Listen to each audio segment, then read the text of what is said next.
How's everybody doing? I'm just grabbing a few things here.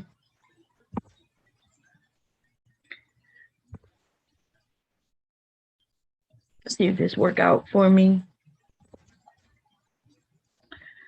I have a couple of. I decided to make a couple of more Christmas gifts for a couple of more people, since it seems like that was a decision that the family is going to go um, by the family member's house. I haven't been there in quite a few years, probably about 10 years. 10 years. And I'm doing this for my husband, of course. Um, yes, I'm doing this for him. And that's mainly because even though I wasn't going around him for 10 years, he was, right? He would go at my children. I would say, hey, y'all still go participate with the family, but I'm staying here for my peace of mind and for everybody else's peace of mind. Because see, I'm not that woman I used to be, that young girl, that woman who would turn into a girl around other people, right? Where they can disrespect me and just say anything to me. I'm no longer that person. I don't think any of you can even imagine me being that person. But yes, imagine that you're the grown man or woman that you are today. But when you get around your mother, your father, your aunts, aunties, family members, you do tone things down for the sake of the elders. I am that person still, but just not with a particular group of people, if that makes sense. Like, I do believe that people could earn disrespect. I firmly believe that. Yes, you can earn disrespect. And I'm that bitch. Listen, I am that bitch. You earn disrespect. At this point in my life, I will give you exactly what you deserve. Yep, just like this. We would be at the Christmas party, and I'm going to be chilling around the tree. I have no problems chilling around the tree, singing songs, holding hands, praying, all of that thing. I would do all of that. But as soon as you say something that's disrespectful, baby, I didn't used to be that way. I used to feel like, okay, like, why? I used to actually sit there and just take the fucking insults. And the insults were like on some slick shit, y'all. The insults would be like, you know, giving me advice on how to get a job. I hadn't worked in 20 years, raising the kids. Well,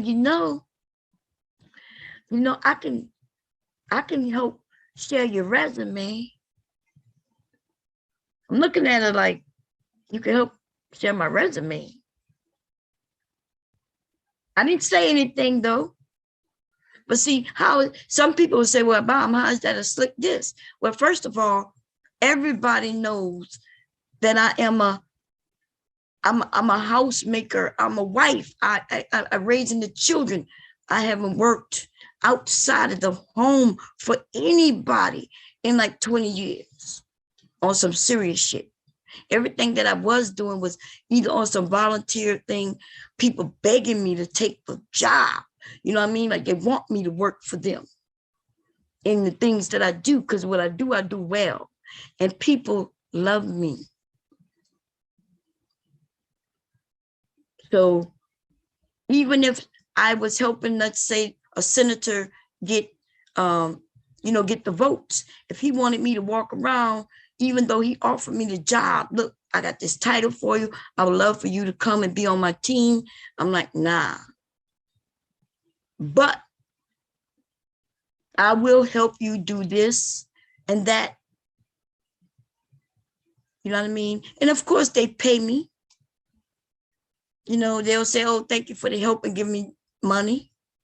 But the reason why I don't work for people, I noticed a long time ago that being on a schedule, I'm not a regular schedule type of person. I'm not a 9 to 5. I'm an insomniac. So 9 to 5 is not a good time for me. Okay. I've been up all night. I might be just getting ready to wind down to go to sleep at 9. I ain't trying to go work in nobody's office. So for the last 20 plus years, I've been working from home. So everybody knows this in the family. So why is it we sitting at this dinner table and you're now making suggestions of helping me get a job? And who told you I needed a job? Like, you know what I mean? Like, so sometimes in the beginning, I used to wonder, like, is my husband saying something to them to where they feel like they want to help? I used to think that they were legit trying to offer some assistance. And then I used to think to myself, why would, if my husband is, you know, telling his mom and his sister this, why isn't he conveying that shit with me? So in the beginning, when they did this, I used to think they was legit just offering some help. But then after talking to him, I'm like, dude, like, why are they suggesting that I get a job? Is there something I need to know? He's like, no. I said, are you making it seem like we in dire straits and that we need to come up with some money? He says, no. I said, well, why are they offering to help me get a job? He said he don't know. So then, okay. So then they started doing this shit every goddamn year. They would start offering to help with this and help with that. And I'm sitting there and I'm thinking to myself, we're better off than you. How is it that you think you can help me do something? If anything, I can help you. When they need some real information about some service or who I could reach out to get them, and I'm the person they call. But when they want to take shots, they call me. You know, they want to tell me they can help me get a job. Oh, how about this one, right? When I was going to school, I decided to go to school back in maybe 2012, maybe 2012. I think somewhere around there. And I go to the Christmas dinner, you know, at the family member's house. Well, why are you going back to school? If I had a job, well, why are you working? Why are you wearing that? Why are you dressed like that? Why are you doing this? Why are you doing that? Why? It started to sound like they cry. Like I stopped listening. Like they were giving advice on this and that and this and that and that and that. And I'm like, whoo, God damn. And it's everything they're asking me is like an insult. How a woman asks another grown ass woman why she wearing that? You would think I was wearing something sexy. No, they were saying, why are you dressed up? Well, it's Christmas. This is how we do it in my family.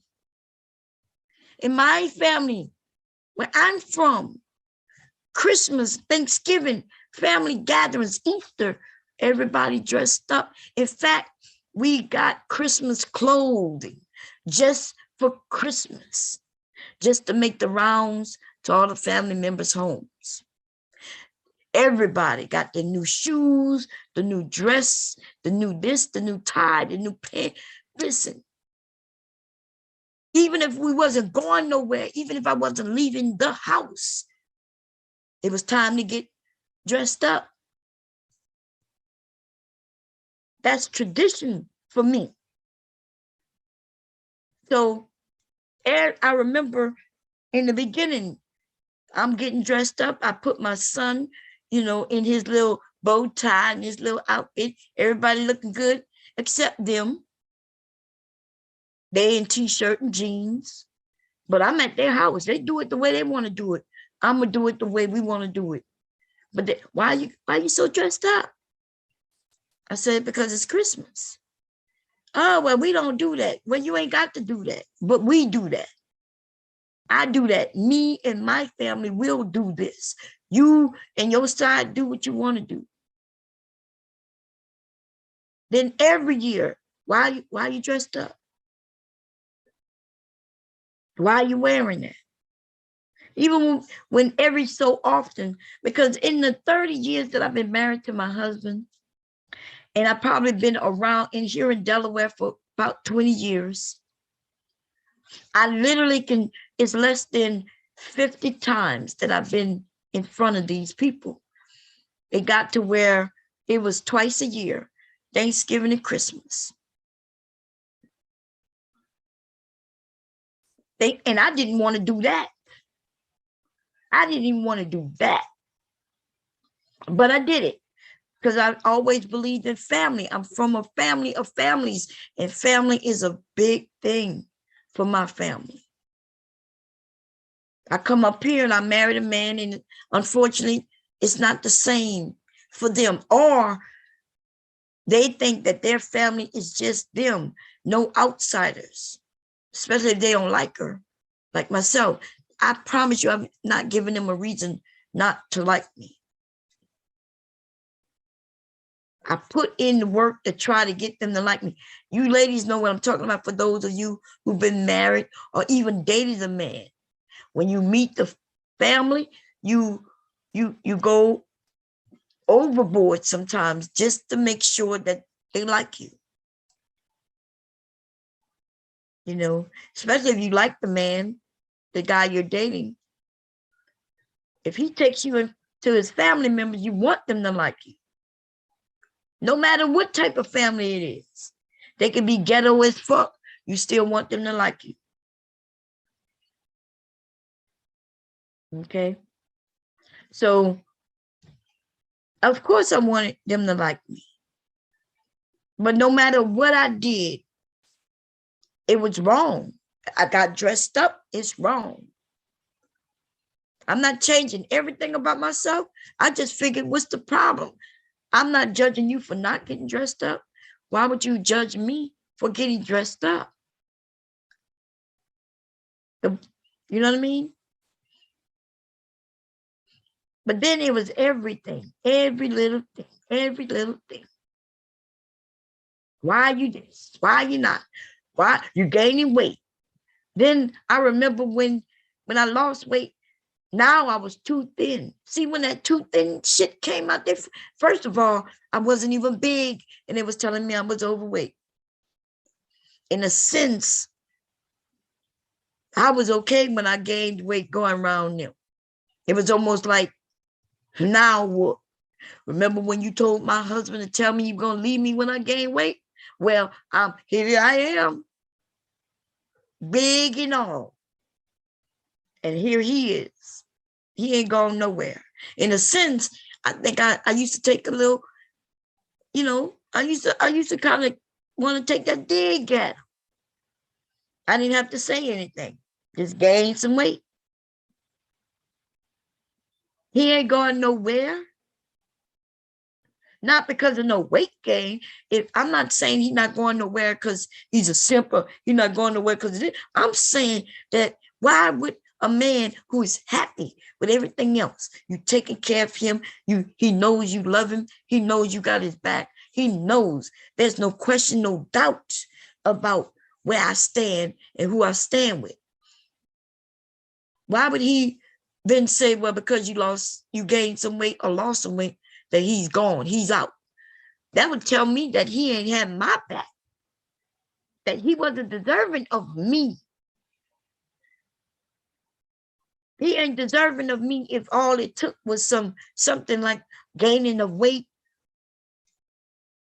getting older, catching a wrinkle on the side, cutting my hair, growing my hair, having long nails, not having long nails.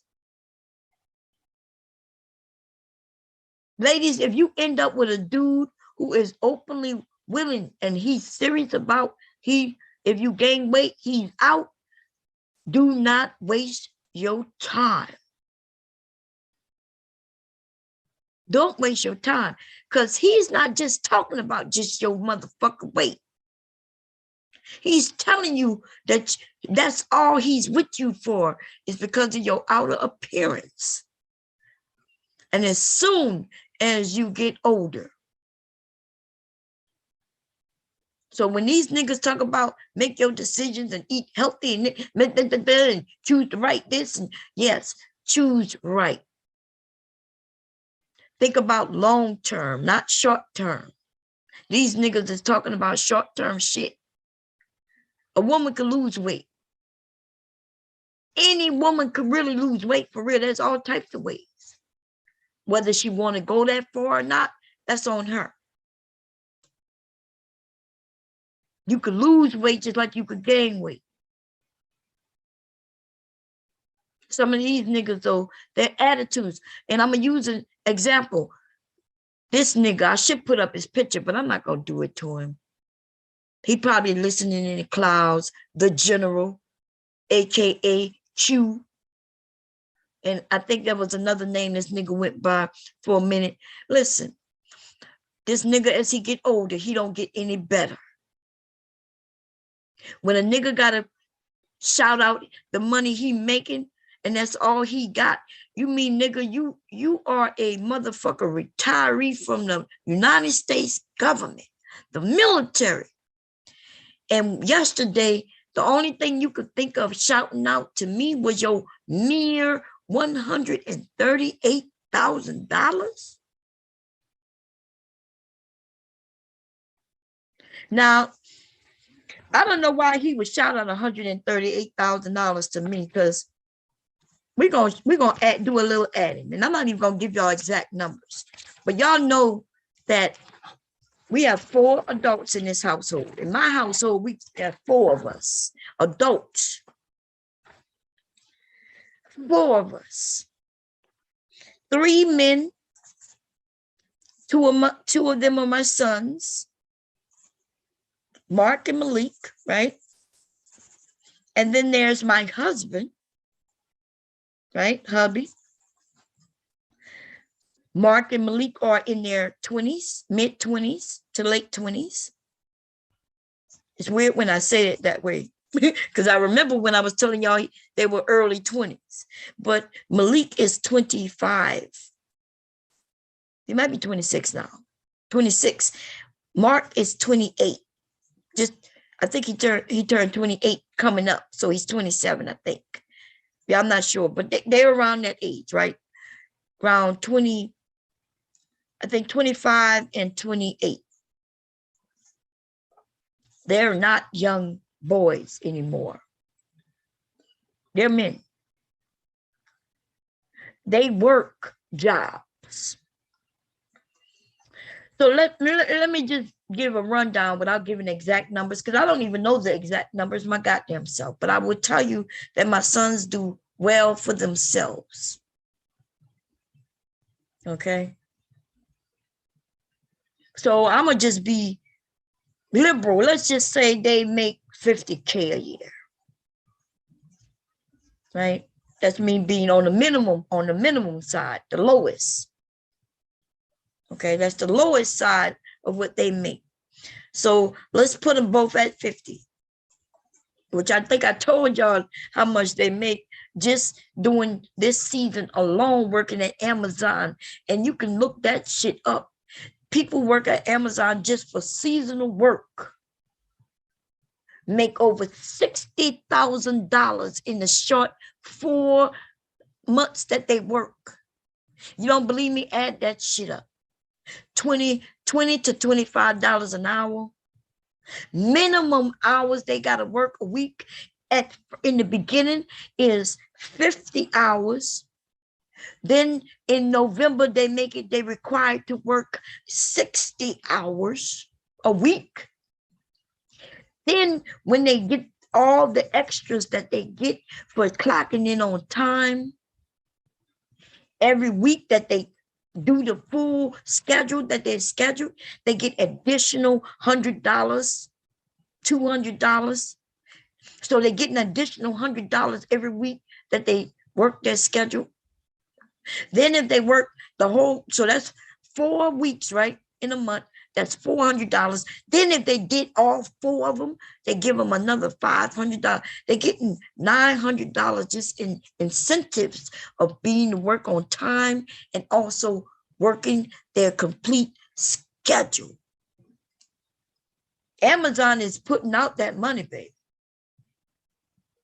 I'm telling you, they're making them the minimum anybody working at Amazon, and I'm talking about just a season. I'm talking about one season, Christmas.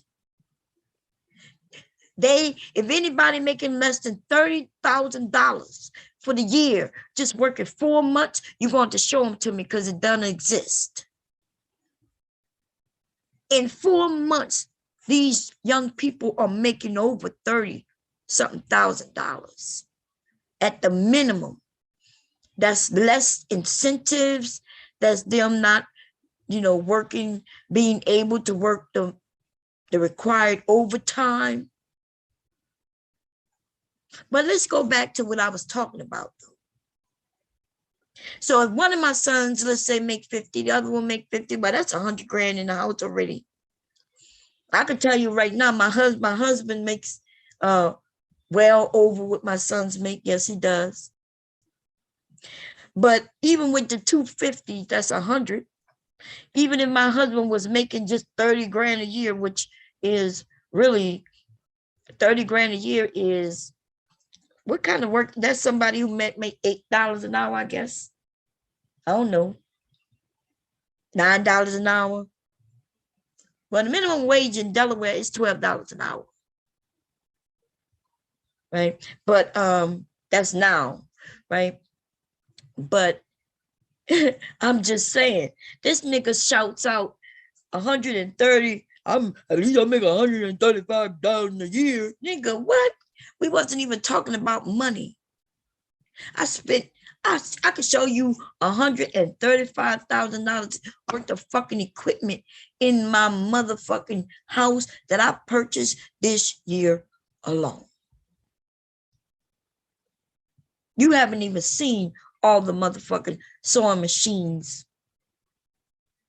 and things I have around here. Y'all haven't seen me even do a t-shirt sublimation style. When did I buy that machine? Now I bought that last year, not 2021. I bought it in 2020, I think. No, I think I got it in 2019. So I might be wrong. Well, let's just put in the last 3 years.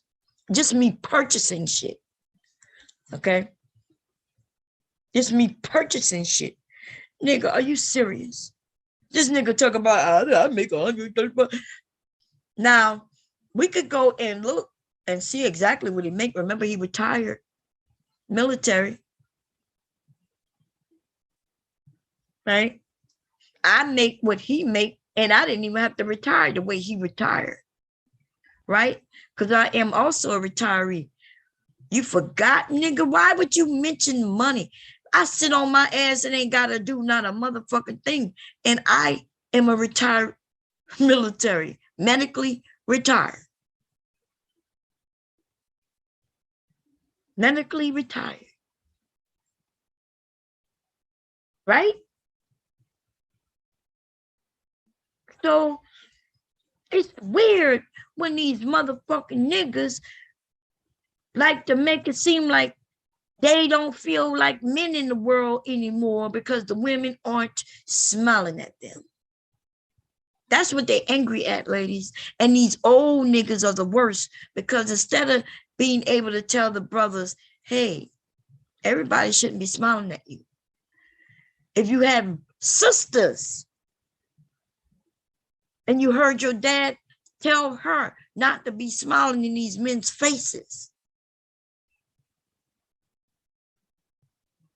then you should be able, as a man, to have who learned this from your family members, to share this down to the young men. But no, these old niggas are the problem. because they sit and they want to whine and cry. See, his old ass no longer is getting the young women looking at him anymore. The young women where he may have gotten caught an eye or two when he was in his 20s, right? He wasn't a bad looking man back then, but I'm just saying he may have caught an eye or two or three. Today though, nigga, just like you say, you don't want a woman who changed, nigga, but you changed. And these niggas though, they want to point out how women change and they think they look the same. I'm gonna have to give you a 0 on that motherfucker. I'm gonna have to let you know that, nigga, you don't look nothing like you used to look. You was thinner in shape. Nigga, you look like you hunchback now. Look like you look like you gained weight right in the back of your shoulder. You know where you're supposed to catch it at the top of your shoulders, in your muscle area, in your arms and shit.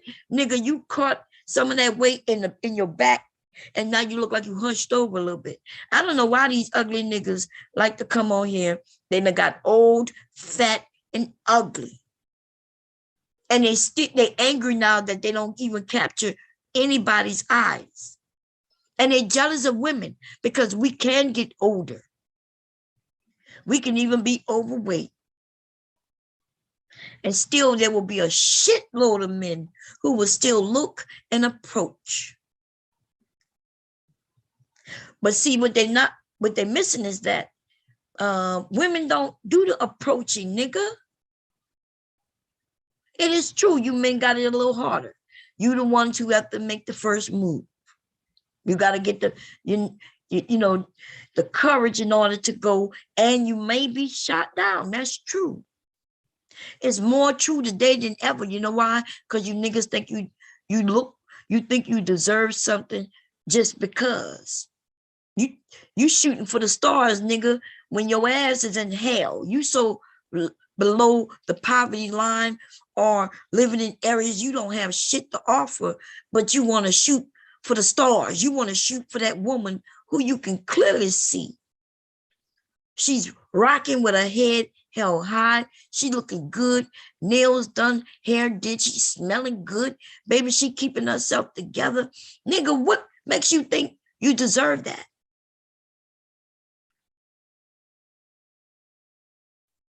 Now, am I saying you don't deserve it? I'm saying not based on the shit that you think you should. Telling a woman you make $100 and something thousand a year, all the thing you deserve from telling a woman that is the fact that when she run through your pockets. And she gonna run through your pockets. Any nigga who leading with his pockets, we know you gonna let her run through your pockets. Why are you even telling her the size of your pockets? Some women not gonna fuck with you at all. They're gonna think you gotta be a lame if you're leading by your pockets. She's saying she's worth more than your motherfucking pockets. She's not gonna fuck with you at all. The nice ones, well, she gonna tell you, well, I don't really care about your pockets. She also not caring about your pockets. She not gonna fuck with you because you're leading by your pockets. The only woman you gonna get when you leave with your pockets is the one who's like, oh, okay. He sees that I'm worth his pockets. So she gonna walk over to you. Oh, how much did you say you make again? Okay.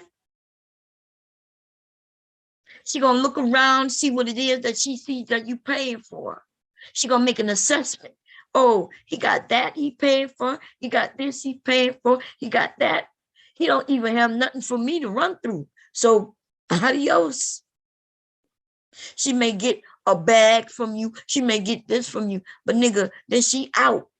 Your mere 135,000 you say you make, nigga, that ain't shit. Women are making that themselves. That dumb fucker really screamed out, I make 135 years. Nigga, what? Nigga, that shit work with these niggas who you might be able to shut them up because you claim how much money you make. You're not shutting no woman up because you claim you make 135,000 a year. Young men making that. Nigga, you too old to only be making $135 a year. You know what I mean? 135,000 a year is good money depending on where you live, but it ain't all that where you would be screaming it from your top of your lungs like you did yesterday. Ah, I make 135,000 a year. That's who I am. And to a lot of women, especially if they from New York, California, Arizona, like I could go on, Washington, nigga, we could go on, Boston, we could go on and on and on. There's a part of this country where that little amount of money you screamed out ain't shit. That might be something down south. 135 might be something in Louisiana, but then there's families who make that combined. And based on what you told us, it's just you. That's good for a single man, but you say you got a girlfriend. Does she work? And why? Since you making all that money, why would your girl be working, nigga? Unless she want to. And that's what she want to do. But then that don't line up with what you've been telling us. The general, you forgot, nigga. You've been over here. You on the internet telling all your business the same way I do. That's why if somebody confront me with something I've said, I'm not backtracking it. I might say you got it out of context, but yes, I've said what I've said. Nigga, you forgot when you said your woman ain't got to work. You take care of everything. You the leader in your household. Because remember when we said if a woman makes money, then you're not really, who are you to lead her if she's making money too? You're a partner. You was the one like, no, my woman don't work. Now all of a sudden,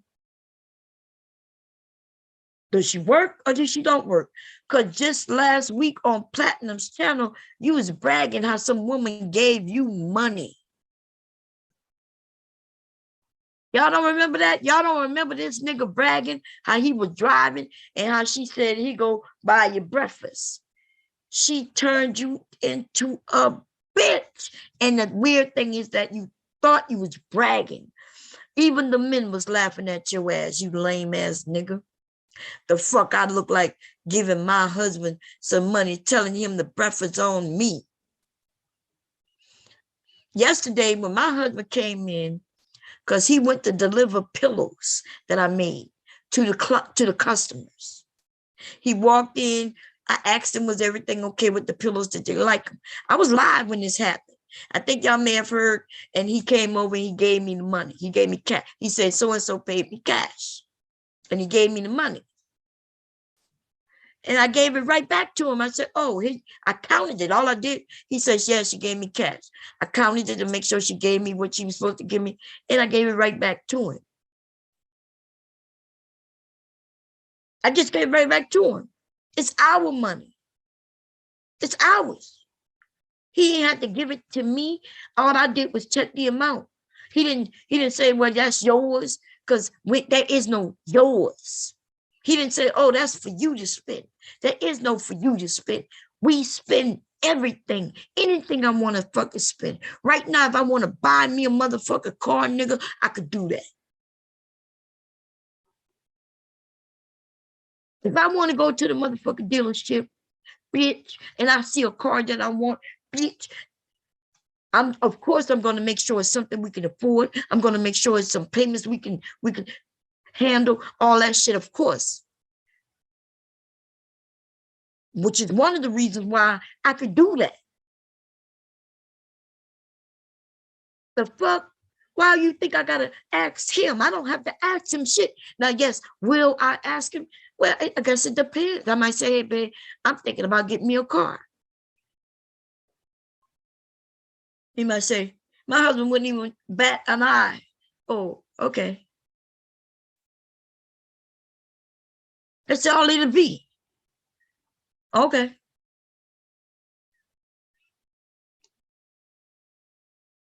So when I told the story about how I called him down to sign his name to that paper, people was like, "Ooh, she." What you mean? Ooh, she did what? Every piece of money that's in our account is ours. It's mine and it's his. We are a motherfucking partnership. We are in this shit together. I'm gonna make sure I don't do anything to hurt us. He gonna make sure he's not gonna do anything to hurt us.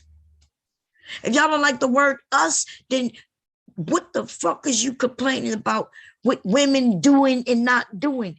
Nigga, all you care about is you. I need to be the leader. It's what I say. If she gonna be on my plan. That's why that nigga got all those failed marriages. Them women wasn't playing with his ass. And the weird thing is that when he brags about it, he see it from, yeah, they're gonna be on my plan or they could go. But you notice what happened? They left. Them bitches said, well, nigga, I don't want to be on your plan. Adios. Bye-bye. See you later. Hope never. The weird thing is that he brags about she ain't gonna be on my plan, that she got to go.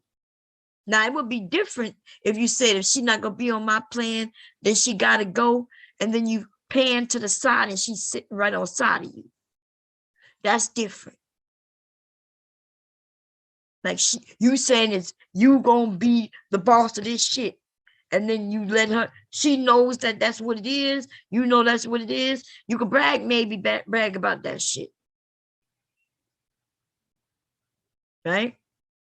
But nigga, you can't brag about it's gonna be your way or the highway, and all them bitches with the highway. They told you you ain't shit. You're not a leader. You're not gonna lead me. That's what they told you. Why is it that I see shit that it seems like some of these niggas just don't see? This that holiday spirit activated, baby. You see what I'm saying? They don't like when a black woman happens to be Santa Claus. I'm about to give you all this motherfucker present today. Even though I'm supposed to be sewing. I'm gonna get to that in a minute. Okay, let me come and find where the chat is really quickly. What's going on? I am pretty damn gangster. How you doing? Mother Earth, what's going on? Separate needs from wants. But everything that comes in this house is ours. I know that's right.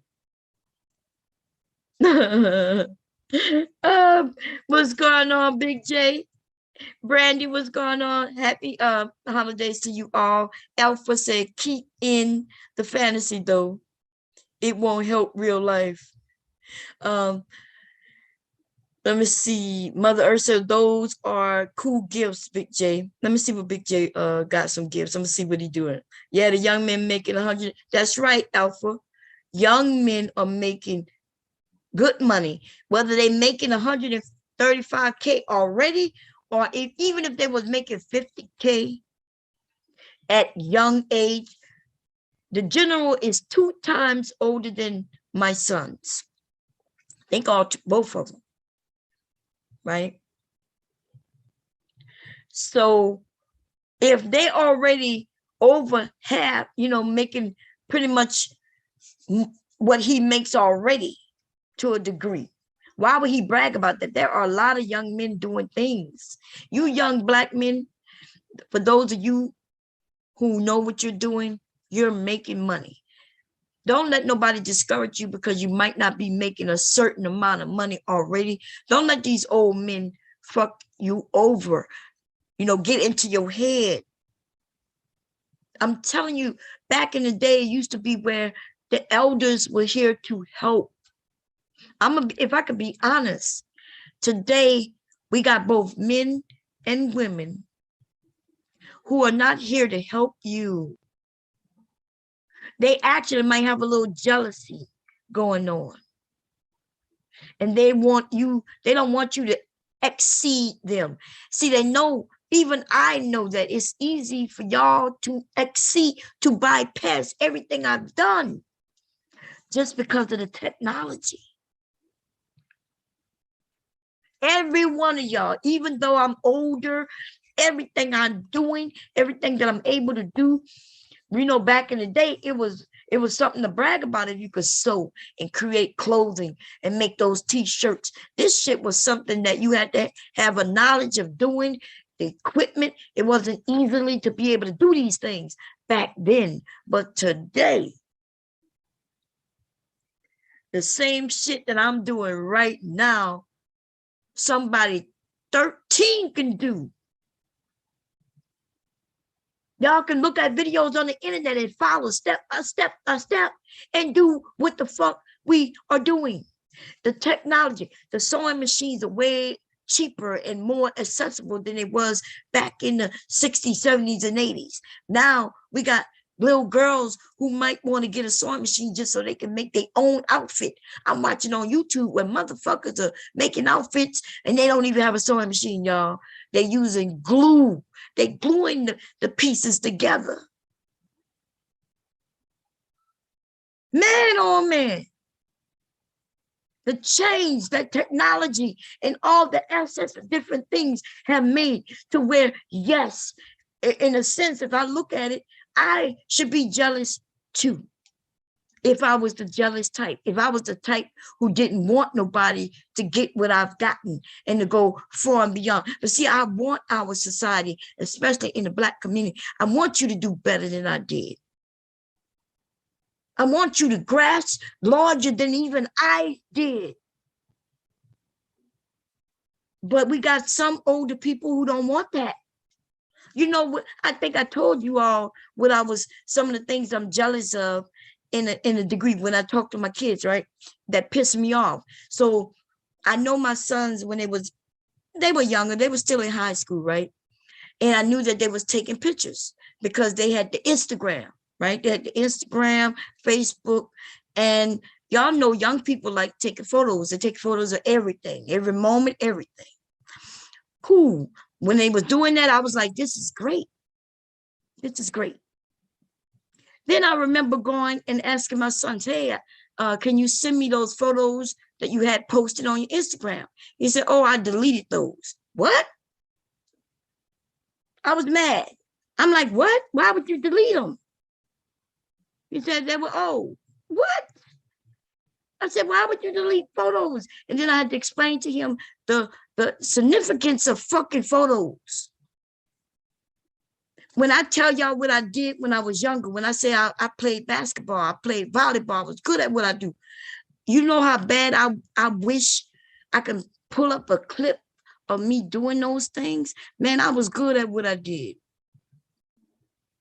I told y'all I was in the dance crew. Man, I'm telling you, I was the hottest motherfucker in the state we was in.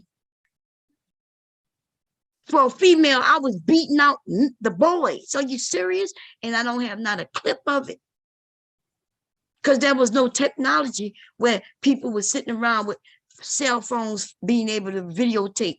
You had to have a camcorder. That was some shit only wealthy people or people who was able to afford that. Not many Black households had shit where you could walk around with a camcorder. And even if they had a camcorder, it was for the family. It wasn't for no children to be using. Listen, man, oh man, do I wish I could show you this shit that I did when I was a child.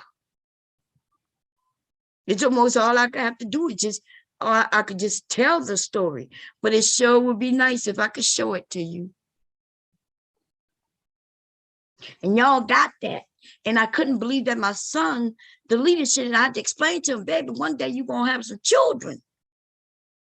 You're going to want them to see this. You're going to want them to see that you ran track, you played basketball, you played football. You're going to want to see that you with one of your girlfriends, and maybe y'all not girlfriends no more, but that still doesn't erase the fact.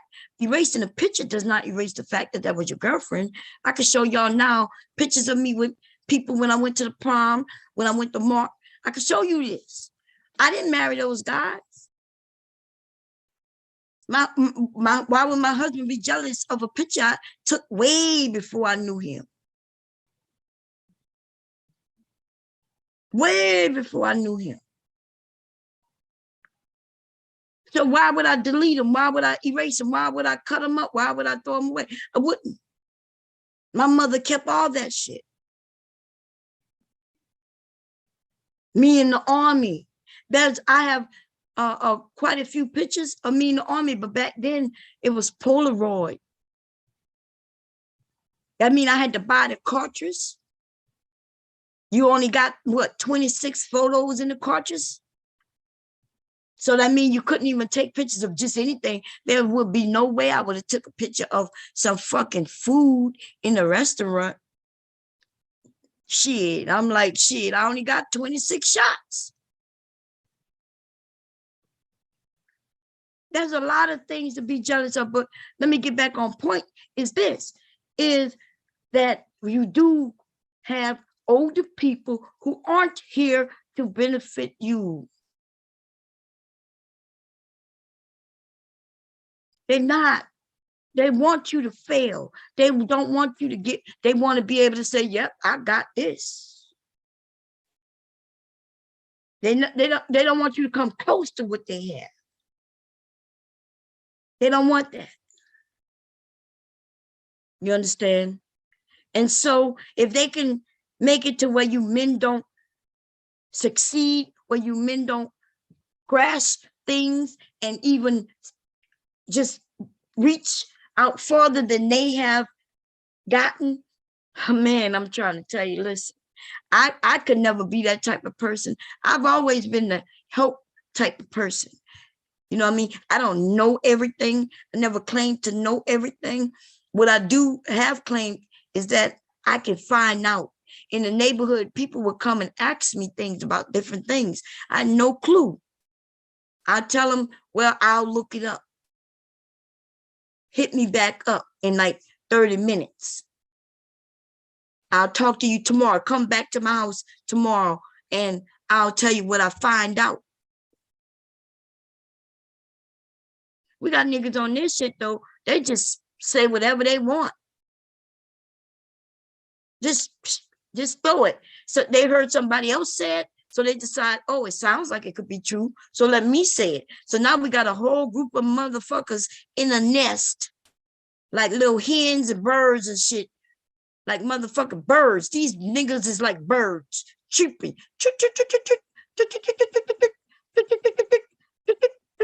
Giving all kinds of fucked up information. And because they sharing it and hearing it themselves to each other, they sharing it to others. And before you know it, hundreds of little niggas have turned into little niggas. They became little niggas by listening to foods. Y'all want to know what I consider the difference between a man and a nigga? Is misinformation that you decided to run away with. Nigga, you could be a man now, and 10 minutes from now, you a little nigga.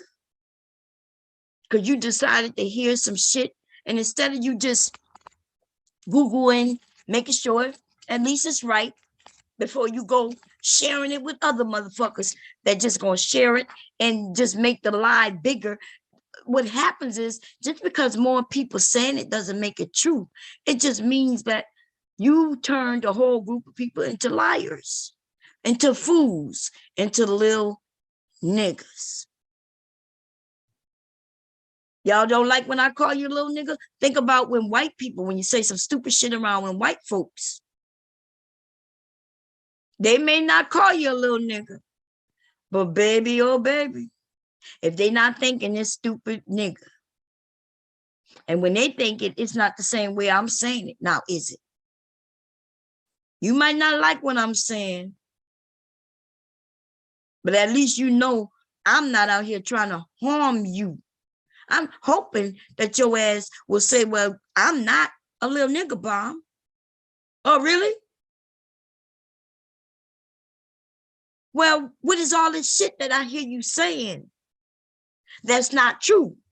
How is it that y'all willing to jump on somebody with some misinformation. You think because he said it, he said it, he said it to me, that means I'm supposed to be like, oh, y'all must be right. Now, I don't mention the women because we've seen it, right? Let me say this. I've been on panels where there have been other women on panels. And the women come up and they speak well. And I've also watched where when the men, as long as they're on the same page as the men give them the utmost respect for the most part. Not all of them, but most of them. They're trying to get to say something that they disagree with so they can jump on her. Now, this is that line where these women become mammies, because she may say something that she knows is true. They'll say, nah, this is this and that and that and that, and that, right? They saying some opposite of what she's saying. And instead of her just saying, well, you know, I disagree, she decides to just say, well, you're right. This happened just yesterday over there on Platinum. Was it yesterday? No, day before yesterday. Day before yesterday. Comes up, and they always, see, I recognize them as the mammies because they come up when I'm up there. Let me tell you how it works. I'm up there, Mella's up there, there's a few of us, even Tabitha may be up there, and the men have already called us aggressive. So they want to come up to show that not all of us are aggressive, right? She'll come up and she's sounding so sweet. Oh, well, guys, I think you're right. And here is this. She'll give her little information, right? But she said it in a nice way. Well, I used to, you know, I agreed with the divestment community up until I realized that they had some mental issues and they started to okay. She ain't said nothing real bad, right? Because I kind of agree with her. There are some divested women out there who are over the top. But they may have their reasons. So I'm not judging. That's why I don't talk about it. I'm not on here to tell people who, when they're wrong or right, as like that, right? We all experience different things. So let's say, what is her name? Crystal Swirls. Crystal Swirls explains her situation. I do not fuck with Crystal Swirls. Crystal Swirls, to me, is over the top. When I say I don't fuck with her, that simply means that I don't agree with most of the things I've heard her say, and therefore I just don't listen to it. There's no reason for me to beat up on her every day. I made a video about something that she said a while back when she was claiming that Black men was spreading HIV in the communities. Now, the reason I made a video about it because the way she said it, but the facts are the facts, honey. She just said them in a way that wasn't digestible for me, which it taught me a lesson. What is the lesson? The lesson is we all may not be digestible to others. I find that apparently I'm not digestible to some people, right? Because of my tone. You all taught me that the facts are the facts, no matter how it's said. So when they showed that HIV is shared and it's the women with HIV, we all know where the women getting the HIV from. Because they did not say that these women was bisexual or homosexual. They didn't say that these women got HIV through needles and blood contact. That means that It's the black man who's giving them HIV. And since we're the ones going to the doctor the most, we're the ones that they can track more sore than men. Right? We end up getting pregnant and having to go to the doctor. That's when a lot of women find out they're HIV positive. We may end up having some issues with our, vajayjays and go to the doctor and find out that we HIV positive. So when she said that black men are spreading HIV in the goddamn community, well, baby, I didn't like the way she said it. Ooh, it was hard for me to digest the way she said that shit. But guess what, though? When I went and did the research, she was telling the truth. It taught me a lesson. It taught me just because somebody said some shit that might be shocking to me, might be something we don't talk about in our communities. But it doesn't mean that it's not true, though. You understand? What's going on, Trinity? Let me see, Mother Earth. Aries, how you doing? Happy holidays. Yeah, I married a chef. I know, listen, when we marry, these men are, somebody said it in the chat I saw, are better cooks. It used to be a time when men were the cooks. In our history, I'm going to say this because it's important, right? Throughout history, and I'm talking about America's history or whatever history you want, through the different centuries and time frames, society have changed and remolded itself several times. The power of who had the power, who was the strongest, who was this, who was that, have changed and shifted several times. There was a time when women were the gatherers. They would go out and do the hunting. Then there was another time where the men went out and did the hunting. There was a time where women were in the kitchen cooking. Then there was a time where men was in the kitchen cooking. There was a time where the men took care of the children. Then there was a time where the women took care of the children. And now we are in a time where we realize that male or female, woman or man,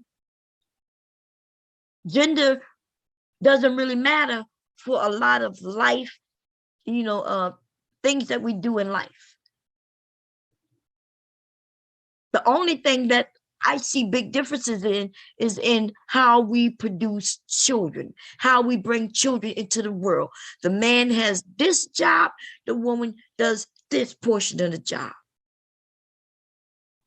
Everything else is up for grabs.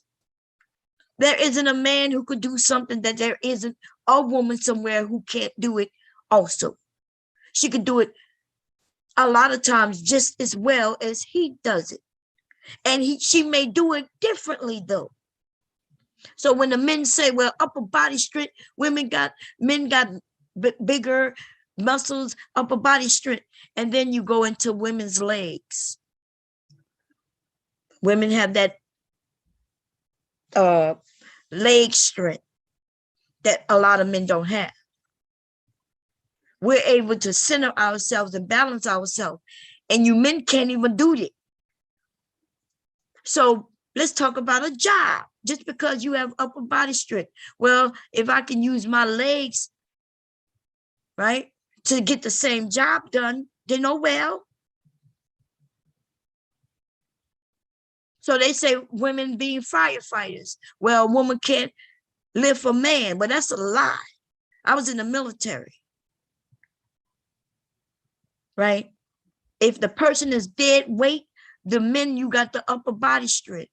If I got it, but if the weight is dead weight, then I can use my legs. I just need the horse to his ass on top of me, on my shoulder some sort of way, and then I bend with my legs a certain way and lift up and continue to get his ass out of there. Motherfuckers have decided to break things down. Is the job the job? Can I do the job? Somebody said, well, he gonna do it faster. Well, okay, he might do it a little faster, but am I doing the job? If it's not a job where it's time sensitive, where his beating me by a minute is a big difference. If I could do it, the man may do it in a minute sooner than I do it, but I do it. What in the fuck is the problem? Now it sounds like y'all really want to compete. But if you're talking about getting a job done, then he was able to get the job done, and she was able to get the job done also. Cooking. What does it matter with if you got a penis or some titties? Some of you niggas got both. You got titties and a penis. What does it matter if you got what your gender is if you're in the kitchen cooking a meal? Because I promise you, we wasn't born cooking. Somebody had to teach us. Or we had a recipe to follow or something to guide us. And so that's not based on gender. What else? Driving trucks, not based on gender. Construction work, not based on gender. Dance, not based on gender. Having babies, based on gender. Getting her pregnant, yeah, based on gender. What else we can name? Let's name some things that is definitely based on gender. Because as far as I can find is simple, having children, creating children, keeping this world going, which is very important. What else though? She said, well, cooking is a science project, damn gangster. You know, pretty damn gangster. If you really want to be a baker, you got to think of it like science. And as long as you think of it that way, you'll come up with some great things without, like you look in your kitchen, you might not have this, but you have that.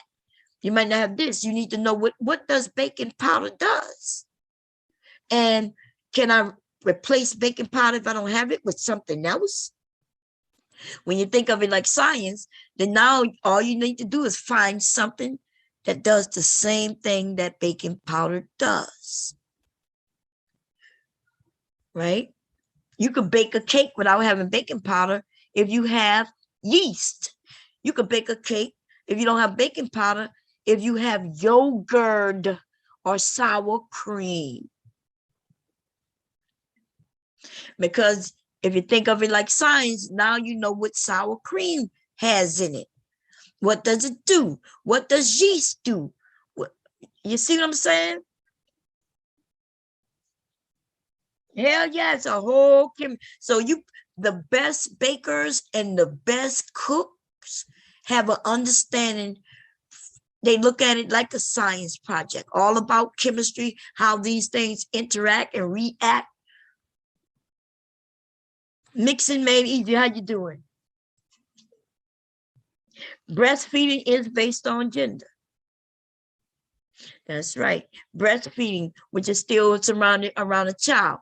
Breastfeeding based on gender, having the baby is based on gender, creating the baby, right? We can't create a baby without something that the man provides. We can't also have a baby without something a female provides. So they come together. Also like breastfeeding, but feeding though. So a man, even though he don't have breasts to breastfeed, he still could be able to feed a baby. There was a time where, yes, babies ate from our breasts, but if the woman wasn't there, they had to feed the baby. Okay. Babies don't just suck on nipples and breasts. You ever gave a baby a fruit, an orange, maybe a cantaloupe? They'll suck and get that nutrients. They'll eat. Even if you don't have no bottles. You were stranded on an island with no nipples, no bottles, no this. The woman died in childbirth. You would still be able to feed that baby.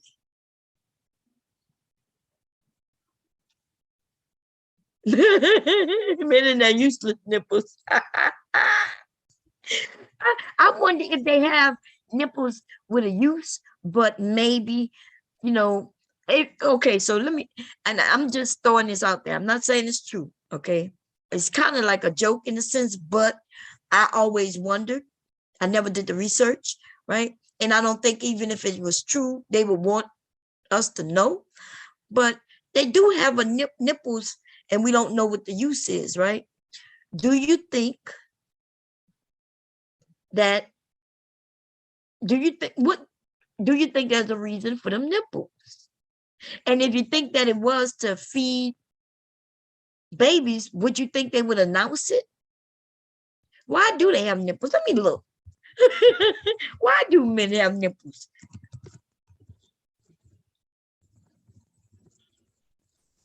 Let's look this shit up, because you know God don't usually create things for nothing, right? For those who believe in God or whatever, right? We're gonna look it up together. I don't need to share the sound on this. Okay, let's see. Because that is a damn why do men have nipples? I bet you I'm about to learn something I never knew. Okay. Wait, who? No, I don't know. I don't know who this site is. We don't go to sites we don't recognize. Okay, we go on the reputable motherfucking.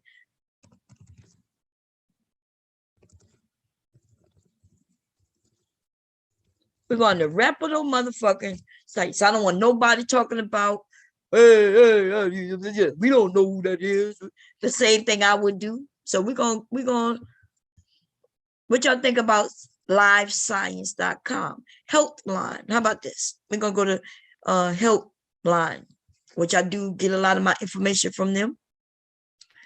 Why do men have nipples? Almost everyone has nipples, regardless of whether they're a man or woman, transgender or cisgender, a person with large breasts or a flat chest. Saying everybody got nipples. But nipples seem to make a lot more sense on people with the ability to breastfeed, right? It's obvious that nipples we think of as female nipples, like the nipple cisgender women have. Okay, so when they say cisgender, that just means the person who is, they identify as the way they were born, right? So I'm a cis female. I was born a female. If I was transgender female, that would mean that I was born male, but I identify as female.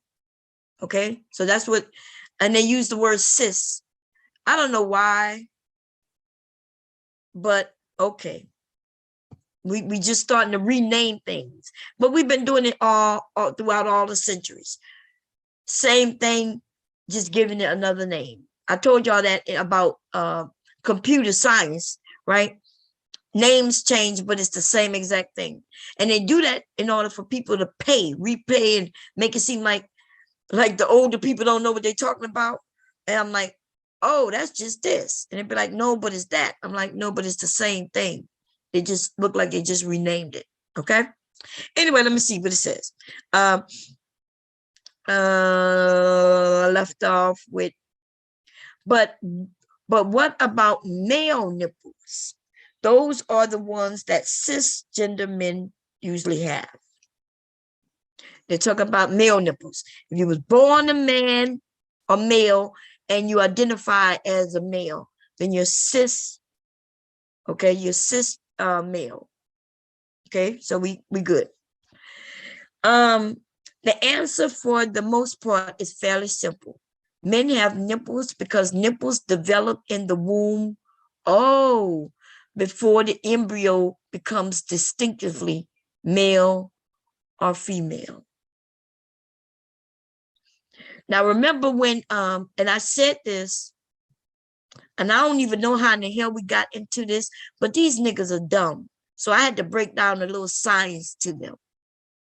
And what I said was, in the beginning, we all The embryos are identifiably female. This is proof right here, right? The embryos, for the large part, in the beginning, are all identified females. Everything that a female has, right? Except the balls, the ovaries drops out and become your balls. The clitoris gets larger and becomes the penis. So we all start out as what you would call female. And the end, towards the end, maybe about 5 months, I guess, maybe a little more, that's when it starts getting different things, and you could tell whether it's going to be a male or female, right? The penis starts to protrude and gets larger, and then now they know, okay, this is going to be a male. Okay, so that's what they're saying. They're saying since we all start out female, that's why there's nipples. But still, I think it got to be more to that. It has to be. Right?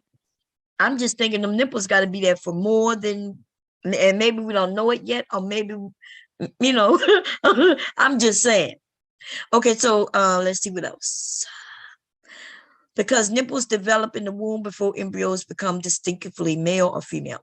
So by the time the Y chromosome kicks in to distinguish the fetus as male, the nipples have already secured in place. That's what it says. Look, wait, so everyone technically starts off as female in the womb? I thought we already knew this, but it says some people think of it this way.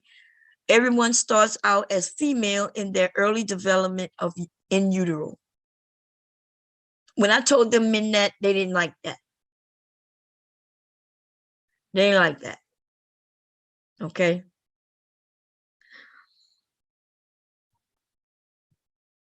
And some people like to say, well, here's another way of thinking it. Everyone starts out gender neutral. Well, that's not true. Because the only gender that starts to change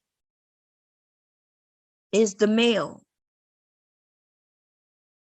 So unless you're telling women that they are gender neutral,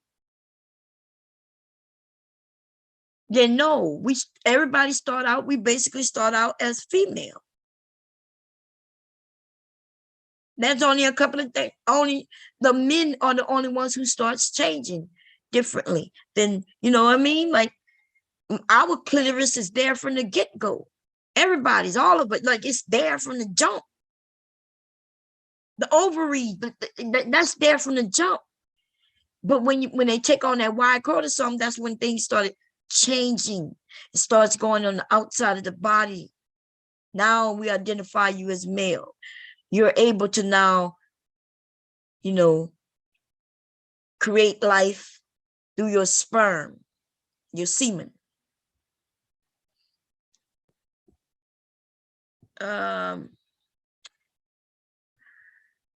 Let's see.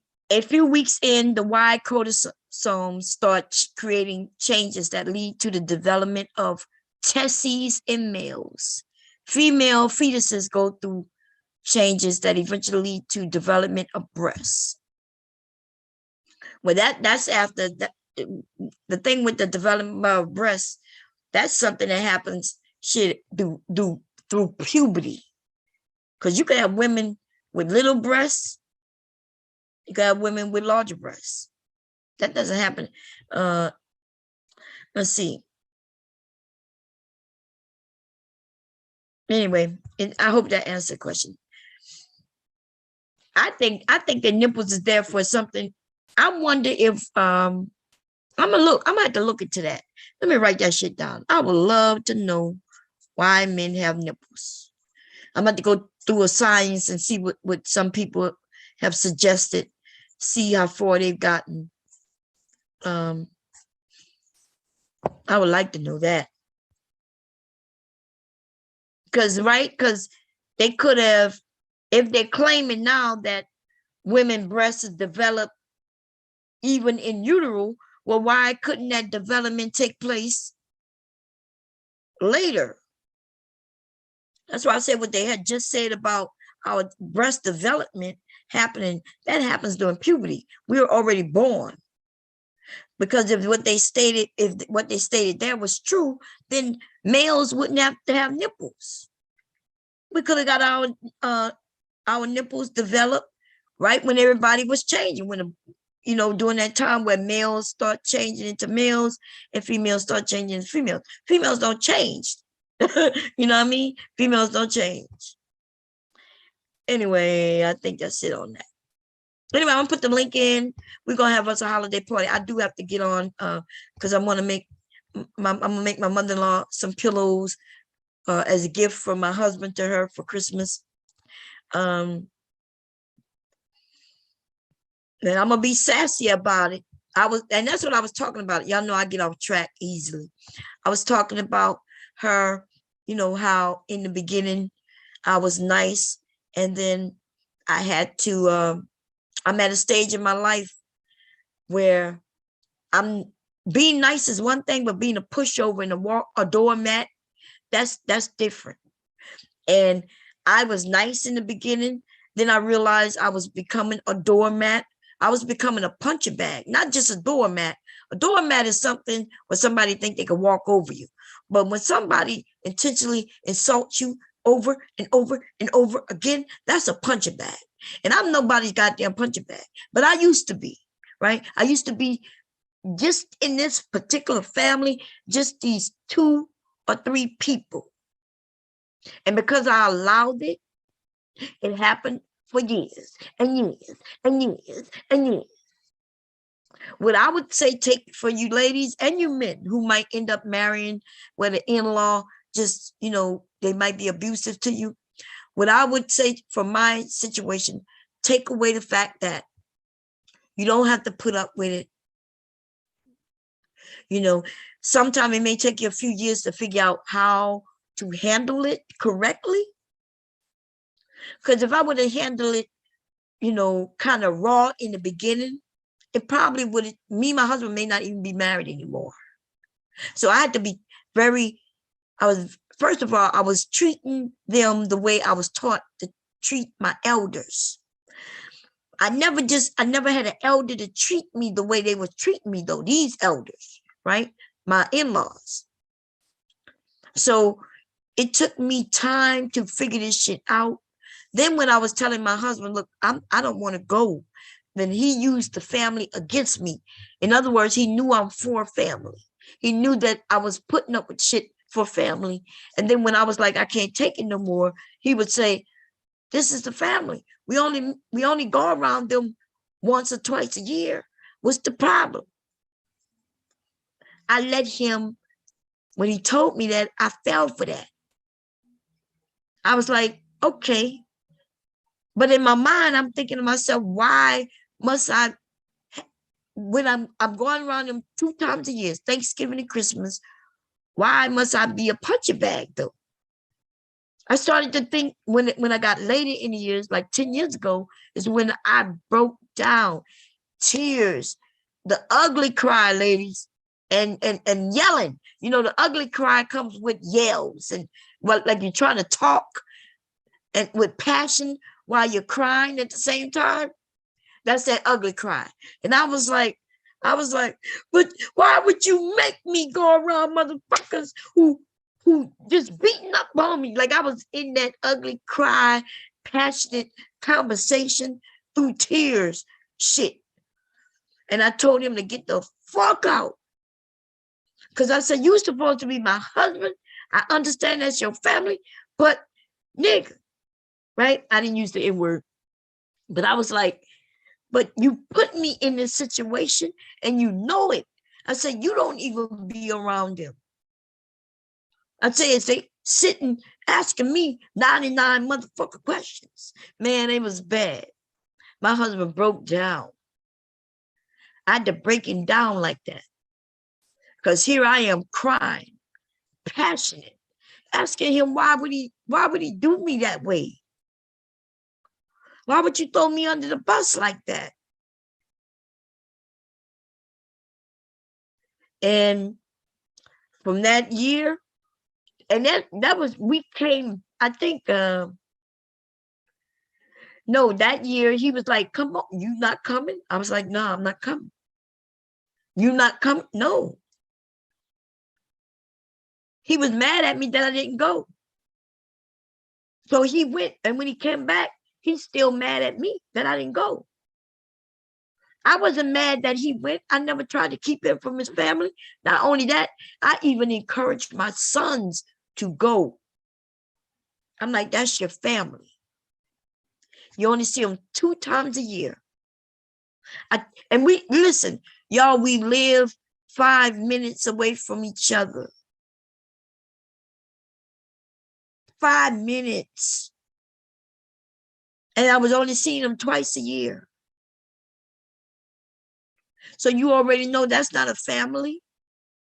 I don't talk to them on the phone. I don't do none of that. Okay. And so he wants me to go there. And I'm like, I'm not, this year and no year after this year am I being anybody's punching bag anymore. Then and so I broke down and telling him to get out. Like, you could go. If I'm no longer, if I am not worth you having my back to where you no longer allow your family members to use me as a punching bag, then guess what? You can leave. Because apparently I'm not worth anything to you. We was married 20 years when this happened. It wasn't like we was married 5 years. I put up with that shit for 20 years. So when I said I wasn't doing it no more, I meant it. So he was cool, right? So a couple of years go by. He's not asking me to go. Everything's good. Then I think my mother-in-law, I guess she missed beating up on me. It's like 5 years in.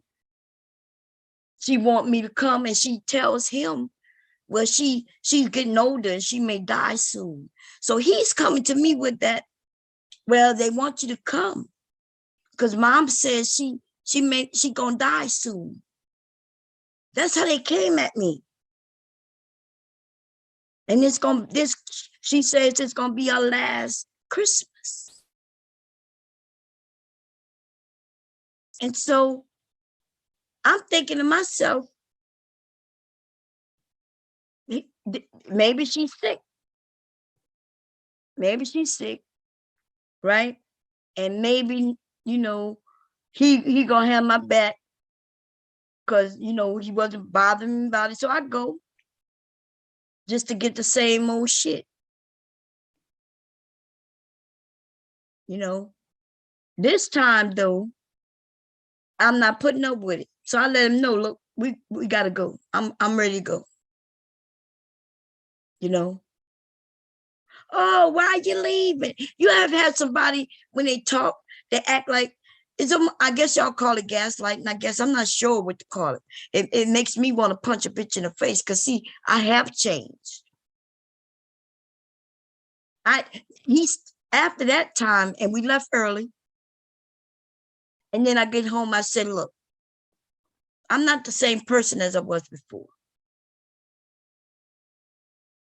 Now, anything liable to come out my mouth, I no longer have respect for them. There's nothing. Talking to my mother-in-law is like me talking to the general or any nigga on this internet shit. I'm not even joking. She liable to get me to cussing her say all kinds of shit right in front of everybody in the midst of her own house. That's how I do not have any respect for them. And once you lose respect, and you literally gain disrespect with me. So I had to then start asking my husband. I said, hey, babe, I'll go if you want. Look, I told him, I said, I'll go if you want me to go. See, by now we had our little butter on the internet. We had it out on the internet. She was literally shocked at the things I said to her. I treated her just like she would be one of you on the internet. I'm not even lying. I'll bring those motherfucking messages up right now and show you how that shit went down. And my husband saw it. See, and he the one who asked me to take it down. So I hid it. I didn't delete it. It's just hidden. He asked me nicely, can you, mom says this, can you take it down? Oh yeah, I'll take it down. Then now I use that to say, hey, you know, I'm not that person I used to be. You sure you want me to go there? Because unless your mother has changed, I said, she may not have changed, but I have. You sure you want me to go? My husband, you should see the look in his eyes, yo. I said, you sure you want me to go? I said, because if you can't control her, I want you to know I'm no longer being controlled. She can let shit come out of her mouth, and just as quick as an insult come out of her mouth, one will come back out of my mouth. And I promise you, like I told the general yesterday, I promise you, nigga, I'm gonna win. So tomorrow, y'all, I don't know, I might even take y'all with me. You know what I mean? I may take the computer and set it up, act like I'm working. So y'all, you know what I mean? And it might be on private where y'all can't literally be there watching, but it'll be where I can unprivate it so y'all can see. I may have to do that. I'm thinking about it because I don't give a fuck. If you treat me with disrespect, you could get it. There is no caps. There is no caps on me that tell me, ooh, don't say that. I'm not even gonna filter that shit through my brain. She says something smart or ignorant or nasty, anything, I'm coming with a quick comeback as if I'm on YouTube. She might end up hearing me say my dick is bigger than yours. She might, no telling what might come out of my mouth. But that's what she earned from me though. And so my husband, I mean, he got choices to make. He could go and tell him that, well, she's not feeling well and decide to leave me home, or he could take that chance on whether his mom gonna do who she is, a nasty person. If she's nasty to me tomorrow, she gonna get something she ain't never really got in person from me. I've been prepared. I want to thank all you internet niggas. I want to thank y'all for helping me sharpen my skills. Because tomorrow, baby, I might have to put in the use face to face with somebody. Thank you. And thank you to General and the rest of you motherfuckers. Shit. Fuck out of here. Oh, man. Now, who is these people? Let me see. Is somebody, these motherfuckers be coming in here? I'm an whole channel. Okay. Resentment is not easy. Forgive what you can't. Listen, man, it's crazy. Some people you have to feed with a long handle spoon. I know that's right. I don't even want to feed them no more. My response would be get your mom before I do it. My response is gonna come so quick. What's going on, my green eyes? The common ground is you both love him. Yeah, I love him. Of course she love him. I don't even know what to say. I think he's coming downstairs, so I'm gonna be chilling up a little bit. What you doing, man? Huh? Oh Lord. Okay, hold on, y'all.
That's all I'm saying.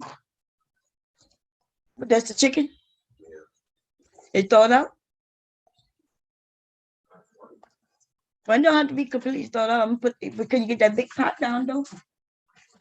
It don't have to be that big one, but it can't be that little big one. It can't be that black one. That little black one. That's not. It needs to be bigger than that blue one. We have a big pot, but I'm not talking about that tall one. But we got a big pot for gumbo. But actually, I don't need to make a big pot. But you know, it's gonna go fast if I don't.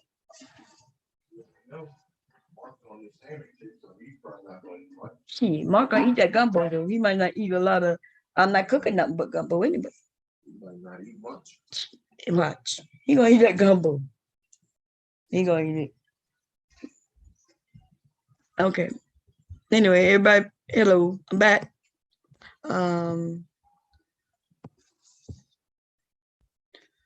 Oh, anyway, y'all, I do have to go make these gives. So anybody want to come up and put the link up?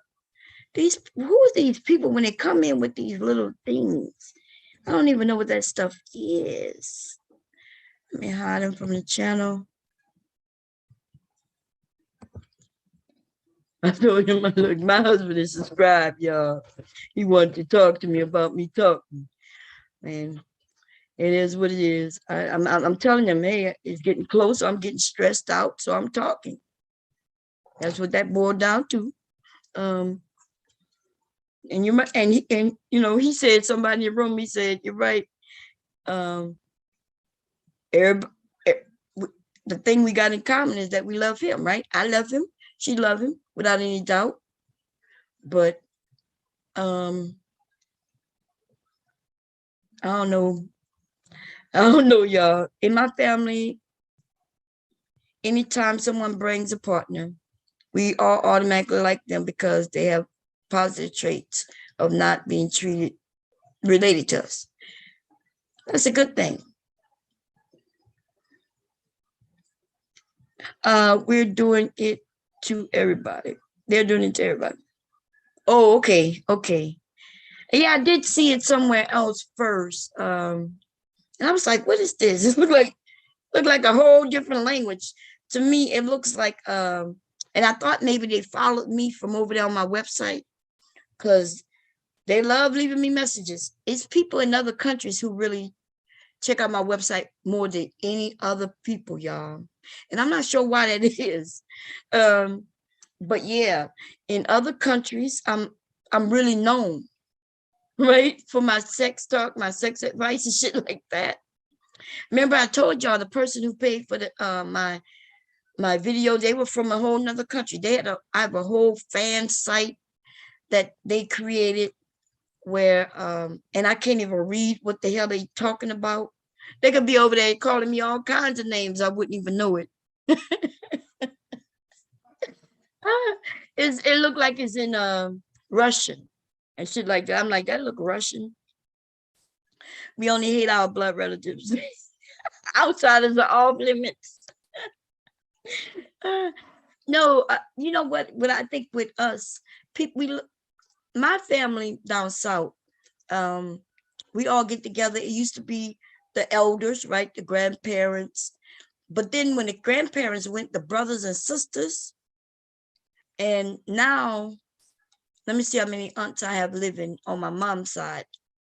1, 2, 3, 4. I think it's 4 sisters. Now 1, 2, 3, 4, 5. I think 5 sisters, 1 brother. I think it's weird. So I think it's 6 of them living. Out of 10. That's good. That's not that many died. Like 2 died early before I was one died before I was born, then 1 died when I was little. So that's the first 2 to die. Then my Uncle Charles ended up passing away. So that's 3. And then years and years passed by. And another one of my aunts passed away. And then my aunt, remember the aunt that I told you who used to get beat up by her husband? She passed away maybe about 10 years ago. And then the next person was my mother, which was 2 years ago. Generally in my family, people live long. The women usually live longer, but in the last, like my mother passed away, she was 70 something, right? That's young in my family for women passing away, unless they was, you know, sick with something. So my mother, like we say, my mother was healthy. My mother was healthy. My mother have always been a big woman for as long as I can remember, but healthy, no high blood pressure, no cholesterol problem, no none of that. Just the same like myself. I have no health issues. Anything that's going on with me is pain, and it's due to my, you know, the activities I've done throughout my life. You know, I was in the military, and, you know, I used to do backflips and trips and dance and, you know, splits and all of that. So of course I got those little aches and pains. I have a bad back, but I do not have any medical issues at all. Okay. And so the men die 50s and earlier, but the women live to be 90, 100 years old. Okay, and all the women are big.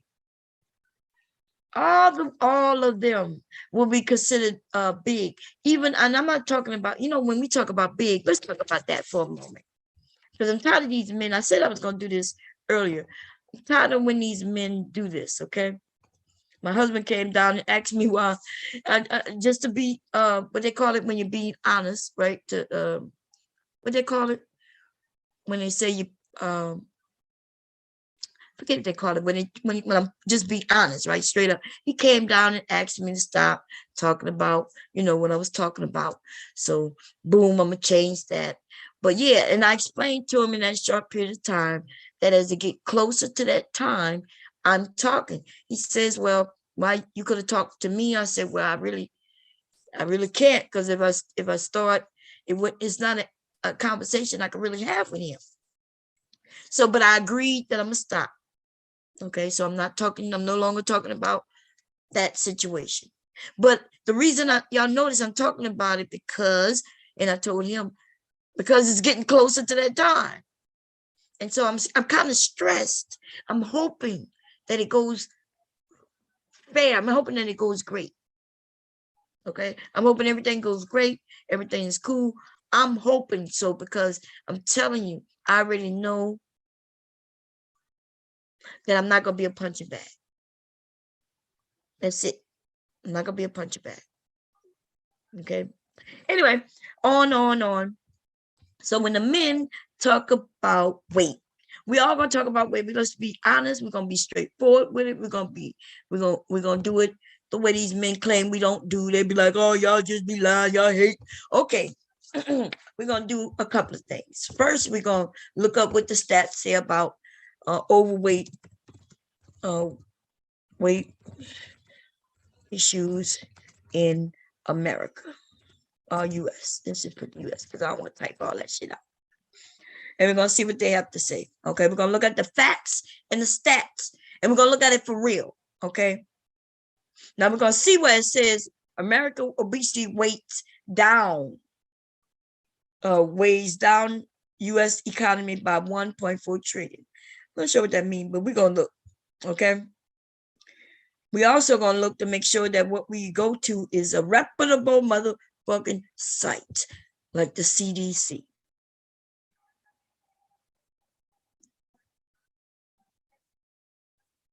The CDC. I want to see if they got something. We're not going to no motherfucking niggersphere.com website. Okay, we're going to the CDC. And we're going to do a couple of things. We're going to go and look at what they're saying, and we're going to speak in facts.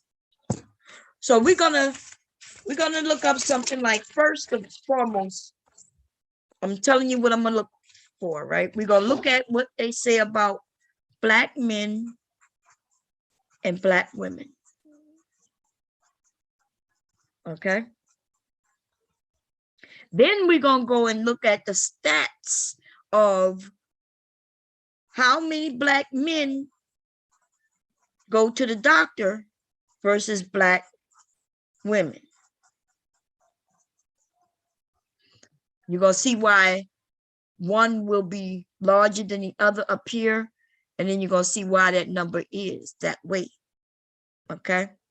And then we're gonna go and see what does being overweight and obese and all those things, what does that mean? Okay, that means we're gonna talk about that BMI chart. Okay, that's what we're gonna do. I wrote that down. We're gonna do it in that order. So first, let's go look and see. Okay, the US obesity prevalence. I'm not sure what that is. I guess if I click on it, it'll tell me. Wait, let's see what this say. Obesity is a common, serious, and costly disease. So it's a disease. Okay, let's define what disease means. Because they did make it the disease, because they found that people could be overweight without doing anything. Like there could be people who exercise and everything, eat right, and still be overweight. But let's see what, and once they called it a disease, people was able to get help from the insurance. There's also a negative to it too, because I think insurance can decide not to insure you based on your weight. Okay. They call it, they could call it a condition that you already have. Okay. A disease is a particular abnormal condition that negatively affects the structure or function of all or part of an organism. Okay. Diseases are often known to be medical conditions that are associated with specific signs and symptoms.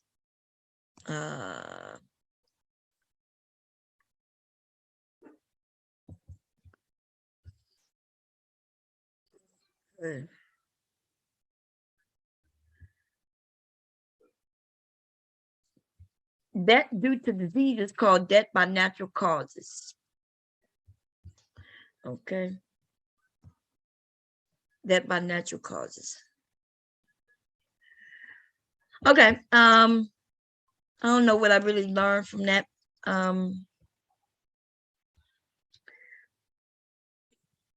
Okay. So anyway, it's something that could affect us, right? So being overweight is a disease, and a disease is something that what is these two words? Let me see. Primary disease, incurable disease, acute, acquired. Okay, acquired disease is one that begun at some point during one's lifetime, as opposed to a disease that was already present at birth. Okay, so obesity would be acquired disease, but I wonder if it's genetics. Let me see what that would call. Acute.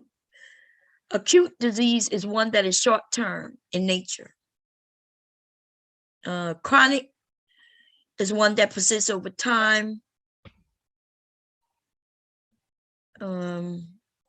Congenital disorder is one that is present at birth. It is often a genetic disease or disorder that can be inherited. So that's a good one, right? It can also be a result of, no, I don't want to talk about it. Intervene, I guess that's some infection, talking about HIV. Genetic disorder or disease is caused by one or more genetic mutations. I don't know that. Okay, I think I'm not going into all this shit, y'all. They got primary disease and secondary disease, terminal disease. Okay. morbidly, no, morbidity. That's something different. Okay, that's not. It say is a disease state, disability, or poor health due to any cause.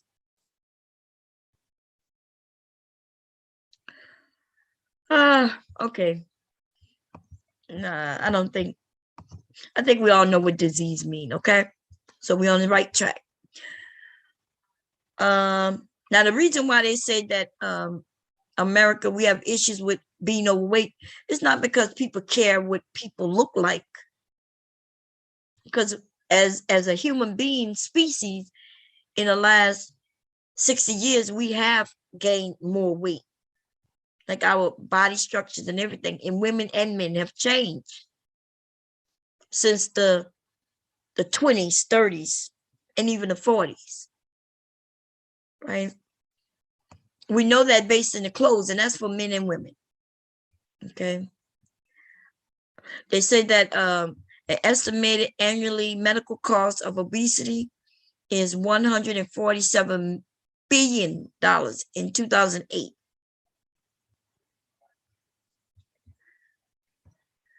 I wonder what when they say this, what they're referencing. We'll find out. I think you're talking about high diabetes and things like that, which is kind of weird. But anyway, here we go. Obesity affects some groups more than others.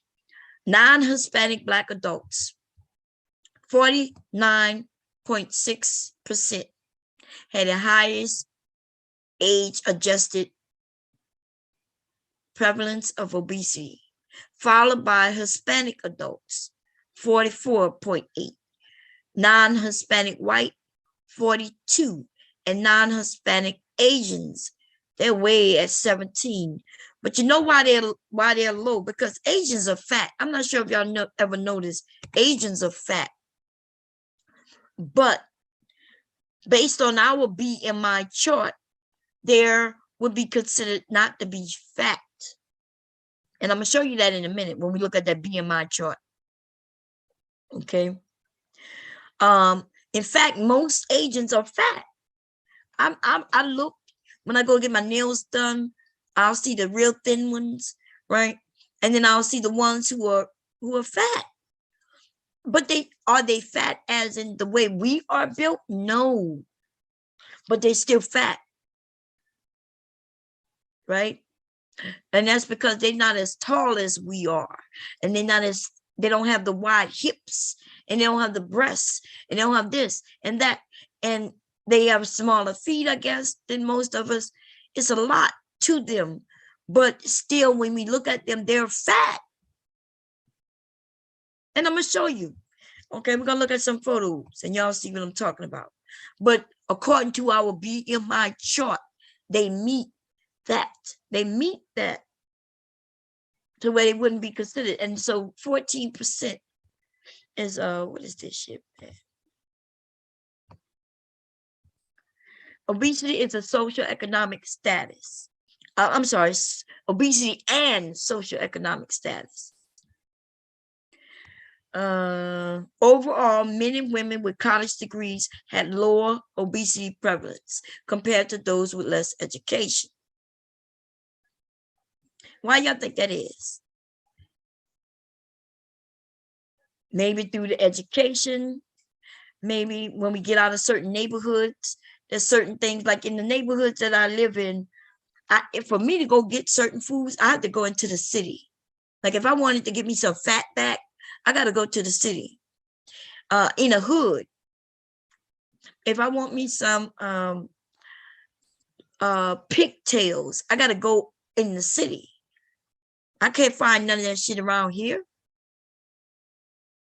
So now think about that.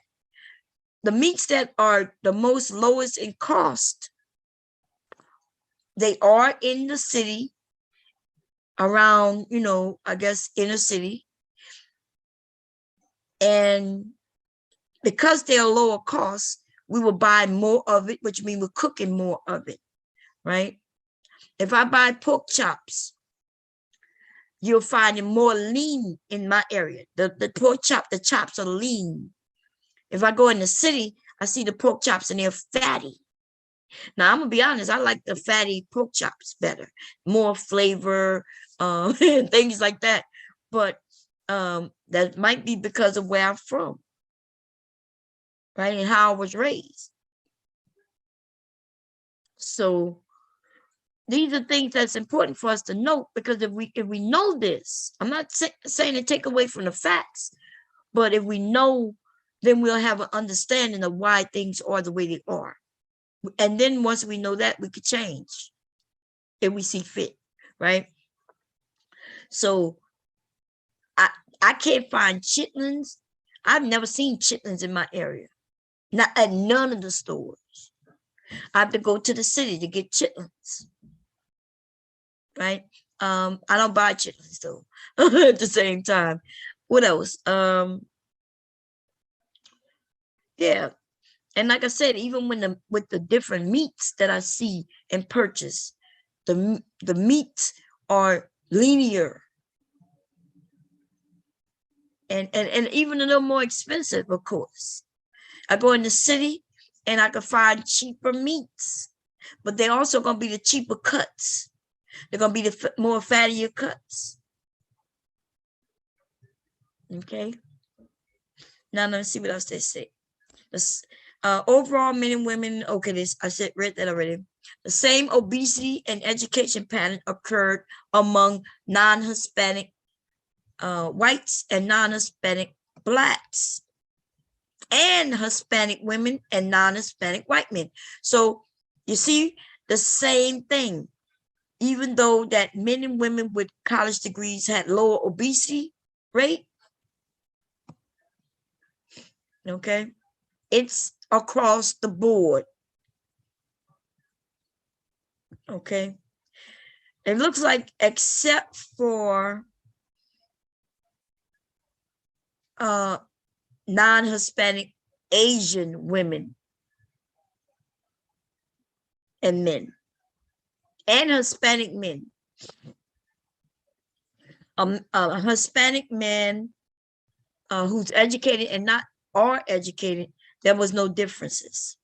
And there was also no differences in non-Hispanic Asian women and men. Okay.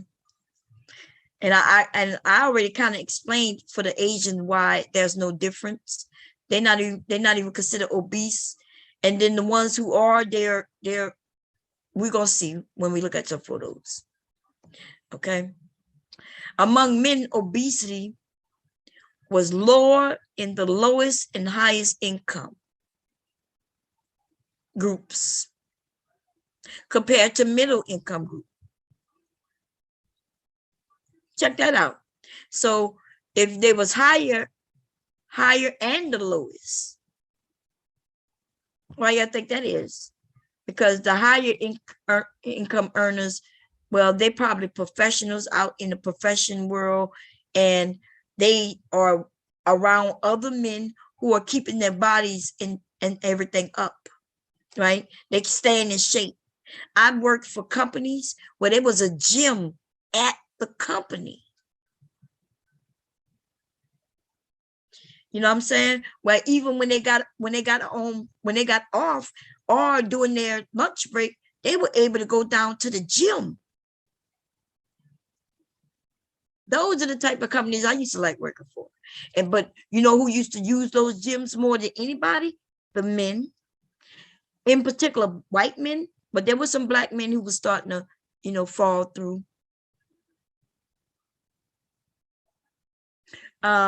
Women though, for us, it's a different, like I'm not going in a place where there's mostly men, just me to exercise. We self-conscious about how we look, who's there, who's gonna be looking at us, and what is available. What I found, what was available at those gyms wasn't anything for women to use. It was really weights, mostly weights, like dumbbells and things like that. So for women though, for the most part, we are more cardio, right? Treadmills, bikes, if you're gonna give us some Zumba and something, keep us going, That's what women, for the most part, we enjoy. Men, though, y'all will go down to these gyms and y'all lifting up dumbbells. So I I didn't see many treadmills back then. Now I'm quite sure it's different. Okay. Let's see. And for women now, and so with the laws, with the men of let's see, the men who are the higher income earners, where they have access to gyms, they also have money to pay for gyms. And then when we talk about the men who are lower income, well, if we could be honest, in the Black community, what we see a lot of Black men who are alcoholics. They're not even eating much. These motherfuckers are drinking their dinner. Alcoholics, one's on drugs. And there's just a differences, right? Okay. Among women, obese was lower in the highest income group than the middle and the lowest. So the highest, the women who are making more money and they are working for these companies and busy, they're not eating a lot. In fact, when I was working, I didn't eat a lot. The weight that I had on when I was working was baby weight. It was hard for me to get the baby weight off because I was working so much. Not until I was no longer working was I able to even have time to get that off. But yeah, let me see. So anyway, that's not what I want to prove. Anyway, let's get down to it. Let's see what the stats are, men, women, and we talking about Black men and women. Okay, so I'm gonna put it in. Let me see.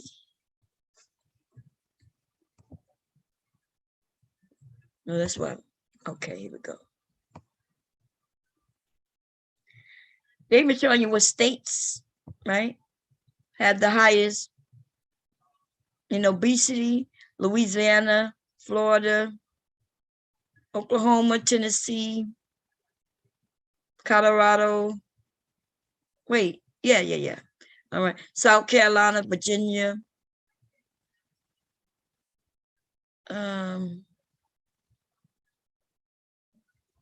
Wow.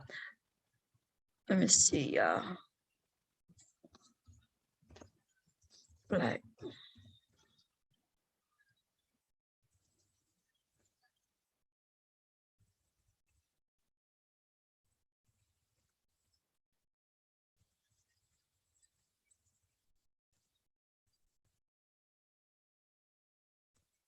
If I could break this down, okay.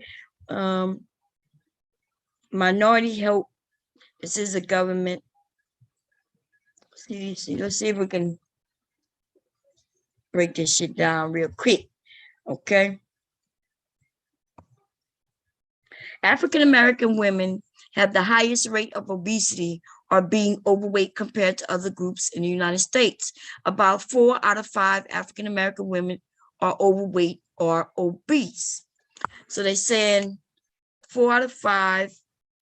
And they're also saying, wait, did they give me a percentage? No, they didn't. They said they have the highest rate. So they didn't give me the number. So we're going to check that out. In 2018, non-Hispanic Blacks were 1.3 times more likely to be obese as compared to non-Hispanic whites.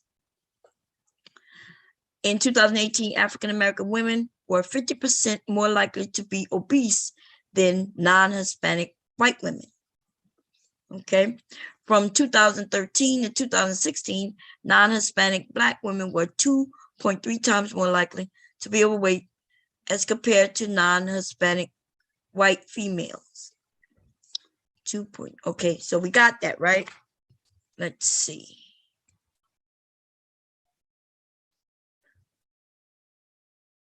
What did it say? Age-adjusted percentage of persons 20 years of age and over who were overweight or obese from 2013 to 2016. And what they're talking about, see how they have in parentheses? BMI of 25 or greater. So when they tell you, when they consider overweight or obese, they're talking about the BMI. Okay? I just want y'all to know that. Okay, that's important. Men, non-Hispanic Black, 70.6. That's the number we're looking for. 70.6. Women, non-Hispanic Black, 80.6.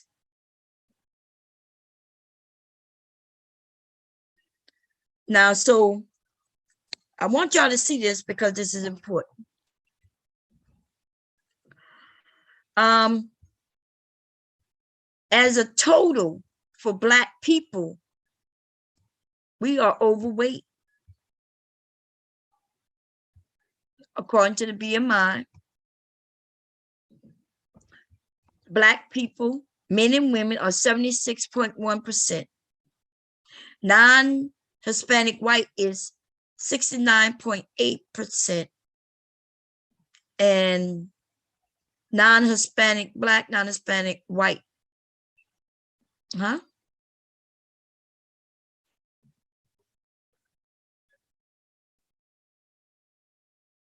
What?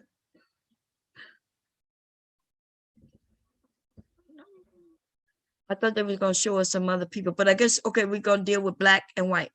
Okay. Now this was in 2016.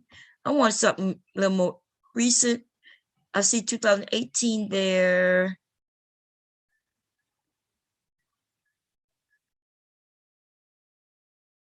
(2018) Didn't we? I could have sworn we just did some goddamn what you call me in the last year or so, right? Didn't we do the census last year? Should be some recent numbers coming out real soon. Okay, but we're gonna go with the 2018. Let's see where you at. It's adolescents. And the most recent is right here. 2018. So men, I'm not understanding what they're talking about.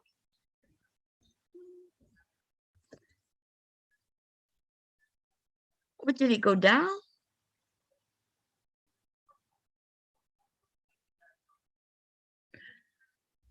Oh, okay, wait.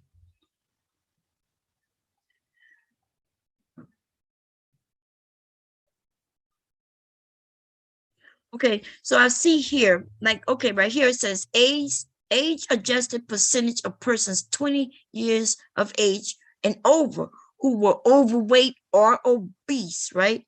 But then you see what it says, the body index, the MBI, right, of 25 or greater.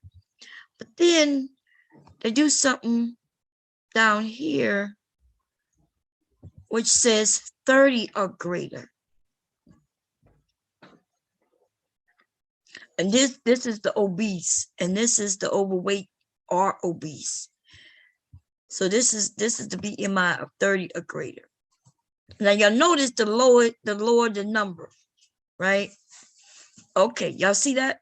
Like, so it's more, so essentially what they're saying, and I don't know why they do it this way, it's like, it's ridiculous. Why? Look, if you're going to say overweight, then give us the overweight. Why would they do overweight or obese? But then down here, they decide to go with who are obese. You see what I'm saying? So the number here would probably be much either higher or lower. And the same here, depending on how they did it. So here they mixed the two. And here they also mixed the two. It's dumb, right? Over here it's obese. Here is overweight and obese. Why is that? I wonder why they do that. It's like they want to play with us. You see, because they're saying the BMI of 25 or greater.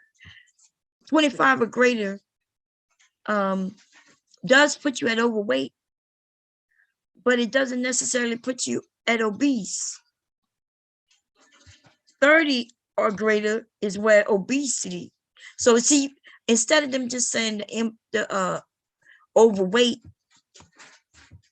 by them just saying overweight and saying anything under 30,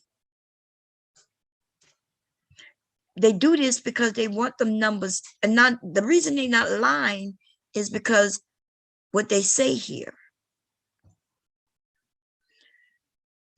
The thing is, though, if they wanted to be honest, then they would have just said overweight, gave us the number would probably been much lower. And if they would have just said, okay, here's the number for just the obese people, the number may have been also lower. You see what I'm saying? Or they may even be the same, but at least we would know they are trying to trick us with these numbers, with these percentages. This shit makes no sense. But okay, so I'm still gonna stick with the men at 70.6 and the women at 80.6. But we need to understand that some of the numbers that go here, should go here, is also up here. That's what I'm trying to say. Some of this number here is up here when it should be just down here. You see how high them numbers is? You see how it goes from men up here 70% to 38% down here. If y'all can see what they're doing and what I'm trying to say, right? The BMI to make you overweight. Let's go see what that is. Let's go look, and I'm gonna show you in case I'm not explaining it correct.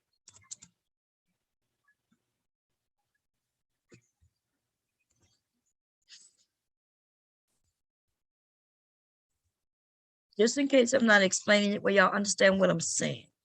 So the BMI, they decide on your height, weight, and stuff like that to decide if you're overweight, underweight, things like that, right?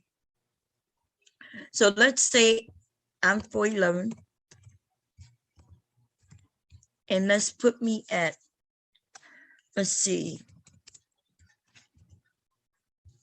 Okay. So let's say I'm 4'11", and let's put me at 150 pounds, right?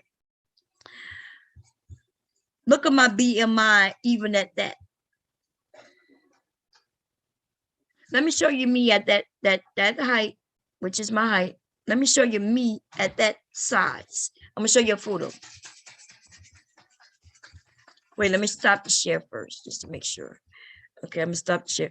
I'm gonna show you, we're gonna go through a few of my photos and I'm gonna show you exactly what I'm talking about.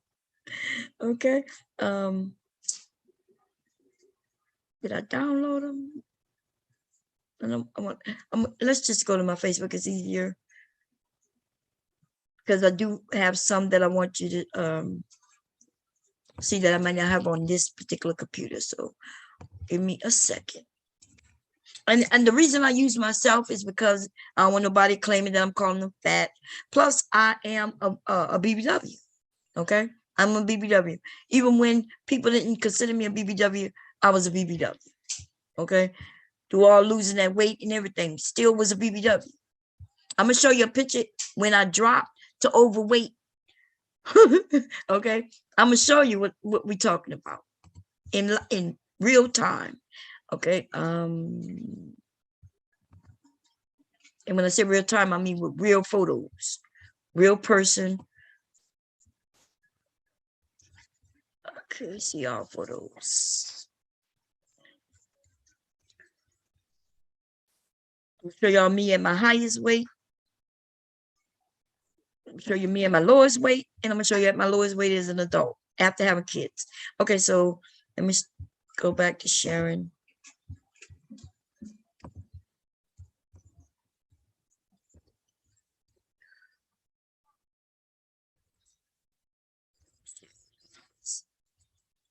Okay. So what I said, 150 pounds.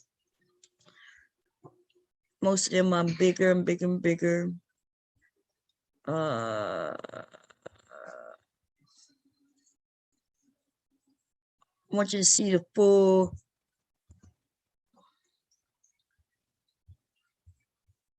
I don't want to show black neither. Let me show you where you can see what I'm talking about. Maybe I'll do a video or show you a video clip so you can see exactly what I'm talking about. Here we go.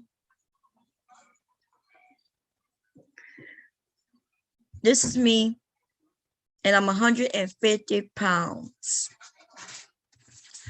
This is a size 6 dress. I still have this dress now. Can't get nowhere in it. And this is 2011. Is when I took this. See it? 2011. Okay. I'm at 150 pounds. And let's go back to my BMI is at 30.3%. I am actually obese. Y'all see that? Y'all see that? Anything over 30 and above is obese. I am showing you a picture of me, and I'm considered to be obese. I'm obese. I'm short. I'm only 4'11". I'm obese. What I'm gonna do you one better. Let me see if I can grab a video, but I'm gonna stop the share so I can make sure. In fact, y'all may have seen this. Let me see if it might be already loaded, but I'm gonna stop the share just in case. I don't want y'all to see something y'all not supposed to see. Give me a second.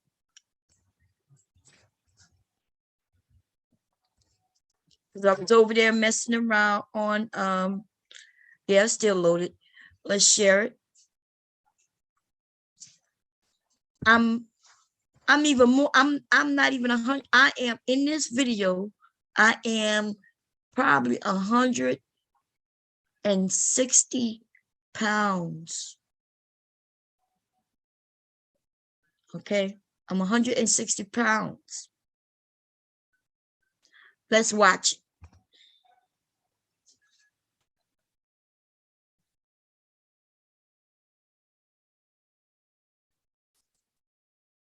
I'm obese. This is more recent. I think this is 2017. I had just come to YouTube around that time. I think this was right before.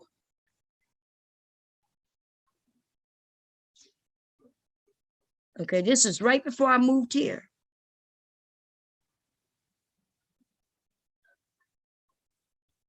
I am considered to be obese in this video.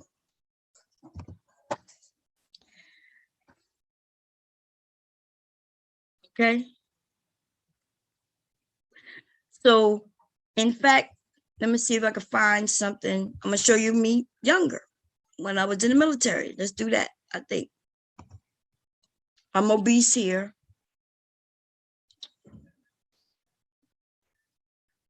I thought I had a group of other photos. Let me see if I can find them and grab them real quick. Picture.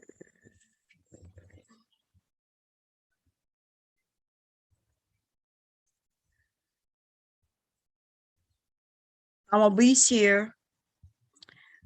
This is Fort Sam, Houston. Let me see if I got a picture of us standing up.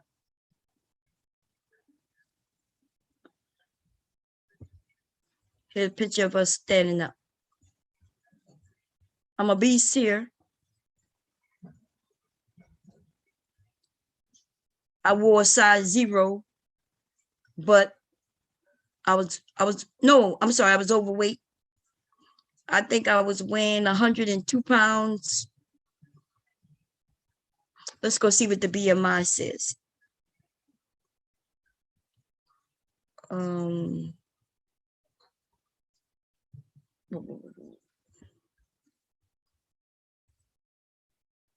Gotta share the screen so y'all can see it again. So think about it. Some of you who think you're not overweight, think you're not obese. For those of us who are Black, you probably are. Now, if y'all want to give me your numbers, tell me how tall you are and tell me how much you weigh. We can test it. We can look and see what the BMI says.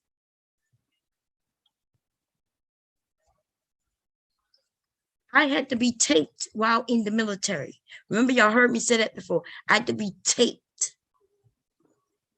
What does that mean? They taped around my neck, my arms, and around my waist to find that there was no fat. But that didn't matter. See, just because I'm considered obese or overweight does not mean that I'm fat. And it doesn't mean that now we could consider me fat, but they've always been considering me to be fat. Or not even fat. They don't even call it fat. You notice that they're not calling it fat. They're calling it words like overweight, or being overweight. They use references like obese. But they're not saying that just because you're overweight doesn't mean you're fat. Believe it or not, just because you're obese doesn't mean you're fat.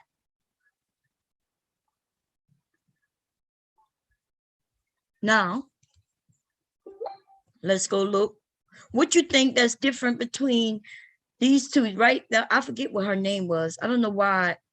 I had to look at the back of the original photo to see what their names were.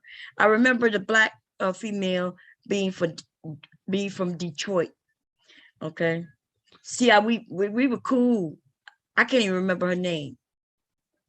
I had to look at it, but we were cool. We were so cool. Like, we just, like, when I would go to buy something, because she was kind of shy. So when I would go to buy something, we all went together, right? We went shopping in San Antonio, and we all went together. And when I picked out something, and she liked it too. So we like, okay, we could be the twins. You know what I mean? That's what girls did. So, but see this, the woman outside, she herself was Mexican. We're the same height. Why am I overweight and she's not? I could tell you why. Because I have ass and she doesn't. That's why we're going to go to Asians. We're going to look at these photos real quickly. But before we do that, like I said, let's look at the BMI. Y'all can give me some numbers. I got to share the screen again, I think. Oh, y'all, so this is me. This is me at Fort Sam Houston. All three of us in the military. Let me see. What I did with the other photos, it's like they go away. They went away on their own. Why? Something going on with my program over here.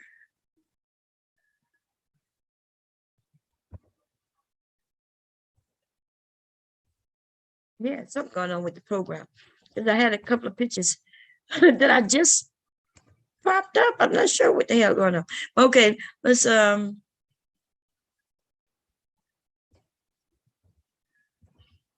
look, this is me. And I'm considered overweight. Let's see if I got some more. This is why you can see why I'm overweight. This is why I'm overweight. Because of that thing I carried behind me.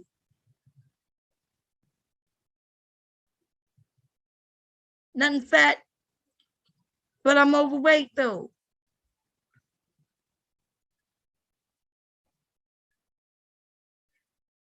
Um,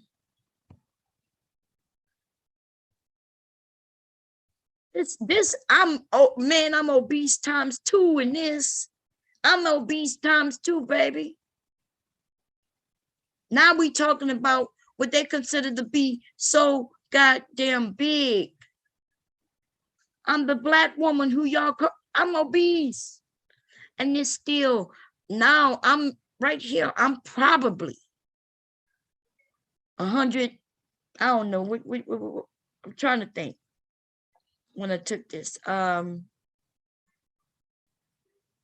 could go look in the videos because you know I took videos. In fact, this a movie. This was my birthday. I know everything about these photos.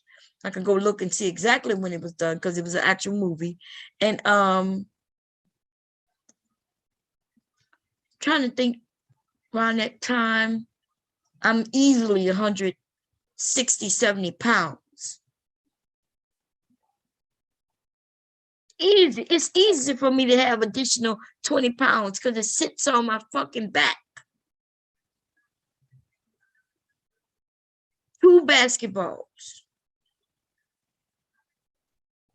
Okay. So I don't know what to tell you.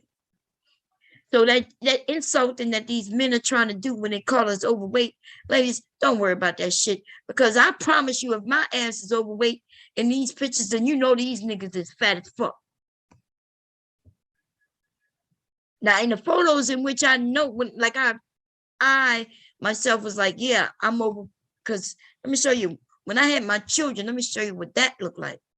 Now this, I've already had my children in this, of course, but now they're teenagers, right? Young teenagers in this photo. They probably was like high school. They was in high school, but they were still in high school, right? In the photo that's up now. Okay, but let me go back to my Facebook. That's where the photos, you can even see when I posted them. I gotta share the screen first though. Share screen, let's go back to it. I think I did the Facebook on here.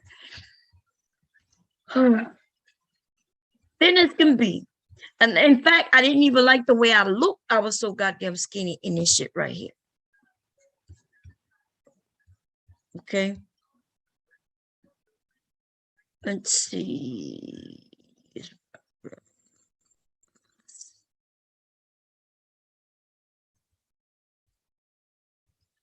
No, I don't want that. I thought that was a video. It's not a video. Here's my family. This is 2011. It's Mark, Malik, and my hubby.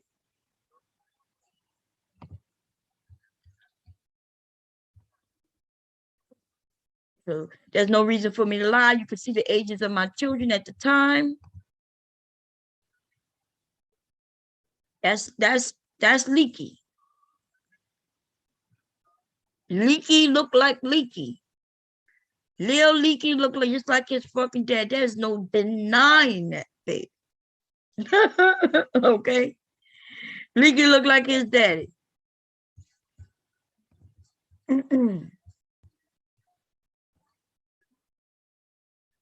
Here is me and my 2 kids.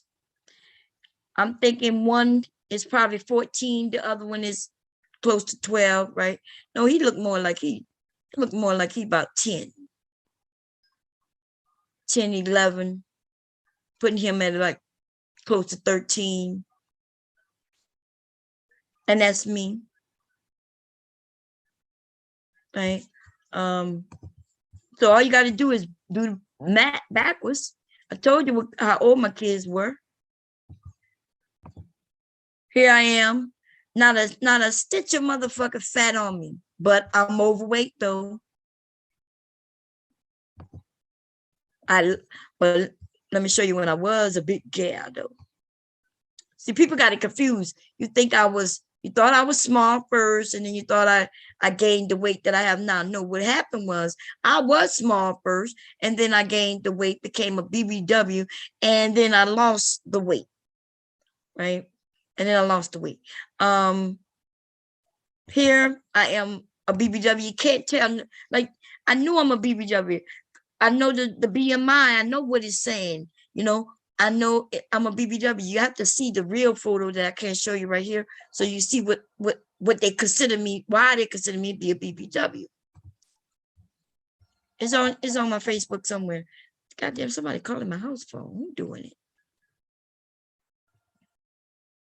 I took this picture 2 years ago. 3 years ago. What this is? I was here on YouTube when I took this picture. So 2016. I was here on YouTube. Damn, I thought I came to YouTube in 2017, but apparently I came in 2016.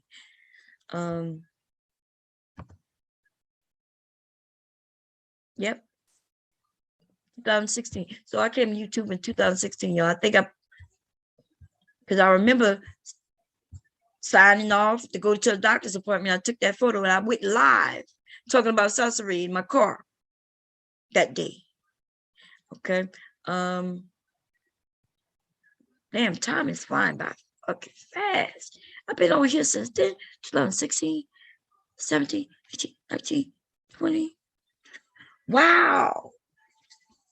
It's been 5 goddamn years. I really did not know that. I keep saying I've been here only 3-4 years, but it's been 5 years going on 6, I guess soon. I'm trying to, I know what to do.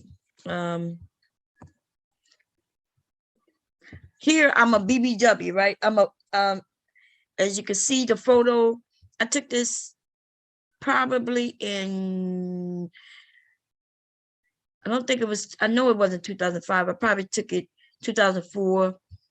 I can go look in the which come. That just was my email address at the time. No. I'm sorry. I got it backwards. That was my email address at the time. I probably took it later than that. Okay. After that.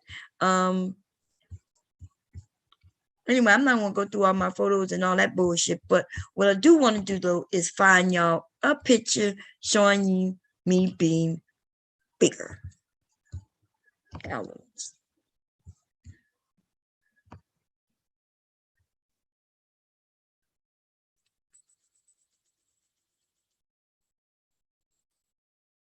Remember that picture I took in the park? We had a whole, me and my husband went out and did a photo shoot with ourselves. This is me and him. That's me and him. So y'all can't, and you could tell based on him that I'm, because people be thinking, they be claiming, oh, them old pictures, that's before you know, when you was a little girl. I'm like, no, nigga, this picture wasn't that motherfucker long ago. I'm married. Look at my husband. That's him. That's him. That's me and him in that park. They're like, no, you was young back then. No, I'm 40 fucking 5 in this photo. I remember how old I was because I remember when I was like, you know what I mean? When I was bragging. We went to, he was in somebody's wedding. One of our friends who we thought was married all them years, when they finally got married, he was the goddamn best man. I think I told y'all about some shoes. Remember I told y'all about a fight I was about to do with the neighbor? And I told you I love them goddamn shoes because they had a bracelet around it. They're baby fat shoes. Here are them, man. Look at that. I love them shoes. And I ended up losing one of the bracelets. It's like the shoe is held on by this bracelet. When I kicked the shoe off in the yard to go and choke that bitch out, I lost that bracelet. I hate that shit, man. I was like, when am I gonna find this goddamn I tried to see if I could buy the bracelet to replace it on the shoe. Man, I still got the shoes. But I lost one of the bracelets, kicking it off to whip her ass. I don't be lying about my goddamn stories. Okay.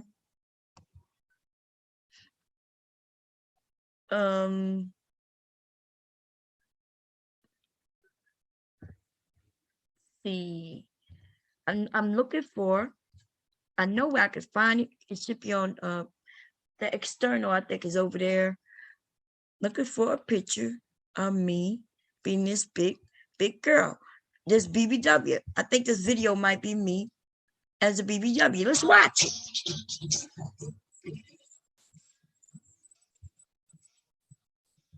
Now, this is the thing also. Based on the music that's in my videos, it should tell you how long ago it was. Okay. This song had just come out.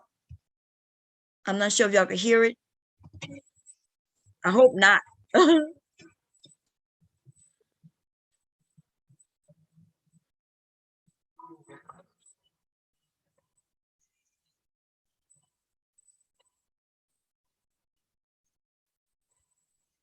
This is why the men say that I'm a porn star. I want y'all to look at it. Look at where I get naked. Because this video is up on the internet. It's on YouTube under somebody else who made their page. It's called Bomb Cherry. I think they spell it different than mine. I think with 2 B's. I know who the person is, right? He put this video up. It's over there. And the comments, the fucking comments. I think it was up. It was like 3 different men put it up.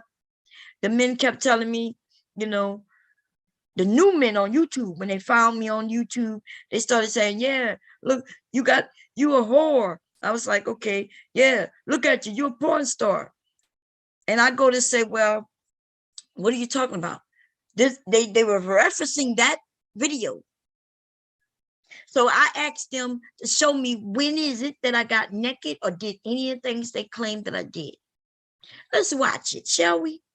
I am going to mute it because I don't want YouTube to, I'm not sure. I'm going to mute it.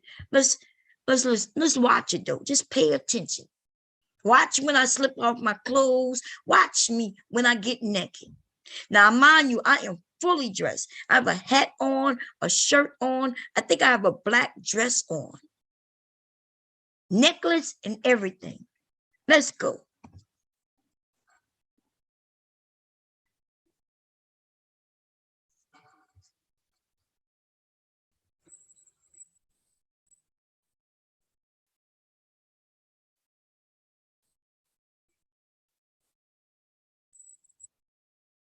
I muted it. I'm gonna play it a little bit. I'm trying to play it where it won't get me kicked out, but I won't get a strike.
Now, let me pause it. Y'all saw where it says Scorpio season? Look at the date that I posted this. But not only look at the date that I posted it, look at the date of the video. It's on it. Look, it tells you what date I shot this shit, what time it was in the morning when I shot it. So I did it on what state that is. I can't see it because of the F. Y'all don't see that? Right? I made this for Scorpio season in 2011. I posted it November 7th, 2011.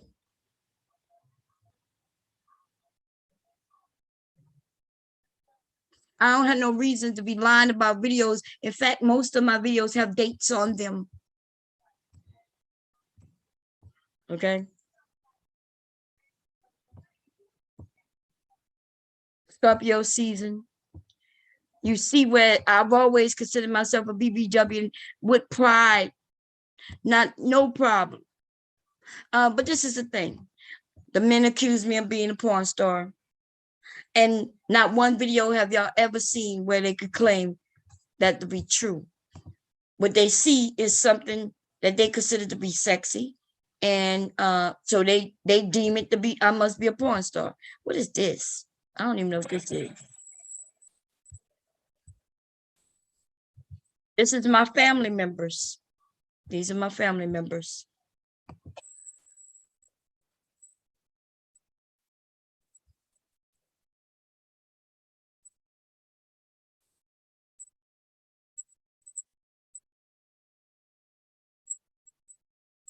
That's my aunt. Listen to the accent, baby. That's my aunt. That's my mother's sister.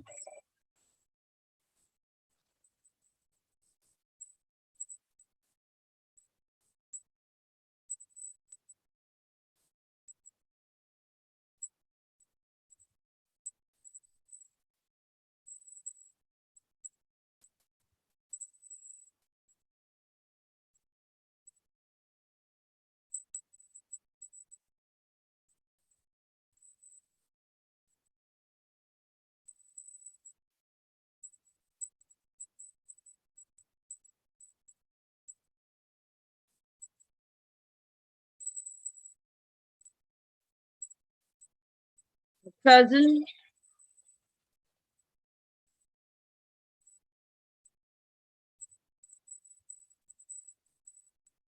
Where all them fat women? Oh, where's all them fat, ugly women? Where are they? Because I'm gonna be honest. Look here on YouTube, yes, you YouTube and Facebook, and you can see the women who are big women. But even when they're big women, the men still follow them. They cute, they pretty, they this, they that. Um, you know what I'm saying? I can look in a crowd of black people, and we don't see a lot of big fat people. These niggas be on here lying. Now let's go look at a group of black people. Let's do that real quick. I'm gonna just put in black people. See if I can do a group. We're gonna do black people in a group. See what comes up.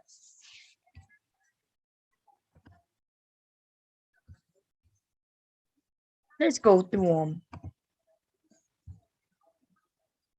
Is anybody like so big and ugly and so obese that no man would deal with? There's 3 women there. I see one woman, she's in the back. She looked like she's a BBW, and still men will deal with her because she's pretty. Listen, in this picture, I see 1, 2, 3, 4, 5 young women. And I don't even know if any of them are obese or BBWs. This light skinned one right here, we can't tell because she's in the back. She just have a pie face. That doesn't mean she's big. I had a pie face. Thin as could be with a pie face. But I bet you this, even if she was considered a BBW, I bet you she won't have no problem getting not one of them dudes to hit up. Let's go through some more. Where's all these big people? Now, based on the BMI, yeah, most of us gonna be considered big. But for these niggas who claim, yep, everywhere I go, it's nothing but big fat women everywhere. Big fat women everywhere. And I'm like, where do you be going? Where are you going? They ain't going nowhere. You know where they see that? In the YouTube videos they want to pop up. That's where they see that. Are we saying there aren't any big people? I'm not saying that at all. But the extremism that these niggas go to just to spread their message. Okay. Now let's go to another group of people though, the Asians, because I wanted to touch on that.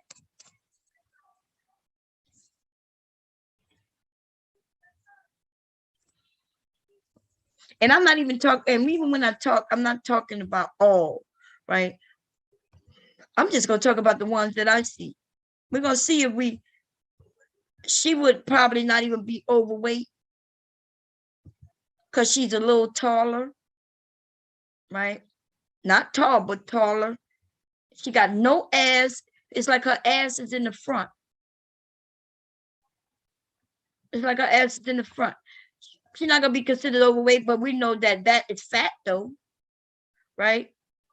If I could be fat with no fat, if I could be fat with a flat belly, if I could be fat, then I know goddamn well we could call them fat, but no, don't do it though, Bomb. Don't call them fat, Bomb. Don't do it, Bomb. Bomb over there being jealous. Why? It's been shaped like me now. Well,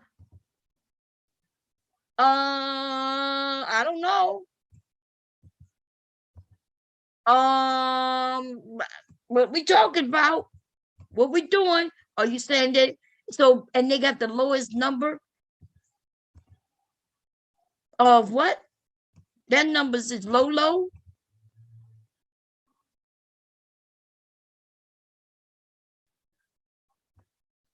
I'm just trying to figure it out. Even when I'm big, I'm not shaped with like I got 3 sets of titties. Is that 2 sets or 3 sets of titties?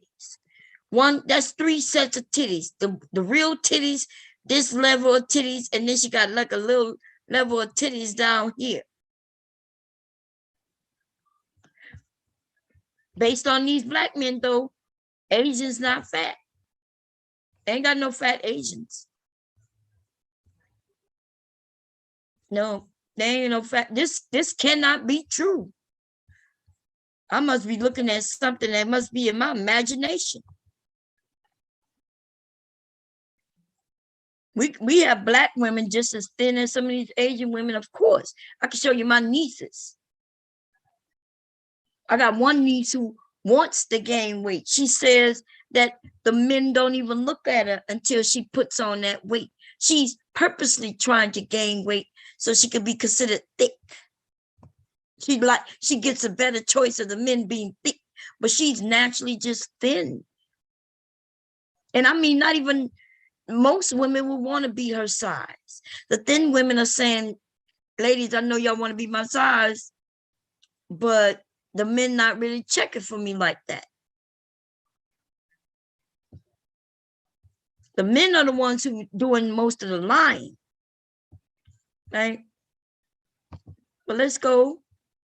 So if they don't have, because they generally, for Asians, they don't even really have chest like that, right?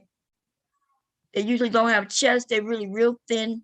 And if they gain any weight, they could be fat and still be meeting the BMI. But in their country, though, it's another story, though.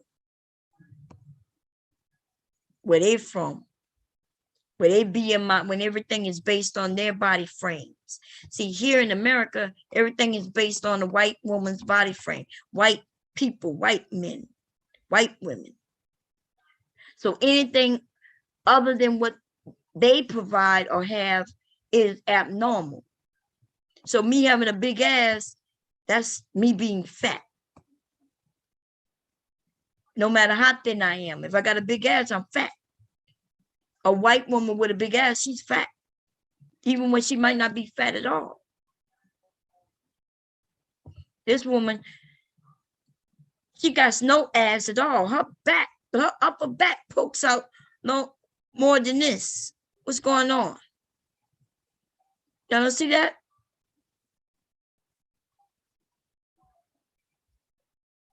And then what's weird about this shit is black men don't even, y'all, come on. Y'all be lying y'all ass off. Anyway, I don't want to sit here and beat up. I do have to, I want to put a cross on the pillow for my mother-in-law. I thank y'all for allowing me to come on to express my frustration.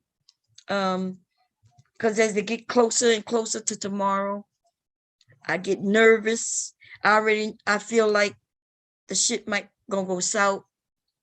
My husband thought he heard me say I said I was gonna hit somebody. I didn't say about doing anything about hitting nobody. I don't think about touching my mother-in-law. I would not hit my mother-in-law. Okay. We both too old for that kind of shit. So I did not say that. And if I did say it accidentally, which I don't, it didn't come across my mind, so I don't remember saying that. But if I did, that's not what I meant. I don't think what I think I said is that, yeah, I'm not gonna be a punching bag, and that yeah, like I'm built. Look, it'll probably just come straight out of my mouth. Come straight out of my mouth. So I guess since he says I can go up there and talk to him about it, I guess I'm gonna try that. I'm gonna try to see how that work out. Because I am nervous, y'all. I'm nervous that it's gonna go south, and when it goes south, it's gonna be bad. Because it's gonna end up bad if it goes south. Okay. And he is in a awkward position. The awkward position is the fact that, of course he loves his mother. I never begged him or asked him to choose, but I have felt like it's just, and it was only during the times of the visitation did I ever feel that way. I just felt like this shit's not right. Like, why am I on why do I get to get beat up on? And then I'm supposed to be happy about it. 20 plus years. I'm not going to be happy about that shit. I'm not putting up that shit no more. I'm just not. Just not putting up with that shit no more. So what I said was what comes out of my mouth. What comes out of my mouth just comes out. No cap on it. Right? No filter. So I might be just sending the gifts. I'll be okay with that. Just sending the gifts and say, hey, and they could say that, she's not feeling well. Just let me stay at home by myself. I could eat some gumbo and chill out with the people who's online. Shit, I'm good with that. You know what I mean? I'm good with that. Sometimes that's what's best. I want to look at The Matrix anyway. I was trying to save it for Christmas Day, when I have nothing to do, I can sit down, me and him, could look at The Matrix together. So, but I want him, though. I want my sons and my husband to still go visit with the family. I'm not trying to stop them. Look, just because I can't be there, just because people can't respect me and I don't want to be disrespected, doesn't mean that they shouldn't go. But what I will also say is, I'm hoping that my sons, well, I'm not going to say that. I kind of taught my sons how to, hey, that's your grandmother. So, learn how to listen with one ear and let it go out the other. I don't know if that's a good thing that that I taught them. I don't know, because it didn't work out for me, right? It didn't work out for me. And it actually, I taught them that when they was younger, but now it's almost like I need to say, look, you're a man, and sometimes you might have to say, hey, mom, I'm a man, and don't talk to me that way. But then I don't want it to seem like I'm teaching them how to be disrespectful. So maybe that's something my husband have to have a conversation with my sons, because I don't know if he knows, because I am the mother, and the sons do come to me on certain things. I don't know if he knows that, they don't like the disrespect. They don't like being disrespected. They don't like somebody talking about their mother to them.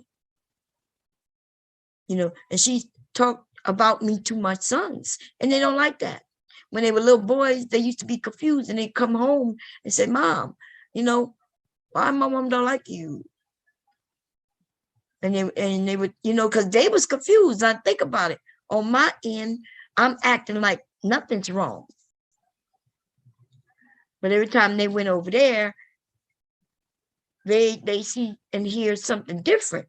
So they themselves are confused. Like if I was being mean about her, then they would have an understanding where mom don't like mom and mom don't like mom. But no, on my end, I wasn't talking about it at all. As far as my kids was concerned, that's your mom. That's your mom. And boom, you could go see her. After they was a certain age, you could go see her. But then they got older and they started asking me questions. And I still was like, well, then they got older and they were like, well, Mom, I can't handle it because all she want to do is talk about you.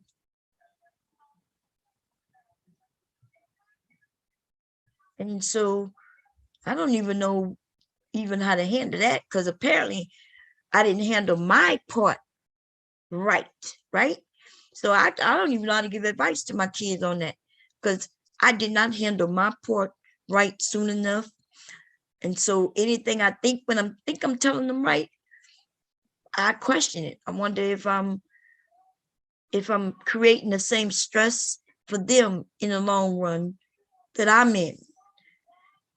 And so I found that you are all on YouTube, when y'all say things like, nah, confront it head first, talk about it, and hopefully, there could be some respect, an agreement of respect.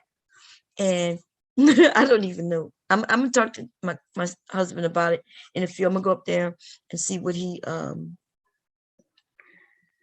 because he needs to talk to his sons, because I'm not sure if he know that they kind of feel the same way, and they are men. You know what I mean? Like they're young men. What young man wants to hear somebody talk about their mama? Nobody. And even if it's weird that she thinks she could talk about my son's mother to them. That's so the backing off and not, seeing her and talking to her as much is because of her own doing. That's what I would tell her. Because like I said, I have no filter no more. Everybody else still doing exactly what I used to do. Just letting her be her and being the doormat, being the punching bag. I'm gonna look and see what y'all advice is. Anyway, back on this VMI thing, because I'm kind of done with that for now. For all these dumbass niggas on here who don't know, why don't they go to do the BMI calculator, put in your height, put in your weight, and and see what it says about black man. They don't give a fuck that you've been lifting weights and you got a lot of muscle mass. They don't give a fuck that you got them thick ass thighs over there. And I promise you they don't care about that. So that means even if you are a dude who's been lifting weights and you got them big arms, them big legs like a bodybuilder, right? If your ass, when you put in your height and weight, if it says that you're overweight or obese on the other side, then that is in those numbers. That is in those national numbers, the CDC numbers. You being a part of the group that is overweight or obese. Fuck, nigga. And that's why, and look, we can look at the general and tell that nigga not overweight. That nigga is obese. As they talk about, and then they'll say, well, women are more obese. Oh, that's what I wanted to do before I go. That's the thing they'll say. When I say, nigga, you obese too. Then they'll say, well, women are more obese than black men. Now let's go look up one more thing.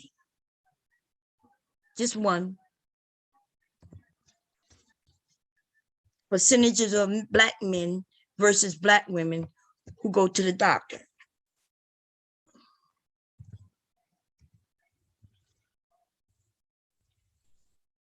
How should I?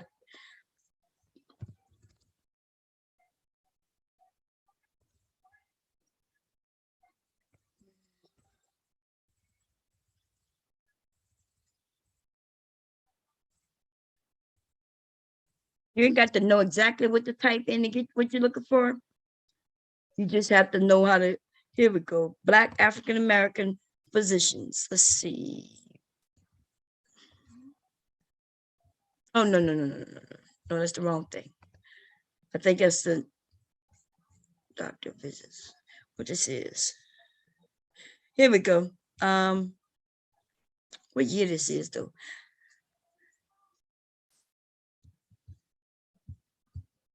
What does this say? It pisses me off, man.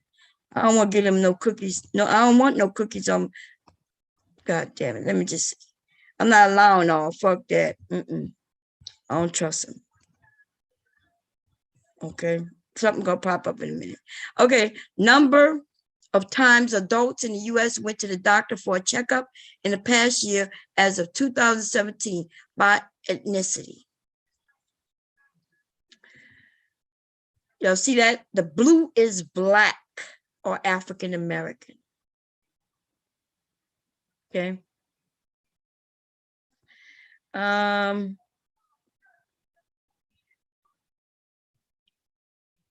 Wait, the number of times. This is the number of times.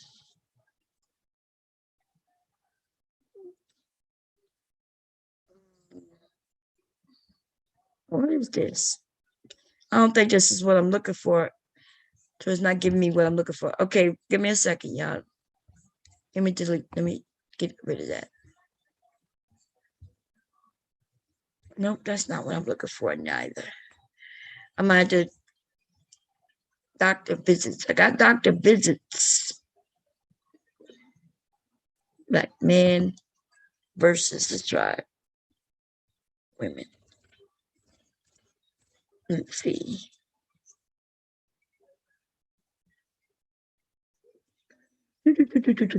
At a glass. Nope, that's not it.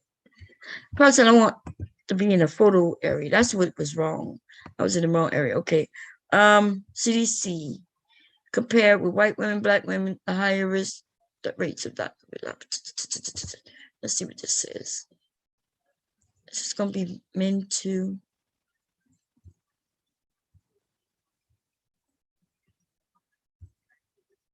Nope. I did see something that I want though. I saw it. Oh, what are you doing? Slow ass computer. Women visit doctor more often than men. Is that what I just clicked? Okay. Women more likely than men to visit the doctor, more likely to have annual exams.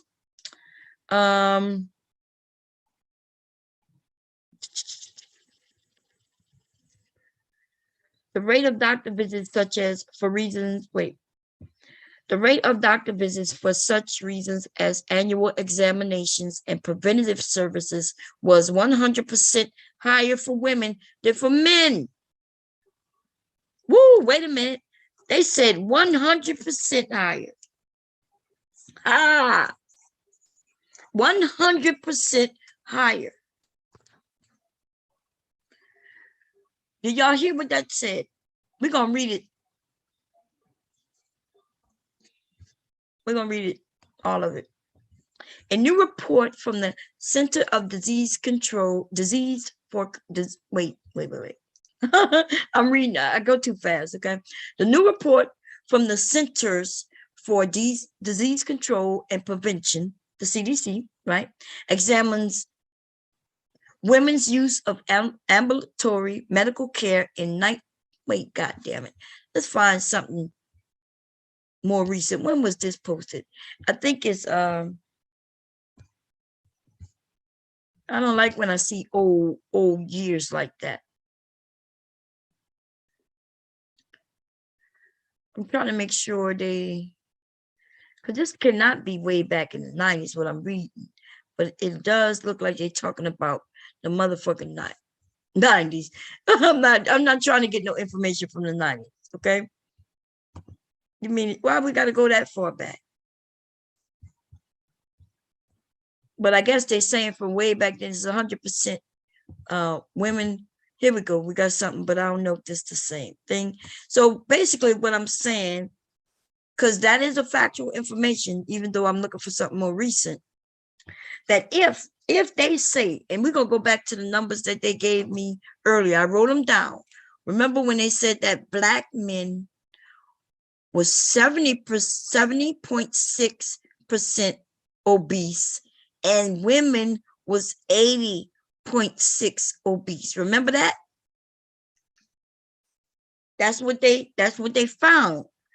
But now if we go back to say that Black women are going to doctors for annual checkups and anything, 100% more,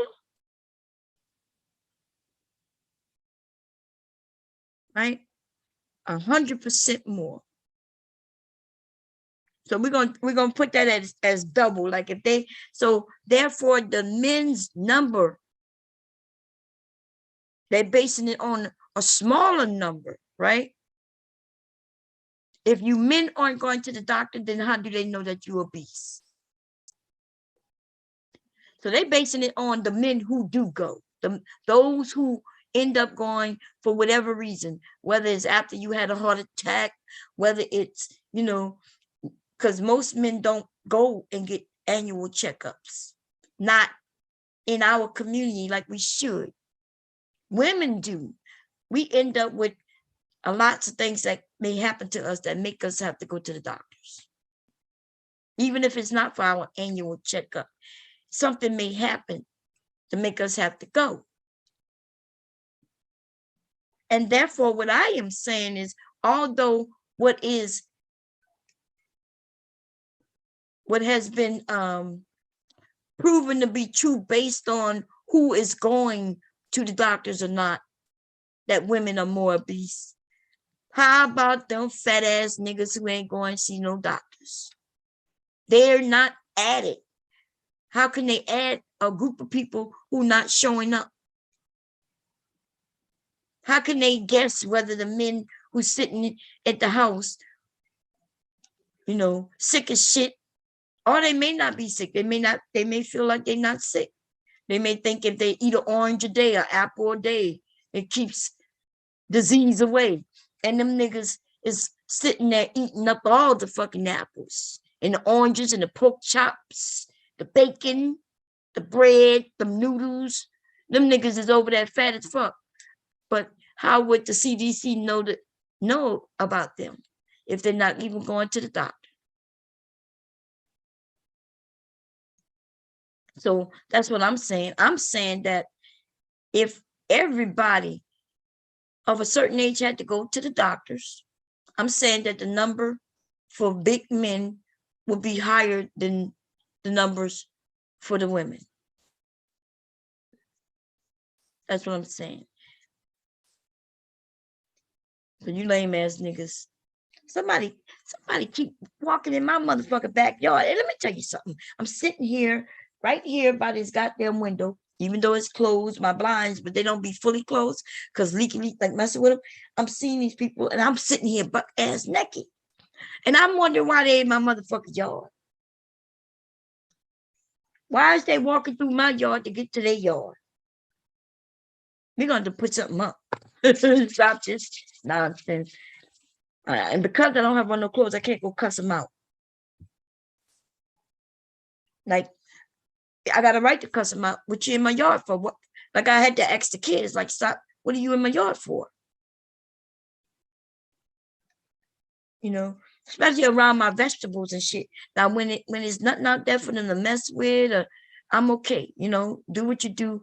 But I tend to I be growing things. Right now, I'm naked, working like I should be able to do in my motherfucking house.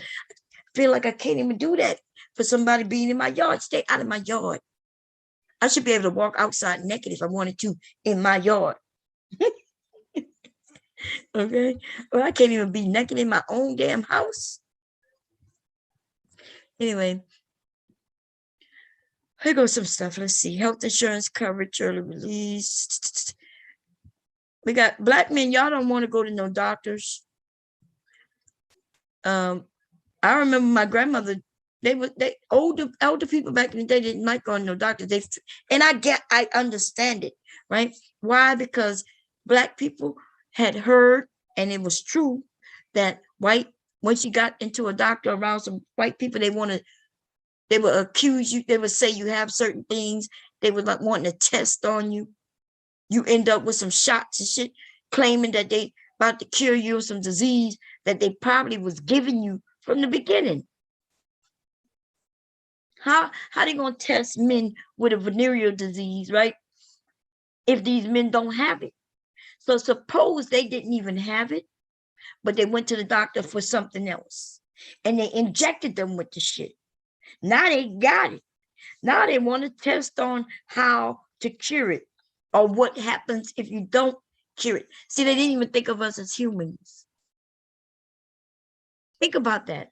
Why would they have to see how certain things will affect black people versus white people when we're basically the same, except our skin tone? They was giving us diseases just to see how these diseases react on us, purposely and without our knowledge. And then they had those men thinking that they was going to cure them of it. Right? Well, why lie and tell somebody you curing them of it? So if they lied to them about curing it, how do we know they didn't lie about actually giving it to us? Remember that first shot where they claimed that you had something that you didn't have? They say, "Oh, we see that you have this." The men are like trying to figure out, well, how do I have it? How can I have it when my wife don't have it? They said, well, we're going to cure it. And we want you to help us figure out why you got it, to make sure your wives and girlfriends don't get it. And they say, okay. And then they shoot them and give it to them. See, we got to understand how it was back in the day. There wasn't a whole lot of people just sleeping around like today. So imagine some man going to the doctors just for a checkup, and somebody telling them you got syphilis. What is syphilis? Well, it's a disease that if your wife get it, and it might stop her from getting pregnant, or this or that and the third. Oh my, oh my. But how did I get it? We don't know how you got it. Do my wife have it? She probably don't have it right now. Okay, well, what can I do to make sure she don't get it? Oh, well, let me give you this shot. And then you're going to give us permission to make sure that it cures, that you get cured. Okay, but anything to make sure my family don't catch it, give them a shot of syphilis. Gave it to them. Y'all never heard that rumor? One of those men was like, some of those men weren't even married. Some of those men had never even had sex. How you get syphilis and you hadn't even been sexually, in a sexual situation? You was a virgin. How you get syphilis, yo? How you get syphilis? See, they thought we was all just sexual, just down there, just having sex with everybody, each other. When I heard that, this was years ago. I heard that there was some claims that some of the men that said they had never even slept with a woman. But they was in that key, what they call it, how you pronounce it? They was in that goddamn what you call it? They had never been with a woman.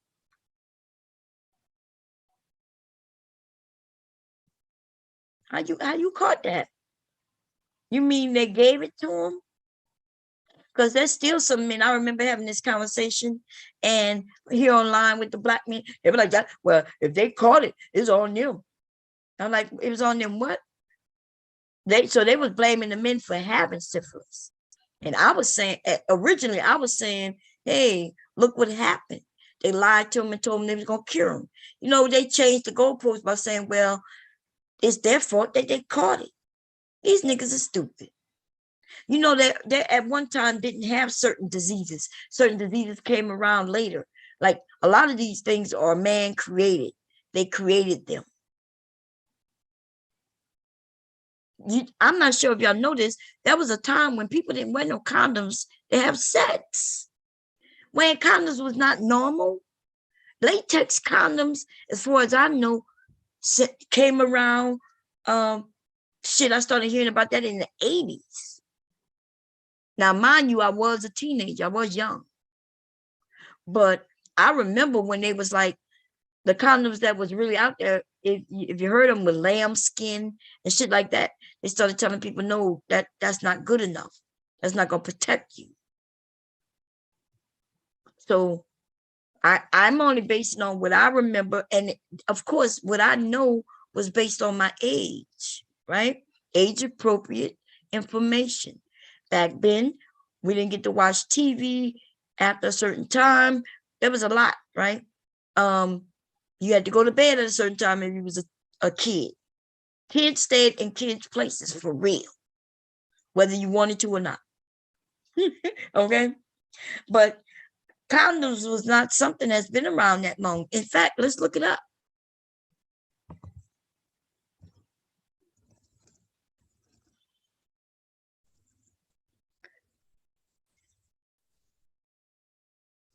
When was condoms invented? Let's check it out. Okay, let's see what this is. What is was 1855.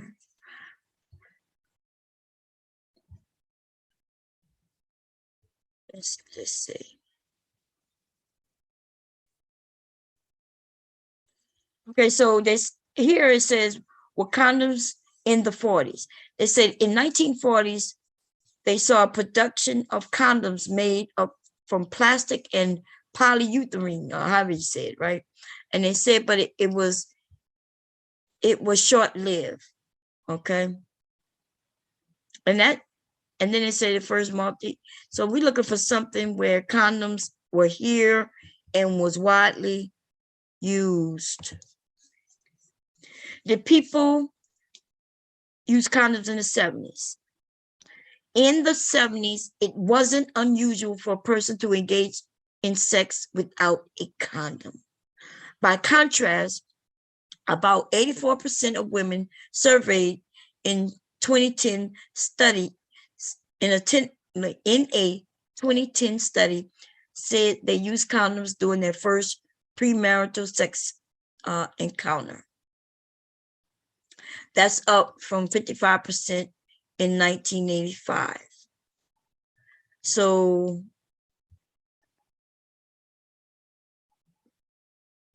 in 84, I'm sorry, let's back up.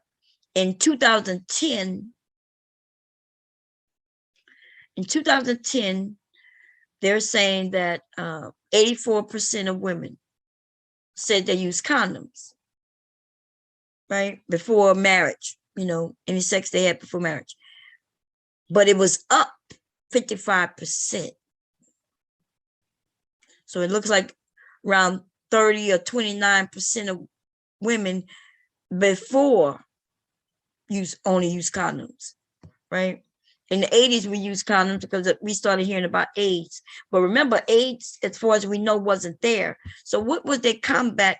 Let's look and see. What was condoms used before AIDS epidemic?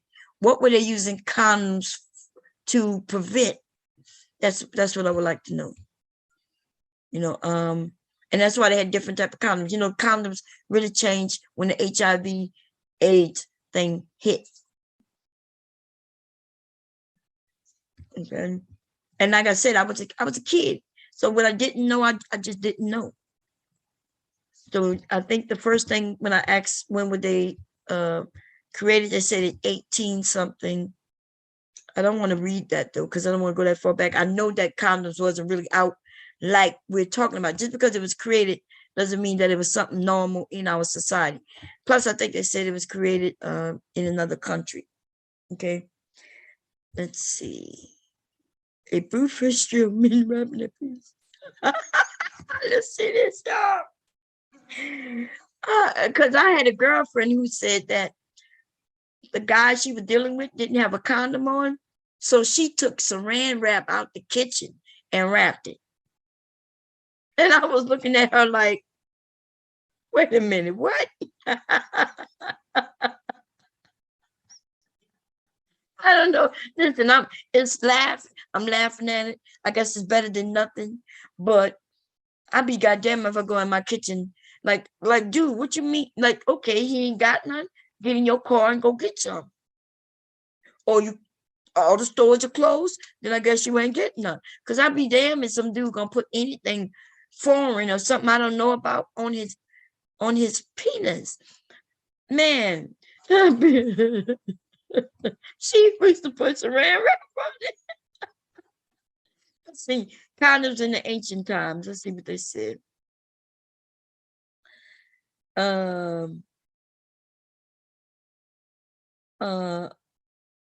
What is that, y'all? Animal gut condom. Oh, I heard about these. Well, they was using the intestines of animals, but that's what the lamb condom, the condom made of lamb and shit like that. I think that's what it's from, the intestines of these animals.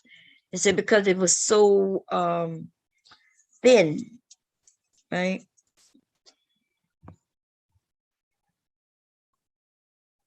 Y'all, it's crazy, baby. I'm gonna stop. I don't know where. How in the hell did I get on condoms? I don't even know. Let me stop. I don't even know how I got where I'm at. Shit, I don't even know where I'm at. I don't know how I got here. Okay. Joe, what's going on? They were giving them out to troops during the Vietnam War. Oh, okay. Hey, Joe, I'm gonna get the medical book, the book. Wait, let me see. I gotta come up. When they promoted condom use for teenagers in public school, there was a worldwide outbreak of single moms. When they promoted condom use for teenagers, that's when they were single moms. Nah, babe, that's not how. Look, you're going to have to talk to some older people. That's not how it went. Somebody said between 64 and 73, the overall use of rubber was more nationalized. That's why it became more prevalent. Thank you, Samantha. Mike Green Eyes says, yeah, Aries, it was the 90s. They were first used as clothing accessories for, for THC, for TLC. They did have condoms all over their clothes, but they were promoting against HIV. And they found out that they can be birth control too. Y'all crazy, man. Let me see what Aries said. She said she thought they came out in the 90s. That's what I thought. I thought they came. Well, I knew they was in the 80s, 70s. So I figured like 70s they were created, but shit. Let's see. Joe said, get the book Medical Apartheid. It talks about all the evil things that were done to people under the. Wow. I'm scared to do that, Joe, because I've heard, so we know what happened during slavery and with women. For you black women were thought to be, first of all, women as a whole, we was less than, right? They figured that,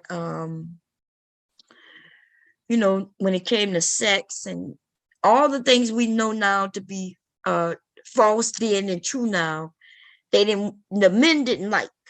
The men thought they could just use us as devices. That's what we were in some points in our history.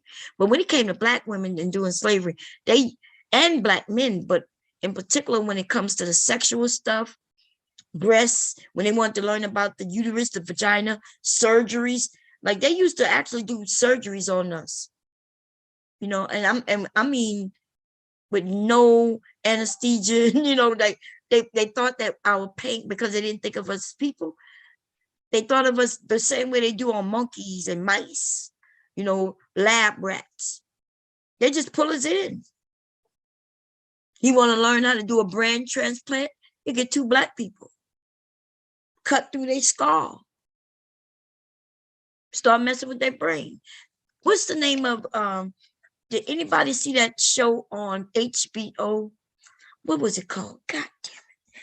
I was hoping that a second season would come out, but they was a magical family, and I like that show, man. Okay. If y'all watch that, you'll see that there was 1 or 2 episodes where they ended up moving into this house, and the house had ghosts, and the ghosts were Black people. Now, this was Black people moved in the house, but they had some Black ghosts.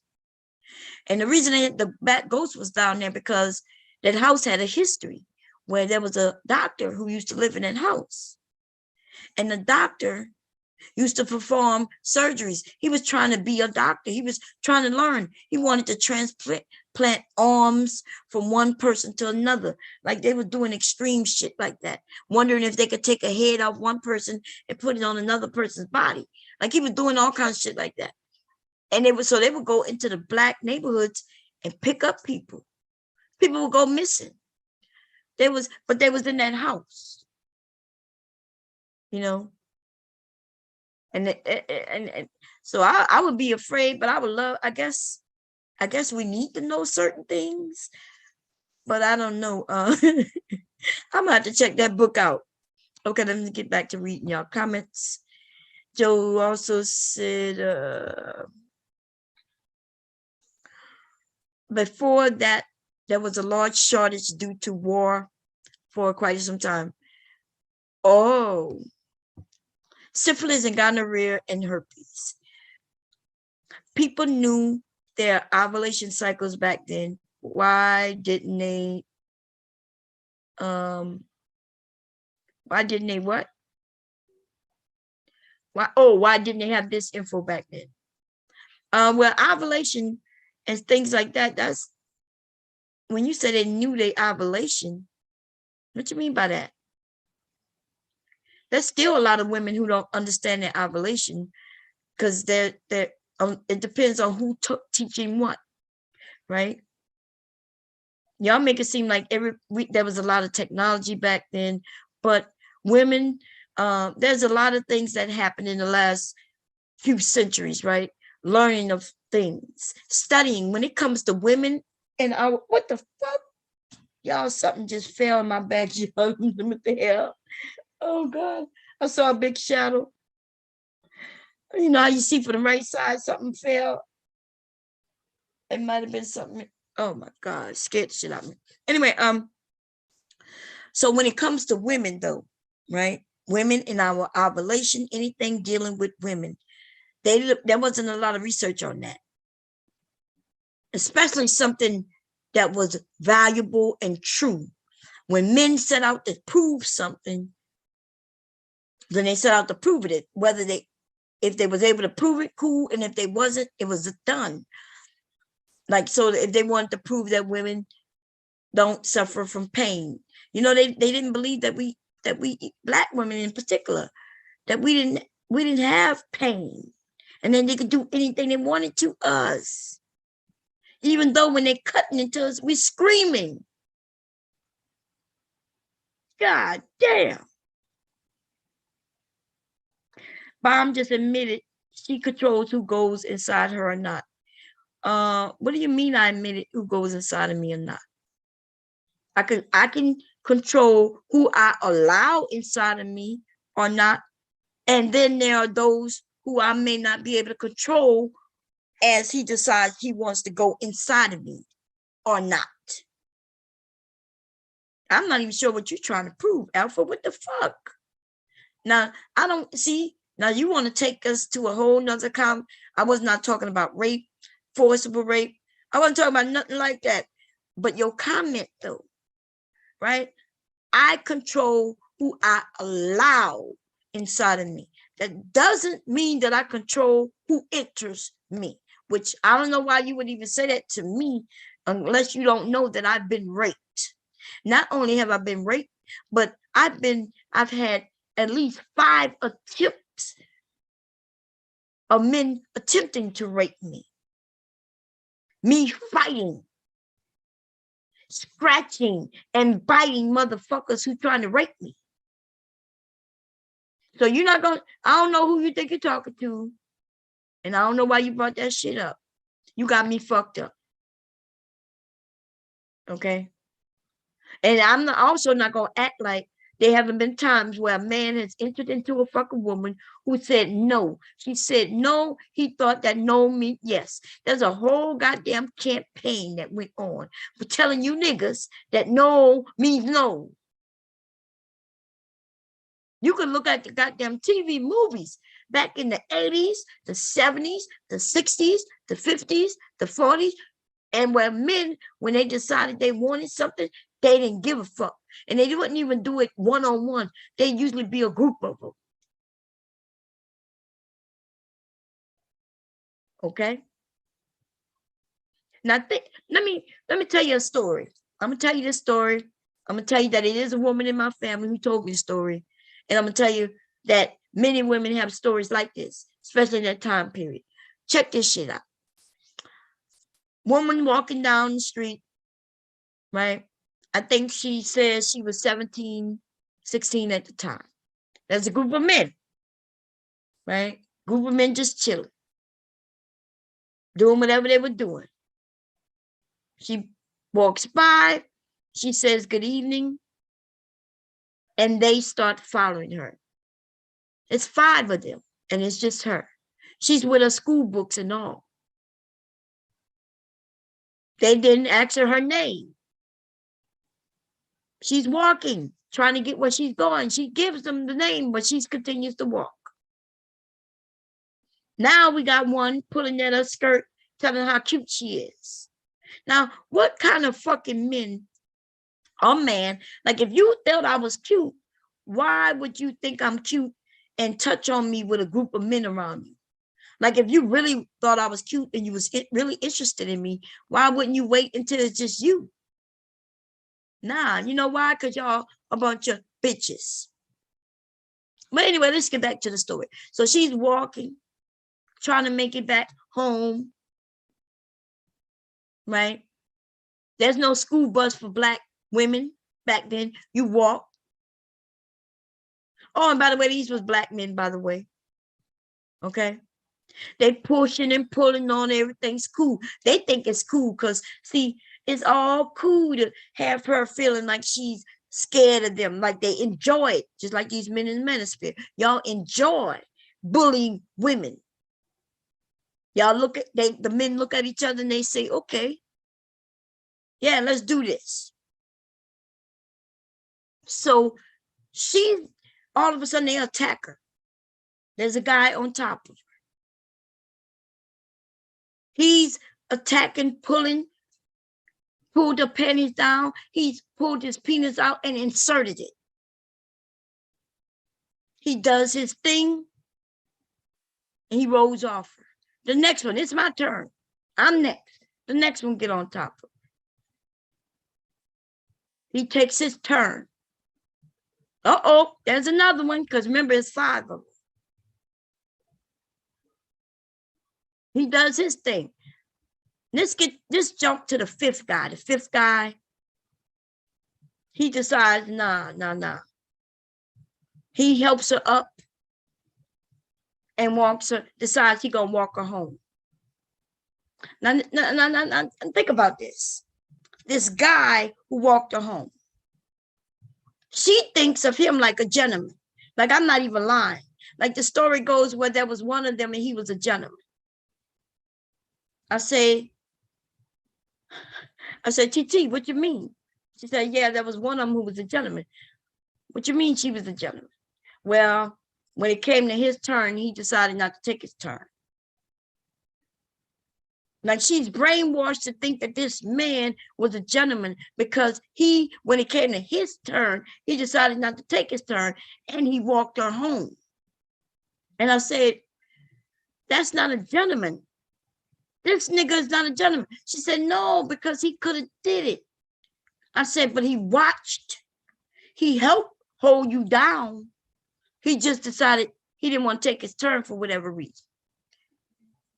See, the bar is so fucking low to where she thought of him as a gentleman. Just because he didn't take his turn. What you mean his turn? I'm telling her, I'm like, what turn?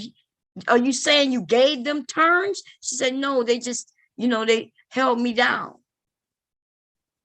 I said, was he helping hold you down? She said, yes, he held me down. But then afterwards, he told me he was sorry. I said, but that's not a gentleman. The bar is really fucking low. Black women, we have put up and allowed a lot of shit. And then we will still stand up for your punk asses. She still was willing to stand up for him. And I kept telling her, I don't, like, what are you talking about, T? It was my aunt. How many women back let's go back as far as your grandmothers. Some of y'all have grandmothers who will be just my aunt's age. Remember, I'm talking about one of my aunts. I'm not old enough to be your momos. I'm not old enough to be y'all mammies, unless you're in your 20s. And I'm not old enough to be your grandmothers for none of y'all. My grandchild is 2. So I guess my aunts, though, could probably be some of y'all mothers. Now, how about you go to your aunt, have conversation with all of them, and see how many of them have been almost raped, molested, touched. Go and find that shit out from people in your own fucking family. How about you do that? Since you don't know none of these women online, you're willing to call them liars, why don't you go ask your own motherfucking family? Then come back and have that conversation with me. Until then, shut the whole fuck up. Because even I was one of them motherfuckers who seemed to be standing up for a group of motherfuckers who, when I tell y'all the stories, even I start wondering, why in the fuck am I so pro-male, black male? Because the truth be told, I can name some good men and I can name some who was on the opposite side. But at the same time, check this shit. Remember them good men that I'm telling you about? They may have been good to me. When I found out that somebody who I considered to be an honorable man, like when I think of it, I'd be like, look, I had some great aunts, uncles, and da-da-da. And then when I hear another woman tell me that there's one of my uncles, right? One of my uncles who I think to be such a high value man, a man who was there to protect. When I find out from another woman that he did some shit to her, now it makes me rethink everything. When there's some people who could be good to some people, but bad to others. Right? It's the same way as I could be very nice and feminine to my husband, but I could come online and cuss some other motherfuckers out. Just as quick as that, right? It's the same way in the street. I could smile at him and decide not to smile at that dude. When a guy, he can just try and attempt to rape her, but decide not to do nothing but be nice to her. You niggas need to stop on this attack of Black women, because I'm trying to tell y'all that y'all need to stop it. Because when Black women decide that they're not going to put up with this shit from y'all, it's going to be all downhill from there. If we decide to do what y'all are doing against Black women on a large number, on a large scale, should I say, it's going to be bad. You already looked at as the rapist already. If Black women start saying, yes, our goddamn grandfathers, our fathers and uncles have been trying to rape us since we were born, we would be feeding into what they've already saying about you. I'm just saying.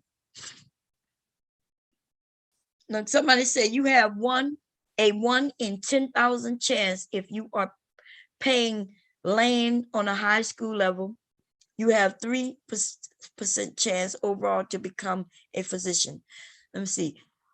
Bomb Cherry got these women paying her so she can talk reckless about Black men on her platform while she's showing off her beautiful pictures to Black men.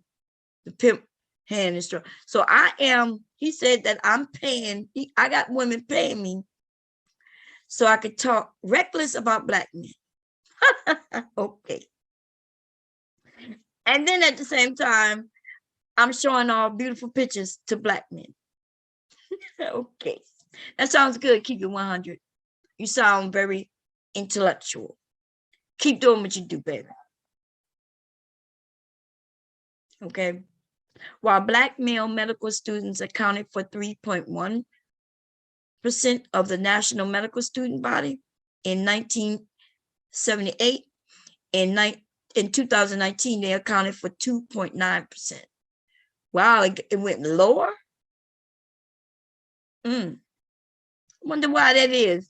Do you think, I can tell you why that is. Hip hop, right? There was a time where Black men wanted to be police officers. They wanted to be cowboys too, cowboys and Indians. I'll put that one out there too. But they wanted to be police officers and firemen, right? Some even doctors and teachers. Back then, they didn't have too many male teachers that I remember. But I remember, and then hip hop came. Seemed like they all wanted to be rappers. Then they wanted to just be dummies. Like, you the lame in school. If you're trying to even be a doctor, if you're even thinking about being a police officer, it's bad in our community. I don't even know how we go backwards like that. I genuinely hope so. That is still an example, small difference. All men have been going to college less across the board. It's not a Black man position thing. It's an all thing in all fields. I agree. I think all men haven't been going to college, but they didn't really go to college much back in the day anyway. Other races, they didn't have to go to college, right? They knew somebody who owned their own business and they could get hands-on experience. See, when white people, or especially white men, when the owners of businesses, companies and things, where they bring their children on board, especially men back then, right? You bring your sons on board, hands-on experience, you're teaching them. They don't even have to go to university to make it. That's not the same thing for Black people, though. Black people, we know our way out is through education. That was our only way out. We're not owning anything. Even when we used to own things, in a moment's notice, somebody could come and burn it down. And why are they burning it down? Just because some white person across the track sees that this side of the track is building up, progressing, right? They having a harder time than we are having, and we're separate.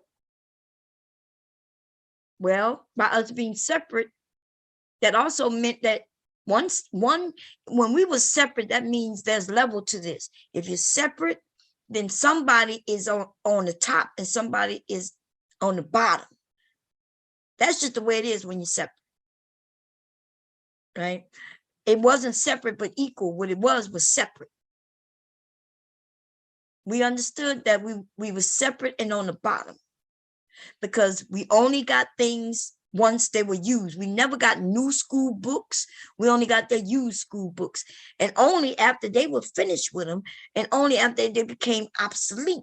It wasn't like they get to use the school books this year and they pass them on to us next year, right? No, they got to use the school books for 5, maybe to 10 years. The books are obsolete. Now they're passing them on to us. All meanwhile, when hip hop started, wasn't one of those UTFO guys an educated rapper with my green. My preschool teacher was a black male too.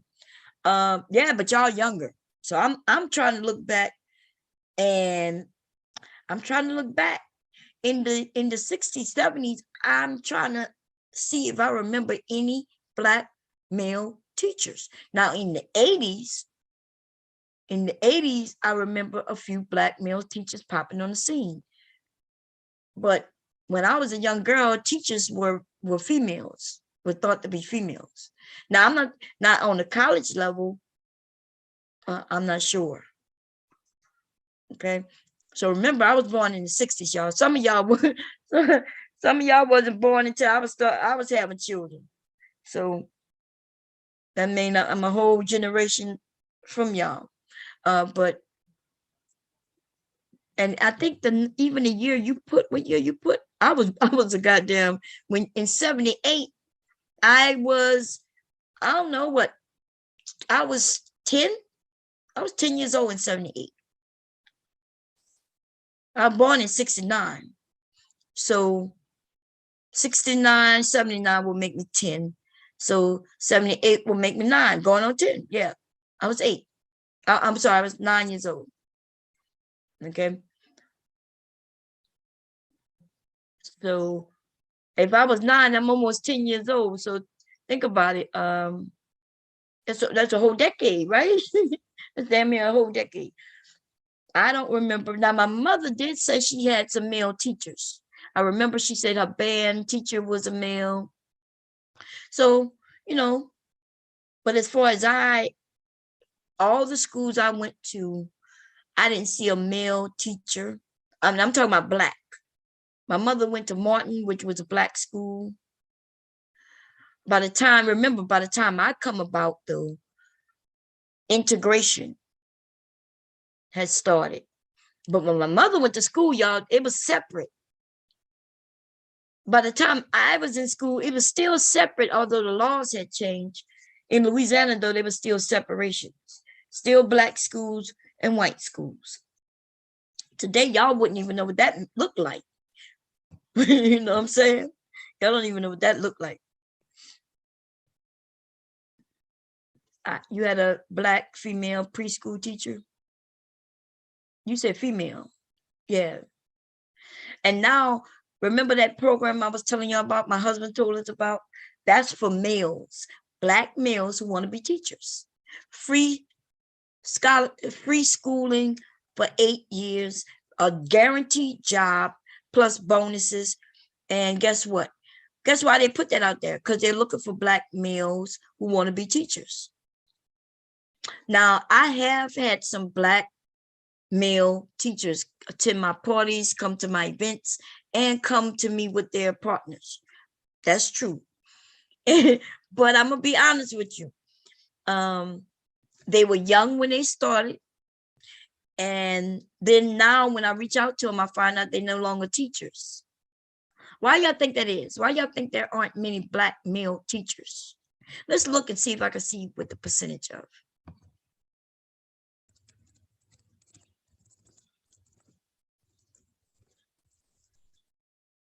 Now I have an idea why, and I could base it on just what the people who I knew who were teachers, young black teachers. They were males. I could tell you exactly what they experienced. Okay. They said only 2% of teachers are black men. That's what they said in 2009 in this right here. Yeah, that's what I'm saying. 2%, 2%, 2%. Only 2% black men make up teacher workforce. That's what they say. That's in 2020. Yeah. So 2%. Wow, that's a very small amount.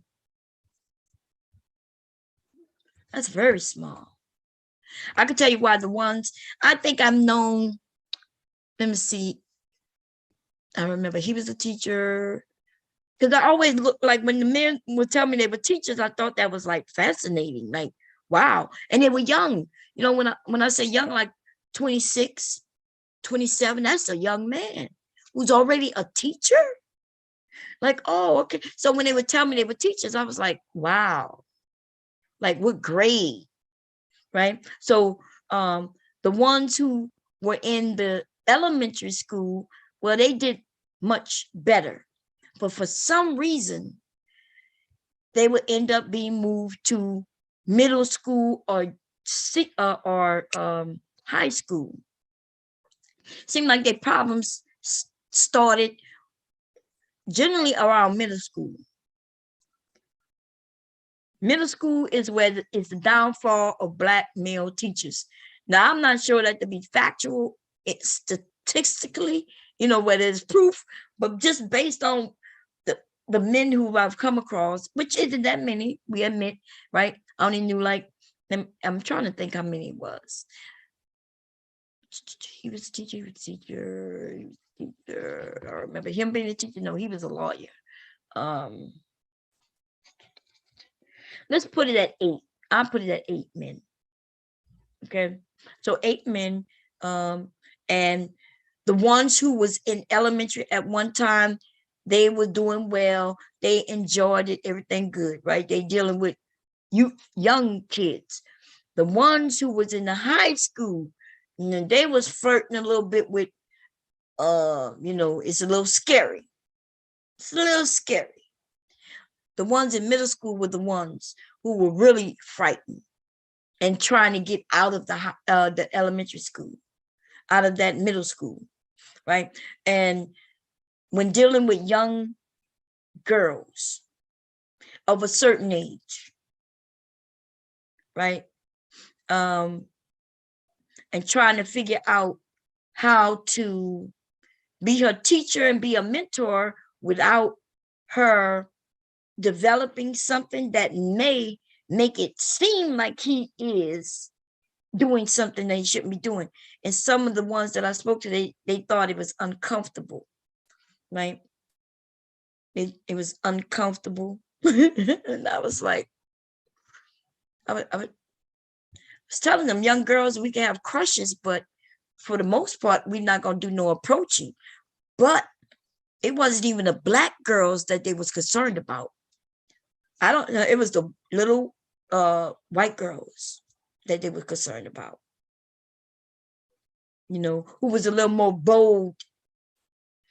They would walk up and, and just say certain things and let them know that they have crushes on them. Shit like that. Anyway, that's based on what I heard. Anybody want to come up? I'll put the link up. I do need to. What time is it?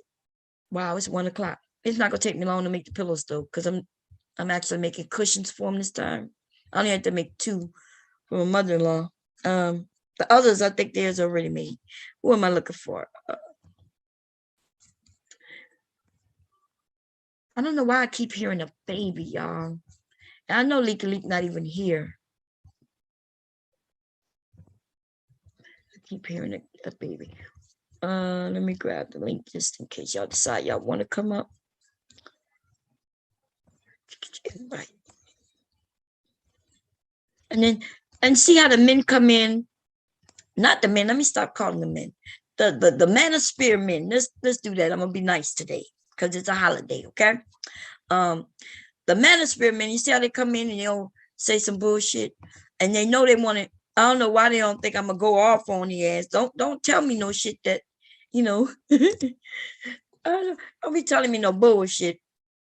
I didn't have a black teacher until college.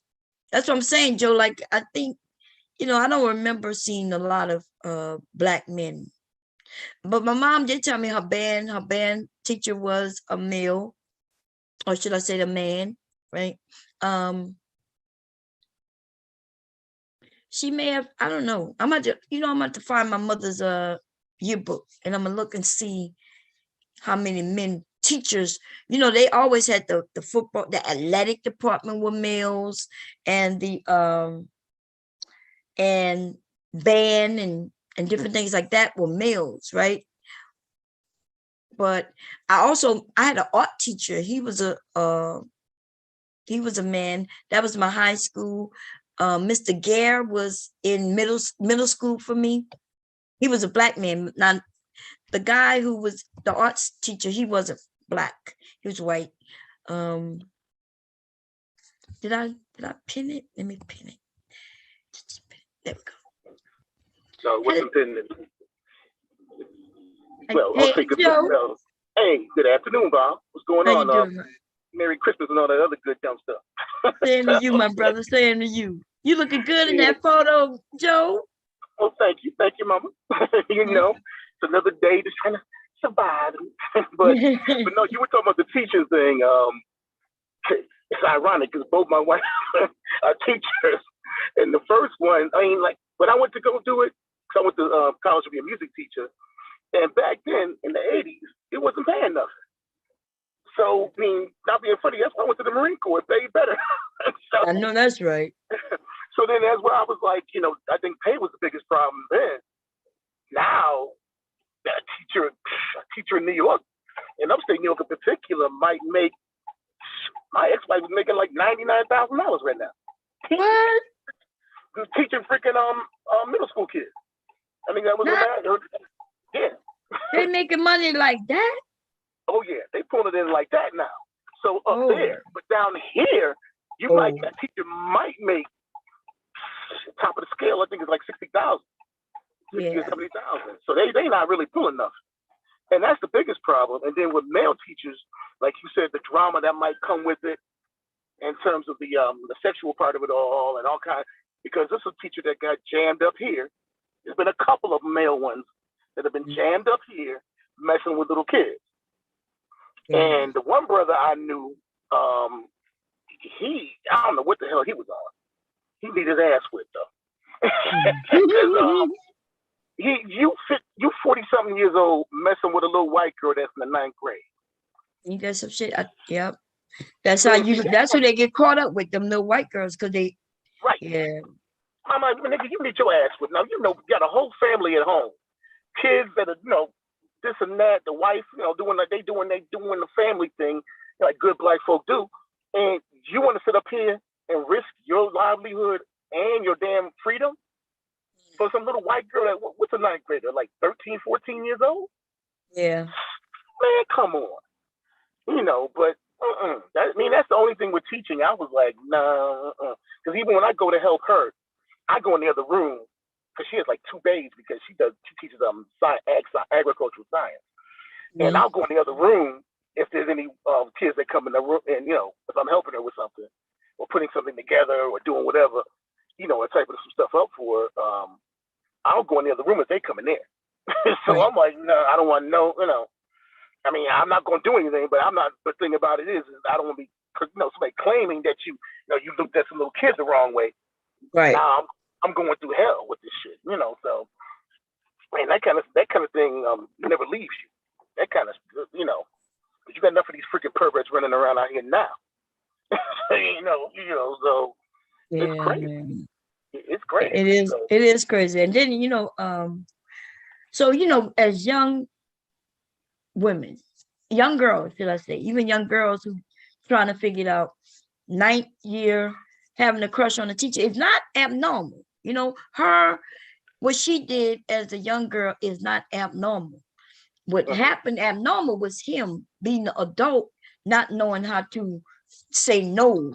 You know what I mean? Because I had a crush on Mr. Gare, but I never approached Mr. Gare. You know what I mean? Like I was nervous around Mr. Gare.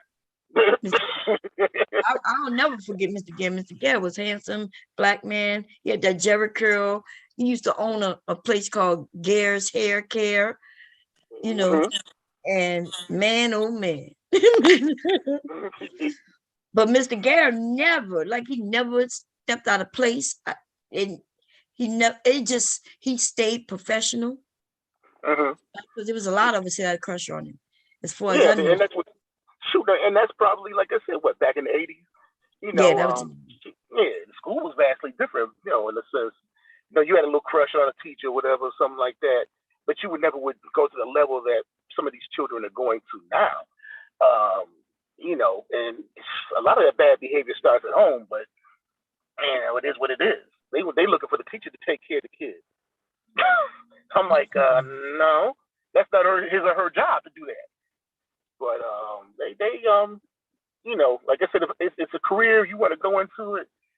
I mean, the pay disparity is the biggest thing. For all the work you're putting in, you might be in some place where you might only make $30,000, $40,000. You go to the next place, it might be paying you $80,000. So it depends. But they get good benefits, so they may not, you know. Yeah, the benefit. I mean, I can't take away from the benefits. You know, I mean, it's pretty much, you know, between medical, dental, all that stuff. You know, you get reimbursed for like hospital visits and stuff like, you know. So you got all that going on too. You know, so it's but no, it's something where, like I said, it's for a certain person. It's like being a police officer. You got to have a certain kind of frame of mind to get into being a cop. You know, I mean, to be a good one, not one that's, you know, beating Negroes up and acting a fool and shooting cats and stuff. You know, shooting niggas up and stuff like that. But you know, it's the same thing. It's like being a dad or a pastor or you know, minister or preacher, whatever. You know, you got to have a calling on your heart for that kind of mess. No, that's right. Hey, Taylor. Hey, Tay. Hey, everyone. Happy holidays. Merry Christmas Eve, whichever holiday y'all celebrate. Hey, what's going on with you, Taylor? Oh, nothing much. I got today off, so. Yeah, I know you took. They gave you one day off? Well, no, they didn't. Well, they recognize Christmas and New Year's as a holiday, but since it falls on a Saturday, they have to observe it the Friday before. Oh, so they do it the day before. That's how they used to do it at the bank. You had the day before instead of like, you know, the day before they gave you like Monday, but usually they did the day before. You know, so. That's how I mean, okay, cool. Shoot, that'll work. You know. Amen. Chilling out here with the. Oh, tell me about it. Did you get another one next week? Yep. Yeah, because. And then I took January 3rd off because you get meritorious leave every year, so I use that for my time off. So. Okay. So you got plenty of time to beat up on people here on YouTube and rough up some Negroes. I was like, Taylor was like roughing Negroes up the one day. I'm like, damn. Somebody named Twin something or other. Twin. Man, Taylor done found her voice on YouTube. Yeah, she was slapping them around. Yeah, her pimp hand is grow strong, baby. You know, I'm trying to get my life to God. So, you know, I'm really not trying to go there with people like that. But, you know, every now and then I will get somebody all the way together. Hey, you got to. Shoot. That's why I said somebody better go grab their uncle RBR, because that nigga's tripping. Oh, no. I ain't fooling with RBR anymore. He kicked me off the panel too many times. So I'm not fooling with him. I don't know. Him and Mello was kind of going back, so I don't know what was up with that. But he was tripping. I mean, last night and today. I'm like, man, what's wrong with you? RBR, you know, I think everybody's racist. Everybody's out to get him. So. We all hate Obama because he's black. And Trump is still president. Still president. I was like, I don't know what planet he's still president, but he was president still. God You damn. say so, man. You say so. You know, I mean, I let a brother live if he believe it. So, but yeah, he was tripping. I was like, I can't do him no more. I'm like, you know, because you working my nerves. You know. Yeah, he works my nerves, and then I just the last time he kicked me off, that old boy JB said he had cockroaches in his house, and I was defending RBR. I was like, hey, like that's kind of not. That's how do you know he got cockroaches in his house? That's kind of stereotypic, don't you think? And he kicked me off the panel. So he got So I mad was yesterday. like, okay. No, he got mad yesterday because he was talking about JB was like, man, no, Joe got like a real thing going on with the farming thing or whatever. I said, yeah, I went from banking, I retired from that to farming, which I'm chilling with that. You know, I could live my life out doing this.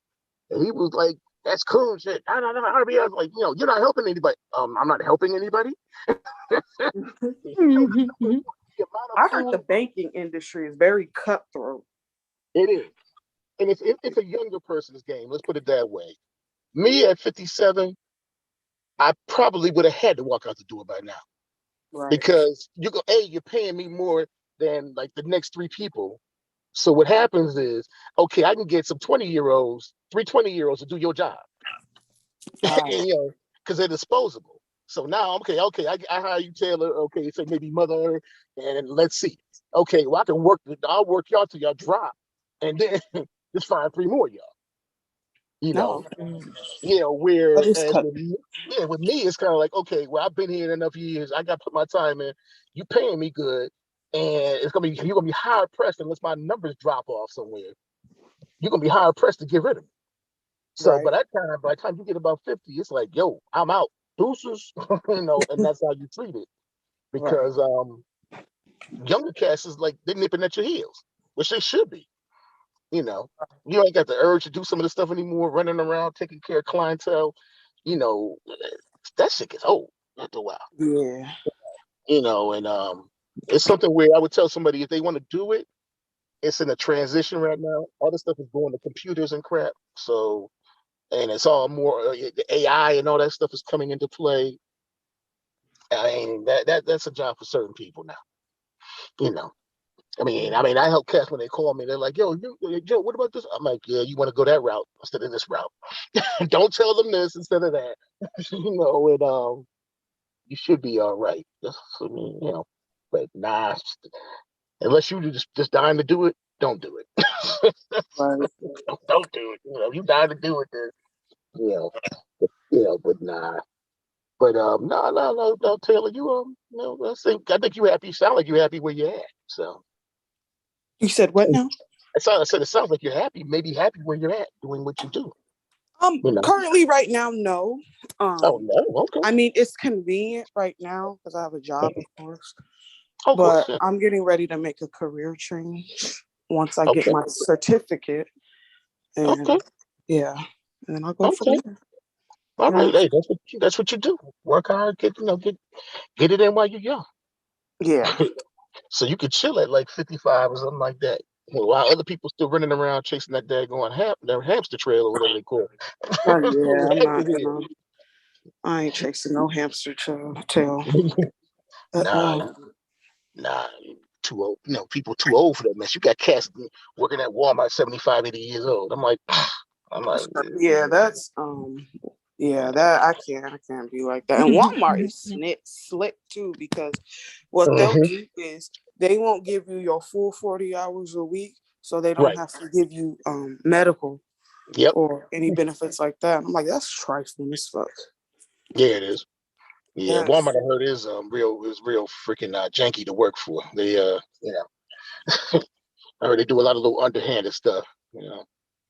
Yeah, so I try not to even go inside unless I have to. They bring the groceries out to you now. So I don't go inside Walmart. If I go to either Winco or there's it's Fry's, but I know in some of your guys' states it's called Kroger. It's essentially the same thing. Oh yeah, Kroger. Yeah, okay, yeah. Here in the East it's Kroger. So it's Fry's out west. Okay. Yeah, it's called Fry's. Yeah, no Kroger, Whole Foods, all that stuff. Publix, we got out here, and of course the Piggly Wiggly. I still laugh every time I think about that name. I'm like the Piggly Wiggly, you know. Is that a supermarket? Yeah, that's a supermarket. That's what you'll see them here. When I lived in Nashville, we had a few of them, but now mostly in Nashville it was like Kroger. Kroger was everywhere. Kroger's, Walmart, supermarkets, not the whole store, but the supermarket, and Whole Foods and stuff like that. But Whole Foods is expensive as hell though. Whole Foods is very expensive. Yeah, you can go in here. Very expensive. I go to Trader Joe's and instead of Whole Foods. Yeah, Trader Joe's is actually less because Whole Foods is like you go in there with $100, man. You might come out with 2 oranges and a grapefruit. Literally. No, literally. I'm like, what the hell?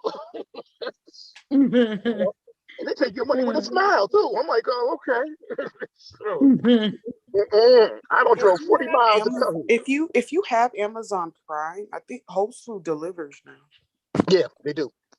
Yeah, because I'm Amazon Prime, and then if you have like Walmart, I think it's Walmart Plus, they do it too now. Because like I said, I don't go to Walmart. All I do is like pull up to my slot number 2 or 3 or whatever is open. They bring my groceries out. There it is. So I don't even go inside. They do it at the curbside thing since curbside pickup. Yeah, with that whole COVID mess, with the whole COVID thing. How you know they're gonna pick the right stuff? That's what I'd be wondering. And I want the freshest fruits and because that's the only time. Like now, fruit I won't do with them like that. Okay. I want to go inside and see my stuff. When it comes to fruit. Right. But anything else like dog food or washing powders, stuff like that. I mean, they can bring that back out. Water, water's water. Right. And frozen food type stuff. But I've only had 2 mistakes ever. I ordered like 4 bags of dog food, and they gave me like 1. And my wife was like, "Where's the dog food at?" I'm like, that's all she gave me was 1. So I had to go back and get the other 3, and then another time they gave me too much of something. I was like, man. But besides that, it's not bad, Yeah. Yeah, this is now. Yeah, I mean, like I said, it beats going inside because I'm not trying to wear a mask and all that craziness they got us doing now. So because here the mask thing is kind of, it's kind of like but we don't. You wear them, but you don't have to wear them, and I'm like, some places they want you to wear them all the time, and I'm like, man, you go next door and they're like, no, we don't care. So. Yeah, with this whole COVID mess. Yeah, because you worked at Aries, you worked at Walmart like 20 years ago, and they worked me to shoot. Yeah, they will. That's what I heard, man. They treat you like a runaway slave at Wally World. So So what else? Anybody got anything planned for this little Christmas holiday? Well, Leaky and the crew.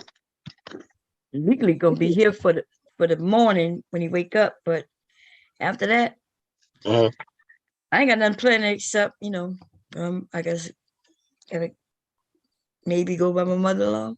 That's what I was talking about earlier. I was like, okay. Yeah, sure. I thank God I ain't gotta worry about the mother-in-law thing no more. Now she's long gone. So, on both sides of the house, mine and her and my wife's mother.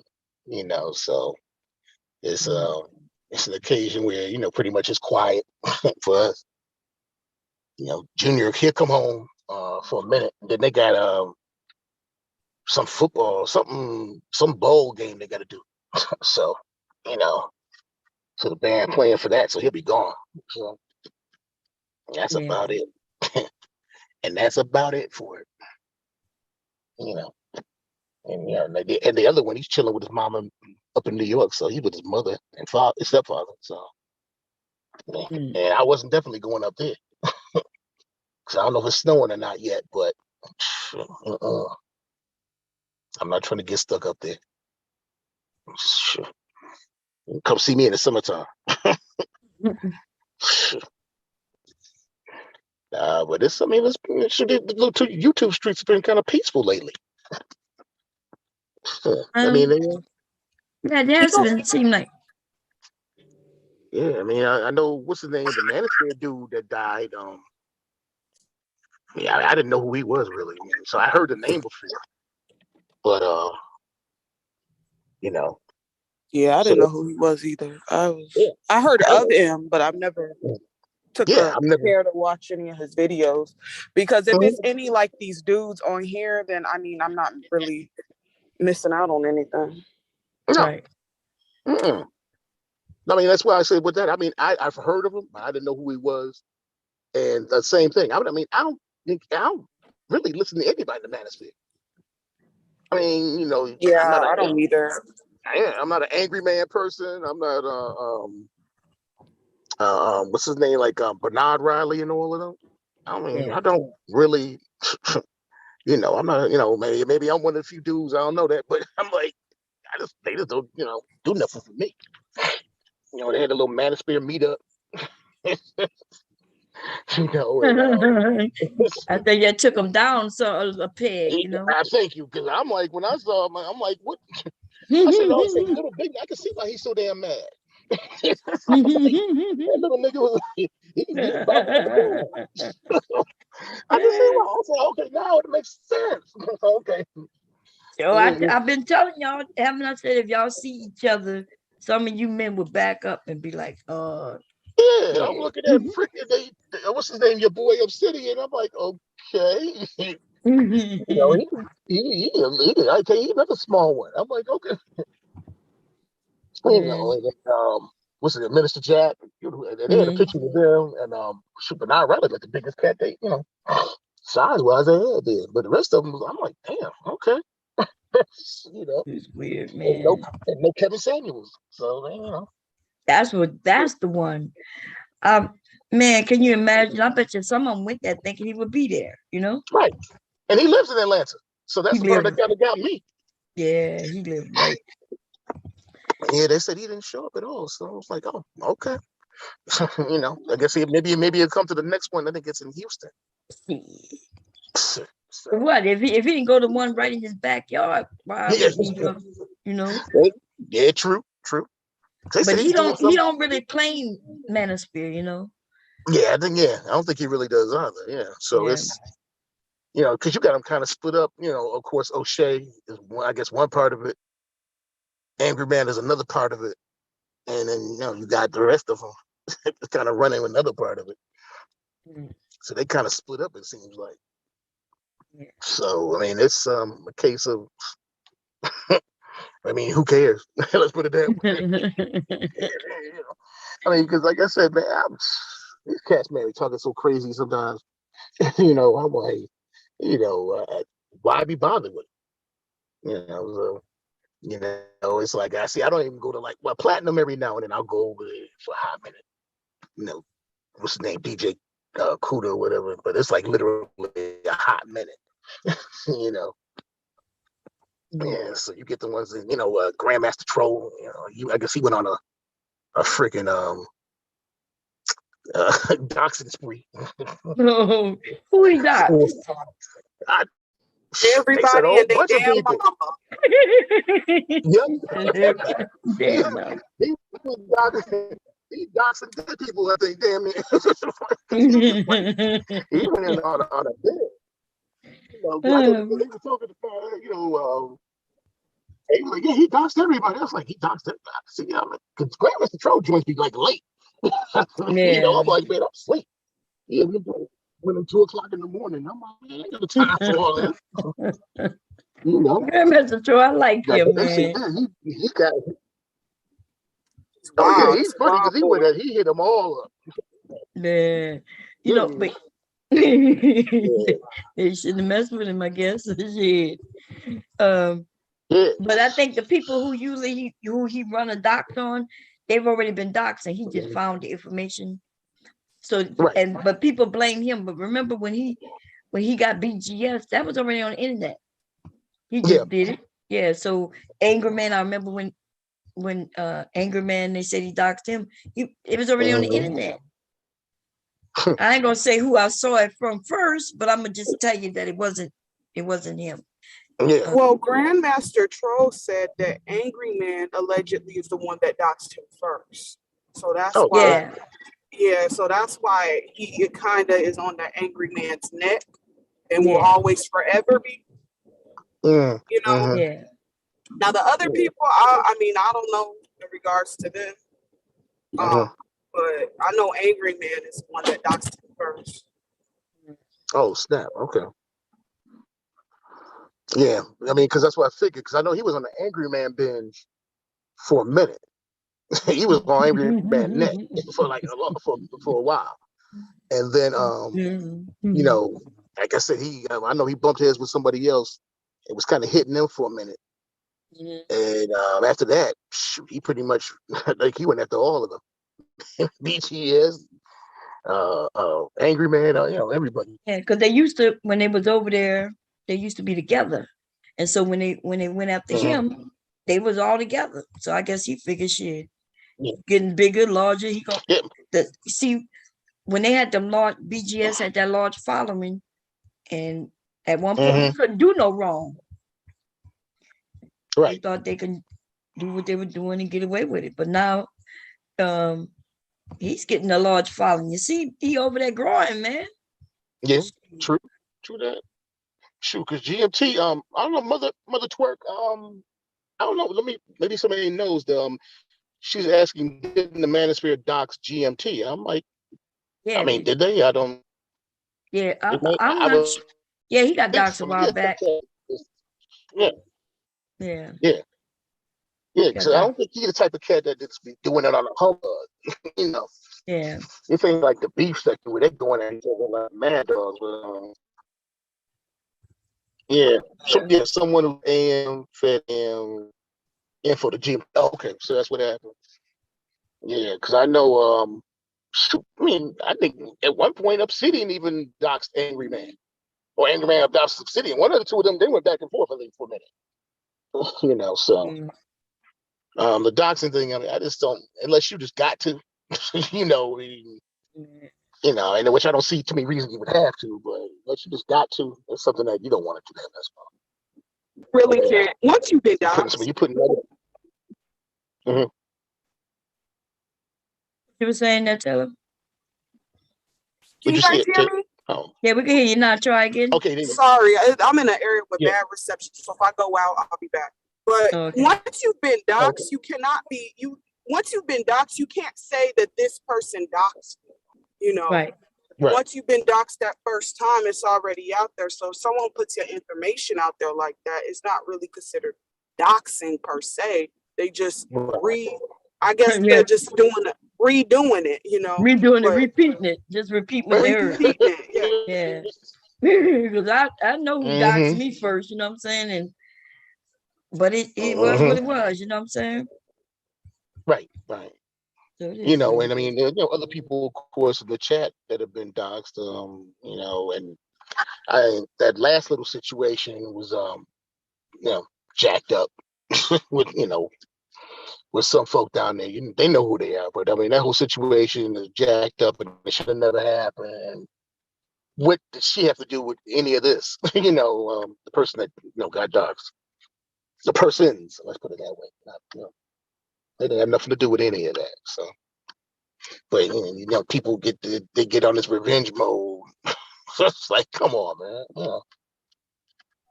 You know, I'm gonna find a picture or people, whatever. You know, some people have no fucking lives, so they have nothing else better than to dig in other people's personal business like that. So it's fucked up. You know, wrong is fucking wrong. At the end of the day. Was Raising Cain? What's that? Oh, I'm sorry. I'm driving right now. Oh, okay. So like you say, Raising Cain or something like that. Yeah, that's what I said. I'm like Raising Cain. Yeah, I think it's open right now. You know the chicken place? Oh, okay. Raising Cain. Oh, that must be something out well. I'm like, yeah, we might order us some food too, because I'm about to start cooking, I guess, but It's really for tomorrow. So I'm gonna let it cook through the night, and in the morning everybody can start eating. But I ain't cooking for today, because if I do, like if that gumbo gets done before midnight, it's gonna be gone, and it's gonna be gone. No matter how big, I'm telling you, this pot is big, it's gonna be gone. Okay. I made a big pot of gumbo. When I make it, if it's done before my oldest son, go to sleep, if it's done before he go to bed, half the pot will be gone. He'll eat 5 bowls of just gumbo by his damn self. It is good like that. It's true. You know, gumbo is like a soup. So, and you think about it, soup really isn't filling. You know, it isn't. Yeah. So, I mean, even I can have 2 bowls like it ain't nothing. But in our gumbo, we do add a little rice. But I think my oldest son, he don't eat rice in his gumbo. I think he eats just the soup with all the, you know, the crabs and shit that's in it. I'm not even putting crabs in it. Gumbo. Yeah, I'm about to go in there. I'm making a chicken and sausage gumbo. It'll be some okra in it, but I don't think I'm gonna throw any seafood in it. I'm thinking about it though. I do have seafood in there. All I gotta do is throw it in at the last like 15 minutes, you know, because that's all it takes for seafood to cook. But I don't think I'm gonna do it. Yes, that's one thing about. That's one thing about living here. You know, seafood is like, if I want that, you better go 4 hours, with 3 or 4 hours to the ocean, to the Gulf if you want seafood. Except for catfish, these people love catfish here. I'm like, not me. But yeah, it's big here. But nah, that's why, like I said, gumbo. Man, I ain't had gumbo in a long time. You know, I had to tell the wife, since she banging the pots at home now. So I'm like, tell them to go and drop some gumbo in there while you at it. Yeah, I'm gonna make some gumbo though, but that's all I'm making. Like I'm not going all out. Are you making some cornbread at least, Bob? The gumbo? No, you're gonna be some rice in the gumbo. The gumbo is like a big meal. You know, it has the chicken in it, sausage in it, the okra in it. You're gonna have. I think I have some turkey necks in there. But I'm not making nothing else. That's it. That's it. With the rice, we got the crackers, our saltine crackers for it. That's a meal by itself. Yeah. Cornbread usually goes with something like if I do beans or jambalaya or something like that. Look, it's only one day after we eat. There's nobody coming here, so that's enough for us. Okay. What's going on? I am pretty damn gangster. They said she like it over. She like, I like mine over cornbread. Okay. I never seen no gumbo or no cornbread before. But I don't know, maybe I don't know. Like I said, maybe it's in that part of the world where she's at, they may do it different, I guess. Yeah. Yeah, I never seen it. But like you know, like y'all said, different people do things differently. But cornbread is not one of the things that go with gumbo. It's usually saltine crackers. Right. That's what I thought. Yeah, crackers. Every time I had it. Yeah. But like I said, some people like some things different. I guess. Yeah. Yeah, cornbread. Yeah. But that's why I say gumbo. Well, something God like damn that. it, I like cornbread. I do like cornbread now, but what are we gonna eat with the cornbread though? That's it. What we gonna eat with the cornbread? Like, we just gonna have the cornbread? Because that usually cornbread would go with beans, or I guess if I did ham. She said okay. Huh? No, she said cornbread instead of rice. You put the cornbread. Yeah, that's what it is. She said instead of rice. Okay, I got you. Oh, I get it. I never seen that, but that's another one. Yeah, I never seen that. I'm gonna look that shit up. What's up, Xander? You there, Xander? You're muted in case you didn't know. Hold on 1 second here. Let me look that shit up. Cornbread and gumbo. What's up, y'all? What's going on? Yo, brother Joe Taylor. What's up, Taylor? How y'all doing? Both of y'all, all 3 of y'all, all 4 of y'all. 3, 4, 100. I'm doing well. Happy holidays. You too, good sister. Let me, I'm getting ready to run in Hobby Lobby real quick. I'll be back. I'll be back. Okay. All right, let me go get this call. All right. Okay. Now, what you were saying, Xander? Nah, I'm just checking in on y'all. That's all. I seen you up, so I had to holler at you. That's all. I consider you a friend of mine, even though I ain't never seen you before, except for these pictures. You're fresh behind self. Stop it, Bond. Now, damn it. Oh no, the pictures you saw them. Oh, I can still got that picture up. Let me change that. I'm sorry, y'all. We was talking about the BMI and these black men calling black women fat, and so I started showing them that I'm obese in these pictures, although and so I was explaining how black people, based on their BMI, we all basically fat. They don't take into account that you might have you have muscles in your arm and leg. They don't care about that. It's just weight versus height. And that's how they do it. So that's what we was talking about. But anyway, how you doing over there? Ain't nothing going on. I was down your casino last night. I came through there. Oh, okay. Did you have any luck? No, I don't gamble, Bob. I don't do not go in there and grab me something to eat and look at the people lose their money. But I don't. I like my money too much to risk it. Oh, damn. Okay. But next time you're coming through, let me know ahead of time. Shit, I'll come and grab a bite of food. I thought you was a gambler. I thought you was going to gamble. No, you know what, Bob? Well, the bars in Philly, right? And you remember back in the day when you would stop past the bar and you might see some people in there, you might have a drink with them, et cetera, et cetera. Yeah. We don't have that, with the way the economy is now and the way things are structured, you don't really have the neighborhood bar where you can go down to the bar no more. So you get that same action in the casinos now. So I go through the casino in lieu of going to the bars. I'm scared of these local bars up here. These niggas be shooting and carrying on like park apes up this joint. What you think the problem, why you think the young people out there shooting like they doing now? Because they're on a rampage for real. It's nationwide though, but. Well, I think really we got the crack grandchildren. When we was coming up, it was the crack babies. These are the crack grandchildren now. And they got loose morals and loose values. And matter of fact, I was talking to some guys yesterday, and they was talking about how the guy's son had got killed. But back in the day, the guy was a killer, but his son was a killer, but his son was actually worse than the father, et cetera, et cetera. But my point is, you had these people with all these loose values who raised a generation of kids, and these kids is haywire, Man. Then you factor in the fact that, you had all the forces of evil that was working against Black people. You got the damn Iran-Contra, the people selling drugs in the neighborhoods, it's government sanctioned. You had all this stuff is what you see happening is systematic. And I know I've been paying attention to it, to be honest with you, since around the 1980s. And I say that, right? Remember when we was kids, Bob, and they start putting the rules in school where the teachers can't hit you no more? You remember that? Yeah, I remember. That's when I first took note of it, because I could remember as a kid saying, oh shit, man, damn, they can't hit us no more.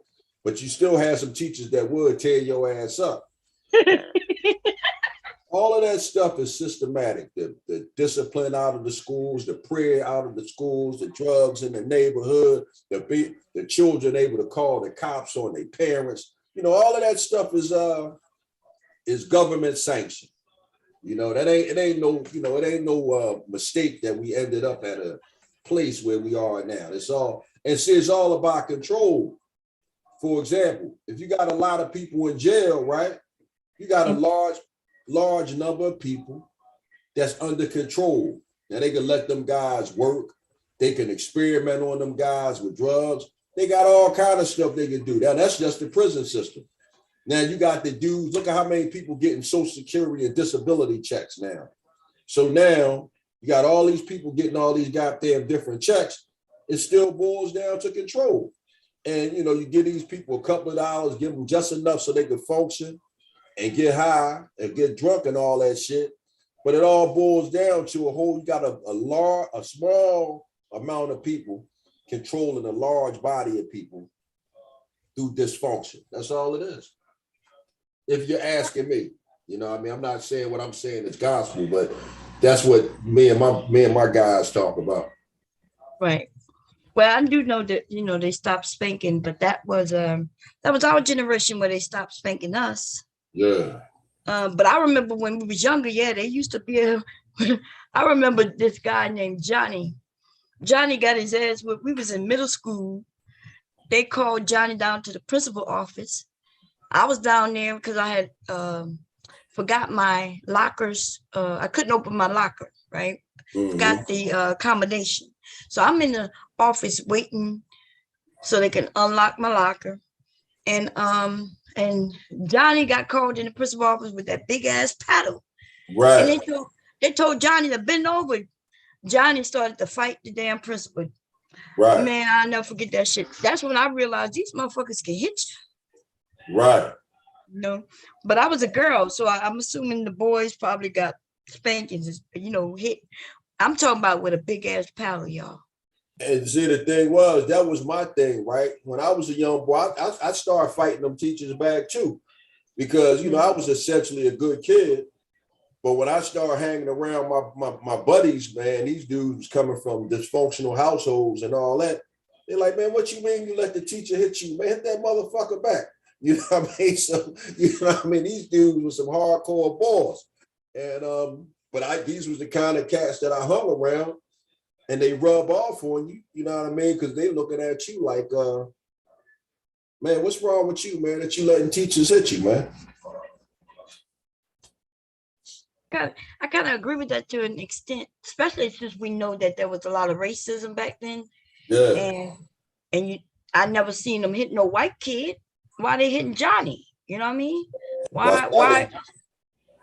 I didn't go to school with white people, but yeah, I did. By the time I hit middle school, it was white people in the school with me.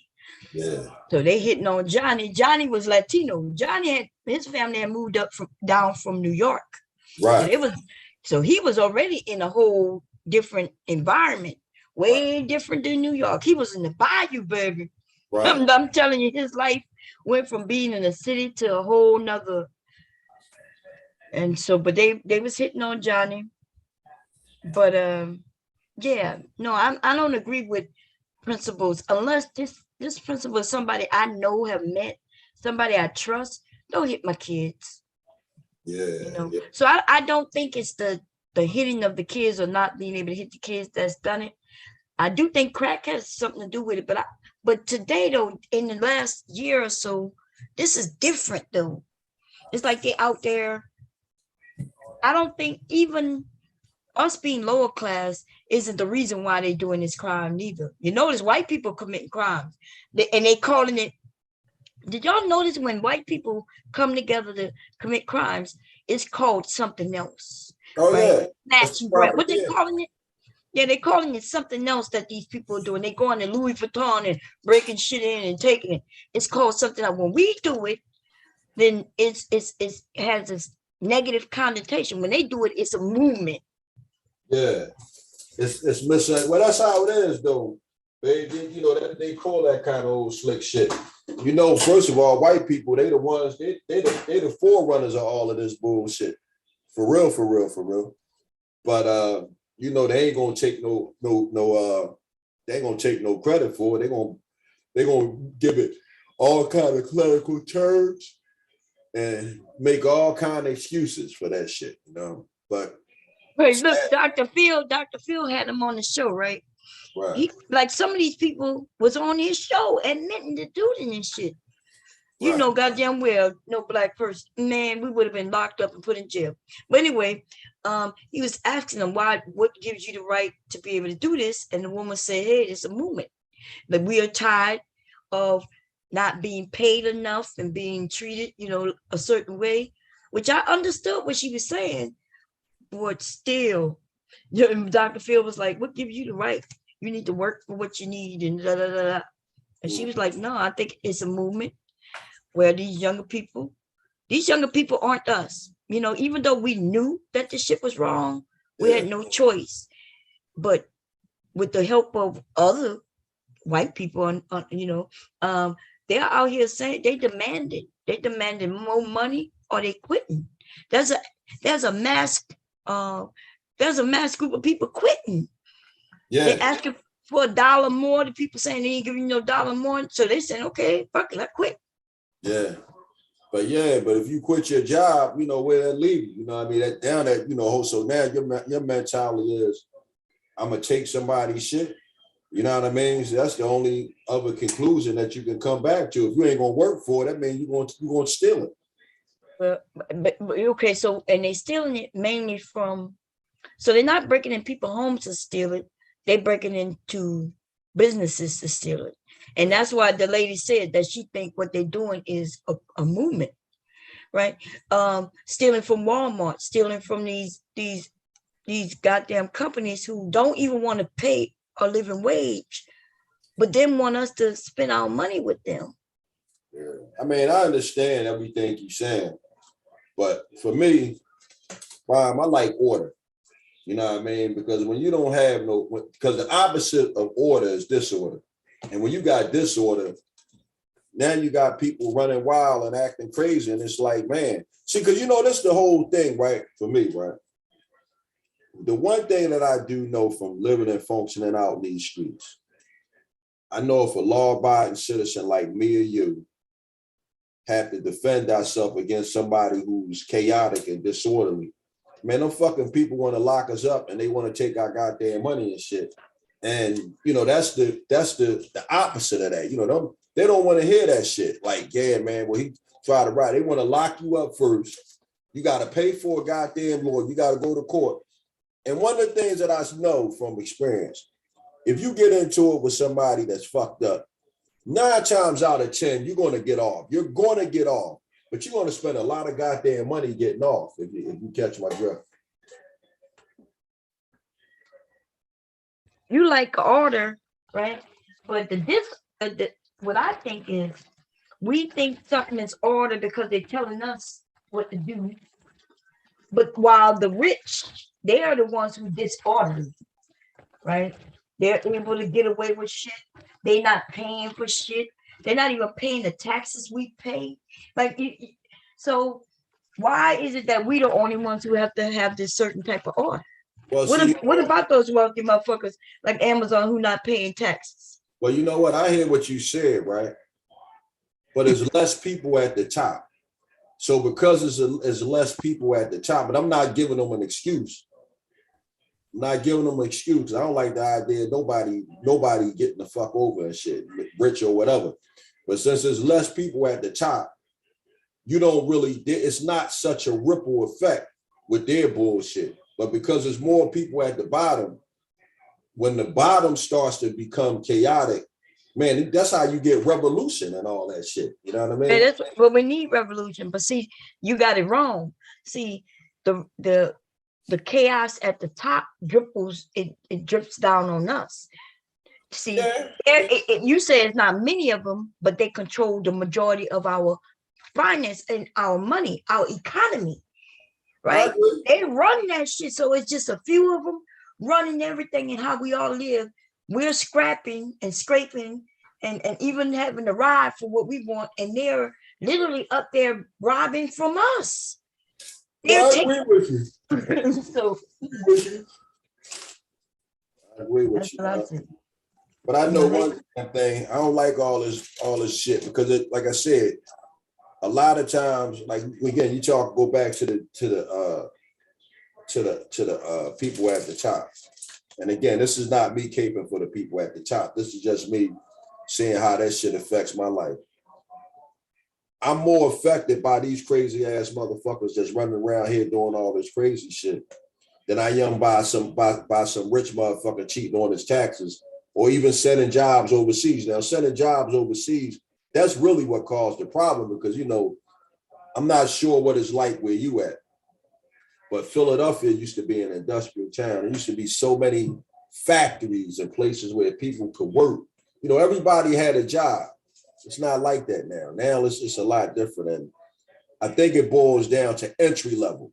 You know, when people was able to get entry level jobs and at least make a paycheck, they had a different outlook on life. Nowadays, everybody's outlook on life, or the people who will be working at entry level jobs, they got a dismal outlook on life. Do they even have entry level jobs anymore? Exactly. It's almost like, yeah, they don't, there's no interest. And then they took all the jobs and factories out of the country. You know, Delaware used to be known for, we had a car, who was here? What's the name? Y'all had that joint down there on 896. That was the right for the motor plant. Yes. And then we also, this was the banking. This is, and it's still the banking area in the US, except there's no banks here. You know why? Because they use our laws as far as LLCs and corporation laws. So, but they don't have the jobs here no more. They don't have to have the banks at the actual banks here no more. So see, these wealthy white people got to our politicians. They put laws in place where if they can live in this country and everything, if they businesses outside of the country and they make their money, they ain't got to pay no taxes. There's all kinds of ways that make them not have to pay taxes, even though they live here as an American citizen. They get everything Americans get. When they retire, they're gonna have their money and shit like that the same way we do, even though they're wealthy. But yet they don't have to pay taxes the way we do. They don't have to work the way we do. Yeah. I mean, you're absolutely right. Because again, by man, you've been around. You and I have been around long enough to have seen these motherfuckers fuck this country up.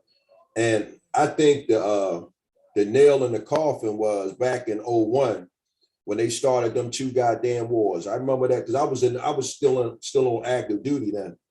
And when they started them two goddamn wars, man, that shit, that was it, man. That's what really set this country on the path of no return, if you ask me. I don't never ever see America getting back to where we was in the 1990s. I never see that ever again. Oh, you're right. There was a lot, you know, when they needed money, they create jobs for themselves. In fact, they create businesses. You know, look how many politicians you'll find that they're wealthy. How a politician become so wealthy? You know why? Because they create, you know, when war is a moneymaker for them. They invest in that shit. They create companies, and then all of a sudden they're investing. Yeah. They know what, you know, it's crazy, man. It's like the insider, they have insider information that they're using to their benefit and shit on the rest of us. And so when I'm gonna be honest with you, it's time for a war. I know I'm not saying I'm for it, but think about, if we look back in the history books, we'll see that we are due for a civil war of some sort. Yeah, that's what it's looking like. Because you know what's crazy though, Bob? I remember when I was a young boy, right? Two movies that I didn't really like. I didn't like Mad Max, and I didn't like Escape from New York because I've always been a perceptive person. And when I saw Mad Max and Escape from New York, I said, God damn, man, that's the direction our society is moving in. And it was like Mad Max was like, all of that shit was like 2000 or the late 1990s and all of that. And I was like, wow, man, they have actually projected the direction of this damn country. And that's where we at now, if you ask for me. I mean, okay, so yeah, you know, there's a movie it's called In Time. In Time. Before we get to the Mad Max and the thing that you're talking about, because I think we're gonna be exactly there. There's gonna be some destruction of our world in which we live in. There are gonna be millions of people who die. But I think before we even get there, it's gonna be more like In Time, the movie In Time. And that with Justin Timberlake. Have you seen it, Taylor? Yeah, with Justin Timberlake. With Justin Timberlake, I've seen it. Yeah, I've seen it. I see that. Do you agree? I'm telling you, that shit gonna happen. See, through our technology, they figured out how to keep people young, right? You can stay young and beautiful and all that forever, as long as you have the time. And how do you get the time? You work for the time. And you see people, you remember his mother when she died, Taylor? Remember his mother was at work and he was supposed to bring her some time, but she missed the bus. See, if she would have caught the bus, she would have been able to get to him in time to get some time. But she didn't have enough money or time to get on the bus. So she running, yep. She realized she ain't got much time. The bus passes him. He realized his mother didn't get on bus. So he realized, like, where's mom? So then he realized, okay, something must be going on, but I know she ain't got time. So he started running towards her. She's running towards him so he can give her time. And she died right there, right before he could touch her. I remember that. This is, man, oh man. That is where we're headed. Like, our life is about money. And they keep us working for money just to survive. And we barely survive, which means we're working. It's like paycheck to paycheck. Remember, they was going paycheck to paycheck, day by day, just to get time to live the next day. Get more time to live the next day. Get more time to live the next day. And if they didn't get enough time, the next day, they would just die. Boom, time runs out. Boom, they dead. Did y'all ever used to watch Highlander? Did y'all like that? About the guys fighting with the swords and all that stuff? I remember some of it, but I don't remember the basics of it. But wasn't he going from time to time or something? Like he was traveling? Well, depends on which. Actually, he wasn't a time traveler. He was actually he was an immortal. And the bottom line was, it was just like, matter of fact, to be totally honest with you, so I could draw it all in. Highlander and the interview with the vampire, they actually are on parallel lines. But the only difference is the vampires are the living dead. And they can be turned into an immortal by another vampire. Whereas the immortals from Highlander, these guys are actually born immortal. But the only thing about it is, before they become an immortal, they gotta die first. Then they become an immortal. So example, if a person is an immortal and they die as a little kid, well, they're gonna become an immortal as a little kid. Whatever age you die at, that's when it releases your immortality. Now, from that point forward, right, you got to learn how to be an immortal. And what happens is, if you run into a good immortal who be your teacher, 9 times out, no, it's all about the characteristic. It don't have nothing to do with the immortal that you run into. It has everything to do with your characteristics. So if you're an evil person, you're going to be a bad immortal, and you're going to be out here wreaking all kind of havoc and whatnot. And if you're a good immortal, you're going to be out here trying to do good. But I saw every single one of them. It was a very good premise. And that's one of my shows, but it's kind of sort of, it's not similar to what you're talking about, because it's nothing like what you're talking about. But at the end of the day, them guys get to live forever. That's the gist of it. Okay. Well, the gist of my story was that we are like, it's almost even like, what's the name of that movie? It was on last weekend. I was watching it. It's a trilogy, I think, where she ends up being a mockingbird. What's the name of that movie? Mockingjay. She was the Mockingjay. Who's in it? Are you talking about Hunger Games? Hunger Games, yes. Yeah. So the Hunger Games is where they have people in these different districts, and they supply the main area products. You know, so there was a tree area, the oil area, but they all workers, and they workers by gunpoint. Oh shit. They by gunpoint, and on top of that, to keep people in order, every year they had a game where one person out of every district have to go and kill each other. So they could be a winner. They get 2 people out of every district. 2 people, it don't matter if it's boy, girl, whatever, 2 people, and then they go into they take them out in the field and let them play a game. The game is survival, and and only one person can win. So they got to kill each other. Whoever remain living, they win. That's some fuck shit. Yeah. That's where we are. That's why Yeah. they're okay. They're okay with us killing each other as long as we don't kill nobody else. Yeah. Yeah, you're right about that. Hold on. How the hell hold on. Okay. Yeah.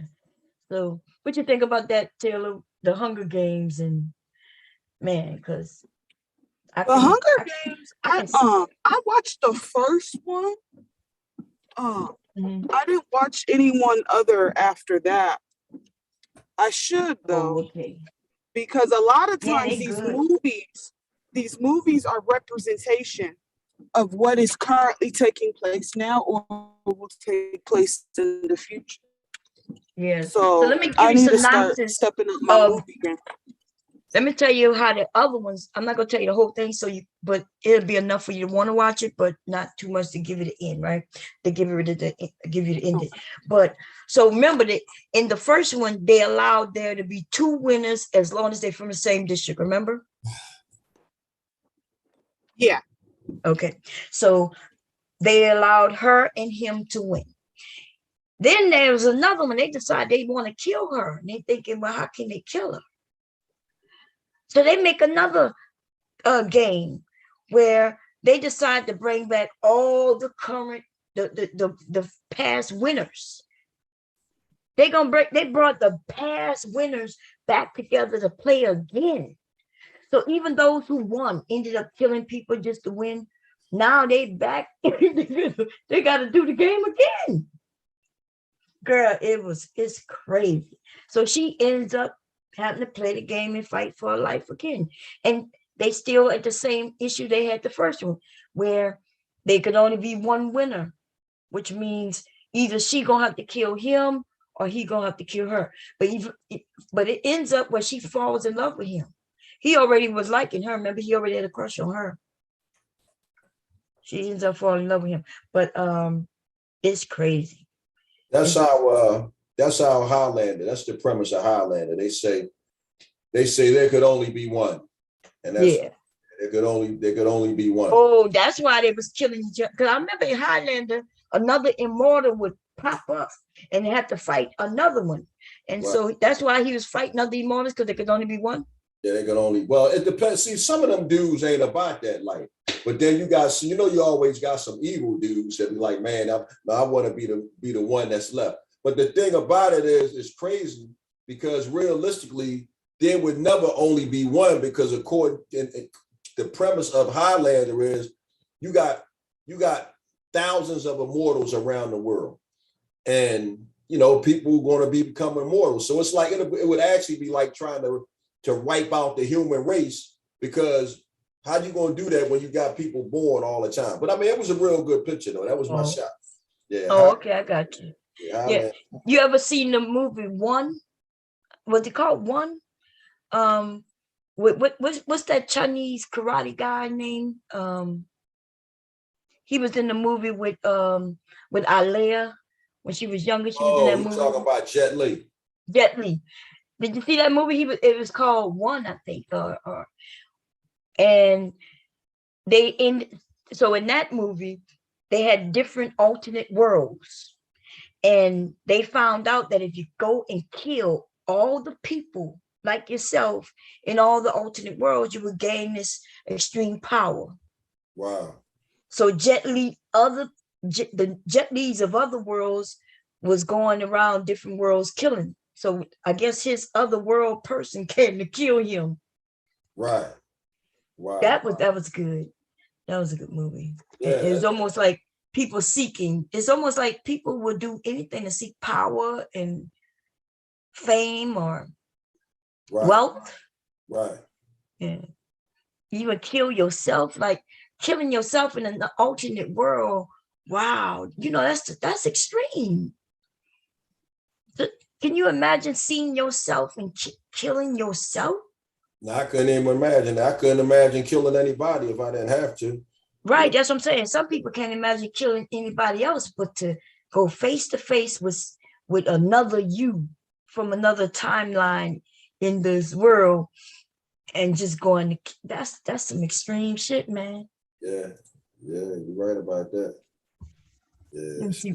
Let me look in the chat, see what the people saying about, because there are some good movies out there. I'm about to look at the it's the one. Thank you, Mug. I'm about to look at the Matrix. I'm gonna look at it today, to this evening. If my husband forgive me, I gotta go ask him to forgive me and apologize to him. Yeah. We gonna sit in this living room and look at it. I was gonna look at it last night. I was in bed, I was about to put it on, and it's on HBO Max. Okay. Or you can go look at it in the movie. I got HBO, so HBO Max is That's where they got that red pill, blue pill concept from. The Matrix. Right. Yeah, the Matrix. Yeah. Yeah, But they got it confused though, right? The ones who really know what it means, they understand it, right? One is, do you want to stay into this, into this universe that and continue living, but you know that you're trapped, that you're a slave, and then you could take this other pill and know the truth, find out the truth, the reality. Right. But remember, the ones who claiming that they are in the reality actually are out here putting out false narratives. Hey, you know what? They're not in reality. Right. I know a handful of. I know one guy in particular that be talking like that, right? But he not on no manosphere stuff. He just on the stuff that he on. But them people sound crazy to me when they be talking that kind of stuff. To be honest with you, I really can't even listen to them because it's like it's absurd to me, some of the stuff that be coming out their mouth. Now maybe it's me choosing to stay awake or sleep, if that's what you want to call it. Yeah, that's cool. But sometimes when people be talking so abstract, it's like, man, I can't touch that, man. That's a little bit too much for me. I can't handle that. The way they speak, so Xander, I'm not sure. You say you haven't been in this space that long, but some of these men are really delusional for real. Like they are looking for women to do certain things, not to do certain things. They like quoting things and misreading things so they can misquote things, but they are literally against women. It's just against women. Yeah, they want you and me and everybody else to explain to them, why do they need women? Now them guys that talk like that, they reach the level of delusion that is beyond average person. Because everybody don't feel like that. You know what I mean? Like I said, but again, this is a segment of society is out there. But like I said, I listen to some of them dudes, man, them guys, they coming from a place of absurdity. But at the flip side is, I say it like this: if you're the type of person that you've been a failure for a very long time in something, it don't even have to be women. It could be in riding a damn bike. It could be gambling. Like, for example, you take me in gambling, Bob. I don't gamble because I've been a failure with gambling. And because I've been a failure with gambling, I don't gamble. And the idea of gambling, it sickens me.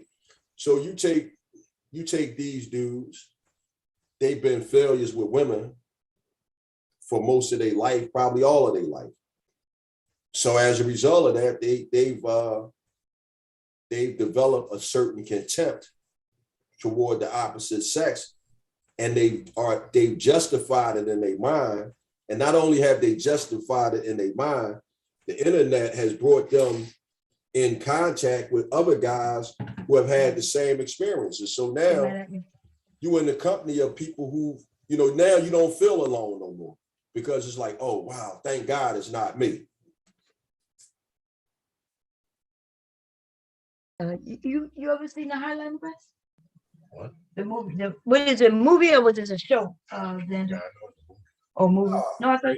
Was it a show, The Highlanders? Yeah, Highlanders was a show. Yeah, pull it up on YouTube. Highlander. You had a couple of them. You had one with Christopher Walken, not Christopher Walken, but one with Adrian Paul, and I can't think of the name of the other guy. Matter of fact, let me pull it up real quick.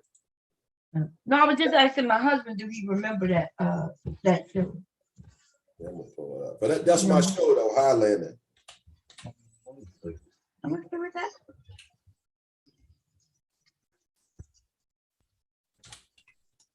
So we got ham. So we're gonna do ham. You got the film. I'm gonna do this, but we're gonna do the ham too. I can do it. I mean, so that way I can mix it now. But we're the only ones gonna eat it. And plus we have like.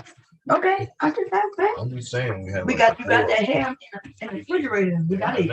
And we ain't got no room to fully block it. That's what I'm saying. Well, make it. I'll do it. I ain't got anything to do it tomorrow. I could do it for the next day. But anyway, I'm sorry, y'all. Yeah, you got one with Christopher Lambert, and then you got the other one with Adrian Paul. Christopher Lambert is the guy in the movie version, and Adrian Paul is the guy in the TV version. But they they like brothers though, because they from the same family. You know, their last name is McLeod. And, okay. Yeah, but they was born like 200 years apart. And Christopher Lambert is the guy that was on a TV series. It was maybe like about 3 of them. And him and Adrian Paul, they occasionally cross path on a TV series. But it's that's one of my favorite shows though. Yeah. Yeah, that's one. What other shows you like? I like what about you, Taylor? What kind of shows you like? I know Taylor's younger than us, so hers gonna be a little different, but go ahead, Taylor. What kind of movies? Go ahead. I'm watching Riverdale right now. I'm on season 4. What that's about? It's about. Do you remember Archie's Weird Mysteries way back in the day? What was it called? Do you guys remember Archie's Weird Mysteries way back in the day? I don't remember that. You bet. Well, Riverdale is based on a comic book of Archie's Weird Mysteries, and it's based in Riverdale, this fictitious city called Riverdale. And the characters are the same. You got Archie, you got Veronica, you got Jughead. Oh yeah, I remember. That's a cartoon, right? Okay. Yes. Okay, I got you. So it's like a modern version of it. So basically, the show, season 4 is kind of whack. I'm not gonna lie. It's kind of like they're dragging out these weird mysteries, and it's in a small town, and then they solve the mysteries that are going on within the town, like strange things that are happening, and they solve it. So that's what I'm watching right now. I'm also watching. I love the Power trilogy. Yeah. That's a good one. What other shows am I watching?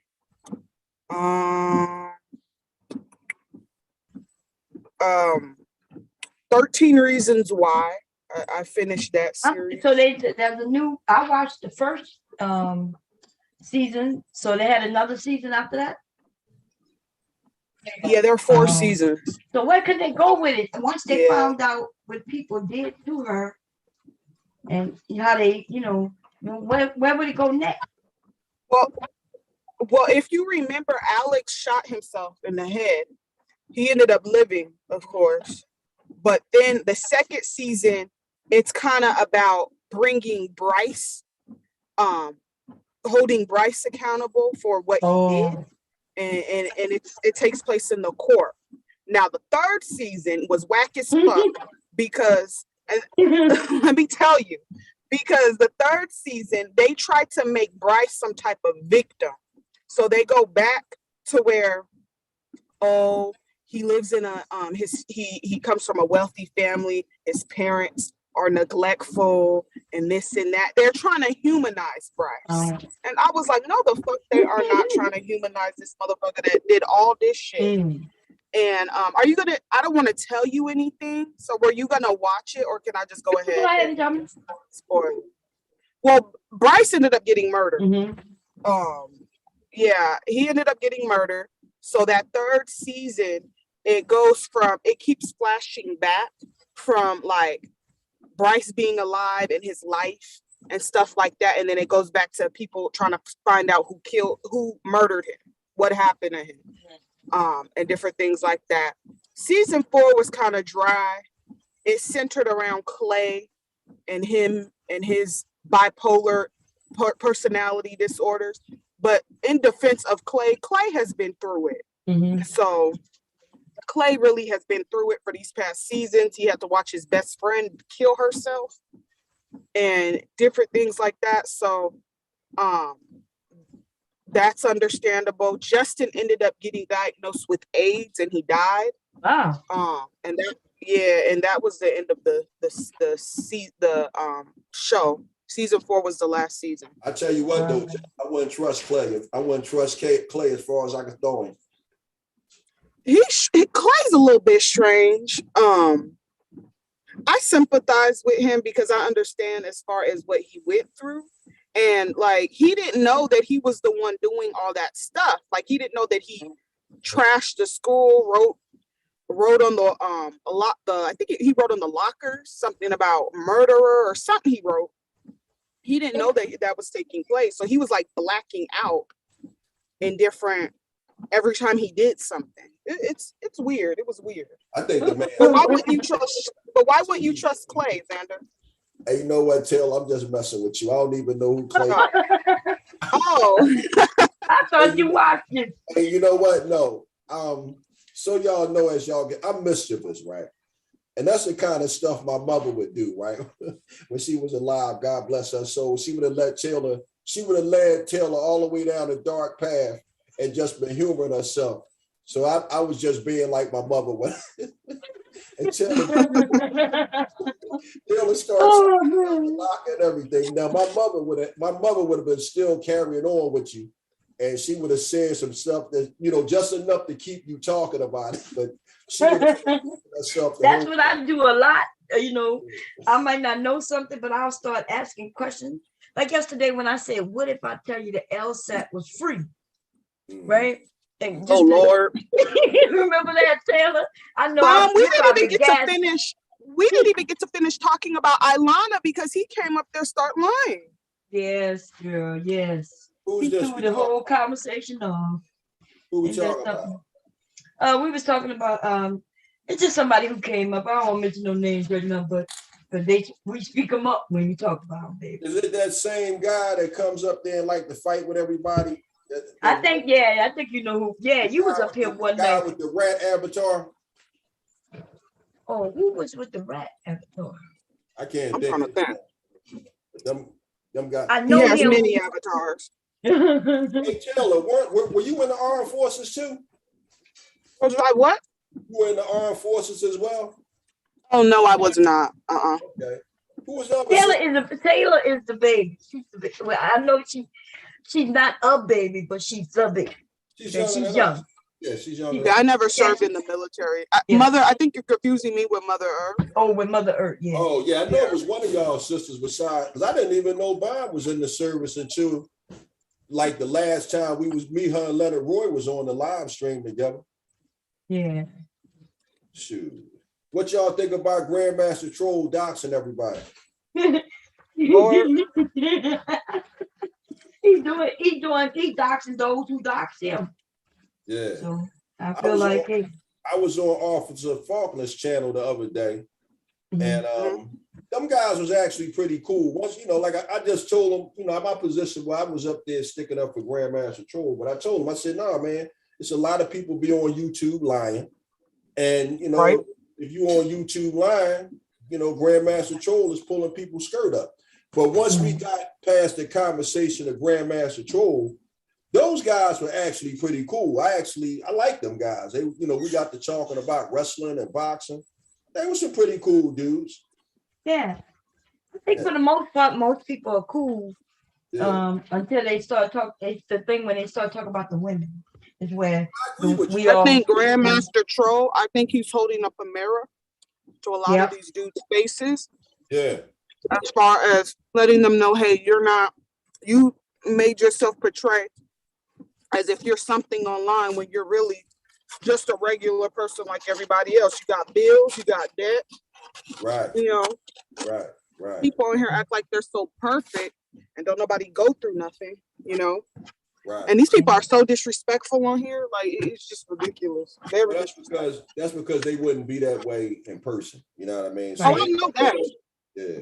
Oh, absolutely. Because I'd have been smacked the fuck out of one of these people in person playing with me. And you know what's weird though?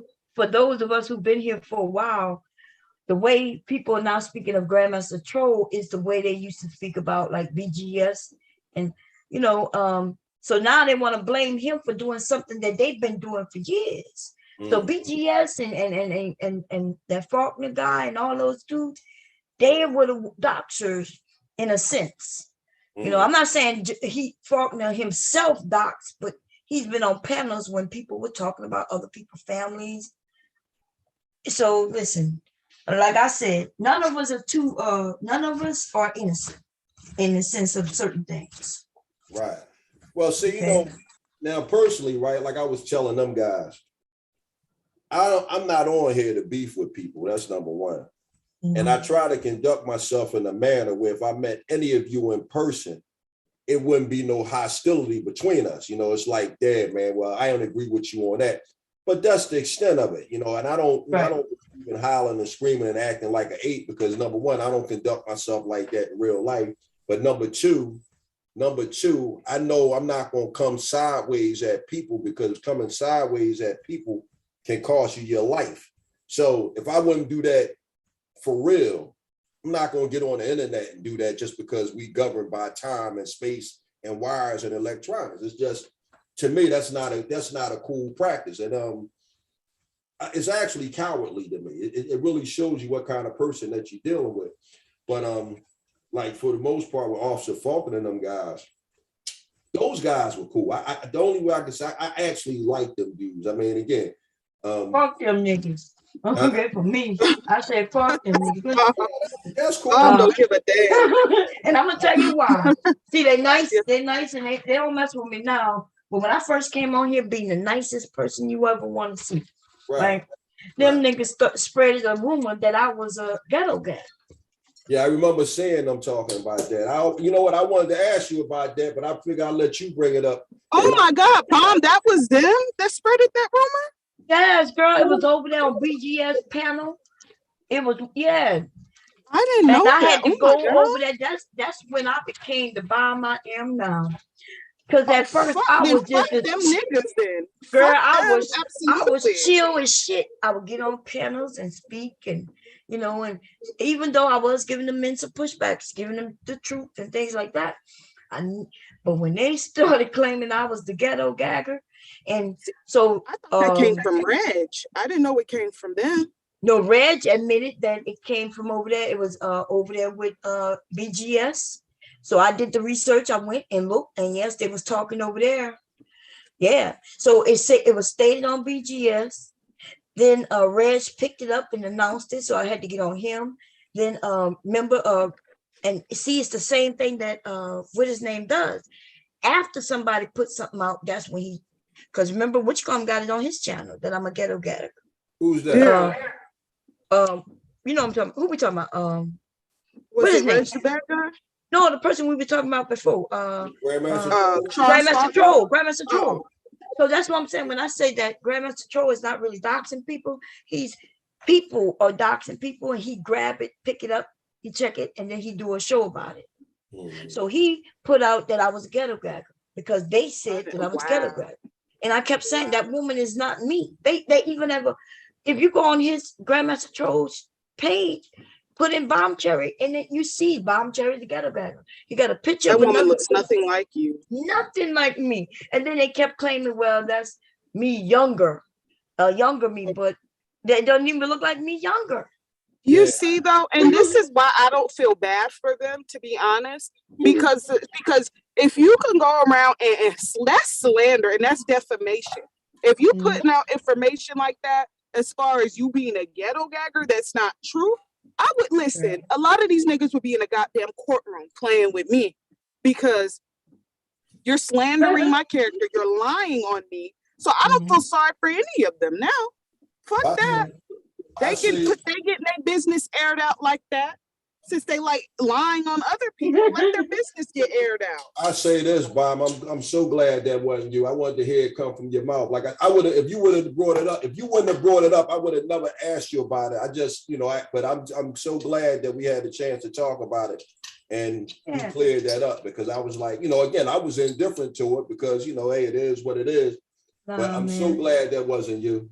I've never been with a white man, and but even if I was, it was never in no ghetto gagger setting. Right. But see, that pissed me off because see, not only I could see if they want to say, okay, she's in the sex industry, whatever they call, whatever, I don't care about that.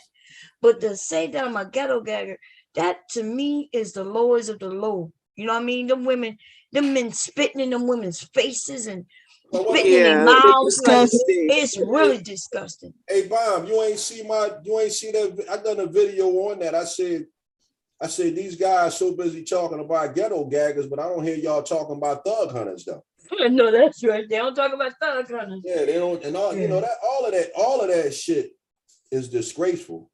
Yeah. But it's like I said, some of this stuff, I don't know, man. It's just so that's why I don't fuck with them, but that's why they don't mess with me neither, because I became a new person when I realized these niggas. That's a hell of a thing to put out on somebody to say. Yes, it is. It is. Yes, it is. And the only reason I didn't get on Grandmaster Troll about it because I was like, hey, as soon as they see it, they're gonna be able to see that that's not me. Right. You know what I mean? That picture is not me. And if it was, look, they can go and find that woman and find a clearer picture, but they didn't want to because I was able to find a very clear picture of her. Right. Why did they choose the blurry picture? Think about that. Well, no, if she's on ghetto gaggers, that means even if you can't find it, for free, you can easily go pay to look at that clip and grab a picture of her.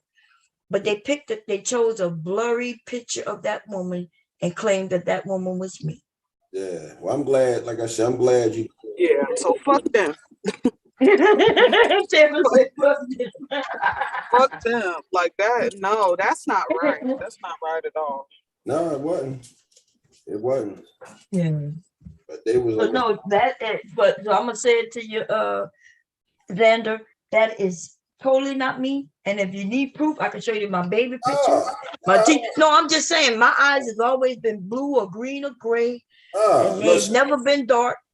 No, hey, listen, what I'm saying. First and foremost, right? Honestly speaking, I'm not around to judge people because I got skeletons in my closet.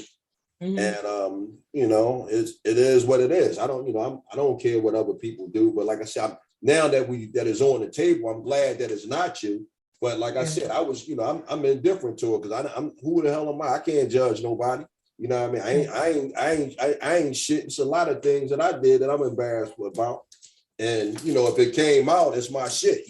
Fuck it. All right, that's me. I ain't happy I did it. But it is what it is. That's why I don't judge these women. They want me to be over here as the older woman beating up on these younger women. Why would I do that? Right. And I would not do that. I'm not going to do that. And I'm like, when I was younger, I tell everybody the mistakes I made. You know what I'm saying? And shit, even if I make mistakes today, I'm okay with telling it.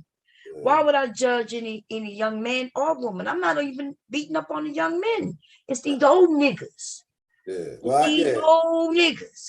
You know what it is though, Bob? It's these old niggas with no experience or with bad experiences, because like, for example, right now, I've had some very good sisters in my life, right? All the time, I ain't talking about the sisters that I slept with. I'm talking about the sisters who have been near and dear to my heart. They some good women. And I can't say nothing bad about them sisters. At the end of the day, right? If anybody got to be the bad guy, I'm going to own that because I know who and what I am. But my point is, I don't have no hard feelings with them. And I ain't got nothing but love for not only them, I got love for the opposite sex because I know how niggas like me is. You understand what I'm saying? Right. So like I said, I know, see, I'm a man. You know what I mean? When I hear people talking shit, I say, yo, man, you know what we do. And that's the end of it. You know what I mean? It's like, you can't, like I said, I got nothing but love for the opposite sex. Now, again, I can't stress enough. Are y'all a pain in the ass? Are y'all bossy? Yes, We the can be hell all y'all. that. I wouldn't trade y'all for the world. You know what I mean? That, man, that's God put y'all here for us, you know? Right. Yeah. And so let me ask you some questions about the pain in the ass thing, right? Yeah. So because when I know what you mean, right? Because Right. I know exactly what you mean. I know that, but there'll be some younger men who will be like, yeah, but why they gotta be paid to the ass? Gotcha. So they taking it literally, Gotcha. right? So do you agree that even if you was, let's say you and a close guy friend, where y'all live together, not sexual, I'm not even talking about on a sexual tip. Homies. Just talking about just roommates living in the same house, wouldn't y'all have some issues with like just being you wouldn't want to see him every goddamn day. Well, you would need your space. You wouldn't want to be sitting on the couch with his ass every day. Well, I know what you're saying, right? I know what you're saying. Because just like right now, I'm back here. Since me and my wife been separated, I'm back down here at my place in North Philly with my son and my old cousin. And, you know, I mean, we don't, for the most part, we group, because it's different between men and a man and a woman. Because, see, the one thing that men understand is you get on the wrong side of another man, that shit could cost you your life. So men understand. I'm talking about real men. We ain't talking about these sissy mama raised boys how to deal. I'm talking about men. Men understand that it's a certain protocol that you got to adhere to when you're dealing with another man, because again, it's based on respect. And if you don't respect another man, it literally could cost you your fucking life. You know, I know a guy that killed his brother over an egg sandwich, but it really wasn't about the egg sandwich. It was about the disrespect between one man and another. You know, you hear about guys killing each other over something relatively small. Man, it's not really about the parking space. It's about, man, you keep disrespecting me, brother. And it went too far. That's that. But when you're a man, you understand all of this stuff and you conduct yourself a certain way, because at the end of the day, first, at the very minimum, you don't want to get your ass kicked, but at the very worst, you don't want to get yourself killed. If that makes sense to you. Oh, and see, that's why a lot of killings going on. See, I didn't want to say this earlier, but we got a lot of fake think they know some shit because they've been on the internet. And then when they meet somebody in person, because that person live around the corner from them, they think it's just going to end up like internet, where you might lose a Facebook, account or YouTube account. Nah, you might lose your real life. Yeah, that's messing with the wrong person in real life. And that's what's happening. A lot of these people going and shooting up, and they acting like, some of them acting like they don't know why. And they're tracing it back to Facebook beef, Instagram beef, Twitter beef. Yeah. No, my son told me about that, about how them boys be getting at each other on from off of social media. And you know, that's why, man, don't pay that you be on here fucking with people and saying all kind of slick shit. Man, man, shit, man. First of all, I don't even know you, dude. So it's easy to shoot you in your head 5 or 6 times, because I don't know you. It's not like you're a friend of mine. Now, what if you're roasting? See, I think I don't take roasting too seriously, because it's all fun and game. And, you know, some people can't roast, so they result into personal attacks or wanting to take it to a whole other level. I'm going to be honest. What do you think about that? I'm going to be honest with you, Taylor. Even though I'm a stand-up comedian, right? I got into comedy for a different, and this is going to answer your question. Even though I'm a stand-up comedian and I'm pretty proficient at it, I ain't with all that playing and shit. I've never been there. Ever since I was a kid, I was the kind of dude, if I was in school and somebody, yo, man, stop playing with me, man. Because that wasn't never what I was about. But you got some people, that's what they into. But it's always boundaries. No matter who it is, people know who to play with. And I just always been one of them type of dudes the roasting thing wasn't really, I've never been into that. I never was a guy when I was a kid that I was a good roaster, none of that. That wasn't my thing. Not saying that people don't do it, but believe it or not, I'm the dude. I wasn't into that roasting shit. And most people that grew up in my neighborhood in North Philadelphia, they knew better than to rub me the wrong way. Not that I was a badass or anything like that, but I didn't bother people and people didn't bother me. But here on the internet, I know what telling me because she's right. There's those of us who roast. And once I realized when somebody say, hey, I don't do this, then like what happened over there, Taylor by Aunt T, remember old dude come up there. He knows it's the goddamn purge. He's participating in the purge. But then when somebody get him, then he's now talking about taking it offline. And so I asked him, dude, don't you know this the purge, right? You agreed to this. Oh, yeah, you're right. So I think what was going on in that case, I think there was some drinking and some smoking going on. He was absolutely. But what I will say is that, once I find out that somebody's not really into roasting, I don't go after them. I don't make them participate because you never know what might happen. Everybody's not into it. Well, see, I'm gonna be honest with you, right? From a guy that used to be a straight up and down street guy, I wouldn't go as far as to say I was a goon, but I used to be out in them streets. And one of the things I know about roasting and playing too much, that's a size up. And because I know that's a size up, that's why I never really let people play with me too much, because I already know, no, you actually sizing me up. You're trying to get your courage up to take it to another level. Most situations that I know of in my lifetime, whenever you find somebody playing too much or roasting people, at some point it always ends in a conflict, because when you play with people, calling them names and talking shit about them, you only doing that because you don't respect them and you got a little bit of animosity toward that person. So for that reason, champ, man, you don't even know me. Now I understand on the internet it's totally different because people don't adhere to protocol. But if you at a barbecue around a bunch of people you don't know, man, you just can't be start talking shit to people, because it's like, yo, man, dude, you don't even know me. Hey, man, that's my cousin TJ. That nigga just came home from Iraq, man. He got 79 confirmed kills, man. He got PTSD, man. Leave that dude alone. He might snap and kill you. Or, man, that's my cousin Bo, man. That nigga just got out of jail for 15 years, man. He killed 6 people, man. Leave that dude alone. So you can't just be roasting people, and when you do that, again, if you ask me, you taking your life in your hands when you do that kind of stuff.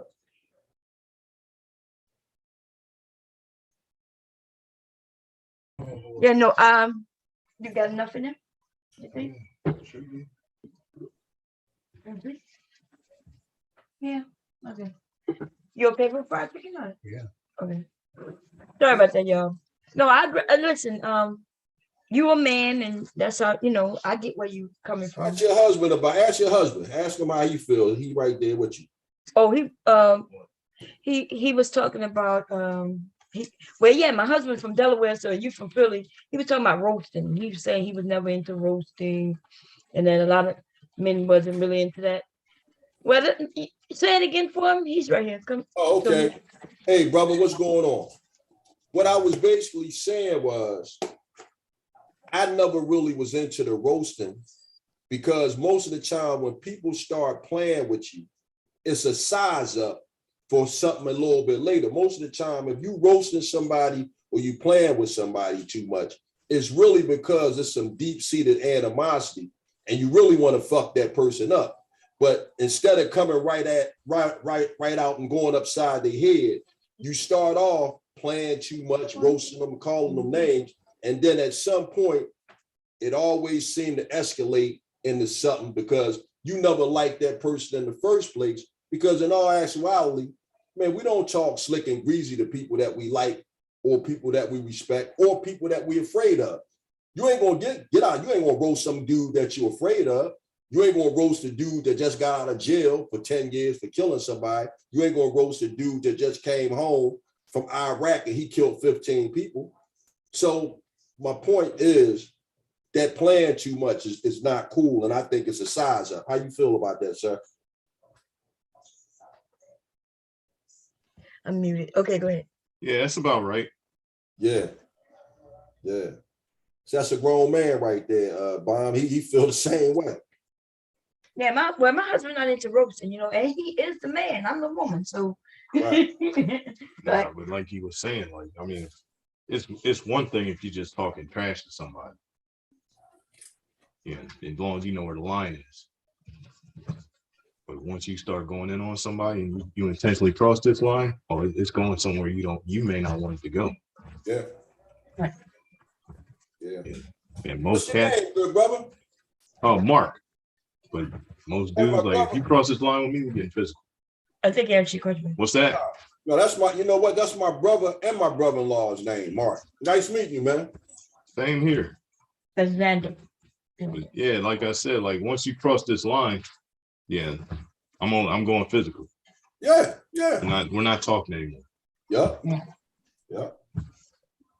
But you men, you know, for you real men, y'all don't even have issues like that. Like I never seen my husband have no issues with nobody crossing lines with him. You know, No, I because think somebody asked me that on a panel. They was like, "What if somebody disrespect your husband?" I said, "Nah, that wouldn't happen." But what if? I said, "But it wouldn't happen." yeah. I was like, "Look," I kept telling her, "It would. I can't even imagine it." She was like, "Why?" I said, "Because look, we're not kids. We're not 50. So if it haven't happened in all these years, what would make it happen now?" You know what I mean? You know what, Bomb? I read a book, right, called Sun Tzu's The Art of War. And in the book, I'm gonna try to quote it as I remember it. Go back. Are you still It says, "He who governs himself well doesn't build fences, and he who builds fences doesn't take up arms. He who takes up arms doesn't fight, and he who fights well so they don't die."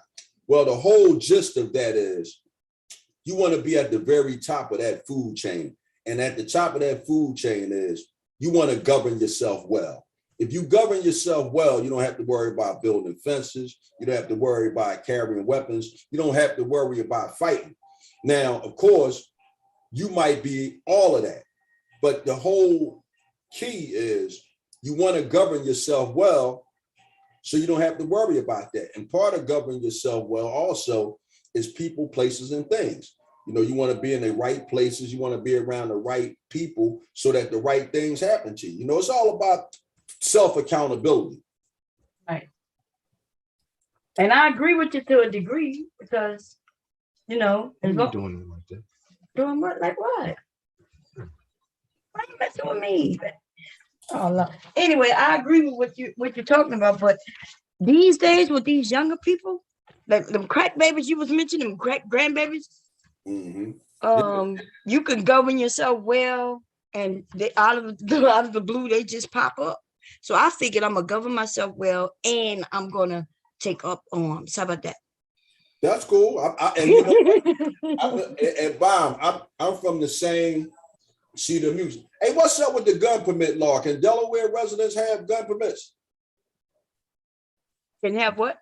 Will they let? For what? Can you get a gun permit down there to carry? Oh yeah. For what though? Concealed carry or just buy a gun? No, for concealed carry. Yeah. Yeah, you have to apply. You gotta apply, you apply, and yeah. Okay. So conceal, but you know they gun laws is all fucked up. You know, if somebody came in my house, I gotta run.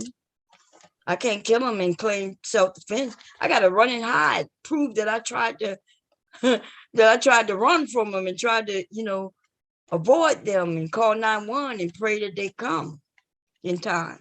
But you know what that is? That goes back to what we were talking about earlier, man.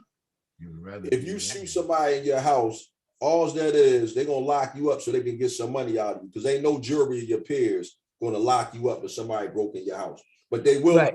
But the courts is going to take your money though. They want me to go to court and fight, right? You're right. Yeah, but no jury of your peers is going to, because that's what I think I was saying to you earlier. I done had a handful of occasions where I got in trouble for self-defense. And I never had to go to jail, but I still had to go through the process of getting locked up, getting a lawyer, going to court, and the judge and them throwing that shit out. So it's like, you know, if you got the money, you're gonna stay out of jail. You just gotta have the money to stay out of jail. Ain't that some shit though? Because I Yeah, thought we supposed to be all innocent until proven guilty, but they want to lock you up, make you yeah, pay money just to get out. yeah, Yeah, yeah. so it's crazy. It's a whole racket. But Yeah. I think I'm ready to get out of here. I gotta get out here. I've been in the house. I started playing chess. It's 3 o'clock. I've been up since maybe like about 6 this morning.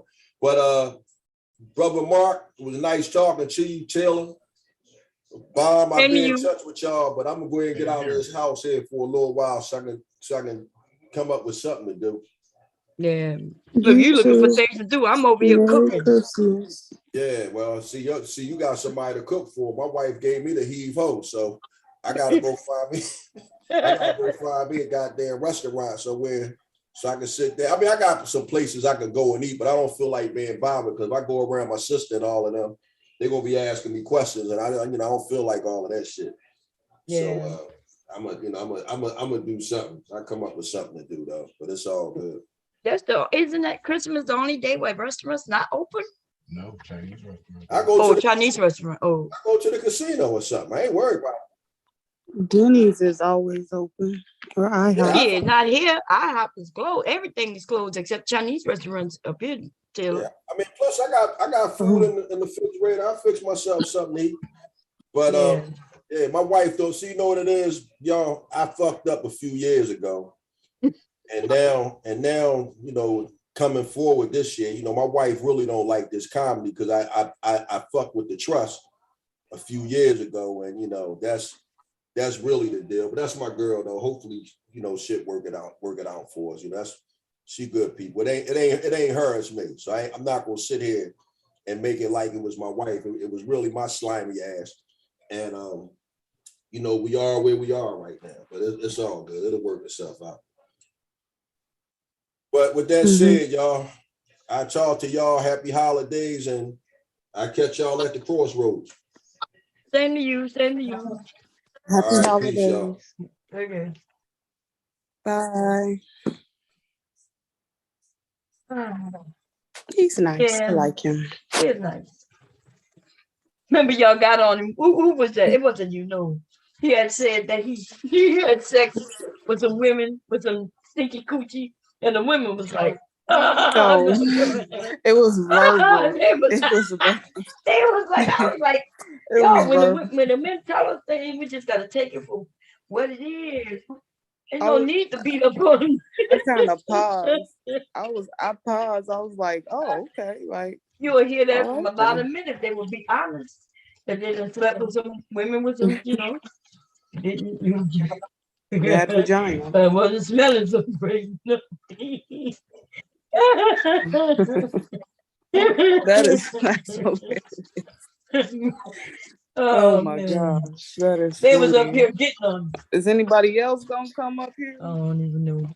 I think I pinned the link. Girl, I'm throwing chicken in this because when I make a chicken gumbo, you put a lot of chicken in it. You know, so I'm throwing these quarters in here. I done already put like 12 pieces in there, and I'm putting quarters. I cut up the last thing that go in it is the sausage. My husband came down here watching, so I didn't want him to see me grab that okra. I told him to buy me some okra, and he says purposely forgot. Isn't that something? That's because he don't like okra, but I'm sure I have some okra. I'm gonna pull it out, hurry up and cook it, and throw it in that gumbo. And then if he wanted gumbo his way, he should make it. Don't you agree? Yeah. I agree. Okra. I mean, what's wrong with okra? He don't like okra. It's like green He beans. said when he grew up, he didn't like okra, but I'm like, that's because they ain't know how to cook it. He said, but I do. Okay. I do know how to cook it. Yeah. He been eating it for years and not even knowing he been eating it. So that must mean I know what I'm doing on. Because there was no slime nowhere. No slime, not even a bit of slime. I'm gonna fry some chicken for the night, and I'm hungry, so I'm gonna get ready to start frying that in a minute. And then I see we got a ham in the refrigerator, which we have like 3, 4, 5 of them in the freezer. I remember I told you my son has a friend who worked at a meat factory, and so he be handing out meat. You guys meat? Yeah, he be handing us meat, other people meat. Yeah, I had all this bacon. I got bacon galore in this shit. So.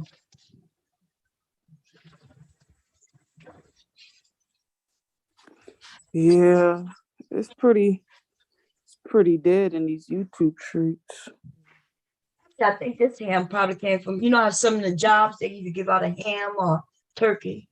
I think that's where that one comes from. It is dead in the street, but that's a good thing. At least people are doing something with their family, I hope. So there's nobody's live right now for me to go mess with. Look, I'm gonna go in there with this Santa suit, this picture I got up with her having attitude. They're not gonna like that, baby. I'll be like, it is what it is. These goddamn people. But yeah, that's why I don't, you know, what his name, Faulkner? What his name is? Sergeant Faulkner, or whatever they call him. I never really had a problem with him, but I do, you know, when I listen to him, I notice a lot of lying was happening. These niggas lie. I've heard him say all the time. They lie all the time. Yeah, all the time. BGS, they've been everything from a fashion model to a motherfucker. This nigga have been everything. Everything. When I went over there and they was talking about a woman's size. So I go over there and I'm like, well, y'all can't tell what a woman's size is. Yes, I can. Because you know, I had a friend, he was a fashion designer.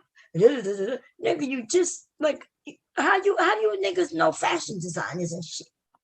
And even if you know a friend who was a fashion designer, what that got to do with you though? Right. So I questioned him and asked him, and that's when me and Kendra D met, and I ended up having to smack her across her motherfucking face because she didn't know me, and I was over there with the men on the panel. So what I did today, I showed a picture of myself, and I said, "Well, what size am I?" And it was giving all these sizes that was incorrect. So I said, "I thought you said your friend was a fashion designer. Why couldn't you tell me what size I am in this?" Right? So then, because now I'm winning the men over, right? Because now they done seen me, right? Then, and now we're having a good conversation. Kendra's in the goddamn chat talking. Even then, I didn't look much at the chat because I noticed back then, if I did, I would have been cussing them all out. So I said, okay, let me ignore. Then Angry Man, I had never met Angry Man. He comes in and I see Kendra D say, "Oh, I've been waiting for you, Angry Man. Look what she did. She's doing this and doing that and doing this and doing that." So next thing I know, they invited me to some other place, which is now I know is what is it called? Damn it. Angry Man had another place where he chatted. Y'all know what I'm talking about? Discord. They invite me to Discord. I never heard of Discord. She's like, hit the link. And I'm like, why are you telling me to hit the link? Like, I don't even know you. So they invite me over and when I hit the link, I see the name. And I was like, oh, okay. They must be my type of people. See, they didn't know I was a roaster. This was before I was roasting anybody. I said, okay. So I go in there and they start throwing the attack. It's like 30 people against me, girl. They popping up, making a joke. So then I say, okay, are y'all done? Like, I'm laughing at the little jokes. So y'all done? Okay.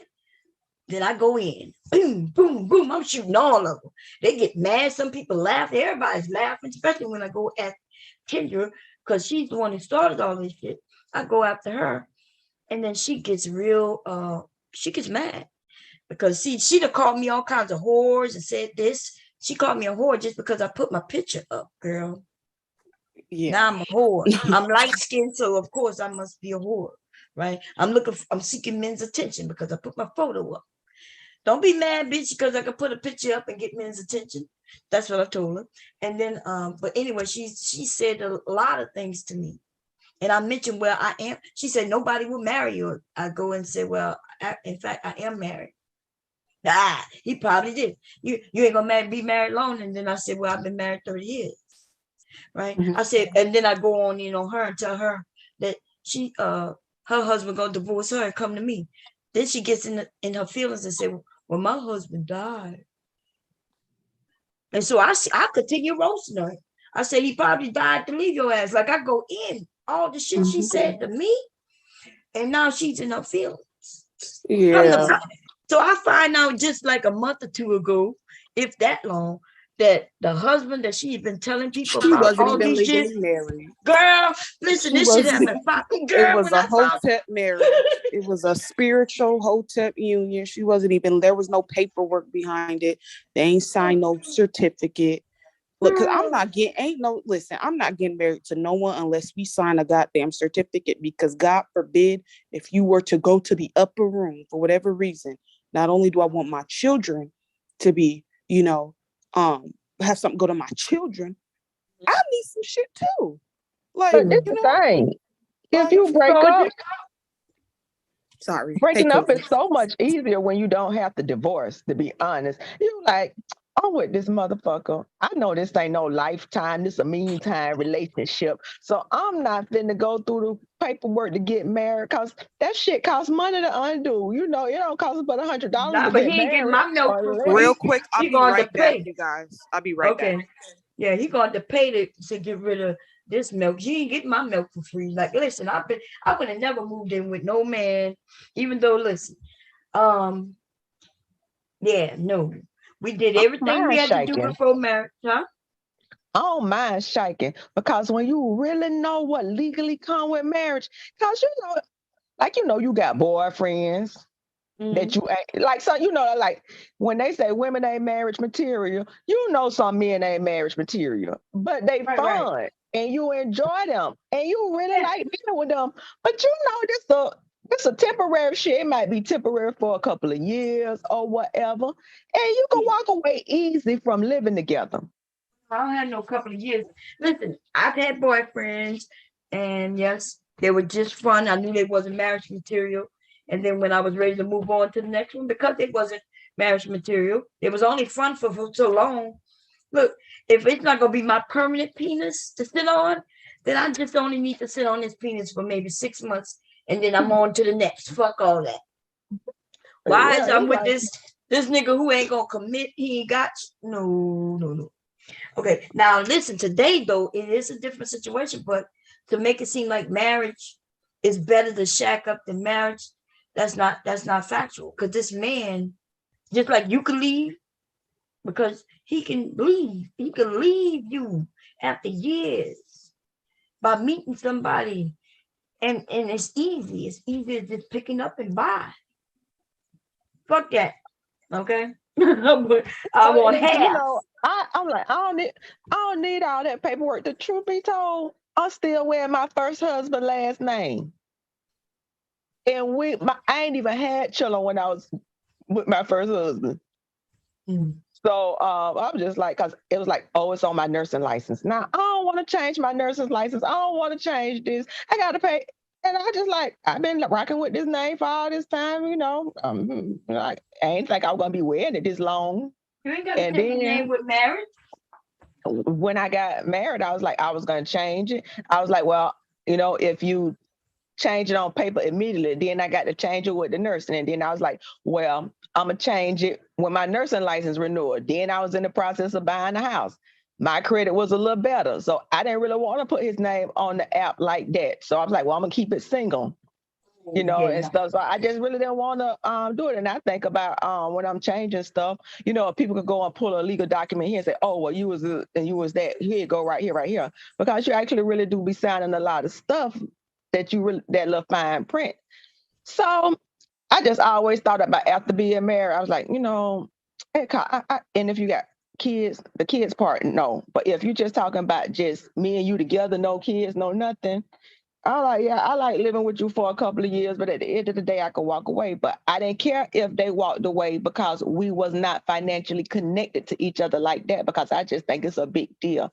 Like when I hear twins say he's still married to that woman, I'm like, because working in the nursing home, seeing what happens with like couples, like let's say, this is my second marriage and you got kids on both sides. When I see what happens to couples like that, when one of the parents gets sick and how they extract the partner from them, when you got these, ex-wives and kids that y'all don't have in common, it's really sad. And all the legal stuff that go with it. So I just looked at it from that perspective. But I sent you a thing in the back chat. Did you read it? No, let me see. Back chat, let me see. Yeah, that's what I had came up here for. But I didn't want to say it publicly, so I put it in the back chat. Okay, let me see. Or whatever they call it. I hope that's what they call it.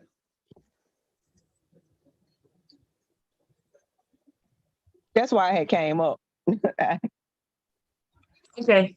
I'll let her know. Okay. So yeah, but yeah, I don't know.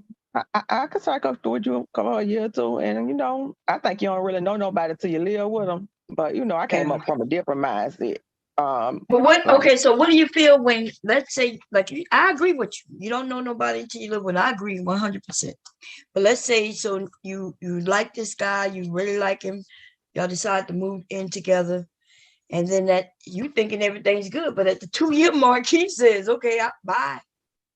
Like it's not you who said bye, but it's him. He say bye. That's good. I mean, I'm not good. I'm gonna be upset. I'm gonna be heartbroken. I'm gonna listen to some depressing music for a few months. I'm gonna be an angry bitch. I'm gonna be a bitter bitch for a few months. But I could still do that without having to do paperwork. See, that thing could still happen within a marriage, but now I got to do extra paperwork. And now instead of us making a clean break, which you go on about your business, I'm a bitch with my friends about you. I'm gonna write a couple of poems. I'm gonna read some meditations, and I'm gonna be angry for a little bit. Unless I start fucking somebody else or meeting somebody else, then when you get somebody else, it make you temporarily forget about that person. Right. I still don't have to do no paperwork to do that, and we could separate faster if you ain't got no kids. Nah. So you go on, you take your stuff, you move out and this and that. And I'm even got iffy about people living with you, because you call the police and be like, listen, this person name ain't on the lease. The police say that's their address. We can't do that. You got to take them to court. So I even learned about that, but everybody different. So that's how I look at it. It's just easier to break up when you do it like that. Yeah, no, I'm just not, yeah, no. Yeah, you spent 2 years, but I guess you're saying because you don't have no kids and it's okay. But every man to date a woman and they say she ain't wifey material. Mm-hmm. Well, if I'm not wifey material, don't. Yeah, but if I'm not wifey, you ain't wifey material. And I'm not. So I'm not. Yeah. So I wouldn't move in with a dude who's not husband material, because I already know that this shit ain't going nowhere. So if he's not husband material, now unless I'm just looking to shack up, that's it. Like I'm not looking to get married at all. That's one thing. But if I was still a certain age and I'm looking for marriage, I'm not shacking up with some dude who's not marriage material. This nigga gonna be messing up our house. He's not marriage material. Is he cheating already? Is he the cheater type? Well, after my kid's father, I didn't really live with nobody after that, because I had kids. I really was and I had boys. So I was really selective about bringing people around and stuff as far as living. Now, when they super, super little, you just be like, nah, I could date you, whatever. You ain't coming over when my kids awake. Now you might come through when they sleep. But like I think I think it was mother, she had kind of say she right at this moment she don't want to date, because at certain times you have limited amount of time for this and limited amount of time for that when you got kids. And at the end of the day, you really know your kids are your first priority. It don't mean that you're gonna not have a life and not see nobody in that time, but you realize, hey, my children have to see me a certain way. And, you know, children don't really understand grown people stuff. And like I always say, every person who you date don't have to meet your kids and don't have to meet you. And so, you know, when you got kids and stuff, especially you got a few, I think you just kind of move different because, you know, you don't want to see them. You know, you date this person for 6 months or you date that person, you know, you really want to make sure who you bring home is going to be like long-term and different things. So I guess it depends on different phases in your life and stuff where you at.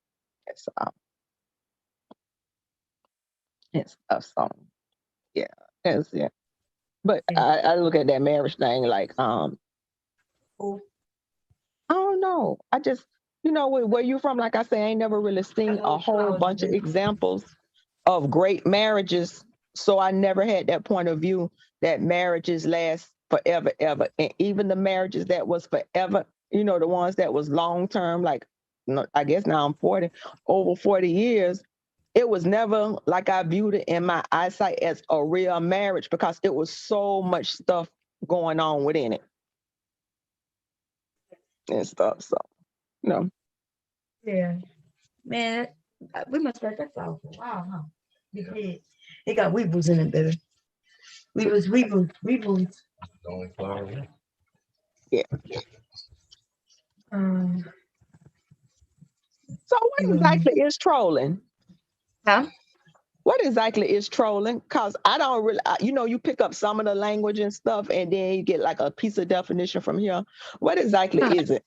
It can mean several things. Like remember when I was asking you about the music, and I was just trying to keep the conversation going. So I call it trolling because I wasn't saying something that I believe. I was just talking, just to keep you talking, just so we could keep going. But it could also mean the people who come in and just want to insult. They don't mean what they say. They just come in just to start something. It's the same thing, almost starting something, you know. So, go ahead. You cooking the whole big old dinner? Oh no. It might be bigger than I originally was saying because at first it was just gumbo, but this pot not as big as I thought. And my husband, I don't think he really realized, but that will be gone tonight if I finish it before a certain time. That shit gonna be gone before tomorrow. That's why I'm Is your husband around? Is he That's why I'm gonna fry some chicken. Huh? Is your husband around you in earshot? Yeah, he right here. What you want me? Oh, I'm gonna ask you later. Oh, okay. It ain't nothing bad, Mr. Baum. He probably gonna hear you anyway. You well, Jack. You know he is subscribed to the channel, girl. He is subscribed. Okay. So he might be in the clouds anytime. Yeah, I told y'all he's in the clouds every once in a while. Sometimes he might be in the chat. Y'all just don't be knowing.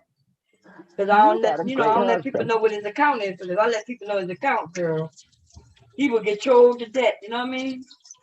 They'll be over there on his account talking about your wife is a whore. Your wife is a whore. I don't even see what's the problem with supposedly whores. They like sex. They good at it. They got lots of energy. Mm-hmm. So those are good characteristics that could be, you know, translated into something else. Those are skill sets. Those are good qualities to have. So I don't even know what the problem is if somebody want to marry a hoe. You know, if that's what you like, that's what you like. You know, everybody had a form of life at one time. Because I was a hoe, you know, 10 years ago don't mean I'm a hoe now. The Lord might have delivered me.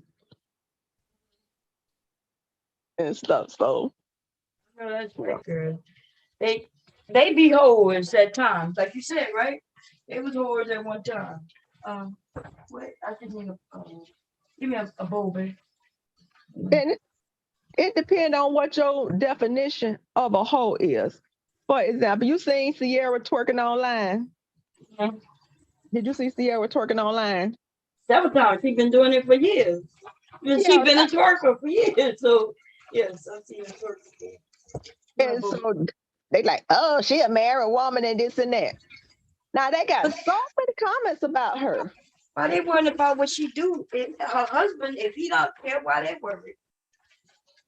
And you know, she had the baby before she got married. They made more. Them men had more comments about Ciara than they had about Nick Cannon with all them 5 and 6 baby mamas and 6 and 7 children and stuff. So I don't know. So those Ciara, you know, those are good qualities. I don't know no man, cause most of them, if they could get that woman, if they could get that whore and really believe she would be a good housewife, they would take her any day. She got a good body. She got a good skill set. Her oral skills probably on par. So they just only mad because they worry about what their friends will say. Yeah.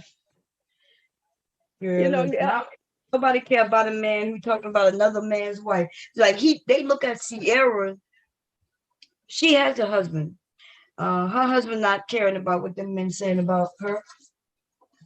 They looking at his wife. He's not looking at their wife.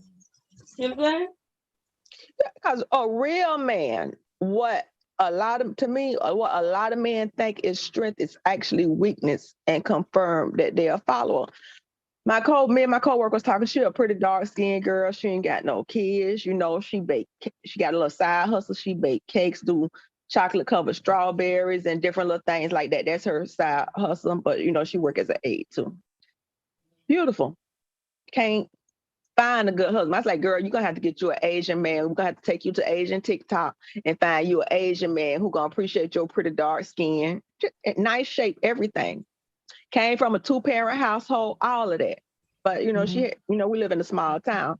But we were talking, and it was like for women, if you come and say my man ugly, that ain't gonna make me quit him.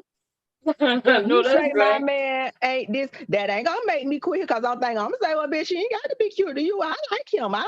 What qualities I got, we ain't gonna tell. But a man, let's say in like middle school, he like a girl, or even college or whatever, but she don't fit the mold of what the beauty standard is. His friend will come to her and say, oh man, you trying to holler at that? Nah, that's a dog, Sean. You know, you don't shoot holler at that. That man will stop talking to that woman or that girl. A man won't stop talking I'm saying to her. these young males, I say young males, they'll stop talking to her based on what their friend's opinion. And that is the weakness that women actually don't like. And a woman or a girl say, I don't care if you say he the ugliest man in school, he's still my man. I'm sticking with him. And I think that thing that women possess like that, because I think is a strength to say, hey, you know, I'm standing on my own, and then don't recognize that women actually don't respect that. Like the man who say he like thick girls, but he won't marry one. When I see him, I see a weak man. I don't see I don't care how much you cuss about women. You're weak because you're allowing. Look at Pastor John Gray. I don't know. Ain't nobody saying nothing, you know, that she say she know he built like that. She said, that's my man and I'm sticking with him. I don't care what y'all say. Even before he was Pastor John Gray, that is who she chose. And I'm sure her girlfriend probably had came to her and said, you know, made a comment here or there, you know, whatever. But what she say? That's my man and I'm sticking with him. I don't care what you say. I'm strong enough to stand on my, you know, what I like. I ain't letting the crowd, and I'm not letting other women determine what I'm going to do. And that's kind of what men do. Yeah. Well, but males, a lot of these males that identify themselves as men. Yeah. I agree. The men stand 10 toes down on what they like, and they don't care what another man says. You know. Oh. And then there's the boys, like you said, the boys who still like in high school or middle school, and if they see by then a man realizes they in high school and middle school, but they almost get AARP. No, but see, there used to be a time where, like you said, their friends would say, "Ooh, don't mess with her," but then these men would look around, their friends would end up dating her. Like these dudes, he'll tell him not to date her. Why you? Ooh, she's ugly. Why would you want to be with her? And then only to find out that he is dating her. You know, he done went to her and said, "Yeah, he called you ugly." Yeah, he said, you know what I mean, just so he could get her attention. See, we women, we know this type of game, right? Because we play these type of games ourselves. The men, these young boys, they don't know because they never really lived in the real world. These young boys don't know nothing about the real world, anything, man. But what a woman ain't gonna do, she ain't gonna sit up here and tell you how her man putting it down or not putting it down in the bedroom. We might talk about a whole lot of things, but we ain't finna be sharing that information like these men sit up here and share all that information. We'll talk about, you know, other stuff, but if this my man, I ain't telling you how he doing this and how he doing that, but men do that. But I don't really think to me, they see how childish that is. And, you know, no, you don't do that. Because guess what? Now you telling this man how good she sucked dick and this and that. And if you do really like her and pretending like you don't like her, he like, man, you my friend, but I want to know. I want to see for myself. You done made me curious. Right. Now, he even went and told her, yeah, he told me you suck dick like this and this and this.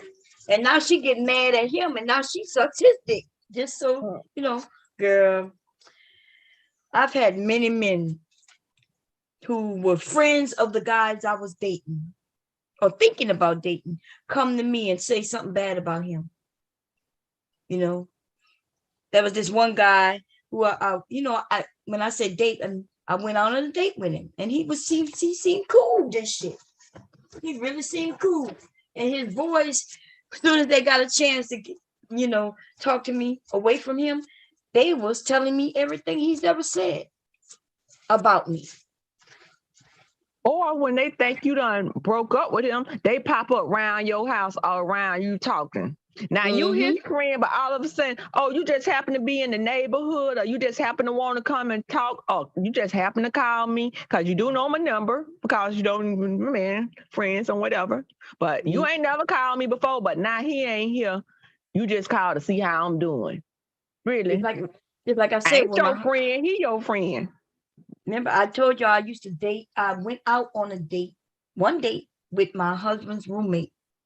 But when he came and asked me out on that date, he brought my husband with him, who wasn't my husband at the time, of course. So I should ask my husband, like, because I would have told him no and just let it be flat no. But I didn't want to tell him no and embarrassing, At first I was like, nah, I'm gonna be busy. Like, it's okay, we're just gonna go see a movie. Da, da, da, da, da, da. I was like, nah, I was like, nah, and he was just like, it's just a movie. Okay. They'd be begging you to go, like these boys, and I say boys, they'll say some shit like, yeah. Remember, Obsidian was claiming that women, they go on dates just for food. Dude, everybody I went on a date with, a lot of these men, they asked me, they were happy to take me out. And it wasn't that I had to beg them for no goddamn food. Okay. They really think this the silly days where, food is in scarce supply and you ain't got no money to do this and that. Even if I work at McDonald's, I still can, we believe in treating ourselves these days. So even if I work at McDonald's, I can still scrape up enough money and say, I want to treat myself to whatever. Now, my level of might not be what they call a Michelin restaurant. I don't know nothing about that, but it might not be a Ruth Chris because, I ain't really got there yet. But I can find something what I can deem, a treat for myself and buy it for myself. Women really don't have to do that. Who fucking for food? Ain't nobody fucking for no food. Yeah, ain't nobody definitely fucking for no meal. I know that's right. I can buy that myself. I can go on a date by my goddamn self. Entertain my own goddamn self. That's what I'm about to say, Taylor. These young women can go, even if it's a 5-star restaurant, if they decide to go to it, They'll save up them. They have the money to go and get them $100 meal. But if they're feeding themselves, right? It shouldn't cost no more than $100, $150. Depending on where you go, yeah. Yeah. Yeah. I know if we buying them $1,200 purchases, I know goddamn well she could go and get her a goddamn meal. Absolutely. See, they don't have the vision to, they, truth be told, you got men fucking for PlayStations, but they ain't gonna talk about that PS5. They fucking for the PS5. That's Man. What's the new Jordans, the new Nike. And hell, they might be fucking Omar for them new Jordans.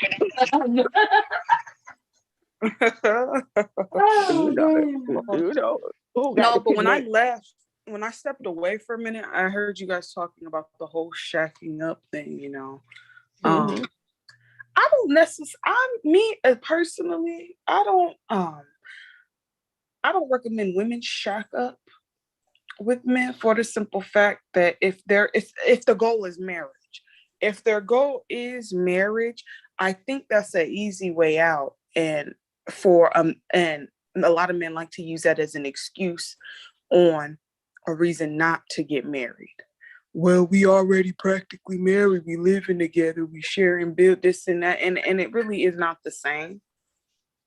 Mm-hmm. And I think a lot of women find themselves in them dead end long-term relationships like that they've been with that person for over 10 years and they ain't got really nothing out of it but kids and a world of problems. So I don't women that are looking to get married, I do not think it's a good idea to shack up. Yeah. I think it's a bad idea too. Like now, if you're not looking to get married, or right, that's different. That's different. But because these men you will end up shacking up with his ass forever. Mm-hmm. And then you end up finding yourself wasting 10 years and you'll get nothing out of that. And he can leave after 10 years, you get nothing. Y'all still gonna fight, right? Because if you live with somebody for 10 years, you got furniture and all kinds of shit. So now who gets what? Who gonna claim what? So you end up fighting already. The one who accounted was on when they got it. The one who made the payments. But see, by y'all living together, he could claim that even though it's in your account, he was helping make the payments. It's not as simple as just letting go. Yeah, take me to court. Take me to court. Because actually, I got more of a chance of keeping it if I ain't married to you than if I'm married to you. Because if I'm married to you, it's actually marital property. Well, you got to go and file to take me to court and do all this and that for a couch that we paid $1,500 for 2 years ago. Take me to court. They want. Or how about this? You mean take you to court? He might tell you to take him to court. Why you think it's gonna be you, the one who gonna have to? I actually never had a problem with nothing like that because I'm not rich, and I really tried to be fair and stuff. So I ain't got no problem saying, you know what? When we was together, I bought you this big screen TV for Christmas. You can take it. But bitch, I know you ain't got nowhere to put it. But if you want to take it, you can take it because I don't really value the big screen TV like you value the big screen TV. I could go to Brandsmart and get me another big screen TV that, ain't got the big booty on it. Because when we bought that one, they had the big booty on it. But now they got ones that don't got the big booty on it. So I really wanted to get me a new TV anyway. So you can go on and take that one. I just have seen so many people argue about certain things. Like when you see family members, when somebody die, arguing about stuff. And I'm like, how many times you go on the trash pile and see furniture and good stuff on the trash pile? And I just always think, I wonder if that family member was arguing over that TV or that raggedy car that this person owned when they died. And you done fell out with your family forever over a 50-inch TV that was 5 years old. So this is the thing, right? So you looking at it from where, so what if y'all get in this apartment, right? Because y'all not married. So how the apartment gonna work out? Who named the apartment? Well, it can. Well, depend. Well, here's. No, I'm talking to Koja. I'm not talking. I've never been since I've had kids. you know, I had my son's 22. I myself would never move, to be honest, move into anybody else's stuff. Now, if I decided to, and actually, I really didn't let nobody live with me. But before I had kids, I didn't have a problem with it. So, but as I got older, I'm saying if I ain't had no daughter or nothing right now, and you know, I wouldn't say living with somebody for 6 or 7 years. I wouldn't say that, but I don't say nothing wrong. Like, you know, 1 or 2 years, we decided that we want to get it tested out and see how it is, yay or nay. But But just wait, so my mama you want always him to taught move me. in with you, but he might My mama always taught me have your own, but I do know legally. And that's why I say you got to be even careful who you let come and live with you now, because I really actually had situations like that when they say you can't really put this person out. You really got to take them to court and evict them. But I just was brought up old school that you can't really depend on yourself. If you waiting for a man to barbecue, you ain't gonna have no damn barbecue. You better learn to build your own fucking fire and put that meat out there on the grill. And I just was really raised up with that, and to always have your own place. So fortunately, that place might not have been a lot. I've always really operated on this. My name gonna be on the lease. I'm gonna be this. So that's just how I always operated. But what if he feel the same way their own place and stuff like that? And you know, you might have spent the night, a couple of nights here or there. Okay. We're going too far. I keep asking the question. What if he feels the same way? He feels like, okay, I don't want to get burned, so I'm not moving in with no woman and help paying bills at her place. Because that would be ridiculous for him to do too, right? Because he have to help pay bills. Why help him pay you? Why he helping pay bills at your place? Because the men now, I wouldn't tell my son, don't move in with no woman and it's just in her name. Y'all got to move in and it's on and both of y'all responsibility. And you know, that's fine. You know, and what my children know how today is today compared to when I was growing up and what I saw is kind of different, because I say things weren't so hard when I look at the legalities of it now. But I do tell my children, you know what that comedian say? If you live with a woman, you homeless. I tell my sons that. That's right. So you want to be different. When it comes to you want the men to be homeless.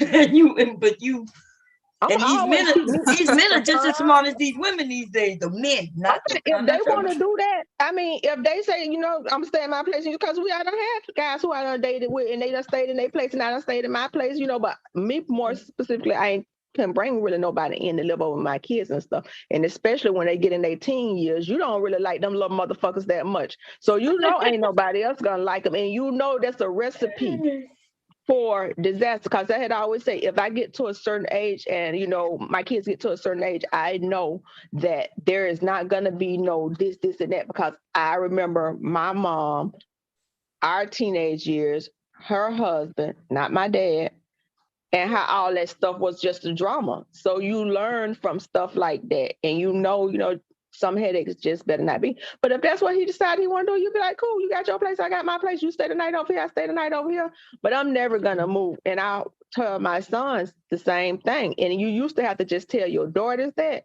But I tell them the same thing now. If they listen to my advice, it's going to be something different. But I did, do tell them. So I respect somebody. What you think, Taylor? What you have to say about any of this? About you moving in with him, or he moving in with you, or if I'm moving in with any type of man, the thing is, both of our goddamn names is gonna be as co-tenants on the lease, because I'm not getting burned. Yeah, I refuse to get burned. As far as, you know, if he up and decides to leave, you know. And if my credit gonna get fucked up, so is his. That's how I see it. He's walking away with new credit.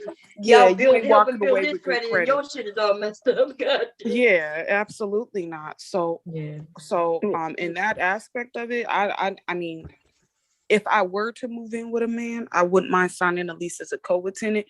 Now, what people do is they won't sign the lease as co-tenants, but they'll do it as occupants. So if you're an occupant within a household, you don't necessarily have to sign the lease. and you're not necessarily responsible for the rent, or if And you this can person be decides to evicted. up and leave. Yeah, and you can't be, yeah. So a lot of people are picking up on game in regards to that. But me, I'm not moving in with no man unless I got a ring on my finger. How things is today compared to, like, a lot of your views shape from when you grew up, and you go to thinking about stuff, but how things are today, it's much different. Like I say, I always had an uncle who really wasn't no aunt and uncle. They just lived together and, different things. But how I understand the law and legal stuff today, it is a lot more to think about than what we had to think about, 30 years ago and stuff. So it's much different. Nothing changed. It's not really changed. It's just that we're smarter. We're picking up. Because, just like you said, back in the day, I had an uncle and aunt who wasn't married, right? And we thought they were married. When you found out they wasn't married, when the shit hit the fan. And so now I remember, I didn't even know they wasn't married. I didn't know that wasn't my real uncle. And damn, like, right. He's chasing her for some shit. She's chasing him for some shit. So married or not married, you're going to end up in that courtroom. And you would rather end up in that courtroom in some cases, because if he kicks your ass out, and then you thinking about, like before you thought, hey, I'm going to keep the stuff and he going to take me to court. And I was about to say, what if he kicked you out? He got all the shit that you even paid for. Now you got to take him to court. Right. And I have no problem taking anybody to court. I know that's right. I would listen. And things was very, very different. Things were very, very different back then than it is now. Back then, you had on my side, you had a lot of people renting. Now, I ain't saying the whole community was like that, but your little section of it, that's what you see. So you think that's the world. Now, other people did other things, but ain't nobody had no house. Shit, they were both renting. So the most you had to do is somebody get kicked out and had to go find somewhere else to stay on this and that. And hell, some of them people probably didn't even have no leases back then. Back then, it's just like, I'm renting this house from you, and that's what it is. Now things is a lot different. People doing leases. Even if I owned the house, people doing leases and stuff. So stuff was, back then was 40 years ago was handled much differently. People more putting stuff on paper now and stuff. So absolutely. Wait, what was so different back then? You mean like back then? Ain't nobody really had no leases, People like had homes back then. They did have leases back then. Like, what do you mean? My mom rented a house. She knew the lady. The lady was my sister godmama. She rented the house from them. It weren't really so much thing as lease or this. Now maybe I didn't know because of that, but it just wasn't. It's like you rent this and that. But even right now, you mean by lease? Then I'm confused, because if she rented, what do you mean? Rental agreement. Yeah, there was rental agreement. I ain't really back lived then. in a bunch of apartments because I don't even really know the term for it. The rental agreement. It's called a rental agreement in an apartment too. But it was. So you didn't sign. I didn't live in a bunch of she was apartments. A kid, because everybody did the sign. Everybody signed rental agreements. I didn't live in a bunch of apartments. I only really lived in like 2 apartments for a short period of time. I lived in a mobile home. I rented. Then my last place I rented it from my godmama. It was an oral thing. But my godmama that was your family. owned the house. Yes, but she do own a house next door to me that she also owned, that she rented out. Now they had a formal rental agreement, but I know like back in the days, people, not so much other places in the world. We was a real small rural, super rural town. I mean, when I grew up, people still was making X's because they couldn't write their name. So it was much different. What are you talking about? But I ain't saying, but just not that it was different. Like the guy who I know my age who lived in California or lived in the city, it was much different. Like when I went to Seattle, Washington, as a kid coming from Florida, to me that was like going to see the Huxtables. Because they was on, I was like, their churches, everything was much different. So I know geographical areas, city versus rural, different things, for specific for different areas. So when I went to Seattle, how I saw people living, and maybe it was a little bit more of a socioeconomic thing. I saw stuff like on the Cosby Show, but we really was living like people literally was still going to the bean field and to the corn field and different things. So same time, different place in the country, totally different lifestyle. Even the churches, compared to when I went to church up there, their churches had like a teams thing. They were big places. You know, the churches here could be on the storefront. It could be an old house or this or that. Now, I ain't saying we ain't had churches that were churches, but you know, you still had your smaller, I call them sanctified churches, because you know where they stay in the church till 2 o'clock in the morning and the children got to go to school the next day. But it just was much different. It was a much different, like, you know, lifestyle and stuff compared to what I had got in the rural South compared to the city. Yeah, but I ain't living in the city. I live in the rural South, so I'm not sure exactly what you're talking about. I am older than you, so there's I saw the same thing you talking about, and there was rental agreement. There was always rental agreement. Now, if you're renting from your family members, then maybe that's oral. But even the oral agreement is still an agreement, right? Still, you can go to court on an oral agreement. So messed up. But now people it just, and you know, when you looking through a kid's eyes at the world, and when you looking through an adult's eyes, I just want to say sometimes we see stuff through children's eyes. So everything I'm saying is through the lens of children's eyes. So I would never have seen that stuff, just how it was. So I like I say, I didn't even know the term for rental agreement, because to be honest, I only really had 2. Because the other ones I had, you know, was stuff I purchased and lived in it. That was, you know, you had a mortgage. People have been renting places, apartments, and homes since the 1900s. I'm talking about since the 1800s, actually. So I know things that we think are new. They've been around for like centuries. Like, so rental agreements is not nothing new. They actually been around since the 1800s. A lot of people, like I say, a lot of people knew other people. I don't even know if it was a lease or I'm stuck calling this rental agreements, but it was seen a lot of things was done on word of mouth, you know, shake hand agreement, that type of thing. Stuff that you did on shake hand agreements back then, you wouldn't even dare do now. So it was a lot of that type of vibe stuff. Yeah, they had that too, but like I said, that's even you could go to court on a handshake agreement. But people here didn't go to court. They went in the yard and fought. Well, yeah, they went in the yard to court. Yeah, that's true too. That's what I'm saying. You know, it just was a different type vibe. You know, stuff that you did back then, you don't necessarily will handle it now. Like if my sister came to live in my place, I might get that bitch a formal agreement. Hell yeah, because I don't see how people fall out. So different things, you know, as times change, we, you know, tend to do stuff a little bit more differently. We tend to commit more stuff to paper and be a little more formal now on stuff than what we might have did back then. And then everybody again, it might get screwed if it don't, right? Even like, and we learn, and you know, with education and different things, we learn now. I might need to put this shit in writing. I might need to put it on paper. You saying you selling me this car, and you know back then, you know, you were my cousin. You were selling it to me, and you said if I give you $1,500 for it, if I give you $750 this payday, and you know we were family, and most of the time it worked out. Now every now and then it might not work out, but nowadays everybody gonna put it in writing. You know why? Because it's required by law. You can't go in and you can't buy a car from your cousin and go down to the DMV and register it unless you got some paperwork. You got to prove that car now belongs to you, and the only way to do that is when they give you that bill of sale.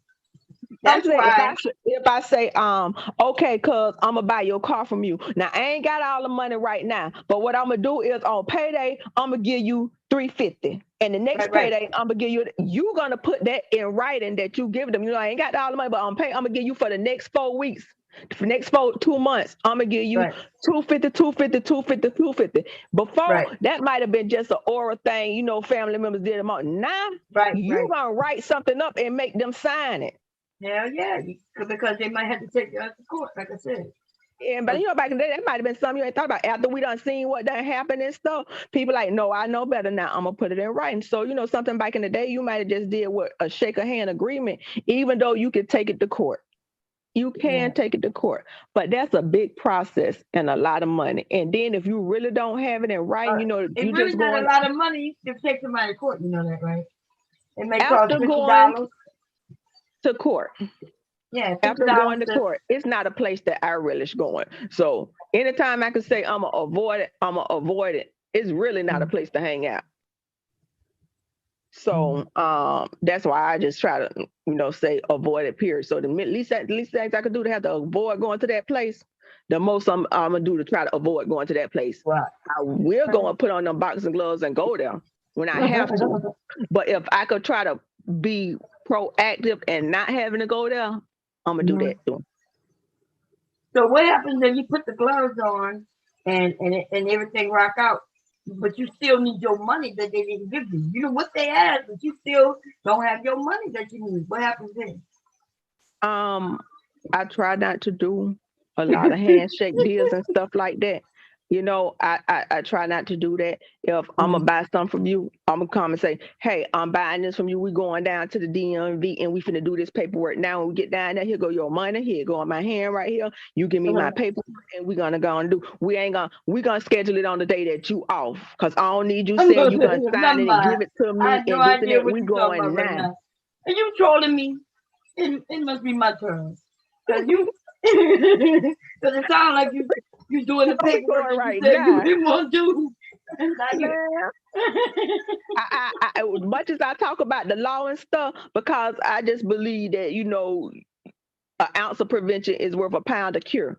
And I'll go there, but I really don't want to go there. And I don't think nobody want to waste their time going to court, but when you tell people you don't want to do that, then they know they can play with you.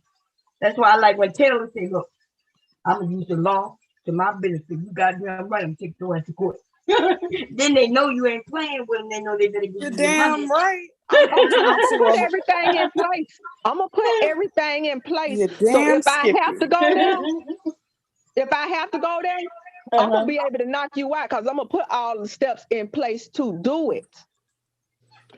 But just saying, like when they were saying that Rajay Black say, oh, his wife, like he had his wife in court, for 3 years?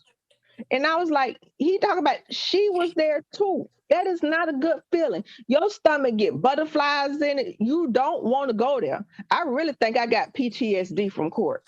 So I really don't want to. I do. I got PTSD. I love the courtroom. Now that I think about it, I should have been a goddamn lawyer, but it wasn't my calling.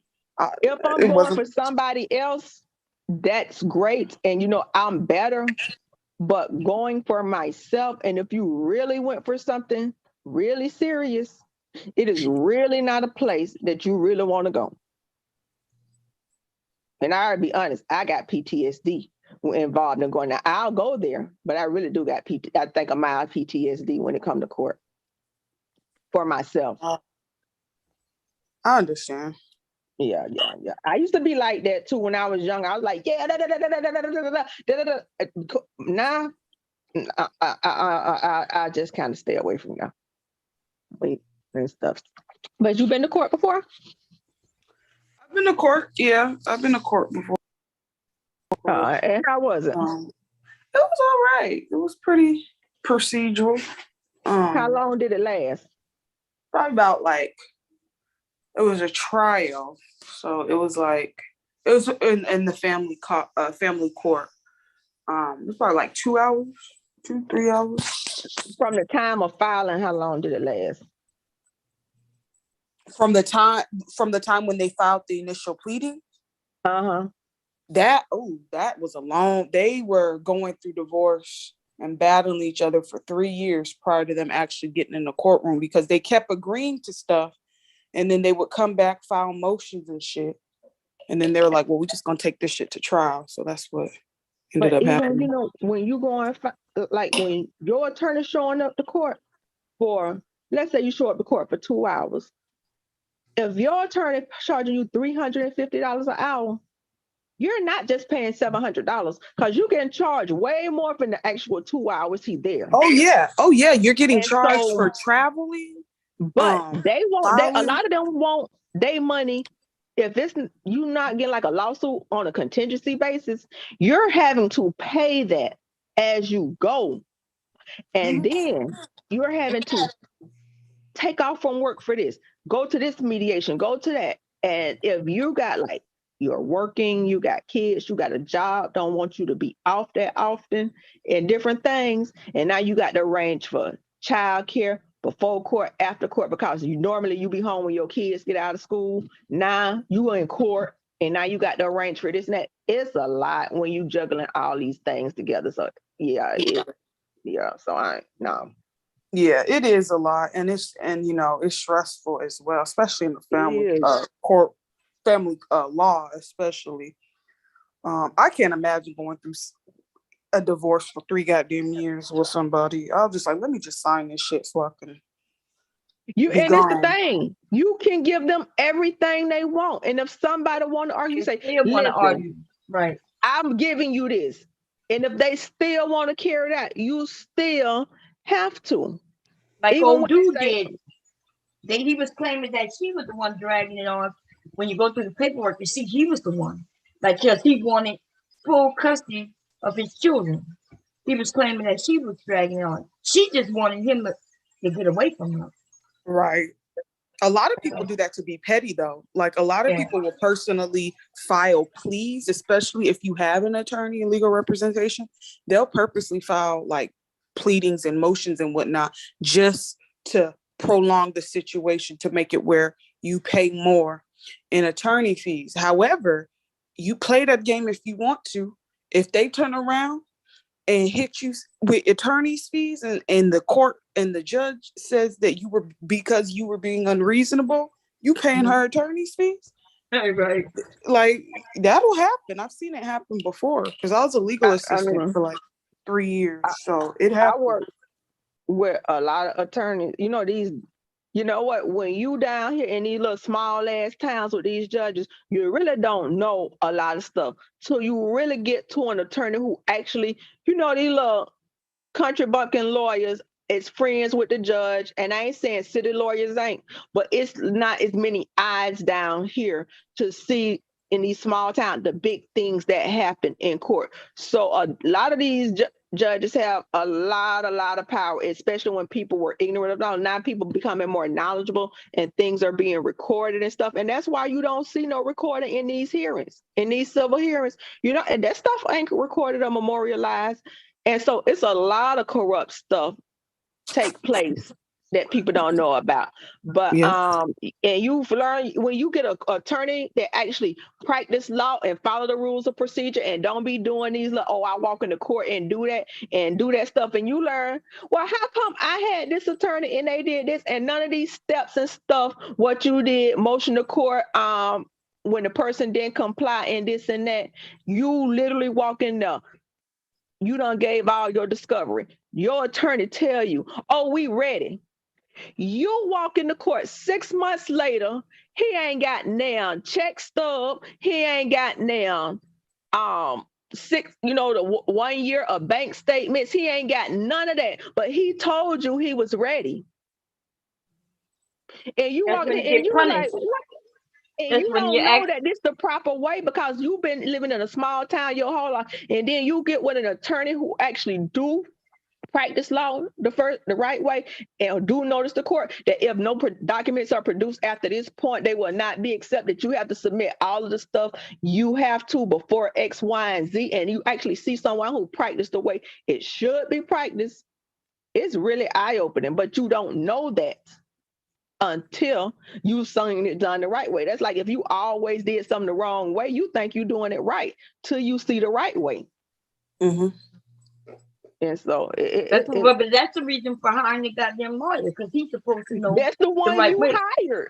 You hired him and thought that he was. And you could fire your attorney. Yeah, but you gotta fire his ass, and he should be having. You shouldn't have to pay if he wasn't doing the job right. He could lose. You already done get his job. You done already gave him your retainer.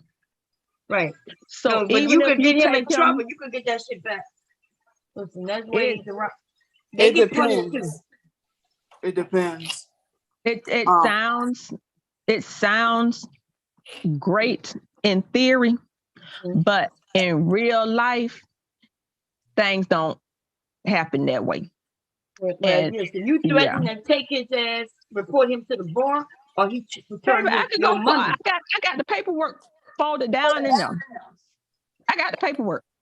As a matter of fact, he done been admonished before. He done did this, and even after me, 2 or 3 more other people. See, Florida, I can't say about other places. Florida, a corrupt ass state, and these people lay together and play together. And see, the Florida bar have a fund for people who've been damaged by attorneys.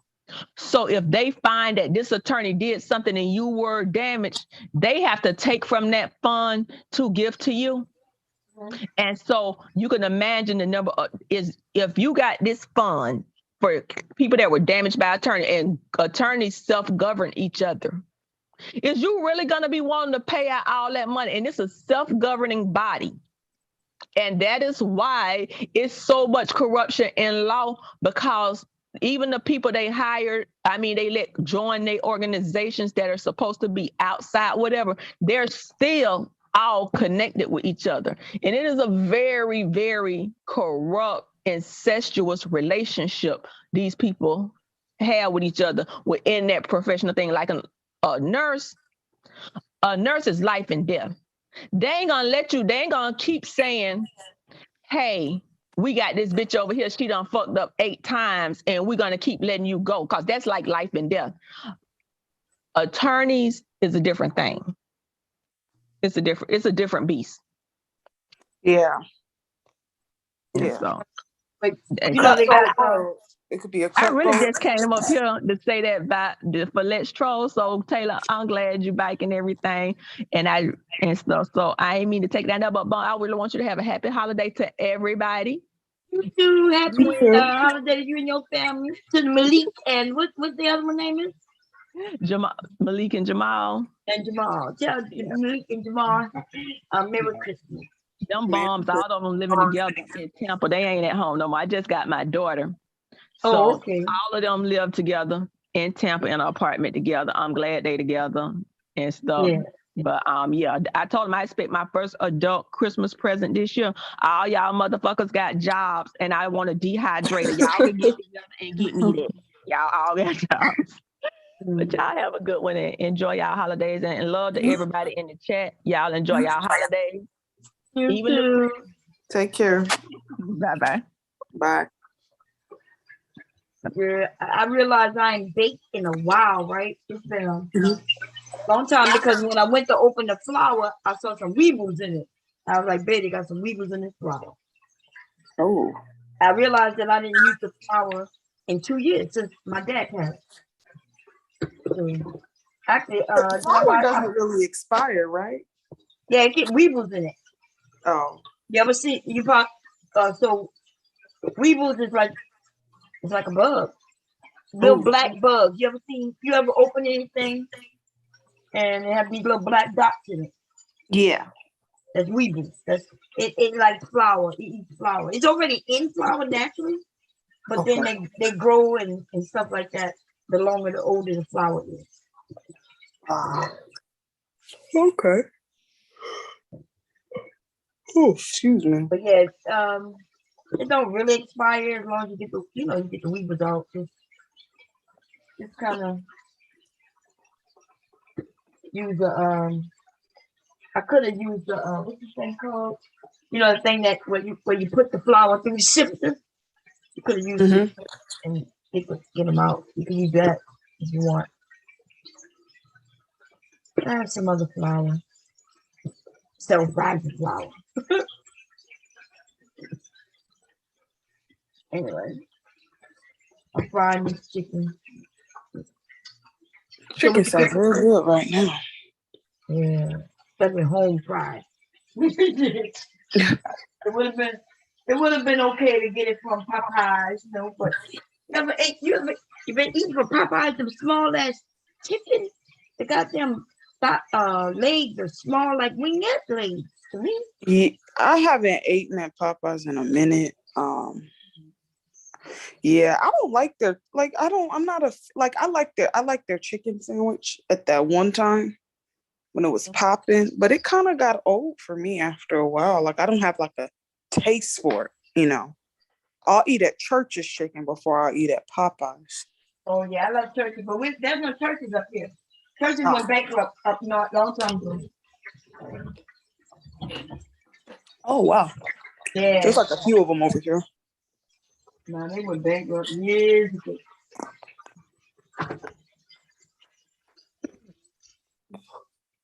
I remember Krispy Kreme went bankrupt up here years ago too.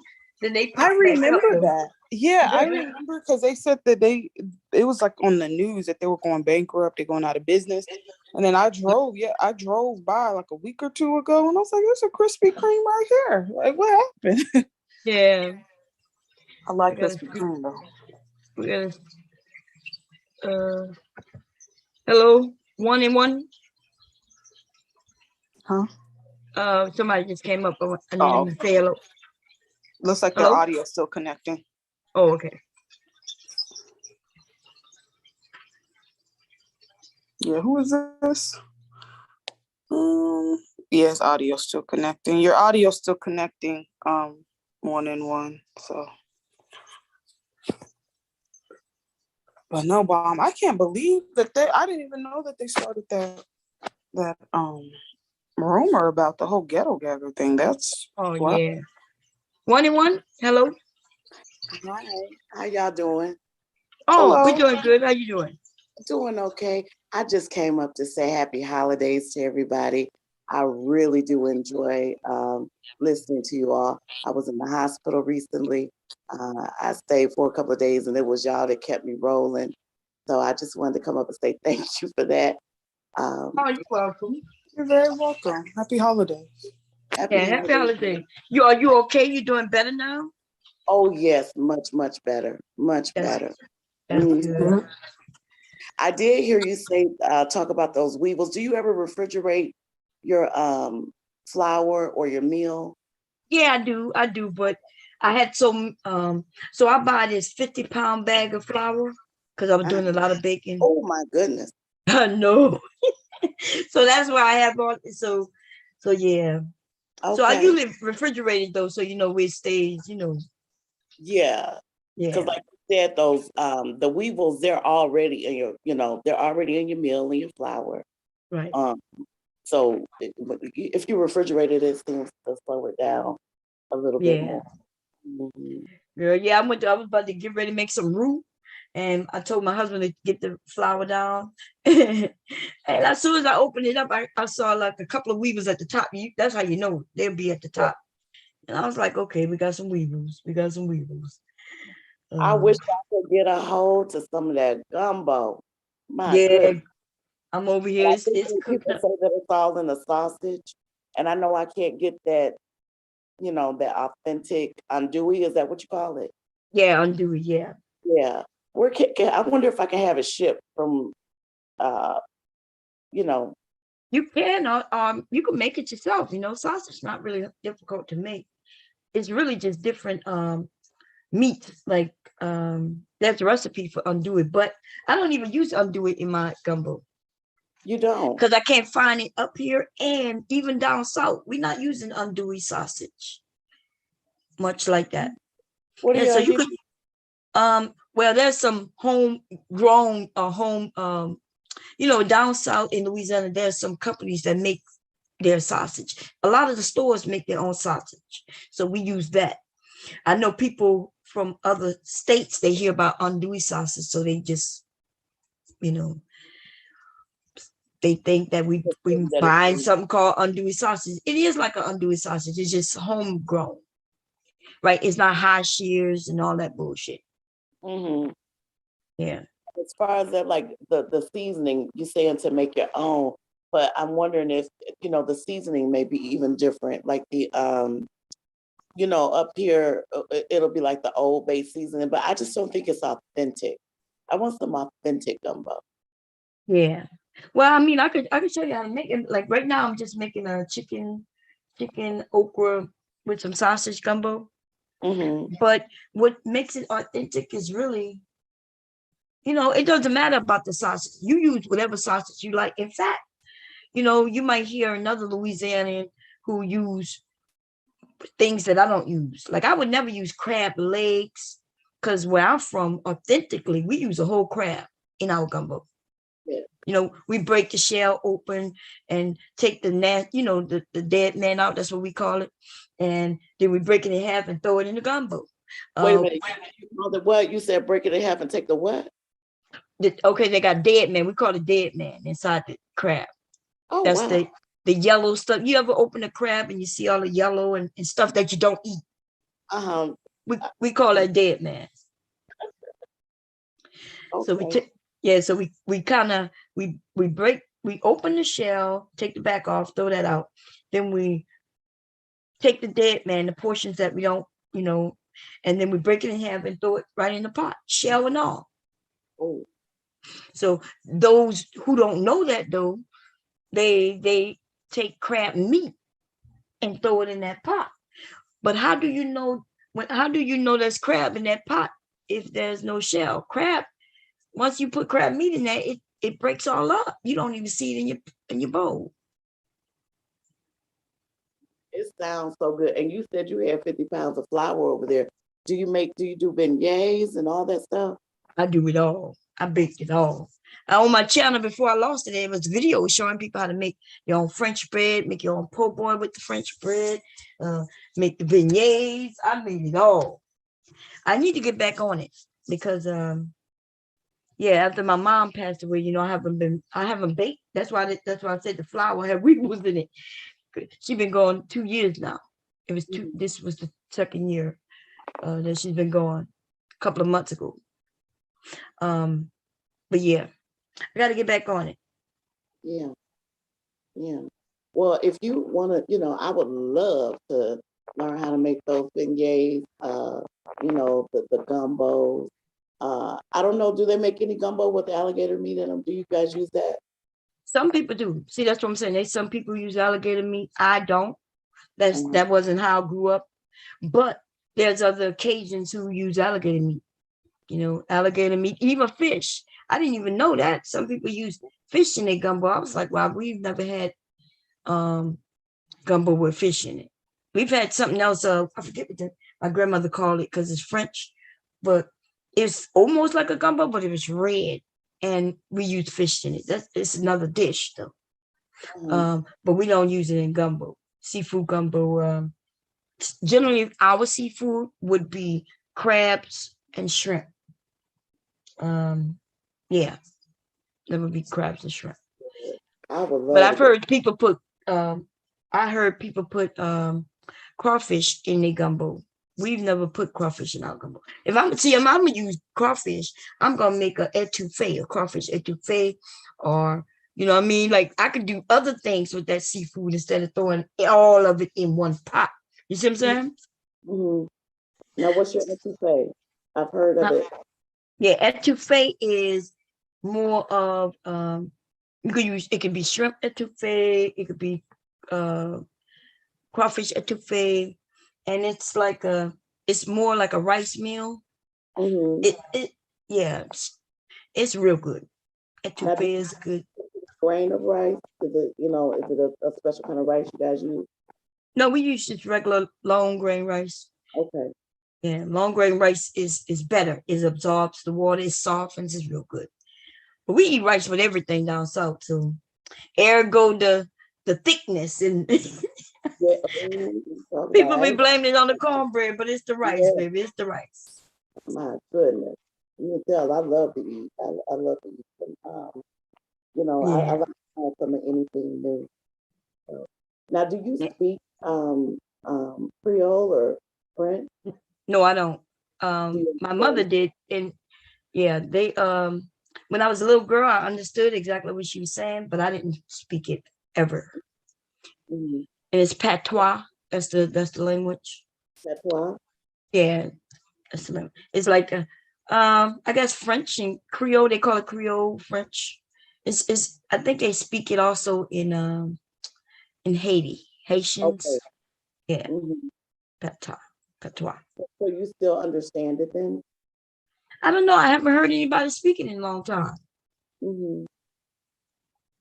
My mother's gone, but I haven't heard her speaking in a long time since I was a little girl, because she spoke to my grandmother in it, and she spoke to my grandmother, but no. I wish that was something that, I was just telling my own children, you know, how important it is for the grandparents to be a part of the children's life. We lose so much, Yeah. you know, and to keep that, you know, to keep that theme going. And it's difficult for us, you know, as I speak for myself the way I think, Black people, you know, trying to find out where we're, you know, coming from and this, that, and the other. Language being stripped of what, you know, what have you, tradition, all that stuff, you know, just to keep. I remember Pig Latin, you know, and I don't know if anyone, you know, still speaks that, but my grandparents did. You know, I don't understand any of it, can't speak it. But you know, just to hold on to some of those traditions. I saw your little grandbaby the other day. I think it was last night, or the night before. He's as cute as he can be. He's adorable. You know what? See, now we looking back and we're like, damn, we wish we would have learned these things, right? Yeah, But back then, they was trying to lose those things. Because you got to yeah. imagine them in America trying to fit in, Mm, trying to, and so they wanted to lose what was different so they can get the jobs. yeah, They wanted to forget that language, so they didn't teach it. yeah, So I never, like when I asked my mom, like, why didn't we know this? Why don't we know this? Well, you know, Black people wanted to prove, especially for those who are Black, right? Wanted to mm, prove that they could be city folk. And so they had to leave that behind to move forward. And now here we are thinking, damn, like I wish yeah, so I can pass it on to my kids so they can have an option.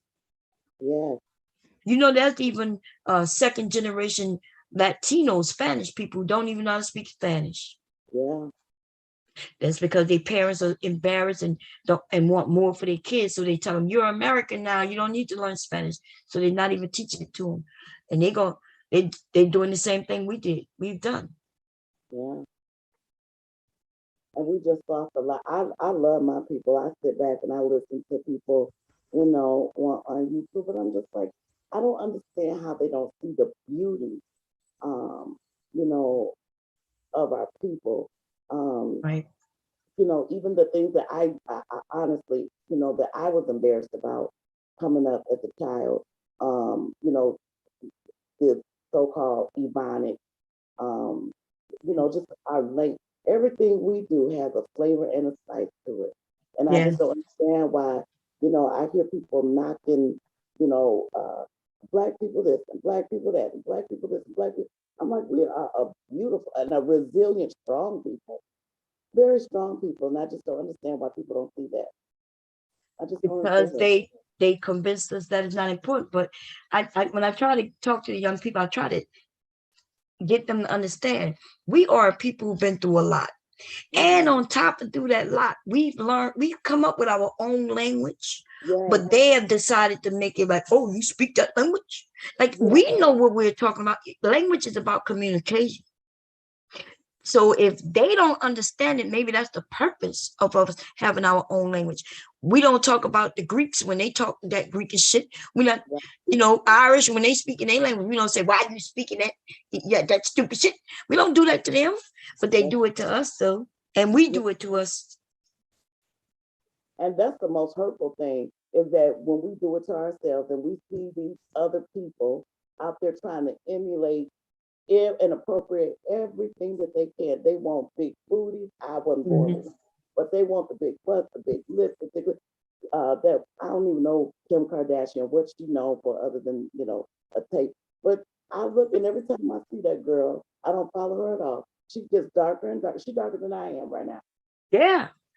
She look like a Beyonce. She look Yeah, more like Beyonce. You know then what I mean? Yeah, than Beyonce. That's damn right. That's crazy. And the lips, the butt, you know, but they'll call us fat in a minute. And these Black men is well, I'm not the Black men. How about these Black boys who in men's body on YouTube down in Black women?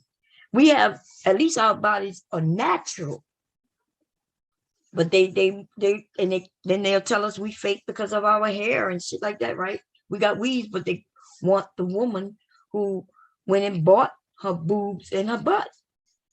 Right. It's getting ridiculous, and the self-hate thing is just getting larger and larger and larger when it's supposed to be getting better. In the 80s and 70s, the 60s and 70s, afros was a thing. Okay. And right before Jerry curls was afro. Yeah. And now it's almost like it's like we embarrassed of our hair. Mm-mm. Mm-mm. And our hair Remember, will do anything. Our hair is the only hair that will do any and everything, and without chemical treatment. Because your hair will straighten out. You don't need to have a relaxer or a permanent for it to straighten out. All you gotta do is, dry that stuff. and some heat. Yeah, that's it. Yeah, that's it. And our stuff will do some of anything. You got with the other, I don't have anything against, straight hair I'm saying with the, Caucasians, Asians, whoever those people are. That's fine. And their hair could be beautiful too. But our hair, we can do theirs and ours. And it looks good, all of it. I hope that all of this mess that I hear on YouTube is just strictly on YouTube. Because I really don't know any men all the men in my family, they're men. And I'm just not understanding, if they just come on YouTube, just talking this mess just to keep it entertaining. Is that what this is? There's just a lot of hatred. I'm not sure why they do it. And I have no idea. And most of them, they follow the older men because the younger man, he's seeking a father figure. He's seeking advice, how to do this, how to do that. He stumbles across some of these older men, and all they're talking about is how the woman, she gets treated better. She gets this, she gets that. And so now the hatred. And now, even though the men who have never been hurt by women, he hears the older man talk about how he was hurt by women. So now they're angry at women who never even hurt them. But because they're taking on somebody else's pain, right? Obsidian told a story about what happened to him when he was in high school, how his mother and sister, like he wanted to go to prom. They knew he wanted to go to prom, and he was too afraid to ask someone. So his sister and mother started to help him. He holds that against them women. He says that they embarrassed him. And then he started, see, that's what women do. Instead of saying, well, my mother loved me, my sister loved me enough they saw that I really wanted to go. They knew somebody who would go with me. Because it's not like they asked women and the women turned them down. He was just embarrassed that they wanted to ask women for him, some girls who they knew. Did he end up going to prom? Nope. Oh, well. He was so angry. Are you serious? Yes, he was so angry that he didn't even go. And this man is older than me, still talking about this, sharing this with this young man. And now they're on here talking about Pookie and Ray Ray because the women who he wanted to go with, they went with somebody else. And so he didn't want to go with nobody else but her. So he angry at the woman who he wanted to go with because she chose somebody else. That's why they now call these men Pookie and Ray Rays. Right? She went with a Pookie. She went with a Ray Ray. She wouldn't choose the right man. And I guess the right man was him. And then when I explained that we've all wanted to go somewhere with a person who may have had another person. You know what I mean? Like I had a crush on somebody. He was dating somebody else. Right. We can't get who we want all the time because there are other people in the world. They may want somebody else. And he made a stream about 2 months ago where he admitted, if I can't get the one I want, then I'm not selling it for nobody else. I'd rather be alone. And I'm thinking to myself, and he got these young men feeling that way. And I'm like, y'all gonna be alone then. Because you can't make a woman like you. You can't make a woman deal with you. Yeah. These men gonna end up out just one of the guys in the manosphere is the guy who killed his ex-wife and his baby mother. He just did that last week. And he was actually part of the little YouTube group. Yes. Mm-hmm. He was part.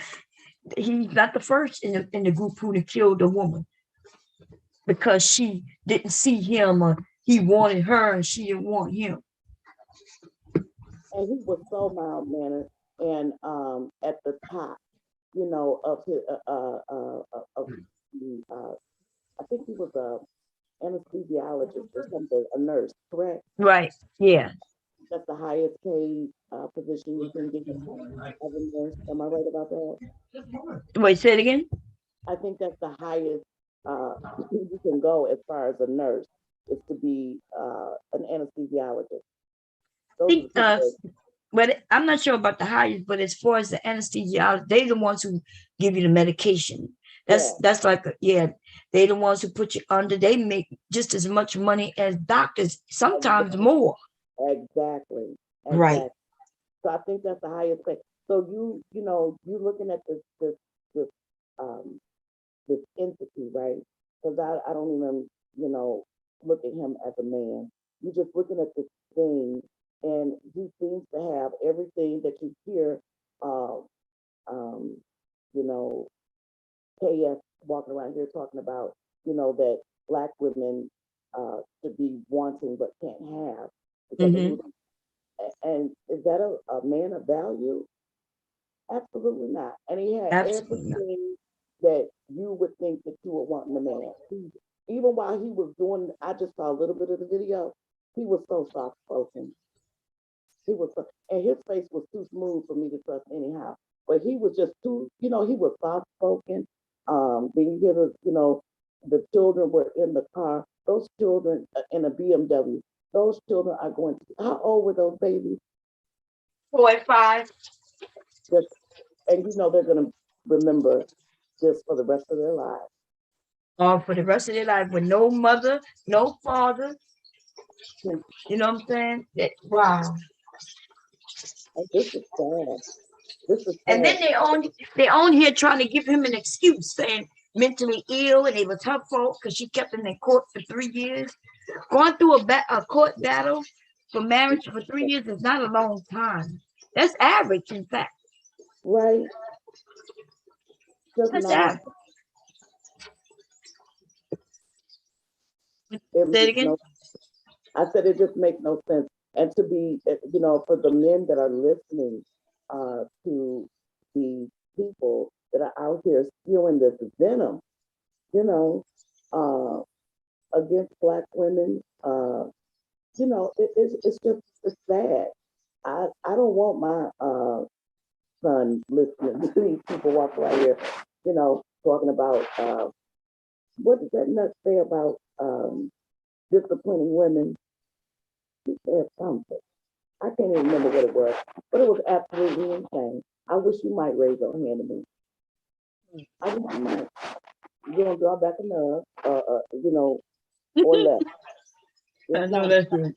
It's not gonna happen. You're not gonna raise your hand to me, and we can all raise our voices, but this stuff, I think that it's just a bunch of fluff for YouTube, and I guess people are making good money on here, to talk that venom, but, to me, it's like 30 pieces of silver. Why are you doing this to young Black, and the women that get on there and that rationalize this mess? I don't even think they believe it. I think they just chime in, so they can get in on the coin as well. They can't believe, and agree with some of the stuff. I was listening to that, what was that? Who was that lady you were talking to the other day? What was that woman's name? Security, somebody. Sorry about that. I was checking the food over there. Say it again. Who was that lady that you were talking? You were on the panel the other day. The security boss. What's her face? What's her name? Oh, security boss. That's what you mean. The one who she was talking about marriage. Yeah. Yeah. That made no sense. It just how she was just. to placate, to those people that were on the panel, and what you said just made perfect sense. And marriage is not a cookie cutter, right? And people aren't either. You're gonna come across all kinds of people, good and bad, whether they're Black women, white, whatever the case may be. And just to sit up and just poison, because that's what they're doing. They're just poisoning these young men. And again, to go back, you have women like that put a nice bow on their rhetoric, and it's dangerous. They're doing it for money, because right now, to be against Black women and to make them seem like Black women are not feminine and that we're out of order, I guess you could say, even in a way, is money, because the men want to hear it and they will give you money to say it. That's why Kevin has become as big as he has with so many followers, because he's saying things that the men want to hear him say. But this stuff is dangerous. It is. It's very dangerous. First of all, because they're saying a lot of things that's not true. They have a lot of men out there who will love to go up there and challenge Kevin. But see, when he learned that, that's why he won't allow men up. You notice he only lets women up. He wants to embarrass everybody who comes up for the most part. So he don't want to embarrass the men because that's the money. The women, I don't even know why they go over there and ask them anything. Why they go up there on that man's panel? I have no idea. Yeah, it's harmful to us, because some of these men, if you listen to Kevin says, first of all, a woman should be submissive, and whatever a man, if he long as he making the money, he should be able to do what he want to do. That includes cheat, and if he wants to discipline her, that's okay. It's just really ridiculous. Somebody gonna get hurt, talking that craziness. Somebody already got hurt. Remember, we just the killing of his ex-wife. Why would he kill his ex-wife? She wanted nothing to do with him because she said he was abusive and a drunk, and she wanted a divorce. He went and got him a girlfriend who was an Asian woman, and even she ends up getting pregnant. Remember what he said in his little video? She got pregnant. What you mean she got pregnant? She 8 months pregnant when that man took and shot her 8 times. And he didn't want that baby to come into this world. That's what he didn't want. Because he could have killed her and still they would have maybe been able to save that baby. That baby was 8 months in utero. That baby could survive. Oh, absolutely. But he made sure that didn't happen. And you know what? He's a nurse. He knew that if he wanted that baby to survive, he could have killed that mother and still been able, that baby still would have come into the world. He also knew that if he didn't want it, he knew exactly how to kill it. Right? Now I'm thinking, what kind of father is him when they talk about this man was a man of value? Well, wait a minute. Right now, tomorrow is Christmas. And when we think his children gonna be the 3 and the 4 and 5 year old. Yeah.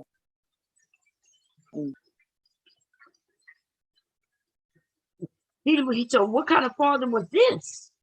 He had his children in that car with him when he committed these crimes. They're gonna grow up knowing that. Yeah.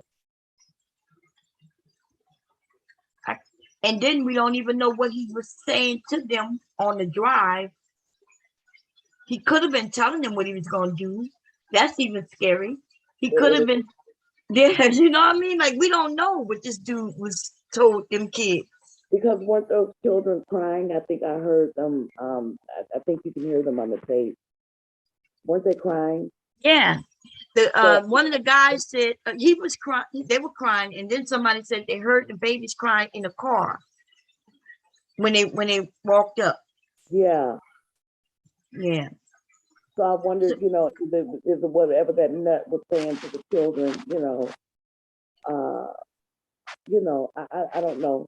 That was sadistic, and if that's what these people are calling value, that money has nothing to do, um, you know, with your value. I don't know what's wrong with these people.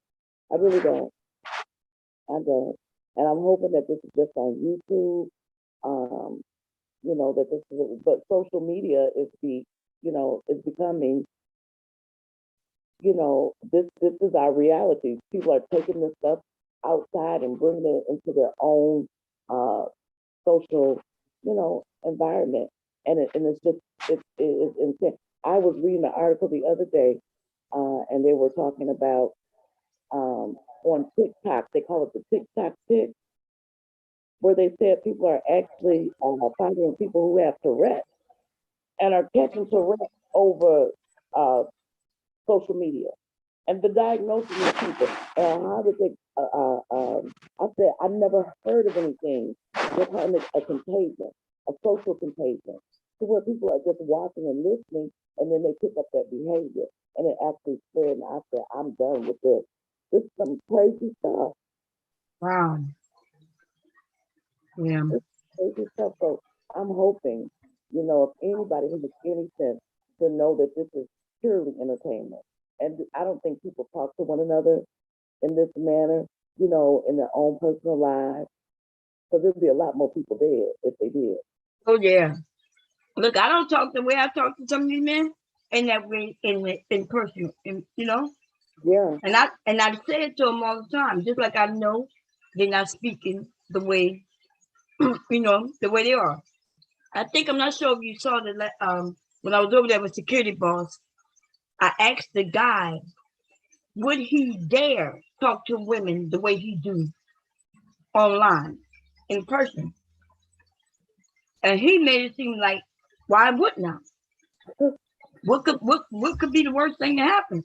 I said, you could get your ass beat by a group of women. He made it seem like he would punch women, like they really believe that because they are a man with a penis, that they can beat women. So you beating women? You gonna approach a woman and speak to her that way and think? At my son's job, just last week, 2 weeks ago now, a young man who was working there also, I guess he must be listening to the manosphere, because he went to go, some women, okay, apparently, so there's a couple of nice looking women at the job, and he was looking at one of them, but she was not looking at him. So he gets upset and walks up to her like he about to fight her. She didn't know what was going on, the way he walking up to her. And apparently they was fussing online. Right? He walks up to her, so she balls up, and now they fighting. Her friend on side of her joined in the fight. They whipping his ass, 2 women. His mother also worked there. She goes to try to get him off of them, but the women didn't know. They said it looked like the mother was jumping in too. So now it's 4 of them fighting at the workplace.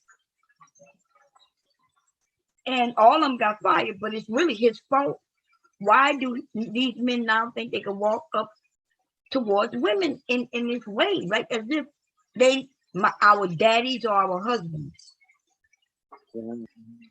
And think that women gonna what we supposed to just submit? He wanna make us submit? We don't want to date you, but you wanna make us date you? Crazy. And like you said, even on that show that you were on, this submission type thing, and someone actually had the nerve to say, well, whether it was logical or not, I think it was something about the math.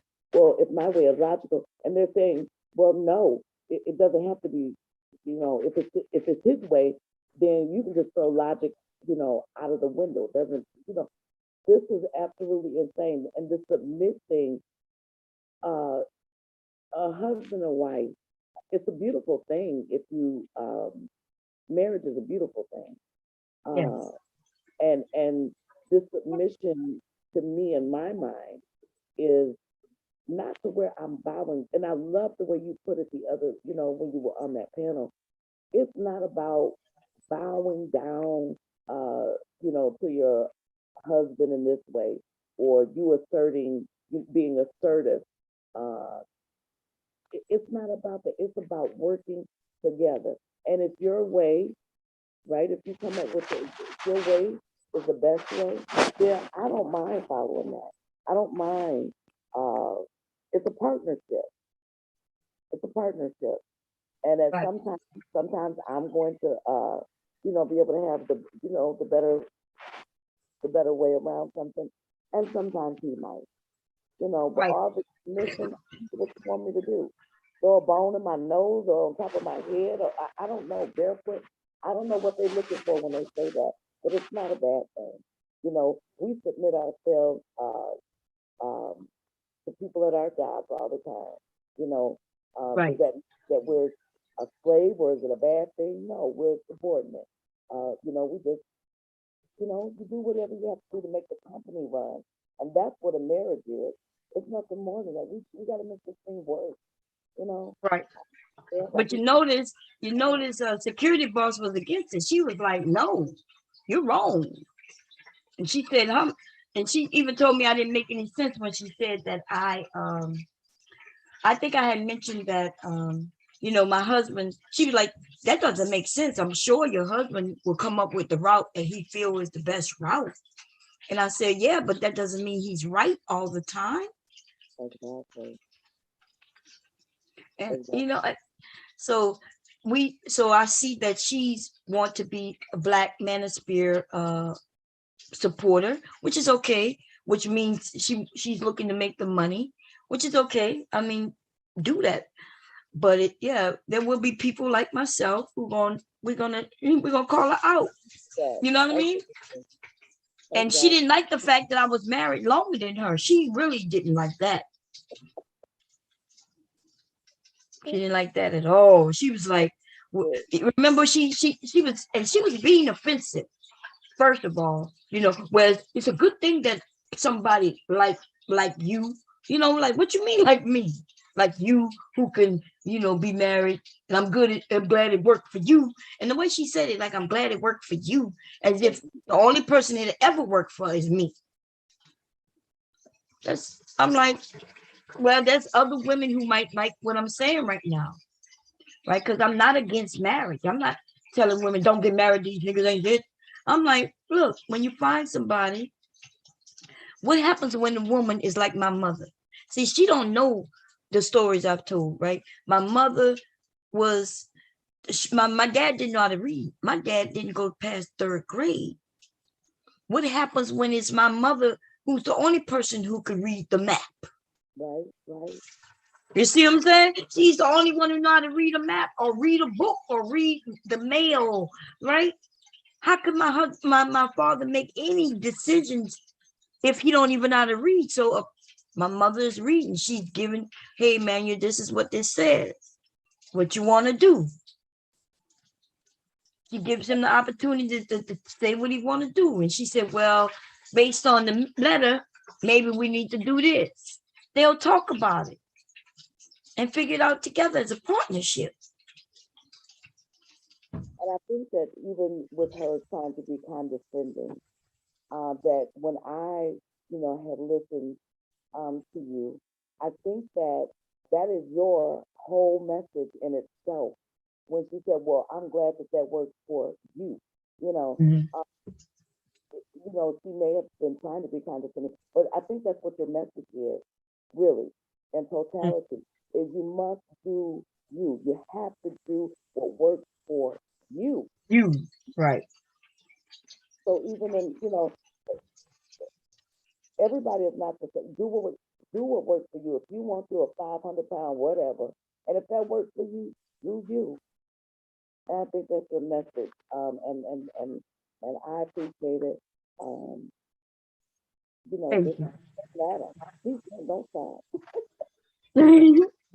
Yeah, my message is simply, it's mostly to the men, even though I'm talking to the women also, but it's really to the men because they need to hear it. because they have men leading them incorrectly. Then these young men gonna end up with no wives, nobody, no girlfriend. Whoa. Hold up, give me a second. I gotta be careful. I end up with a gas fire. I got gumbo on one side and frying chicken right next to it. So you got that cast iron skillet for that chicken? Yeah, man. Everything over here, this kitchen is hot right now. Is that your Christmas dinner? Are you cooking for Christmas? Yeah, the gumbo is for Christmas and the chicken is for tonight. Okay. Yeah. So I got the gumbo. I put the basics in right now. And I'm gonna put it on low and I'm gonna let it cook through the night. You want to let it cook all night? Nah, this pot is not that big. Usually it's a huge pot that I have to use a ladder to get into. But so actually this will be done by what time is it? I'm not sure what time is it. I am gonna put it on low though and let it cook and simmer through the night, probably till about 1. It's only 5 o'clock. It's not even 5 yet. Wow, I did start it too early. Normally I would have started this maybe about 10 and let it cook through the night.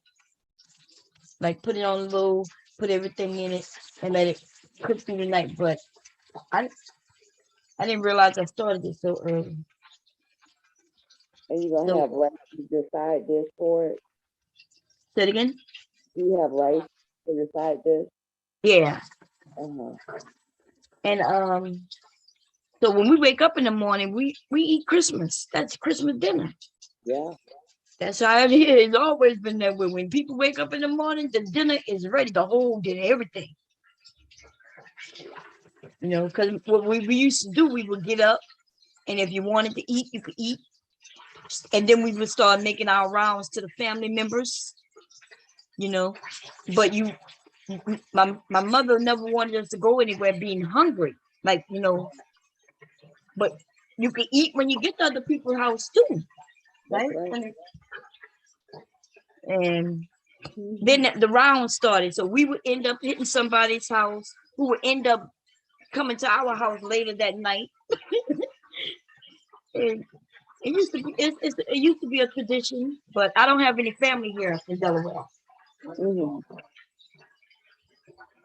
know, another thing that I would love for you to finish off. This was a stream that you did. This was quite some. I'm jumping all over the place here. But there was a stream that you were doing. It was a few months back.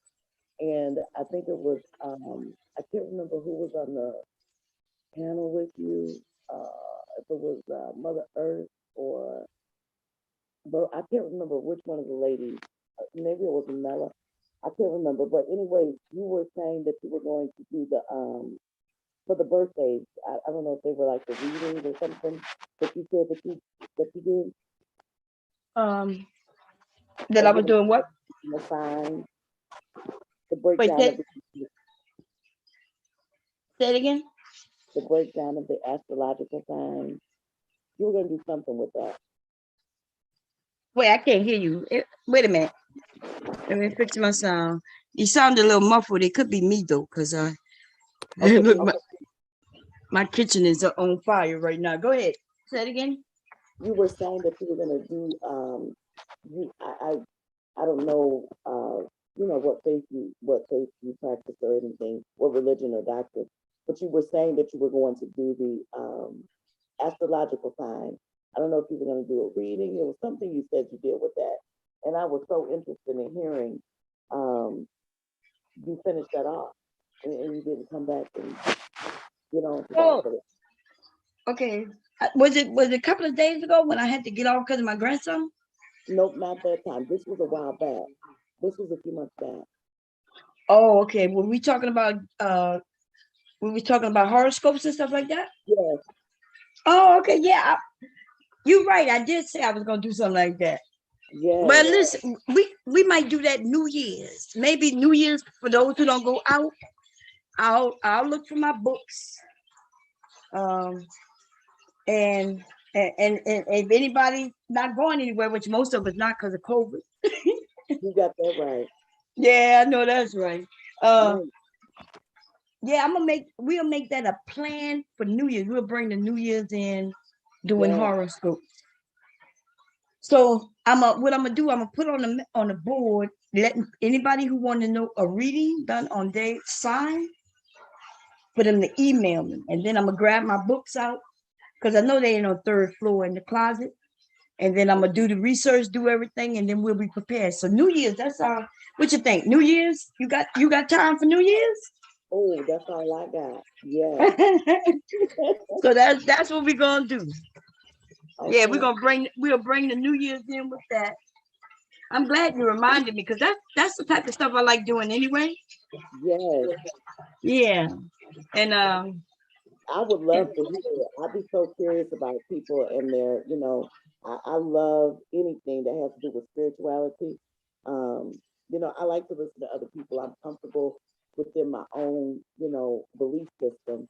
But I just like listening to other people and how they think and what they think.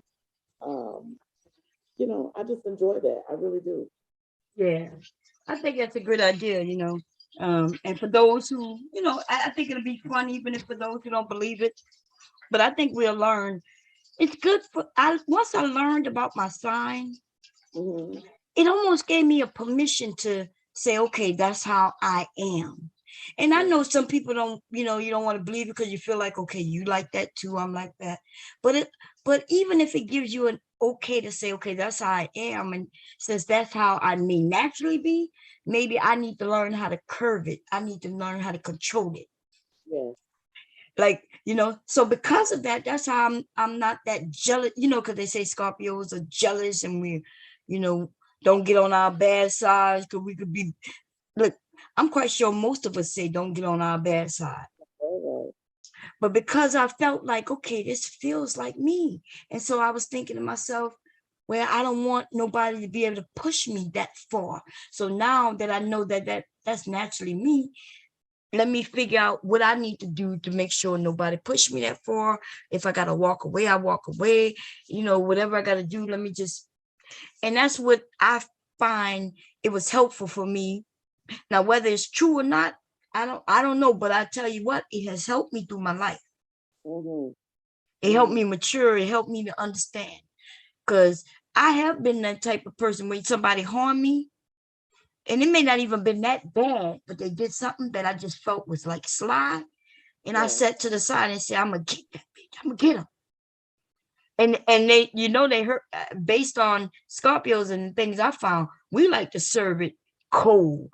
Like you heard the saying, revenge is a dish best served cold. Absolutely. When the person forgot that you even exist, and bam, you hit them. You get there. They wasn't even expecting you. So I used to be like that type of person. I admit it. I used to feel like, okay, don't worry. I'm still waiting to get some people, and something they done to me 20-something years ago. That last time, I said it's about 2 or 3 people that did about 30 years ago, and I love to run up on them today. I know that's right. Look, they done did something so foul, and it may not have been that bad, but it still was foul. You felt like, and I'm still waiting to come across some people. You know what I mean? I'm waiting. I promise you, if I ever see them again. Mm-hmm. And like you said, it wasn't anything major. It's just something, that they may have said. And especially the 2 people that I'm thinking of is when I extended, my kindness to you. Right. I graced you with my kindness, and then you want to get foul. That don't work for me. Yeah, that's how with women, it's not even so much where they did something that put your life in danger. It's usually something where we gave them our all. We gave them the niceness. We reached out. We helped them, and then boom, they did something that was just so bad. Right. Man, so this happened online. This is a chick who used to attend my parties and everything. So she had no reason to be jealous of me. I'm married. Everybody knew I'm married. I was the one inviting the single men to the parties to make sure the women was happy. Now, of course, I know the men are coming because they know they're going to meet Bomb Cherry, but Bomb Cherry wasn't available. Bomb Cherry was the hostess. And they find that out when they get to the parties. But there's so many women there. The men don't care, right? They there amongst these beautiful women, all shapes, all sizes, everything, right? Anyway, apparently her and this guy said, I used to tell these men and women, look, y'all know what type of party this is where we at. If y'all hook up outside this, don't bring your mess to the party. See, because they will meet each other at the event, and then they want to slide with each other outside the event. They can slide with each other outside the event, but when it don't work out for them, and the reason it's not going to work out for them, I try to tell them why it's not going to work out. It's not going to work out because the men are coming for the women. So he was with you this party. You allowed him to even be with you outside the party. But the next party he come to, he's coming for the next woman he can get with. You see? So I'm trying to warn the women, do not think that you're getting in relationships with these men because these men are the type who like to come to the parties. You see? And then he already had you. So he already had you. He wanted something new this time. And so I tried to warn him. So what happened, she ended up getting with this guy, but it didn't work out. I warned her though. I warned everybody. She comes to the party. He decides to be with somebody else, just like I knew it would. I don't look, mathematics tell you that's what's going to happen. You ain't got to be no genius to see what's going to happen in these type of events. Anyway, she mad at me. I didn't even know it. She mad at me. I didn't do anything. Only thing that happened is the guy, I guess I invited other women, which it was a lot of women, mostly women at my parties. And she mad at me because he gets with another woman. Had nothing to do with me. So what she did was she hit me up in a messenger, and she said, "Hey, Bomb, when is your anniversary?" And I said, "Why?" She said, "Because I just want to make sure I get you a gift for your anniversary," which was weird to me that she picked my anniversary, right? I was like, "Nah, I don't need no, I don't need no gifts. You good, girl. We good." I said, she's like, "Yeah, but I was just thinking about getting you something. I know it's probably coming up soon." And I said, "Yeah, my anniversary is in February." And she said, "Cool." She said, "What day? I'm gonna make sure I get you something." I said, "No, you don't have to get me anything." But I tell her my anniversary is Valentine's Day, right? So I'm thinking everything cool, nothing wrong. She was talking to me like regular, and I gave her that information. The next day, I go to sign into my Yahoo account and I cannot sign in. You know why I can't sign in? Because when I told her my anniversary date, when you claim that you lost your email, remember they used to ask you to give answers to some questions. Yeah. My question was, when was my anniversary? And then I gave her the fucking answer to the goddamn question. She went in and she changed my whole everything. She made my groups private. Even though I was able to get access to the account again, she had changed settings and I couldn't change them back. Man, oh man. I said, when I catch that bitch right there, baby, this happened in the 90s. This happened probably in 2002, some shit like that, 2003. And then I said, when I catch her, I got, and what happened though, yeah, she probably think, oh, because I'm still around. People still come to my events and stuff like that. I'm thinking she's going to come. She's going to probably have to remind me who she is. And she probably not going to know. It's going to be downhill from there, straight to the dome. I hear you. Oh, man. See, something, it wasn't life-threatening, but I just think, like, she took my trust and did that. And I felt like, oh my goodness. Yeah. You know, now I can't trust nobody with giving information, or I got to make sure, I got to make sure I remember what the questions are, make sure I don't give people answers to things that I put. Yeah. Wow. Yeah. People are trying, they something, and you already gave your warning. I mean, that's just what it's a party. Next time they come, it's gonna be somebody else. It's not gonna be you. So don't try to step up out of this stuff. Have fun, do what you do, and keep it moving. Keep it moving. And even, what she messed up at was the fact that she met him outside of the party. Yeah. She don't understand what she did the women don't understand what they do when they do that. It's almost like a man, he feels like, okay, he's gonna pay me $200 to come to the event. But some of them end up walking away with a list of women who are willing to meet him outside of the event. So now you made it to where you mess with him a few times outside of the event. He even had you 2, 3, 4 times outside of the event. So why would he come? Why would he now pay to come to the event the next time? If he already got your contact information, right? Outside of the event, he don't even have to come to another event if he want to be with you. Yeah. So he paid me another $200 to come to the event. Why? For access to other women.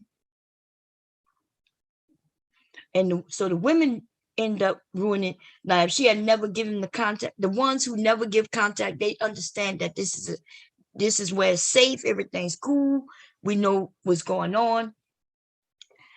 When they hear and they don't give, when the men come back, they trying to get with the same women they were with last time. They like, I had fun with her, yeah, cool. But the women, some of the women, I don't know, they think they can change these men into being husbands. I'm like, at this point in their life, these men not trying to be husbands. Right. They got access. I done gave them access to something they probably would never really be able to get. And they're not trying to throw that away. I'm gonna be honest, I already know that. And that's why they'll pay me the money. And I make sure the women is the men that the women like, these high value men, these men, with jobs, these men with something, and I make sure they're nice looking, smell good. I make sure. You bet. For the women, that's right. My party is mainly for women, and the men love to come because they know there's gonna be a lot of women. And so when I tell people that men do like women of all shapes and sizes, I'm not even joking. I know it. They pay me just so they can have access to these women of all shapes and sizes. You see? So we can have the women who claim that they charging women so they can get dates, right? Most of the time, those dates not working out because those women, how do they even know that man is legit in what he is saying? See, they tell me the truth. The men tell me the truth because they know I'm not judging them. You know what I mean? When I'm asking them, I'm not begging them to be Mr. Clean, Mr. Right. I want the truth from them. I want to know what you're looking for, what it is, what you like. Da, da, da, da, da. They tell me the truth. But if I was somebody else who trying to, just so, because they go to dating sites just to get sex too. Now, this is my thing. This is what I know. It sounds weird. Certain people not into certain things. I get it. But a man who's going to a dating site is really going to get sex from women. Yes. Am I lying? You're right. A man going to a dating site, he will put all the information in order to bait women to him. Am I right? You're 100% correct. What is the difference in a man coming to me, knowing that, hey, we doing adult parties over here, right? He gonna come to me because he, you know what I'm saying? He ain't got to wait. He ain't got to sit and wait and try to bait. He ain't got to lie. He ain't got to do that. Everybody at this party know what everybody is there for. No strings attached. The women who are there, they're okay with it, right? It's mostly couples for the most part, but single women, I invite a very small amount of single men. right? The single men, the ones who end up being single, they're not trying to get attached. They love these parties. And the women get confused and think, oh, and that's what I said. The things I've learned through being actively in it. Like, for instance, when I said that women get it confused. They think if they have good sex with a man, they think that means they soulmate. They think that we must have an attachment. It must mean something. Mm-hmm. Yeah. But that's not true, though. Not true at all. Absolute insanity. That's right. You know, I don't know why people are. There might be something just wrong with me personally, but you can't.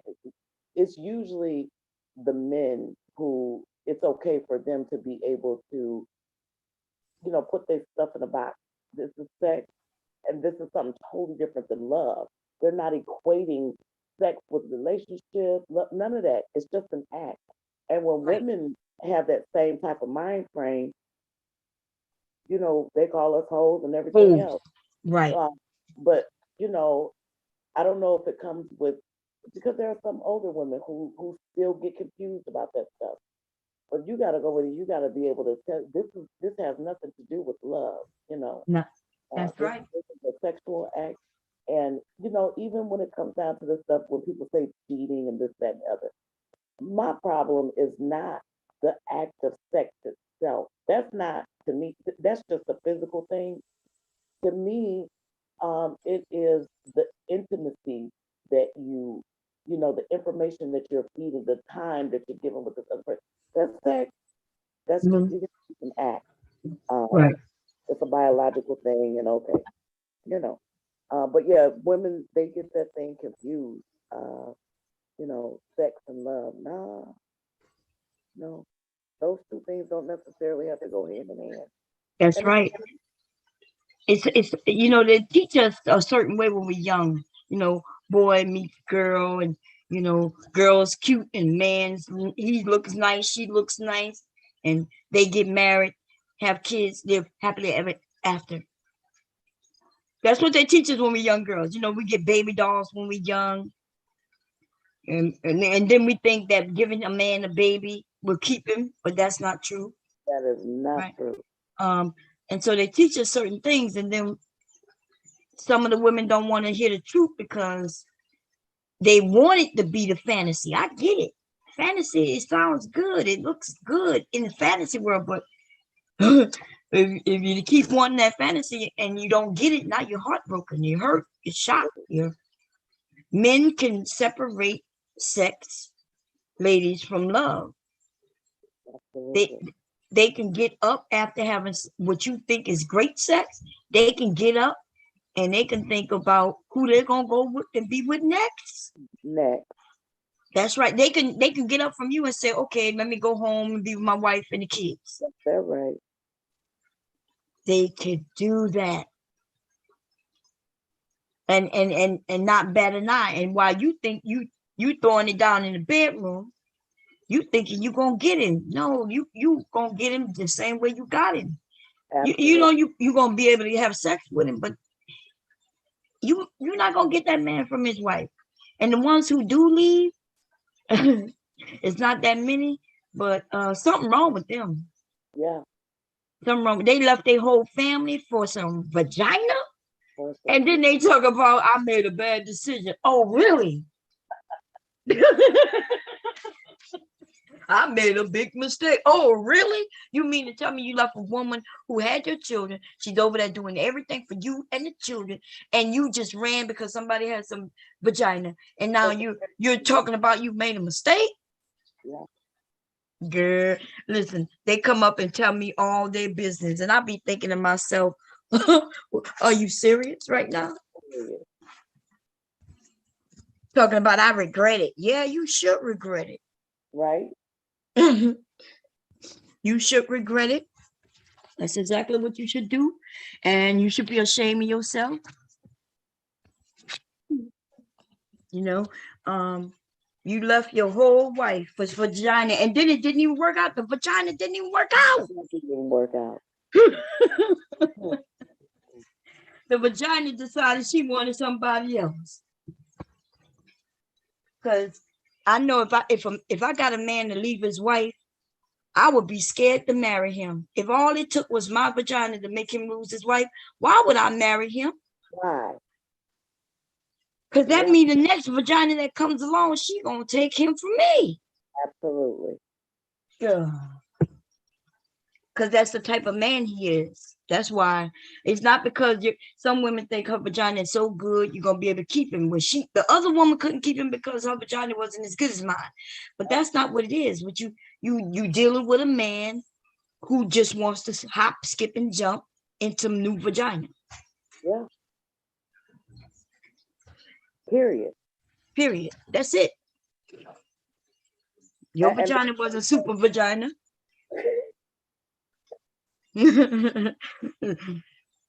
So, although they would do that, but it's not, and it's not gonna, and it could be super vagina, but it's not gonna keep. He ain't gonna stay there. Right. He not gonna stay. If you found him that way, what do you mean? You looking for a relationship with somebody? I don't want a relationship with somebody. You know, right. It's never gonna be a relationship. If he's cheating on his wife, what makes you think that once you? I don't understand that. I never could. Yeah. I don't understand it. You know, I don't bash the women or nothing like that. You know, do what you do, but just be warned. If he cheats on his wife with you, when his wife leave him and let him go to you or whatever, however he leaves to you, what makes him make you think he's not gonna cheat on you? Because that was his wife. You only the chick he's sleeping with right now. You know, so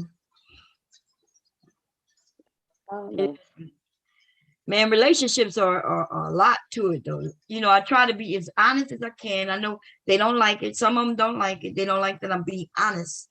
I'm not here to make myself look good, even if I got to say something that I did wrong. Like, for instance, I'm going to go upstairs. I'm cooking dinner, but I'm going to go upstairs and apologize to my husband for earlier. Right? Me coming on here, expressing my true feelings about his mother. But he's right. I should have went to him, but I told him I can't go to you because he don't want to hear it, you know? So I'm going to go up there and test the waters. I'm going to go up there and express my concerns to him.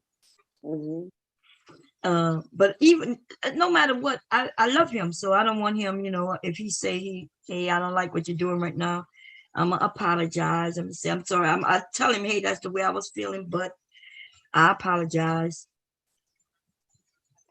And I did tell him, hey, I'm concerned as the day, you know, Christmas is tomorrow, and he want me to go sit around a woman who, you know, we don't, by humbugging. Yeah. And I'm not to be, see, when I was younger, I allowed the abuse, but I don't allow abuse anymore. Isn't it a beautiful thing? You know, stuff that I used to do, that crazy stuff, folks talking to you sideways, and this is I just don't for it. Yeah. I just don't. You're not gonna talk to me any kind of way. Yeah, man. And I know some of the women probably say, Bomb, you go to, let me tell you, when you allow somebody to talk to you, let me talk about me. When I allow people to talk to me sideways, it never just goes away. Now, to them, it may be gone away. For me, though, it eats at me slowly and surely. Absolutely. Right? I start thinking about why would she do that? Then I start thinking, after a while, I'm thinking about how nasty she was. And then I start thinking, why did I let her get away with that? And then it starts eating away, man. And it never goes away. You know, it eats and eats and eats until you explode. And you never know who you're going to explode on.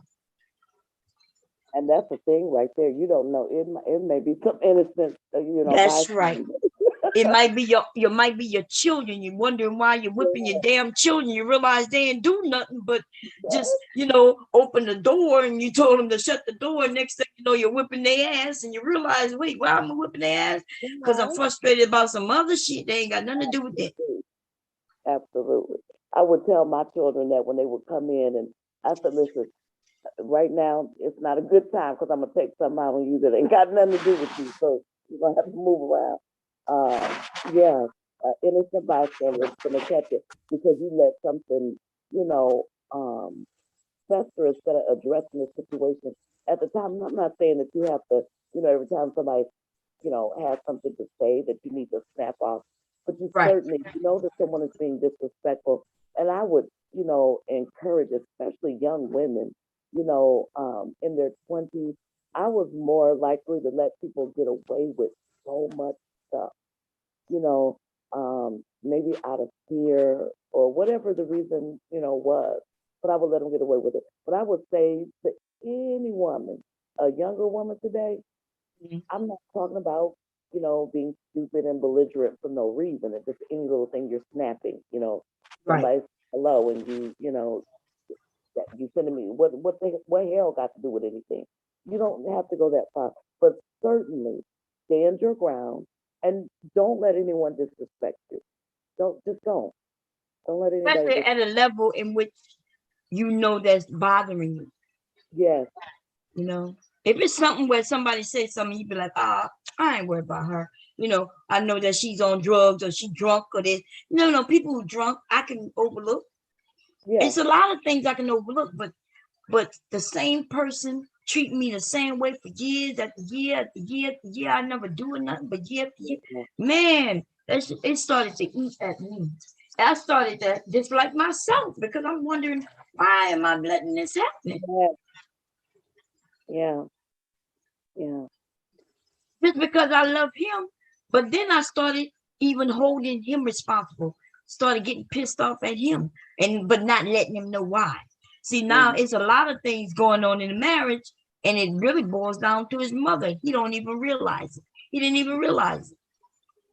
Because I started thinking, this man don't take care for me if he letting me go around, he asked me to go around a woman who's mistreating me this way, and she does it year after year after year. And so I started feeling like, wait a minute, can I even trust him? Yeah. So, yeah, a lot of things can happen, and not until we got that resolved. You know what I mean? Until we got that resolved, that we was able to even be on the level in which we are now. But here we are, because she is still his mother. Yeah. That's never going to change, right? Right. So I haven't been around them in like 10 years, for real. Like I purposely, he would go and tell them, well, she don't feel good. Like I've been sick as far as they concerned. I've been sick for about 10 years, yo.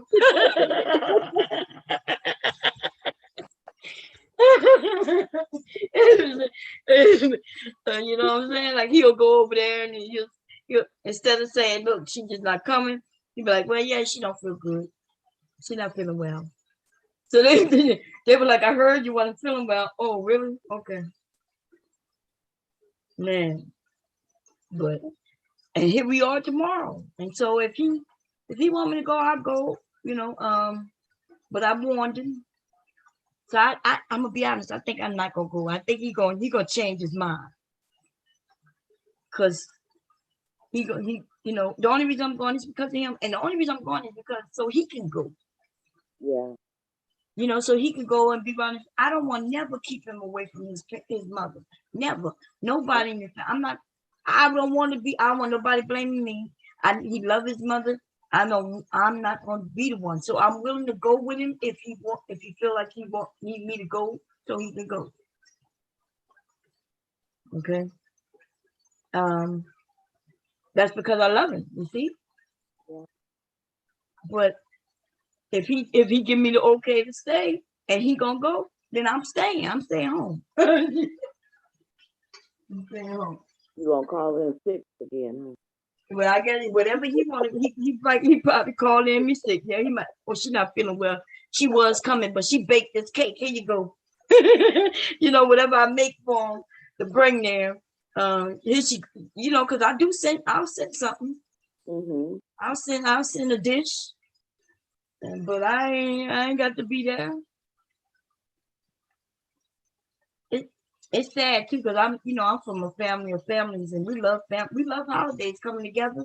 Birthdays, my family get together. Holiday, well, unfortunately not me, because I live far away. I think I live the farthest away. Like I got cousins who live in Houston, so for birthdays they can shoot right down to Louisiana. I got cousins who live in Atlanta, and they can shoot right down there in Louisiana for birthdays. People get together, cousins and aunts and uncles and everybody. We treat, because we know people are dying off. Yeah. We've been doing this since before my grandmother passed away. My grandmother started these things. Yeah. We supposed to keep them up, but I'm finding that if after my generation, it's over. After my generation, it's over, because my kids don't even know their cousins. Like the young people's decided they didn't want to be involved. When they became teenagers, they stopped wanting to come to the events. You know what I mean?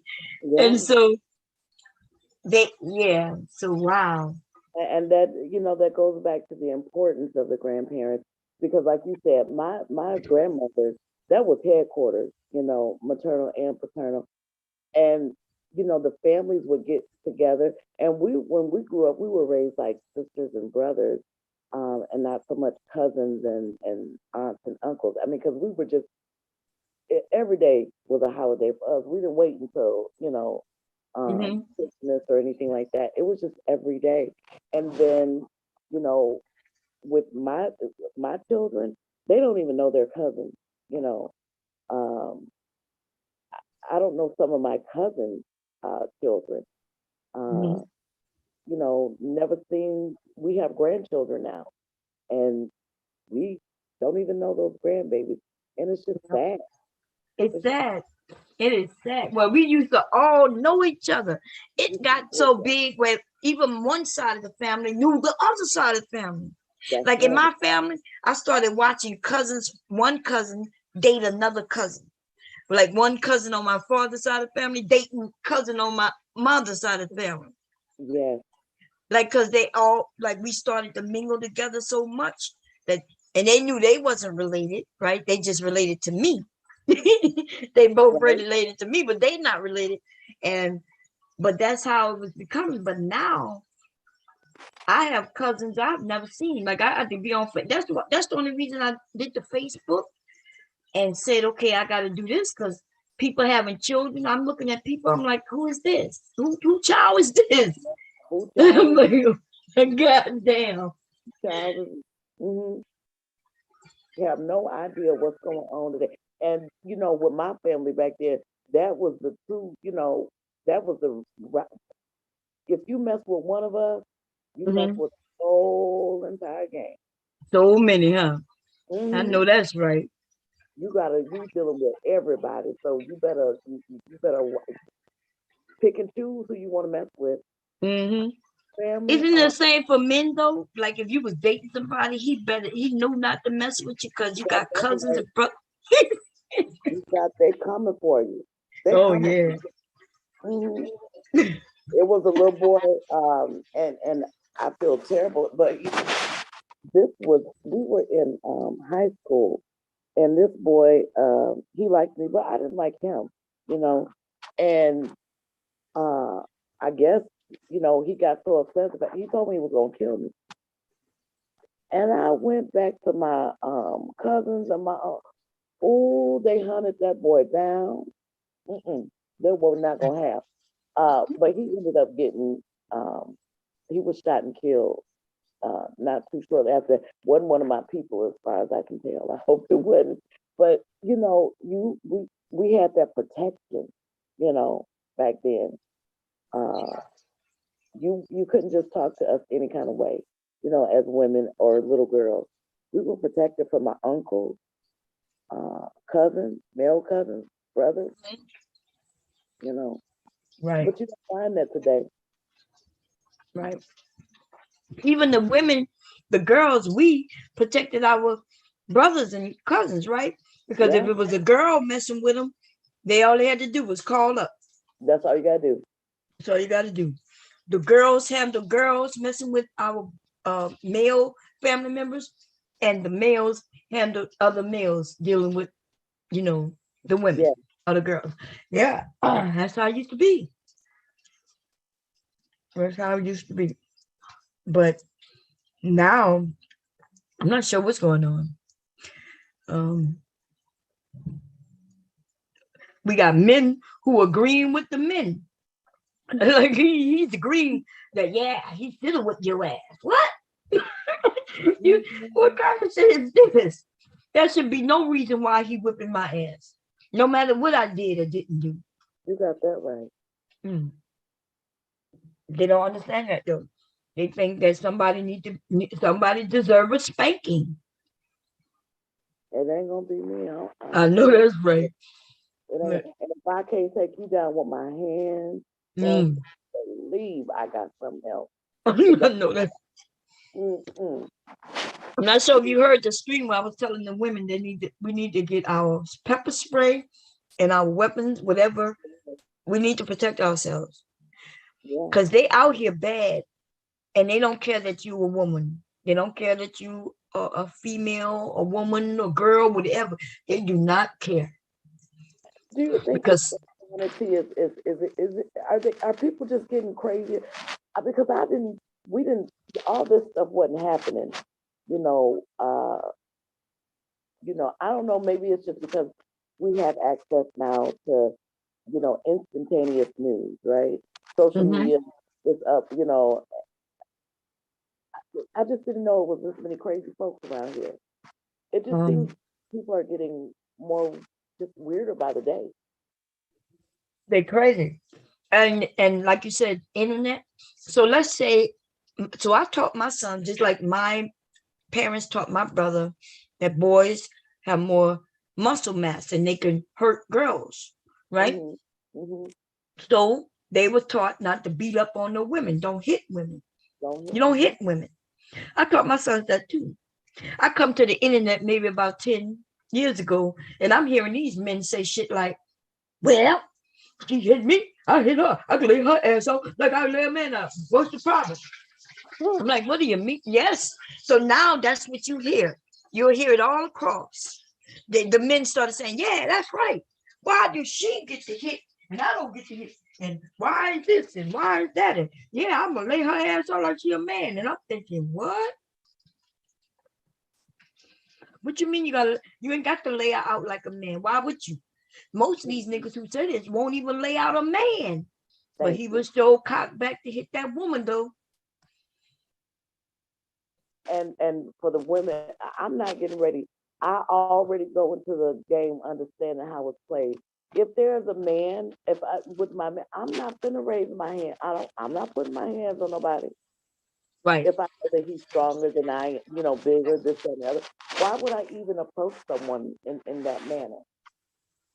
So I would be justified if a Negro was to ever raise his hand. Because I'm not gonna raise my hand to you. I'm already thinking, you're stronger, you're larger, you're, this, and the other. And if you come at me, somebody got to go. I'm not going to try to take you down with my hand. Right.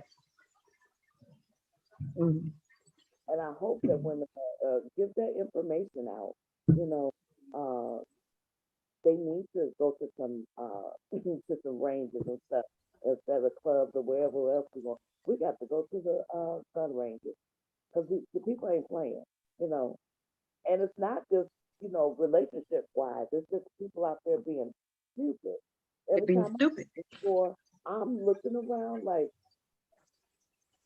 ready for one of these people to pop off for no reason. Did you hear when I was on that stream over there with Security Boss? I also what was that? He asked me something. Because it's weird how these men really want to beat up on women. They'll say something like, well, women shouldn't be hitting men. And I keep saying most women do not hit men. That's not what we're doing out here. Yeah. Women aren't walking around talking about nigga, shut the hell up and smacking them down. That's not happening. Not happening. It's not happening. But they watch a couple of movies where there's some woman hitting Jody. You know, they always talk about Jody. Jody was a baby boy. If Yvette decided to whip Jody's ass, Jody deserved it because Jody was a baby boy. He was like her son. Besides that sex scene, that's all I saw him was her son.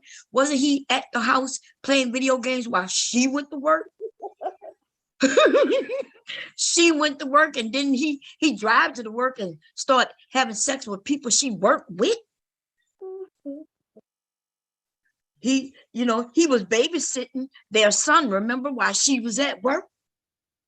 It really was more like he was her son, or more like he was the woman and she was the man. Yeah. Even his own mama said, you're not a baby no more. But they like looking at these movies, and then they start talking about, yeah, woman did this in that movie. I'm like, dude, you look at too many movies. How many women approach you to try to hit you? No, bet not. I said, because they're not. First of all, women don't see little boys, unless she got a son and you're playing with a son. We're not looking for no little boys who are not confident in himself. Right. That's why these men are mad. They not confident. They looking for daddies. That's why they're not confident. They looking for Kevin Samuels to be their daddies. I guess that might. And the women don't see them because they're invisible to women. They don't understand women, and even when we tell them, they refuse to listen. They bypass everything I give them that's advice to help them, just because I'm a woman giving the advice. And they'll listen to Kevin though, right? But Kevin ain't got no woman, so apparently his shit ain't working. How you gonna listen to somebody who don't even have a woman? And then when they saw him choose a woman, it was a woman they all didn't approve of, right? That Brittany Renner, they said Kevin's dating Brittany. You know damn well Brittany Renner wasn't dating no Kevin. Not for nothing, but unless you gonna get her purse, she probably gonna spend a few of his dollars. Yeah, shit. That young woman don't want no granddaddy. Right. Don't make no sense. I was cracking up. I saw a video the other day. Did you see that video when he was at with the Bloomingdale's, the conference call that they were having? Now say it again. There was a video I was watching the other day with Kevin in it. They were talking about Kevin at Bloomingdale's. I think that was the Oh yes. Did you? They were talking about. Yeah, I saw it. They have rumors like that all the while where they said he was stealing. He would buy candles and return them and shit in perfume cologne. Who returns a candle? A burnt candle. Right? And this is his whole thing. Yeah, and this happened. I guess this video was, well before he became yeah, it was just look. Just 2 years ago, these men on YouTube had to come up with money to help this man pay his rent. Yeah. And he claims he's been a high value man all his, for this long period of time.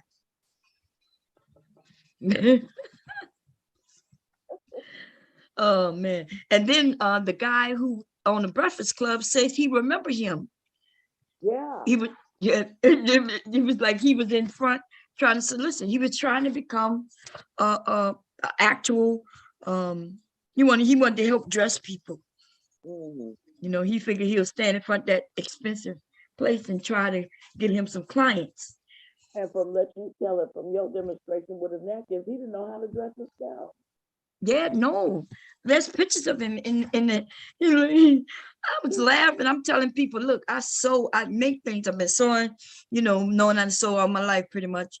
This dude had a napkin in his pocket, like his grandma's nap. Maybe but that was a napkin. And I'm not talking about a napkin that would go in the pocket for pocket square. I'm talking about the napkin that when you go to restaurants, you know how they have little embroidery because it might be a nice restaurant that they put the forks and spoons on. That's what I'm talking about. He had that sitting in his pockets.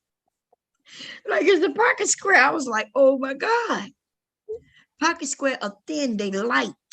They usually made of silk and something real light. So it could fit in the pocket flat and nice. And that shit was bulky as shit. I was like, who gave him that napkin to put in? Oh Lord.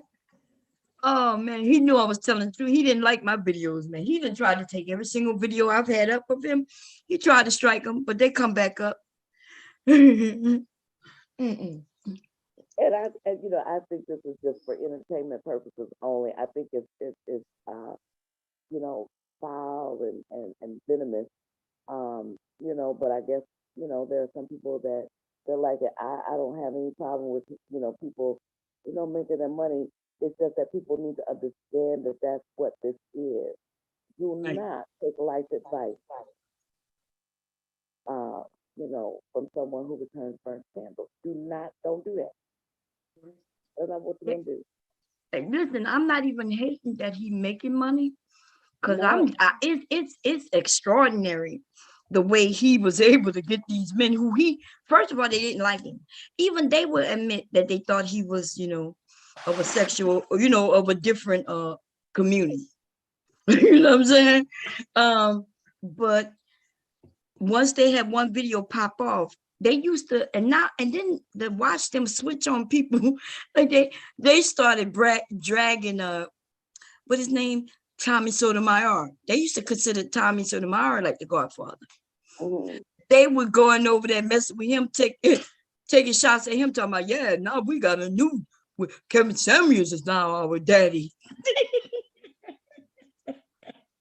Oh my God. This is men, grown ass men in the real world. I can't believe it. See, if it wasn't for men, this shit, isn't this shit funny? Isn't YouTube really funny? Yeah. This shit is funny. I wouldn't believe it. If one of my friends was sitting down telling me these things, I wouldn't believe her.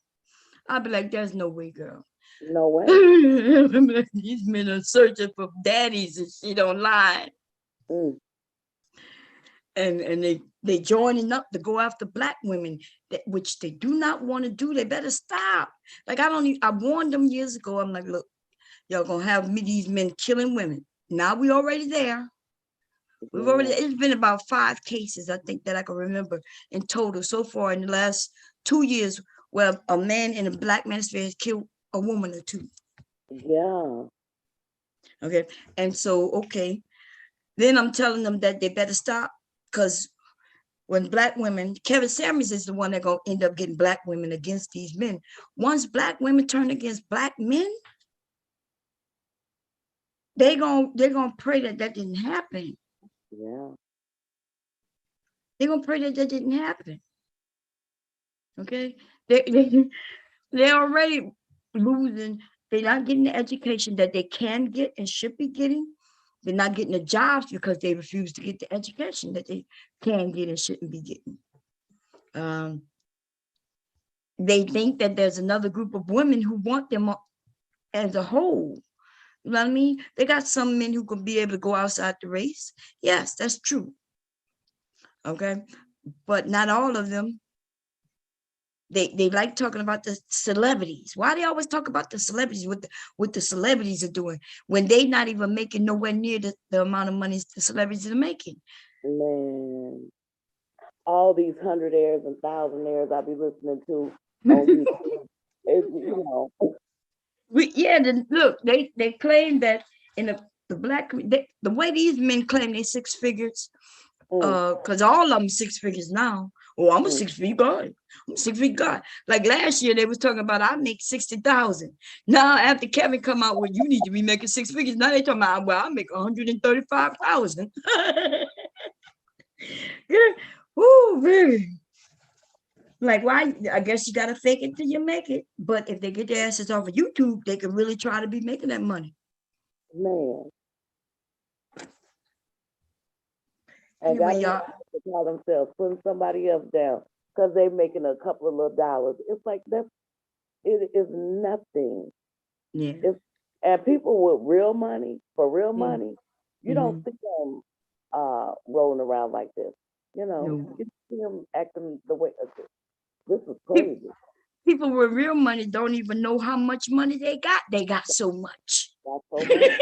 Because so much. They got so much money, they ain't got to ask you how much it costs. All they got to do is say, I'll take that one, and 2 of those. That's right. Give me one in every color. That's right. That's it. They don't even ask you how much it costs. You ring it up and they give you the card, zoop, and that's it. And that's that. That's that. That's what, and Kevin over there talking about what men with high value does, and he don't know nothing about them. And then he make it seem like it's just small, minute. It is a small amount of, millionaires and things like that in our country. That's true, but he don't know none of them. And we don't even know most of them because these people aren't in the media. These aren't celebrities necessarily. And so I think when I was trying to explain that the other day, I think it was coming, I'm not sure if it's coming across right, but what I was saying is that we got people in jobs who make the 6 figures plus, right? They make it 7 figures. And we just don't know them. And if we don't know them, then how do we know their wives? We don't know their children. We don't know them. And we don't know them because they don't want to be known. They're not, you know what I mean? They don't want to be known. And everybody don't want to be. You're not making the kind of money to be around them people anyway, Right. They would look down on someone as these people, every time they get a couple of pennies together, and then they think they can start talking slick to other people, if you making $1 million to some people, I'll never forget listening to, they said that if Bill Gates was, and this was decades ago when I heard him say this, they said if Bill Gates dropped $100 bill. No, didn't drop. They said if Bill Gates was walking and he found $100 bill, saw $100 bill laying on the street, that if he bent over to pick it up, he would be losing money. He'd be losing money to waste that time to pick that money up. Absolutely. Because he constantly making money, and to bend down for that little amount of money ain't nothing. And that's the money that he didn't, that ain't even his $100 that he dropped. They right. Found, if he was to find $100 bill on the street, he'd be losing money. So you got these people coming up here with, talking down to, and it's sad, you making a couple of, I make $100,000, that's nothing. What do you mean?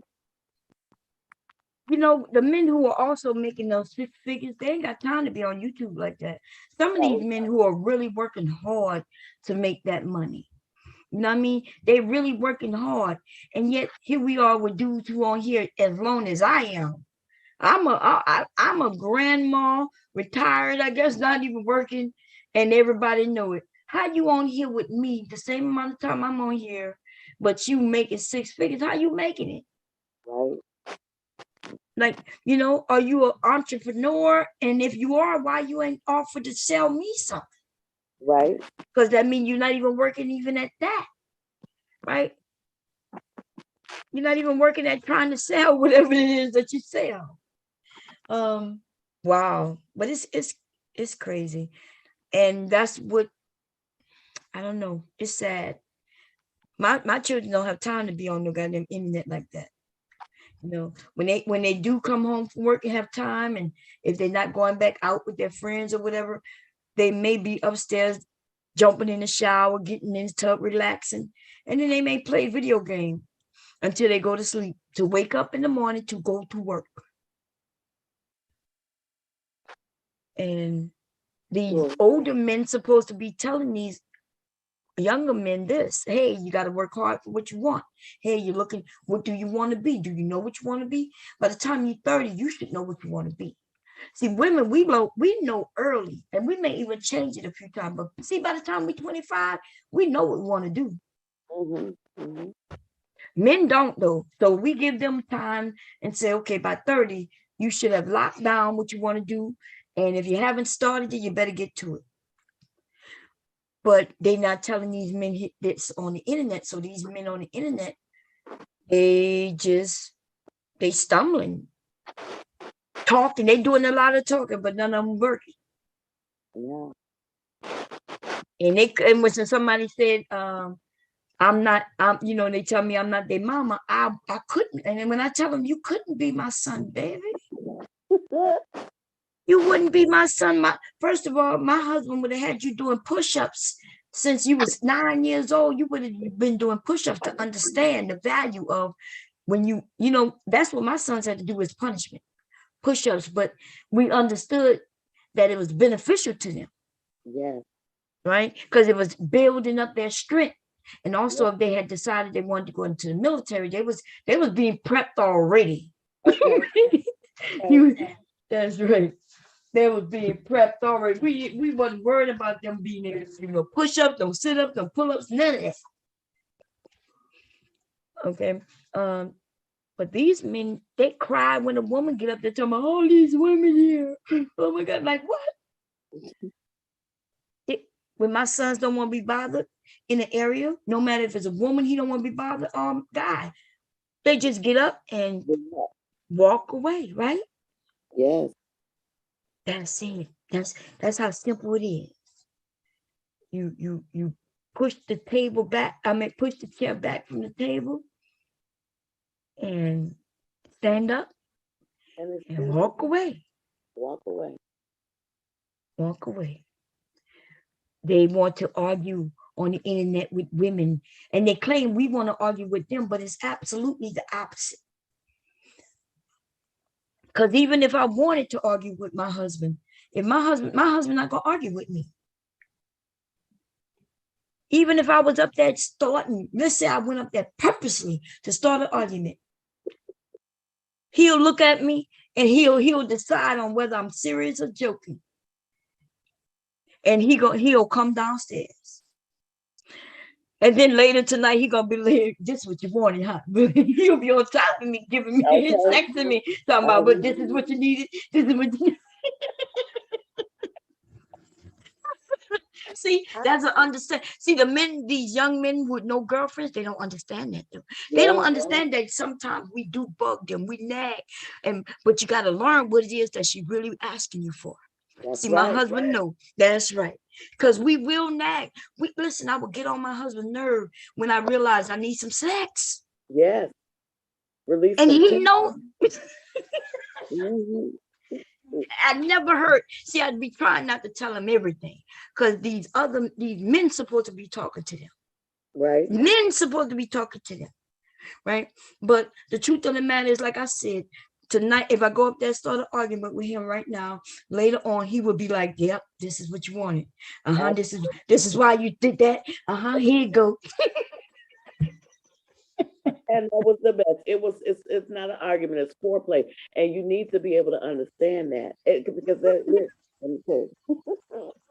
Am I lying? Am I lying? You ain't lying.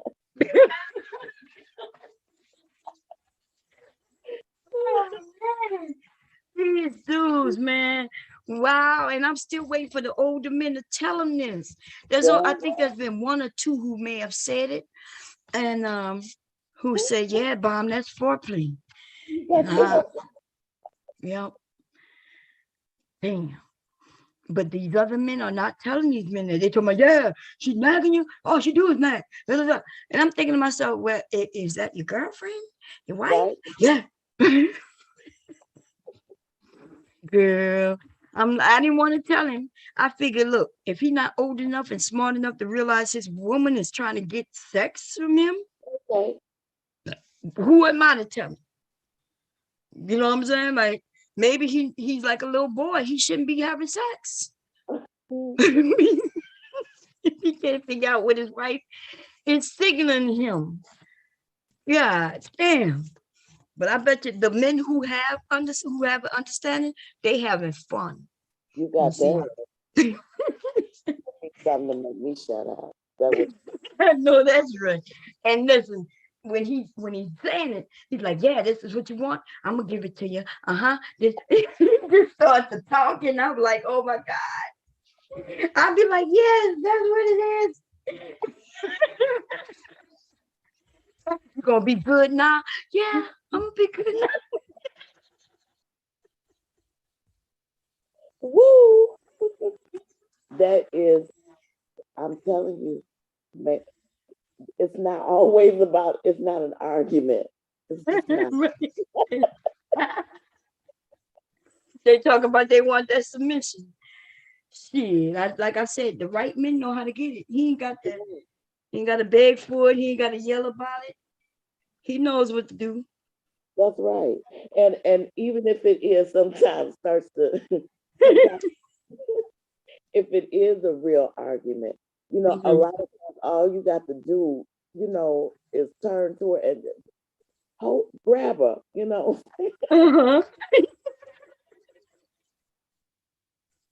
You're right, even if it's real, right? Yeah, Like, hold me right. I know that's right. I used to try it. Go ahead. Hit me right there on my neck while I'm yelling and talk. All you gotta do is come up, kiss. It's over. It's over. It's over. Argument is done. Look, he won. Look, he took you down with a kiss on the neck, just a kiss on the neck.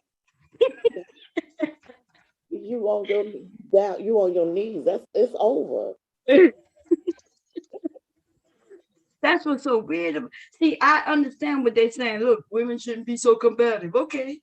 But I'm like, if your woman's so combative, you don't know how to calm her down. Thank you. But they don't have a woman. See, they speaking in almost like third person. They're getting their information from some guy who don't know nothing, and then they taking it and running with their talking points. But see, the men who know, like I hear men all the time tell me, "Bomb, I don't have a problem." Mr. Kev come up, "Bomb, I don't know what these guys talking about. I don't never had a problem." You know what I mean? Like there's a few of these men. Nope, Bomb, I don't have a problem. And because they know what to do. They know they not saying they ain't never had a woman argue with them. They ain't never saying that a woman didn't get feisty with him or whatever. What he's saying, he knows how to calm that shit down. Knows how to convert that argumentative energy, right? Mm-hmm. Because that's all it is. It's just an energy. Now take that to the bedroom. Just transfer that stuff. That's all you got to do. It's convert it. That's it. That's all you have to do. And let's come back to the bedroom or in the kitchen, wherever. No matter. Mm-hmm. They got so many women who would stop. Soon as he pick her ass up and put her on the counter. She might have was talking that shit, but as soon as he picked her up and put her on that counter, she got real submissive real fast. Doing all that yelling and screaming, pick her up, do that right, and she, voice dropped.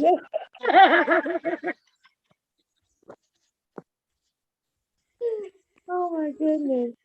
Oh man. People got it so mixed up. Man.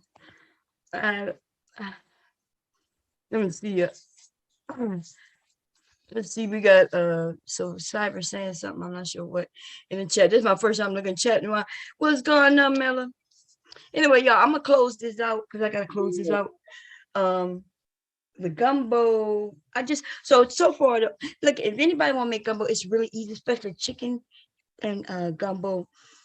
Because if you make it in a big pot, get you some chicken, drop it in some water, boil it, right? It's pretty much what you boil, and you put your spices and seasoning in it. What spices are you using? So I use my Holy Trinity, which is bell pepper, celery, and onion, and green onion. That's the Trinity. The spices, on the other hand, so far, the only thing I put in there was some salt and pepper for now. Okay. I made my roux and I put that in. And then How do you prepare your roux? Is it from your flour and your butter to start, and then yeah, maybe but some I didn't. So I didn't because I stopped making my roux that way for certain Okay. things like gumbo. I make a roux with water and flour, and I use something called Kitchen Bouquet. Let me see what else. Kitchen Bouquet is the brand, but it's called a browning and seasoning sauce. And so what I do is, so the roux is mostly the color. It gives some flavor, a little flavor too, but I know how to with that flavor that it does give, I know how to get that other ways with the spices and seasoning. So the roux, I'm not sure, a lot of people think roux really is flavor, but it's not really. It's just color. Roux is actually colored. If you ever tasted a roux, there's no taste to it. There's no taste to roux. So when you brown the flour, all you're doing is looking for that brown color. But I know how to make that without doing the roux that way.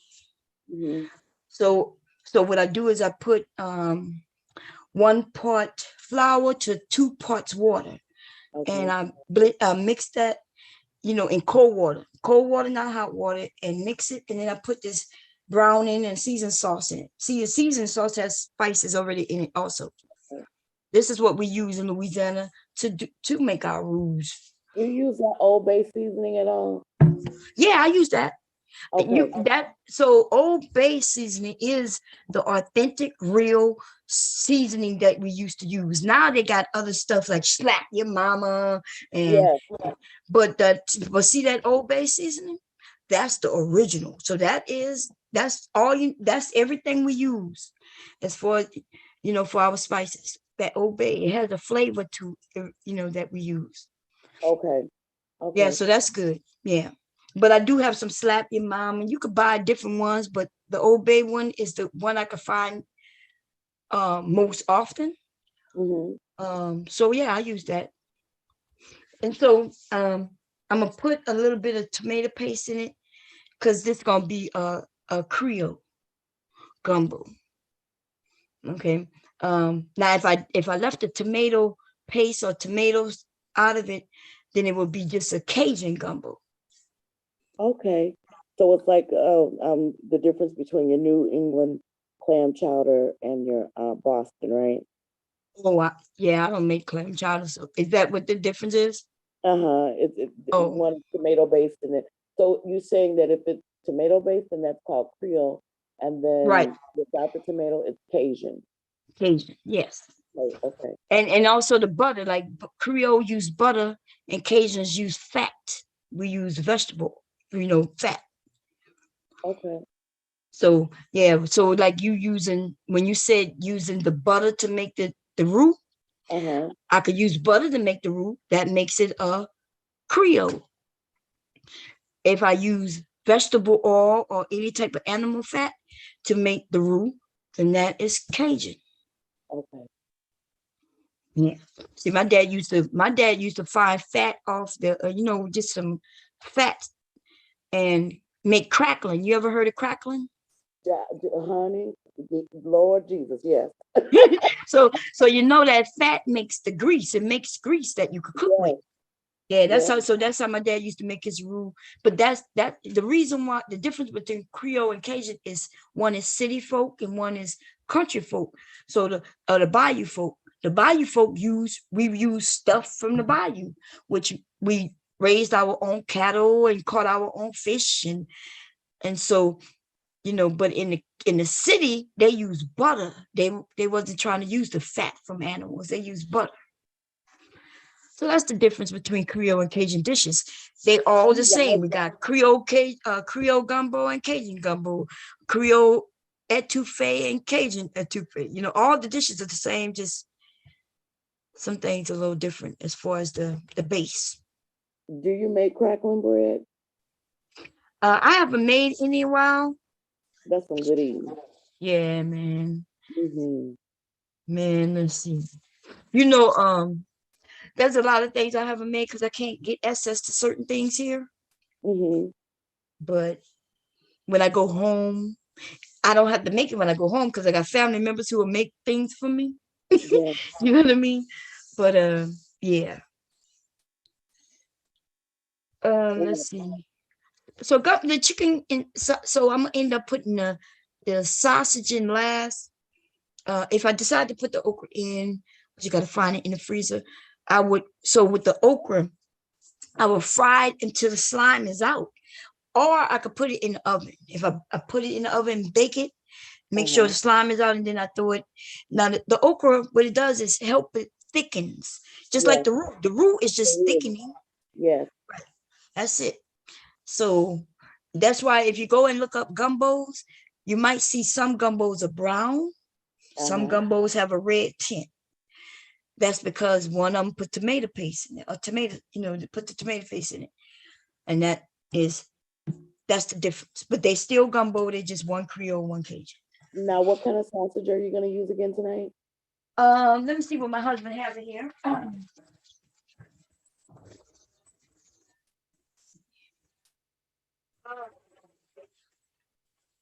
Oh, this is andouille. This is the Johnsonville andouille smoked sausage. They sell it, in Walmart and different stores. Yeah, I can get that here, but I just really thought, I've even had the Zatarans, but for some reason, and I was supposed to go to New Orleans for my birthday, and I ended up, getting sick, so I had to postpone the trip. But I didn't know if that was, someone told me, well, that's not authentic gumbo. There was a lady, Yes. Well, this is authentic gumbo. You don't have to use, there's no certain brands that you have to use. And you don't have to use, like if people don't like andouille sausage, you can use sausage, any sausage you like. Okay. So, but if you decide to really make some, and you want me to give you a list of things to get, and then I can walk you through. It's really simple. You go, if you're not a cook, and then I'll give you my number if you have any questions. Last year and year before last, a few people made the gumbo, with my help. Then the year before that, I think a guy here on YouTube, he made gumbo with my instructions. He called me for everything. It really is not that difficult. It's, especially this, and then what is the difference between seafood gumbo and the gumbo I'm making? Where at the end, if I decided to throw in some shrimp, crab, then now it's the gumbo to turn from chicken gumbo to just a basic seafood gumbo. I added seafood to it. That's the difference. Well, I would love also your recipe for beignets. Cause I love to cook. I love to cook. So so beignets is like donuts, So that's our French donut. And so that's more yeah. So we're gonna be frying that. Let me know. What is that ring cake that you guys have? Is it called king cake? Yeah. I made a king cake also. I had a video for it. I lost my channel. So I remember that happened. I was lost. Yeah. So I'm laying low for you, and I saw you over at Ruth. You put your thing up. I was like, "Where's she at?" I don't know what happened. Oh, okay. Yeah, I lost the channel. Girl, I lost the channel. I was over here cooking. We was cooking, but it was my fault that I lost that channel though, because I had no strikes. But I was talking about somebody and everything, and I shared something. They had a picture up, and when I hit the picture, it went straight to gay porn. Oh, I remember that. You was over here when that happened? Yes. So that's what people don't know it. A lot of people don't know it. That's what took my channel down. The gay porn, remember it popped up twice. And so I was like, oh shit. And I tried to play it off like it was, and then it happened again. And then I was like, okay. And they waited for me to shut it down, and then they took my channel away. Boom. I didn't even have a chance to, because I was going to delete the video. I knew that came up. Somebody reported me. So I am gonna get back. What's going on? Yeah, pork rinds. That's what crackling is, mother. Woo! I bought me some pork rinds the other day. You know, they have different types now, right? They have the barbecue type, but I still love the authentic regular. But my dad make that crackling though, man. They ain't nothing like the pork rinds. Pork rinds, yeah, they're good, but the real crackling from that real skin. From the skin. Mm-hmm. And then my dad we end up cooking with the grease that it created. Yep. Ain't that something about we found a way to make grease so we could cook with, and then we turned whatever we was cooking into like a snack. Yeah. Man. And sometimes would even use the doggone grease for your hair and your legs or whatever else you need. You know what? See, I tell people, I ask people this because I didn't know it neither. My grandmother used to keep jar of old grease on the counter, on her stove. And most people assume that that's to reuse, to recook. Now, she did recook with it up until she couldn't recook with it no more. Yeah. But what people don't know, for most part, that's grease was to clean. Wow. Think about it. How do you clean greasy items? You cannot clean greasy items with water, right? Right. Water smears. So how you clean greasy items is with grease. And that's why they call, when you go get Dawn, what they call it, they tell you Dawn to get those greasy pans because Dawn has grease in it. So instead of you buying some goddamn Dawn, you use that old grease. And if you don't believe me, try. Go and see a grease. Say it again. So, so that old grease, go and get you a greasy pan, something with grease in it. Get you some old grease. Just put a dab of old grease on a towel or napkin and wash the item and see how that should clean it up. Like your fan above your stove, if you got one of those, if it's greasy, put a little grease on a towel and wipe and see how that shit clean it up. Water cannot clean grease. It smears it. You ever seen that? Where you ever took a pot? Oh yeah. And you put water in, it kind of just bubbles up and it smears, it turns white or whatever. That's because water cannot combat grease. The only thing that can combat grease is grease. Dawn is greasy. Dawn has grease in it. That's why it will clean the greasy shit. So your grandma used, That's what I use. So after you're saying take the grease and then put it on a napkin, you're saying? And then just, okay, are you gonna follow, do you have to follow that with some Dawn or something? No, you don't have to. You could just take water from there. So you take the grease and wipe it, and it'll wipe that grease right off.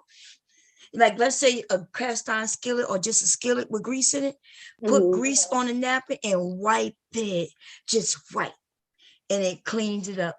Dawn is actually grease mixed with some regular bullshit, to make the bubbles and suds. The suds is not what's cleaning that shit, is the grease that's in Dawn. Dawn is very greasy. You pour some Dawn on the floor and walk over and watch your ass slip, boom, and bust your ass. I'm telling you. Yeah, it's greasy. Yes, that's why. So that old grease that was sitting on the stove was to clean with.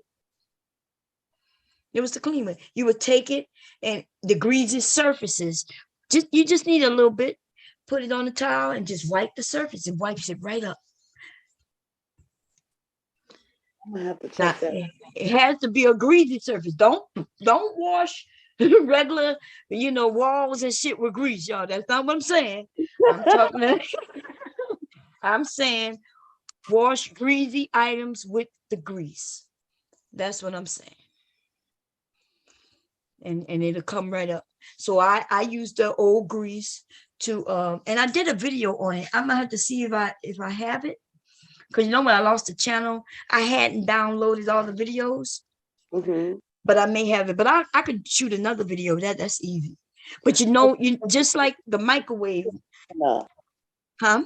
If you have one on, you said you had one for the king cake. Yeah, I had to see if I could find it, but if not, I'll redo it. The Mardi Gras is March the 1st, so I can make a king cake in January or February, show y'all how to make one. Okay. Yeah. So I did a test. I shot this video recently. But I've been shooting videos, I just haven't been putting them up to edit them. But the microwave. So you watch videos on YouTube where people are saying, hey, use some water with some vinegar and put it in the microwave, and then boom, turn it on, and then you'll be able to wipe the microwave right away. And I was like, well, this don't make sense, because how would the lemon get to do anything? So I did a test showing you that you don't need to put nothing in the water. Just put a little water in the microwave in a bowl or a glass and turn it on. It's really the steam that cleans the microwave, right? The water turns to steam, and then you wipe it away and it just wipes right away. So you don't need to have the vinegar that some people claim. You don't have to have the lemon that some people claim. You don't have to have nothing except a little glass of water. Put it in the microwave, turn it on for like 3 minutes. Boom, go in there with a paper towel, wipe everything up. Boom, quick as that. So somebody said I stopped using Dawn because of the chemicals. I now use Dr. Bonners around the house. Yeah, I used to use Dawn until like when I was talking to my grandmother. No, not my grandmother. I'm sorry, my mom. I was talking to my mom and I was like, yeah, I don't have anything. I can't get this grease out. I got to go to the store. And she was like, what are you trying to clean? I said, the cast iron skillet, which, I don't wash my cast iron skillet with water. You're not supposed to put water in cast iron skillet. That's why they rust. And she said, well, you don't have any grease? I said, grease for what? She said, yeah, just some old cooking grease. I said, yeah, I have a little bit. She said, well, just use that. I said, what? So she told me, put it on a paper towel, wipe it, boom, that's it. If anybody have cast iron skillets, do not put your cast iron skillets. Please don't put them in dishwasher. Don't put them in water. Don't use water on your cast iron. Absolutely. Yeah. And guess what you use with that? You wash cast iron with grease. Yeah. That's the seasoning. You season the pots with grease. So you wash them with grease too. And then when you want to season them more, though, you put them in the oven, bake that grease into the cast iron. That's what makes it non-stick. And I use a little bit of salt as well. Yeah. That the salt is really for the cleaning. Yeah. And that's if you have something stuck at the bottom, you put that salt down there so it'll be rough and get that up. Absolutely. And abrasive soap. I mean, don't ever put your cast irons in water or anything. Yeah. No. So I remember one lady on MasterChef.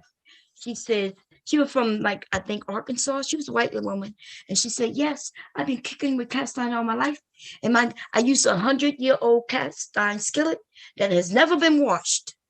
And people were shocked, and I was like, "I bet you she cooking her ass off in that cast iron skillet." You know what I mean? Shit, I would like to have a 100-year-old cast iron, but they last forever, y'all. They do. They last forever. And you can't fry no better chicken than in your cast iron. I know that's right. I deep fried the chicken that I fried today so I can get it over with quicker. But you're right, cast iron. Cast iron is the best because it's even cooking. Absolutely. Everything, even the sides is the same temperature as the bottom. You got shit. The handle is also the handle. Oh man, the handle is hot too, shit. But remember that woman who was on I heard you say MasterChef. Did you ever watch the cake challenges when they did when they would have to make the like the real cake or like when I say the real cake, I mean based off of reality, like they would make like they would have some type of thing So they would make probably, a Cinderella cake or, cakes from Disney. Oh, I see what you're saying. Okay, I know. I never watched it, but they was making real nice big cakes, that look like things. They can make. Is that what you're talking about? It was a challenge. Yeah. Yes. And there was this white woman on there. I think her name was Brondolyn. I think Brondolyn or Brendolyn. That woman, I tell you, she would make those cakes. She was really, really good. She was good. She was Man, good. they was making cakes that look like cars and dresses, and woo, I was like, wow. So I did tell my my sister-in-law, because Christmas is also my mother-in-law's birthday, by the way. So she was, when I asked her what she wanted me to bring, she mentioned something about a cake, and I was like, well, look, I could bake the cake, but I cannot decorate no cake. Yeah, I can say I'm not a decorator. Yeah, it'll look like a kid then decorated that goddamn cake if you want me to. Yeah.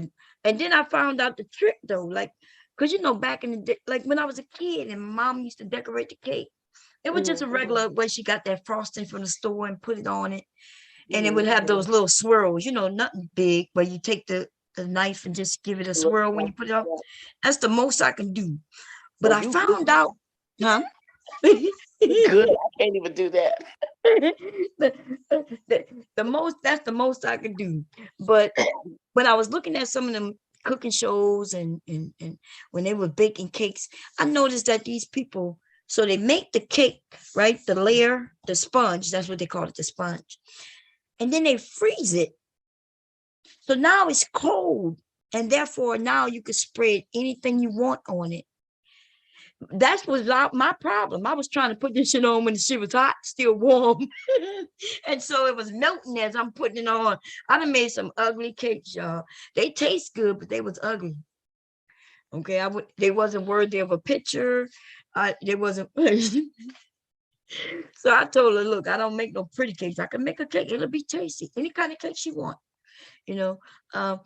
What's that one cake that everybody was buying for years and years?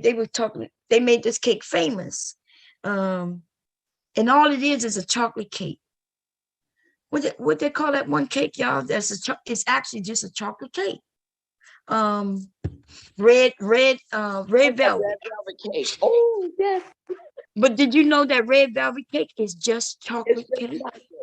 It's chocolate and vinegar, and you just use the red food coloring. God, that's right. So people was, ooh, I like red velvet. I like red velvet. And I was like, wait a minute. I looked at a recipe to make red velvet because I didn't know what red velvet was. I'd never heard of it years ago, right? So I go to say, okay, I'm gonna see how to make this red velvet cake. And these people told me they gave me the damn gave me the ingredients, and it was a chocolate cake. I said, and they said, and use the red dye. Yeah. Red dye. I was like, wait a minute. So people are craving a chocolate cake and making it seem like it's the best. Chocolate cake is good though. People have always loved chocolate cake. Yes. Now that with the red velvet cake, I think what might give it just a little bit of twang or something different to it is the vinegar that they add to it. But I loved red velvet cake, and I thought I was having something brand new. But like you said, it's just the chocolate cake, with red coloring. Mm-hmm. Hey, Cyber. You're on mute. I'm not gonna hold you any further. I just came up to say, Hey, what's going on with it? And Hey. Hello, and please don't forget for the first yes. I'm gonna advertise it and everything. The first we're gonna do some Zodiac and some, yes, that's what we're gonna do. We're gonna bring in the New Year's. Is your email on the community wall or in the description or anywhere? No, but I'll put it's bombcherrylive at Gmail. Okay. I will put it up between now and New Year's. I will put it up in case you forget. But yeah, let me know that what your sign is. Okay. And then anybody who want, we're gonna get in depth. I'm gonna pull out the books. Okay. I'm gonna pull out the books and we're gonna get it going. New Year's, y'all. That's what we're gonna do on New Year's. We're gonna bring in the New Year's together, talking about horoscopes and stuff like that. That's what's up. Well, thank you so much. Happy holidays to everyone. Enjoy your Same night. as you. Thank you for coming. You've been up here for a couple of hours at least. What you think, an hour, 2 hours? We've been good. Thank you so much for allowing me to come up. Thank you. Okay. And again, you got me through that hospital stay. I almost had, goodness, they was getting ready to throw me out of there. I was laughing so hard. Well, I'm glad I was here. We was here for you. Thank you so much. Have a good night. You too. Bye-bye. Bye-bye. What's going on, Miss Cherry? What's going what you say, Cyber? I say, what's going on there, Miss Cherry? Happy holidays and stuff. Same to you, same to you. Let me see if you got some Christmas trees in your background. Let's see what's going on over there. What? What you doing? What you shopping? I'm going back to the house. I went out and got some stuff, and I had to take care of some business. So I parked the car. So I'm walking back to the other spot now, and I'm gonna pick up my wife some flowers, man. Get her some little flowers and stuff. You picking up some flowers, bro? What kind of shit is this? Tomorrow, Christmas. Well, I mean, she had saw some flowers when we was driving. I took her to an appointment today, but it was too much traffic. So I said, you know what? I got some stuff I need to do. So when I dropped it back off early today, and I went back out, I came back out, and I said, you saying are the flowers for your? I know my wife wanted flowers her Christmas gifts. She got Christmas gifts up there, but figured I get it. I try to keep her a pot of flowers and stuff like that. Try to keep her with a nice little pot of flowers. She likes flowers. Yeah, I get it. Yeah, you're gonna put that's good. Where is her gift at? It's in the house. Okay, what you got? What you got? I got her a few things. I got her this necklace. This nice little necklace with this it's like a little ring on it. So I got her something like that. It's like a little Chinese it's like a Chinese cat or something like that. So I got her something like that. And then I had bought her some boots and stuff like that. Like a bunch of boots and shoes. Got her a coat and stuff like that. So, you know, You bought your wife some clothes for Christmas? Yeah, and I put her somewhere. I bought her some stock in crypto.com too. So that's sitting there. So she's cool. That's good. That's good. You bought some shoes and I don't know if my husband ever bought me some clothes for Christmas before. Yeah, well, I mean, we actually went to the mall, and we went to the mall. And it was closed. Oh, I see. So I know what you said that she went out. Y'all went to the mall. And she got what she wanted. In other words. Yeah. Oh, okay. Yeah. I get that. I mean, yeah, I was kind of like leading her to stuff too. Like, ooh, this looks nice. I took her to No, that's good. I took her to the guest. Yeah, I took her to like they had some real nice looking some real nice guests. Fox white, like fox colored white and fox colored white fox and white brown. I mean, damn. Fox white and brown fox colored like a dress, a vest with kind of like the fur around it and stuff like that. So I kind of led her to some of that, and then, you know, while I was at it, I was like, these boots will look real nice with that. You should get these boots. What size are these? Let me get these. Try these on, honey. And, you know, just hitting them with stuff like that. Then got her a winter coat. We did some of that stuff before we had traveled back down to the other spot. So we did that. In Ohio, it's a lot colder out there. So. No, I feel you. I feel you. Yeah, I gotta just finish the refrigerator. So, what you wanted to add? You had anything you wanted to add to what we were talking about? No, not really. I mean, I was listening. You know, it was cool that you kind of helped her get through whatever her little moment was and stuff like that. So, but not just me. She meant the channel, but I think you was on the panels a few times, and You know. Yeah. Yeah. So it's us. Yeah.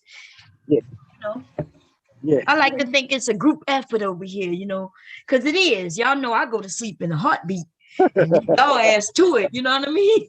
Yeah. Nah, it's been pretty cool, man. You know, Yeah. it's been pretty cool. I the few times that I had a little key to the panel, I try to be pretty judicious with it. You know what I'm saying? So. Yeah. I agree. You've done well, you know. So so you're going back to the house, you said? Yeah, I'm walking back over here to the loft now. Then we're gonna watch some. We got some. You know, I'm basic, man. To be honest, I don't really do too much for real, man. I'm pretty simple. If granted, I have everything that makes me happy. My wife is like that, you know. But now we've been watching Luke Cage. We finishing out Luke Cage. We went actually last night on a random note. We on a random note. On a random note, we went to go see the new Spider-Man movie, which was pretty good. So. Oh, is it? I'm getting ready to go look at Matrix in a minute. I'm about to leave y'all ass and see yourself, or I'm gonna shut this shit down. One or the other. Depends on Mela, because Mela just came up. Hi. Hey Mela, how you doing, sis? Happy holidays. I'm great. That's good. That's good. Why you was in that damn why you was in the thing down there for all them hours instead of coming up showing your sister some love? I had hugs. You know, we cooking and juking and you know, I was multitasking actually. I've been visiting every channel that I could think of actually in addition to prepping for the holiday. I'm glad that Cyber is showing a fine example to these fat ass manosphere guys to get some exercise. Get some exercise. That's what I'm talking about. Right. He The in New York, manosphere guys are too fat, and he's showing a great example. Like, yes, walk, nigga. Not around? you, Cyber. Yeah, I mean, I think that's wonderful. You look healthier for it, and I'm happy to hear that you're not ashamed of what it is that you got your wife for Christmas. There are some men. No, that was cute though. I never seen no flowers. Can I see them again? The ones look like cake. I thought that was a little cake. What they call it, little cupcakes. Oh yeah, hold on. Let me just about. Yeah, he's walking. So, oh yeah, the rainbow roses. Yeah, I've never seen rainbow roses before. They hybrids. Yeah. Oh, that's why. Matter of fact, I tell you what. Hold on. Let me walk over here because I'm close to the car and I need to get. He took special care to find those. Yeah, I try to get her. You know, try to sneak attack on her a lot. Yeah. Are they expensive when they hybrid? Are they expensive? They're pretty decent. I mean, it's pretty good price. I go for the wow factor. You know, to be honest, I'm not going to even sit here and cap. I could give a shit less about something being expensive or less. If it ain't something that you can use, then I really don't give a fuck about it being expensive. If you can use it, it's good quality, and it's expensive, then yeah, I'm gonna kind of go for that. But if it's like something, I was just asking. I don't know the price. That's all I was asking. Nah, I went to a nice little florist guy. Were they over $50 or not? Yeah, it was. Okay, that's what she's asking. 50 for how many?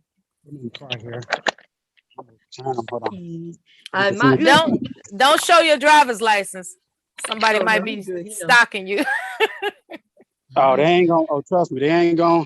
He said $50 for some roses. My husband better not bring no roses in here that cost $50 dollars. Trust me, okay. If somebody I'm not into dead flowers. What the hell? Why y'all into dead ass flowers? Yeah, I like plants. I prefer plants. Oh, you ain't gotta pull your gun out online, bro. You ain't gotta. No, I'm getting out the car. That's what I had to get. I'm just saying, if somebody was to stalk me, they're gonna run into that. So we already know you a killer. Don't worry about it.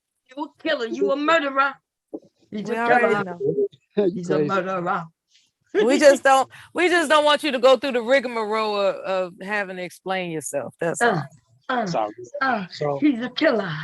He's a murderer. Walking around with his roses.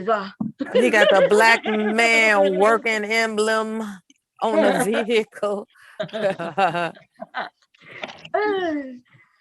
Yeah. Wait, is that a scratch on the hood? Y'all been fucking on the hood. No, it was somebody that fucked up your vehicle, man, and it scratched you up. It's him and That's his not a wife scratch. getting it in on the That's hood. not a scratch. That's a flower thing. Okay, that's the Okay, okay. Okay, I see the rainbow Oh. things. They so cute. Oh, are you gonna make a combination? Are you gonna do that Nah, in the she- vase They you not gonna already look have? get her. Nah, I get them and she has a little special pot. She puts them in, and so yeah, I want Oh, she's gonna love it. Those man, that hybrid is yeah, fabulous. nice healthy Those little white roses with little Tell the berries truth. on them. Just tell us you just came from somebody's grave, and Oh, then you just pick God these damn, damn things. Bob. You need to go take that shit back to the people's grave. I'm playing with you. I'm playing. probably. But So no, yeah. those roses are cute. But if my husband brought me that shit and it costs more than $4, I we're know, gonna be right? fighting. Cause I have been telling him for years that I'm not into roses.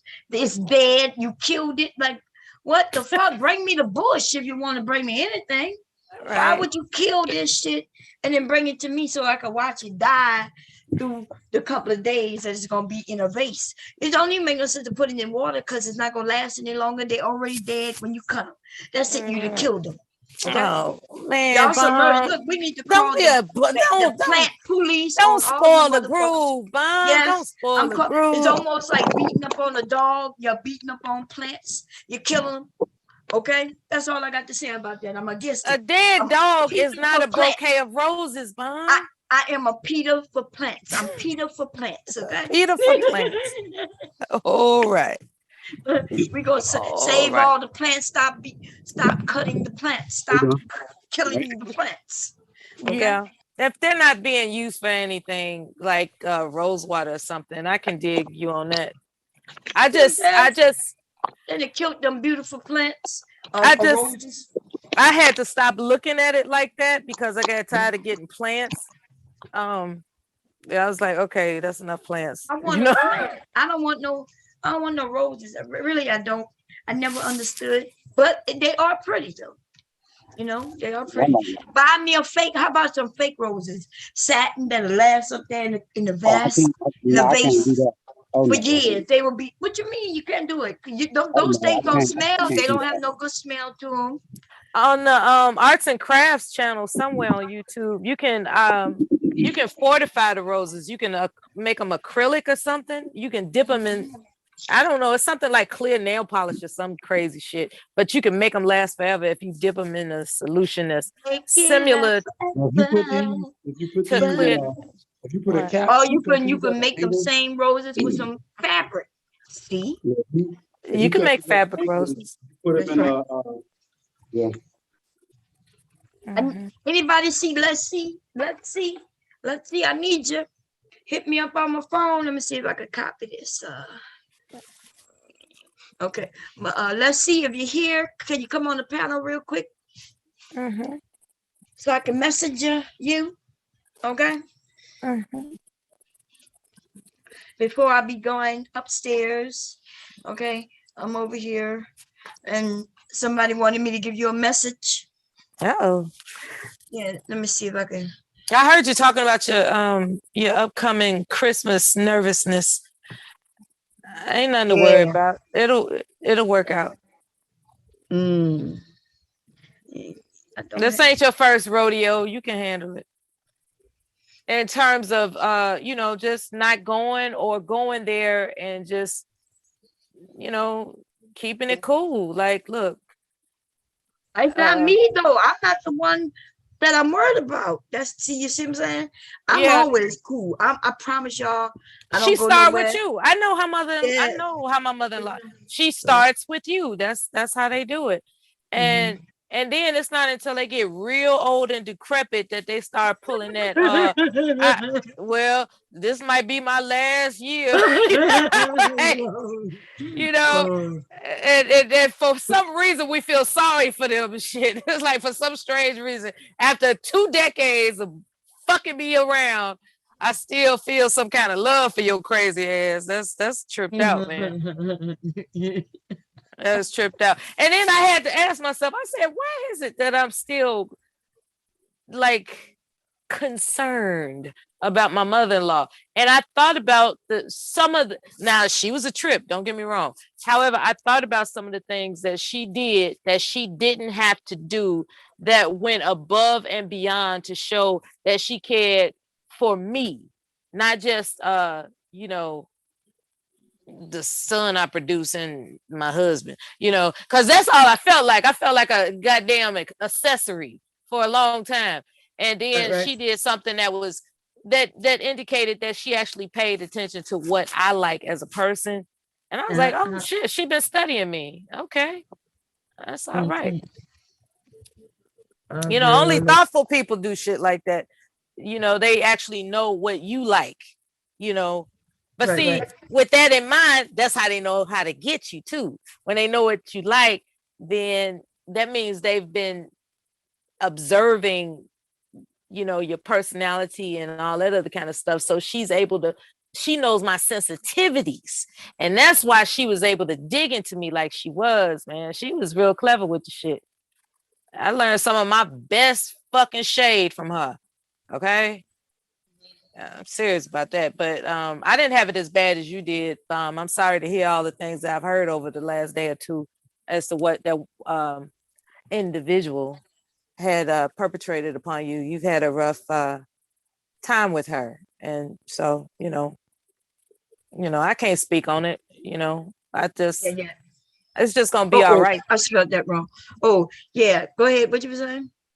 No, it's gonna be all right. I mean, it's gonna be all right. You made it this far. It's gonna be all right. You made it this far. Okay. I'm just typing something to somebody real quick. Okay. Let's see. You here? Yeah. There she is. How you doing? Hi. Happy holiday season and a merry new year, darling. Yes. Let's see. Do you see the message I sent you in the back? You email her. Okay. Huh? I'll email her. Okay, so you see where I messed it up there, but it's down there. You see it? I corrected it. You see it? Oh, can you hear me? My headphones be acting up sometimes. Yeah, say it again. Oh yeah, I can see it. I just took a screenshot of it. Okay. So she had sent me something, and she wanted me to tell you. Let me see. Let me make sure. Let me read it again. That's beautiful.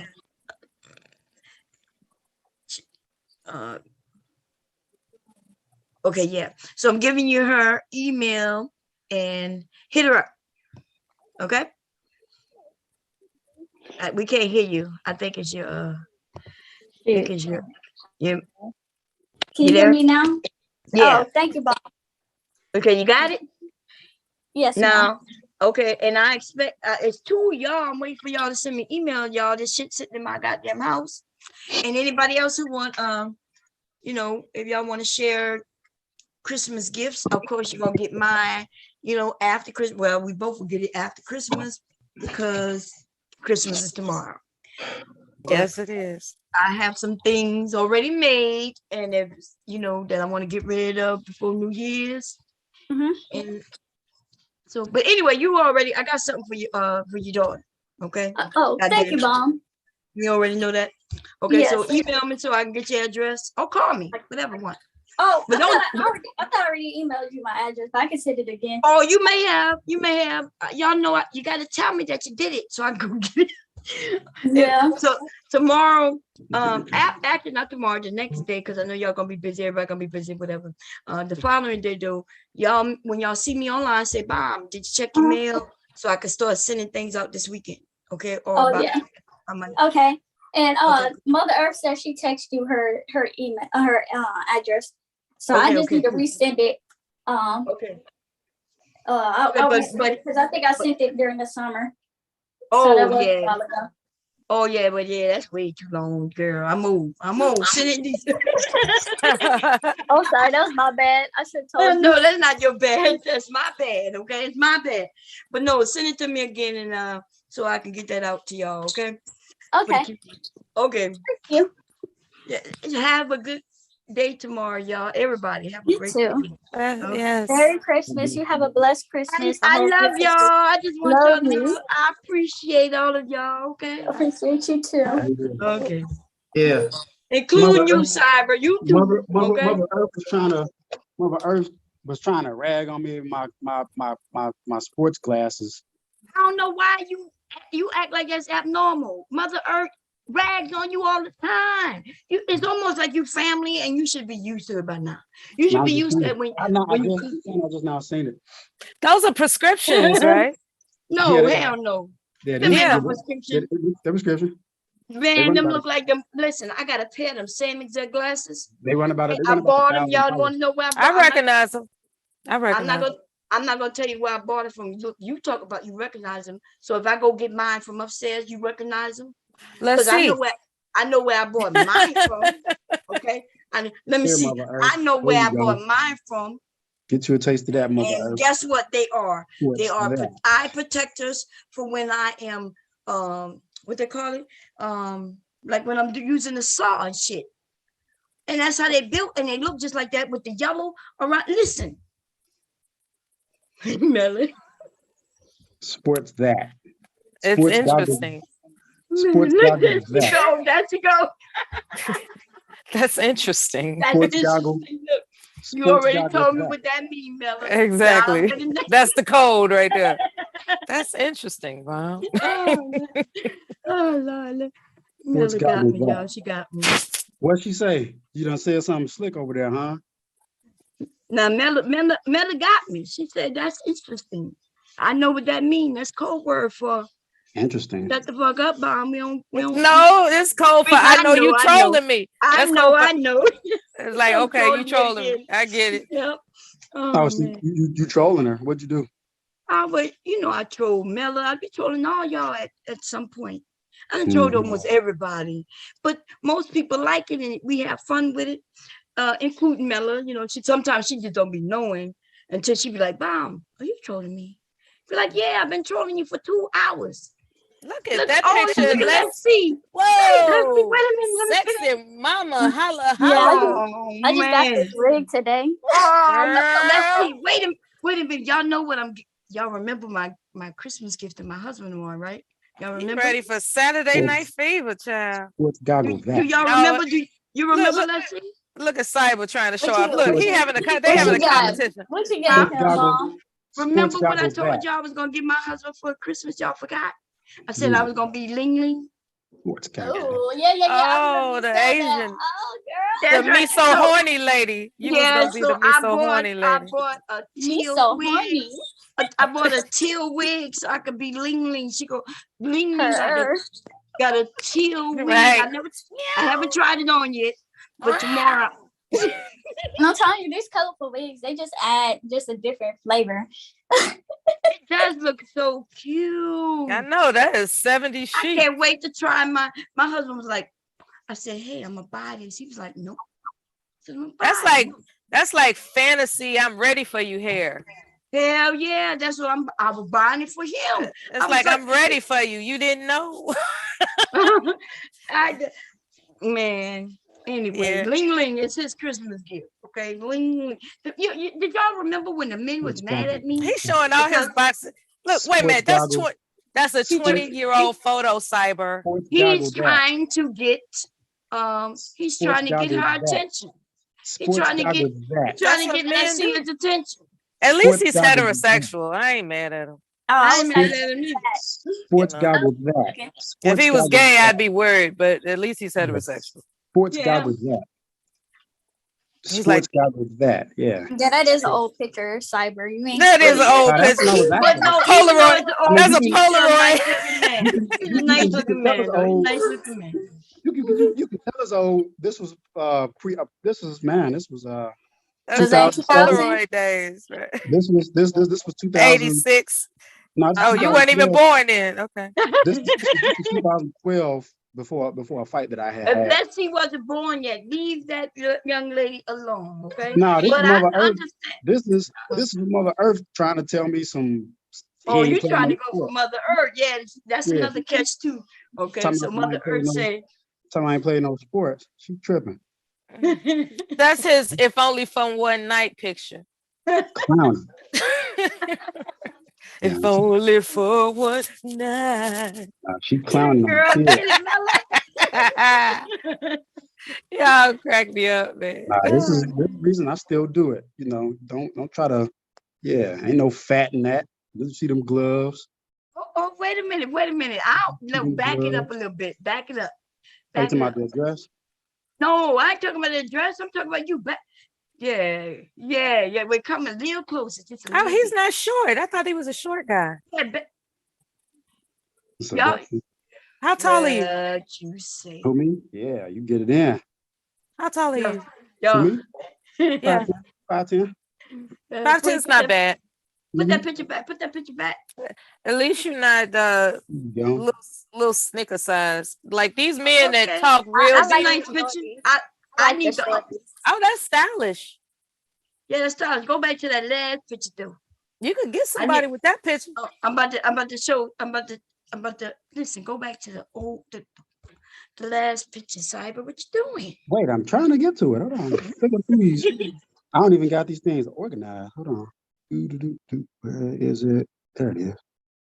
Somebody thought a boxing picture. I'm gonna just be quiet and enjoy the Turn show. off your camera. That's what I was saying. Okay, now back it up a little bit.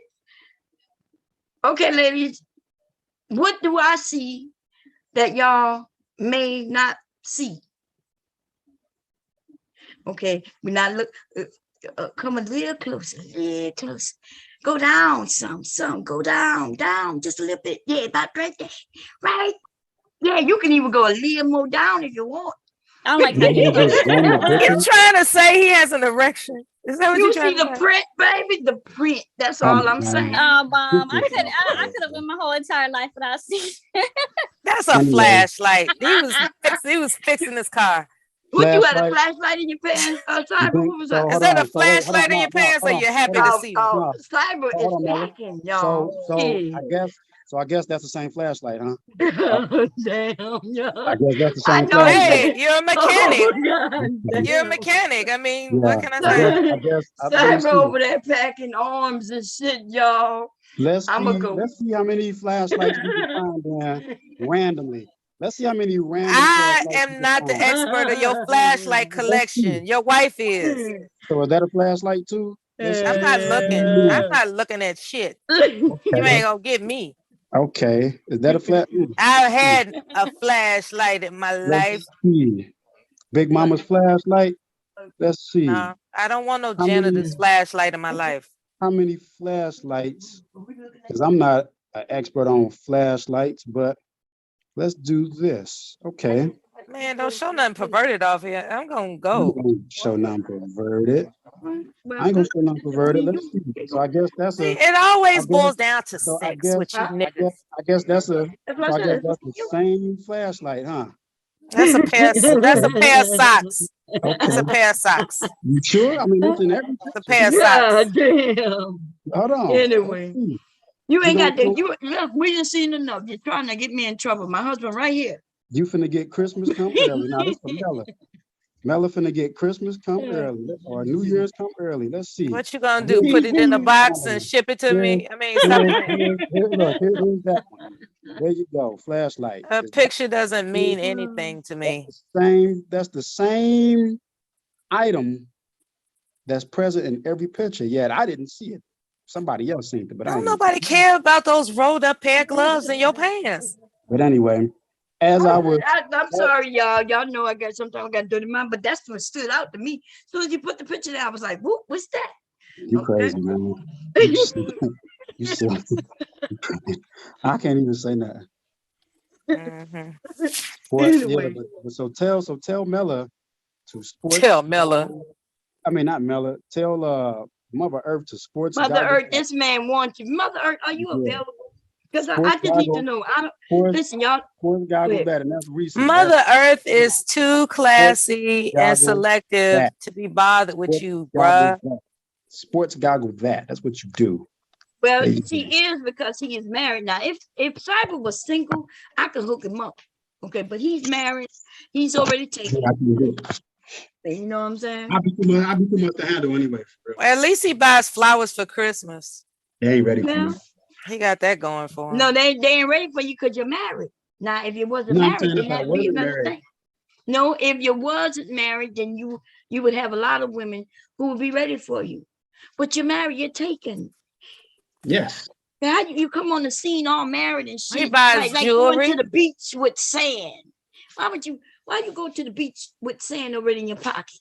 Sand in my pocket. What the hell is that? That mean like going to the beach, like it's almost like going if you're going around women when you got a woman with you already, you're already with a woman. That's what that means. Going to the beach. Oh, I see. You know what I mean? Like why would you go to the beach where there's sand to bring sand with you? It's so cute. I swear she's so pretty.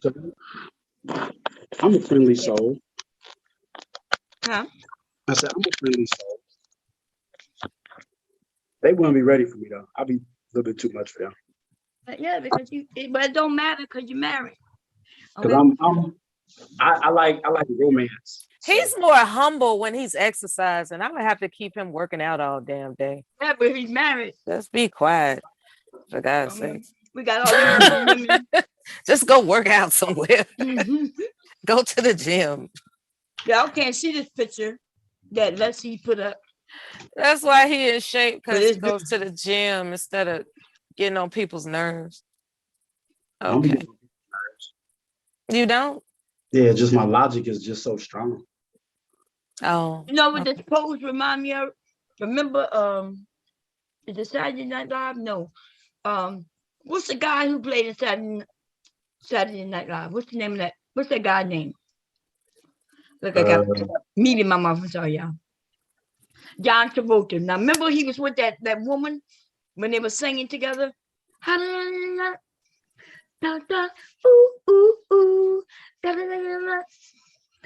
The woman who's in that singing that with him, that's who she remind me of. What was her name? Mella? Olivia Newton-John. Yeah. You talking about the song? Remember when they was in them jackets and she had that? That's who. You know, so tell me about it, stud. Why I can sing it for you. Why Baller X edited me in Greece in that scene? Right. Yeah, so good. That's what you remind me in this picture. I'm not even like that. Ooh, ooh, ooh. You're the one that I want. You are the one I need. Right. The one I need. That's one of my favorite songs. Every time it comes on, it's just fabulous. I love that song. That whole. I went to the drive-in. Remember drive-ins back in the day? I was a young kid, and they had all the neighborhood kids on the block pile into 3 station wagons, and we went to the drive-in to see Grease. And we had a good time. They had swings. Everybody had station wagons. Isn't that something?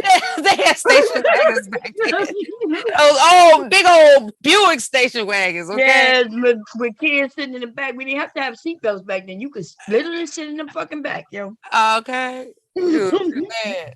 There was 3 big laying down and everything. With the paneling. Remember the paneling? Yep. Oh yeah, I remember that. Oh, I'm like, who thought of that shit? When I look back, I was like, who thought of putting paneling on the goddamn course? Yeah, man. That shit was crazy. Oh man. And they did and did you grow up with people that did not want to use air conditioning? Even though they had air condionding. They said we're using God's air conditioning. It'd be hot as hell.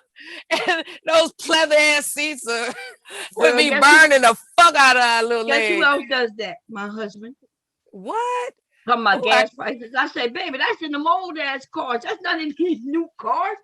The gas prices is wasting gas. What? I said, I'm hot as shit. Yeah, I don't play them games. You got to. My husband is old. He is stuck in his yeah, he old fashioned definitely. Oh, we be boxing. Just imagine if that was my cousin and he pulled that, we using God's air conditioner, or he just like, no, the gas prices, I don't use air conditioning. Man, I'd be like, okay, I'm calling the Uber, I'm calling the cab. I am not dealing with this. And that's part of being spoiled. I know people, our ancestors didn't have air conditioning. It wasn't hot like it was neither, though. It seems like it, right? Yeah, it wasn't. Like, Right. these 90s and things that we're in, this is a new time. They messing with the atmosphere bomb. Mm-hmm. Yeah. Yeah. I think they had a heat wave back in the I didn't hear about a heat wave in the city that I grew up in until maybe 89, I think. I could be wrong, but It started getting warmer. But you saw what happened in just recently, right? With that tornado that ripped through. Tore down the whole Amazon. Yeah. Have y'all ever seen an Amazon building, y'all?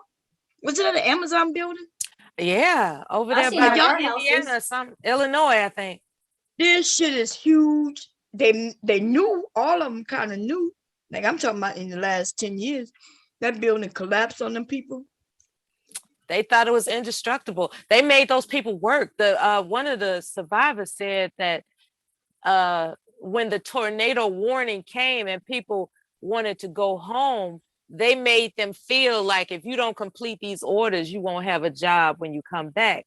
So They do that. stayed there, That's Amazon for real. That's Amazon for real. They will fire your ass in a heartbeat. Yes, they will. They treat people like shit. They do pay good, but they treat people like robots or something. Yes. Yes, they do.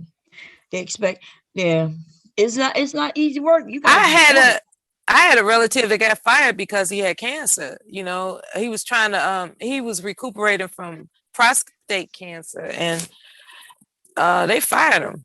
They're not gonna hold no spots for you because they need to get them orders out. You see what I'm saying? So, and they got a lot of tips working, so they don't, Amazon got tips working. They got other people working from their cars, just like Uber.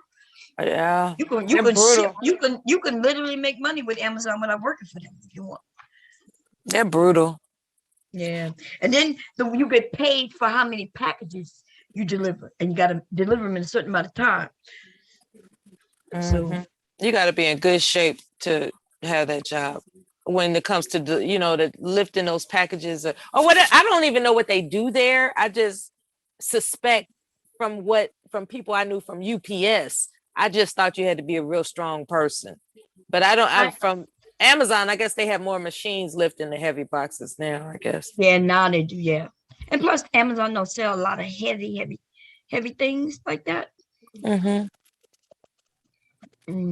But they do sell, like when I worked for them, they had just started. I'll see you later, let's see. Happy Christmas. Bye, let's see. And when I worked for them, they only sold books. Olivia Newton-John. You're the one. I know, right? Yeah. They sang the hell out of that song. I loved it. But anyway, you were saying about Amazon. Go ahead. I'm sorry. Yeah. No, I was just saying they're working it dead. Anyway, listen. I am about to leave. Yeah. All right. I want to look at the Matrix, and I'm gonna look at it with my husband. And, all right, enjoy. And I'll talk to you sooner than later. Yes, sooner than later than sooner. Happy Christmas and all that right there. That right there. Everybody, I may come back. I may not come back to make pillows, but I don't know if I'm gonna do it tonight. I know I'm going to sleep, y'all. Okay, so I'll see y'all. Merry Christmas to everybody. Happy New Year's. Tell Ava I said Merry Christmas. Anyway, I'm gone. And tell the little ones, Mother Earth, I said Merry Christmas to them as well. Tell them they were good. Tell them I said they were all good and they should be getting everything that they wanted. Okay? For Christmas. That's right. Hug and kiss those babies for me, everybody. Peace and blessings. Leaky Leak will be here. Wait, what today? It's Friday? Oh, Leaky Leak will be here in the morning. Oh, he'll be here tonight. Oh, tonight. Damn. I forgot. I thinking he was gonna be here tomorrow, but I keep thinking tomorrow is Friday and tomorrow. When you gonna get that gumbo on before I let you go? The gumbo is on already. All right then. I mean, yeah, it's been cooking for hours. You ahead of the game, baby. All right then. So it's gonna be cooking, and then tomorrow I may come put the sausage in it. I'm putting it on low. All right.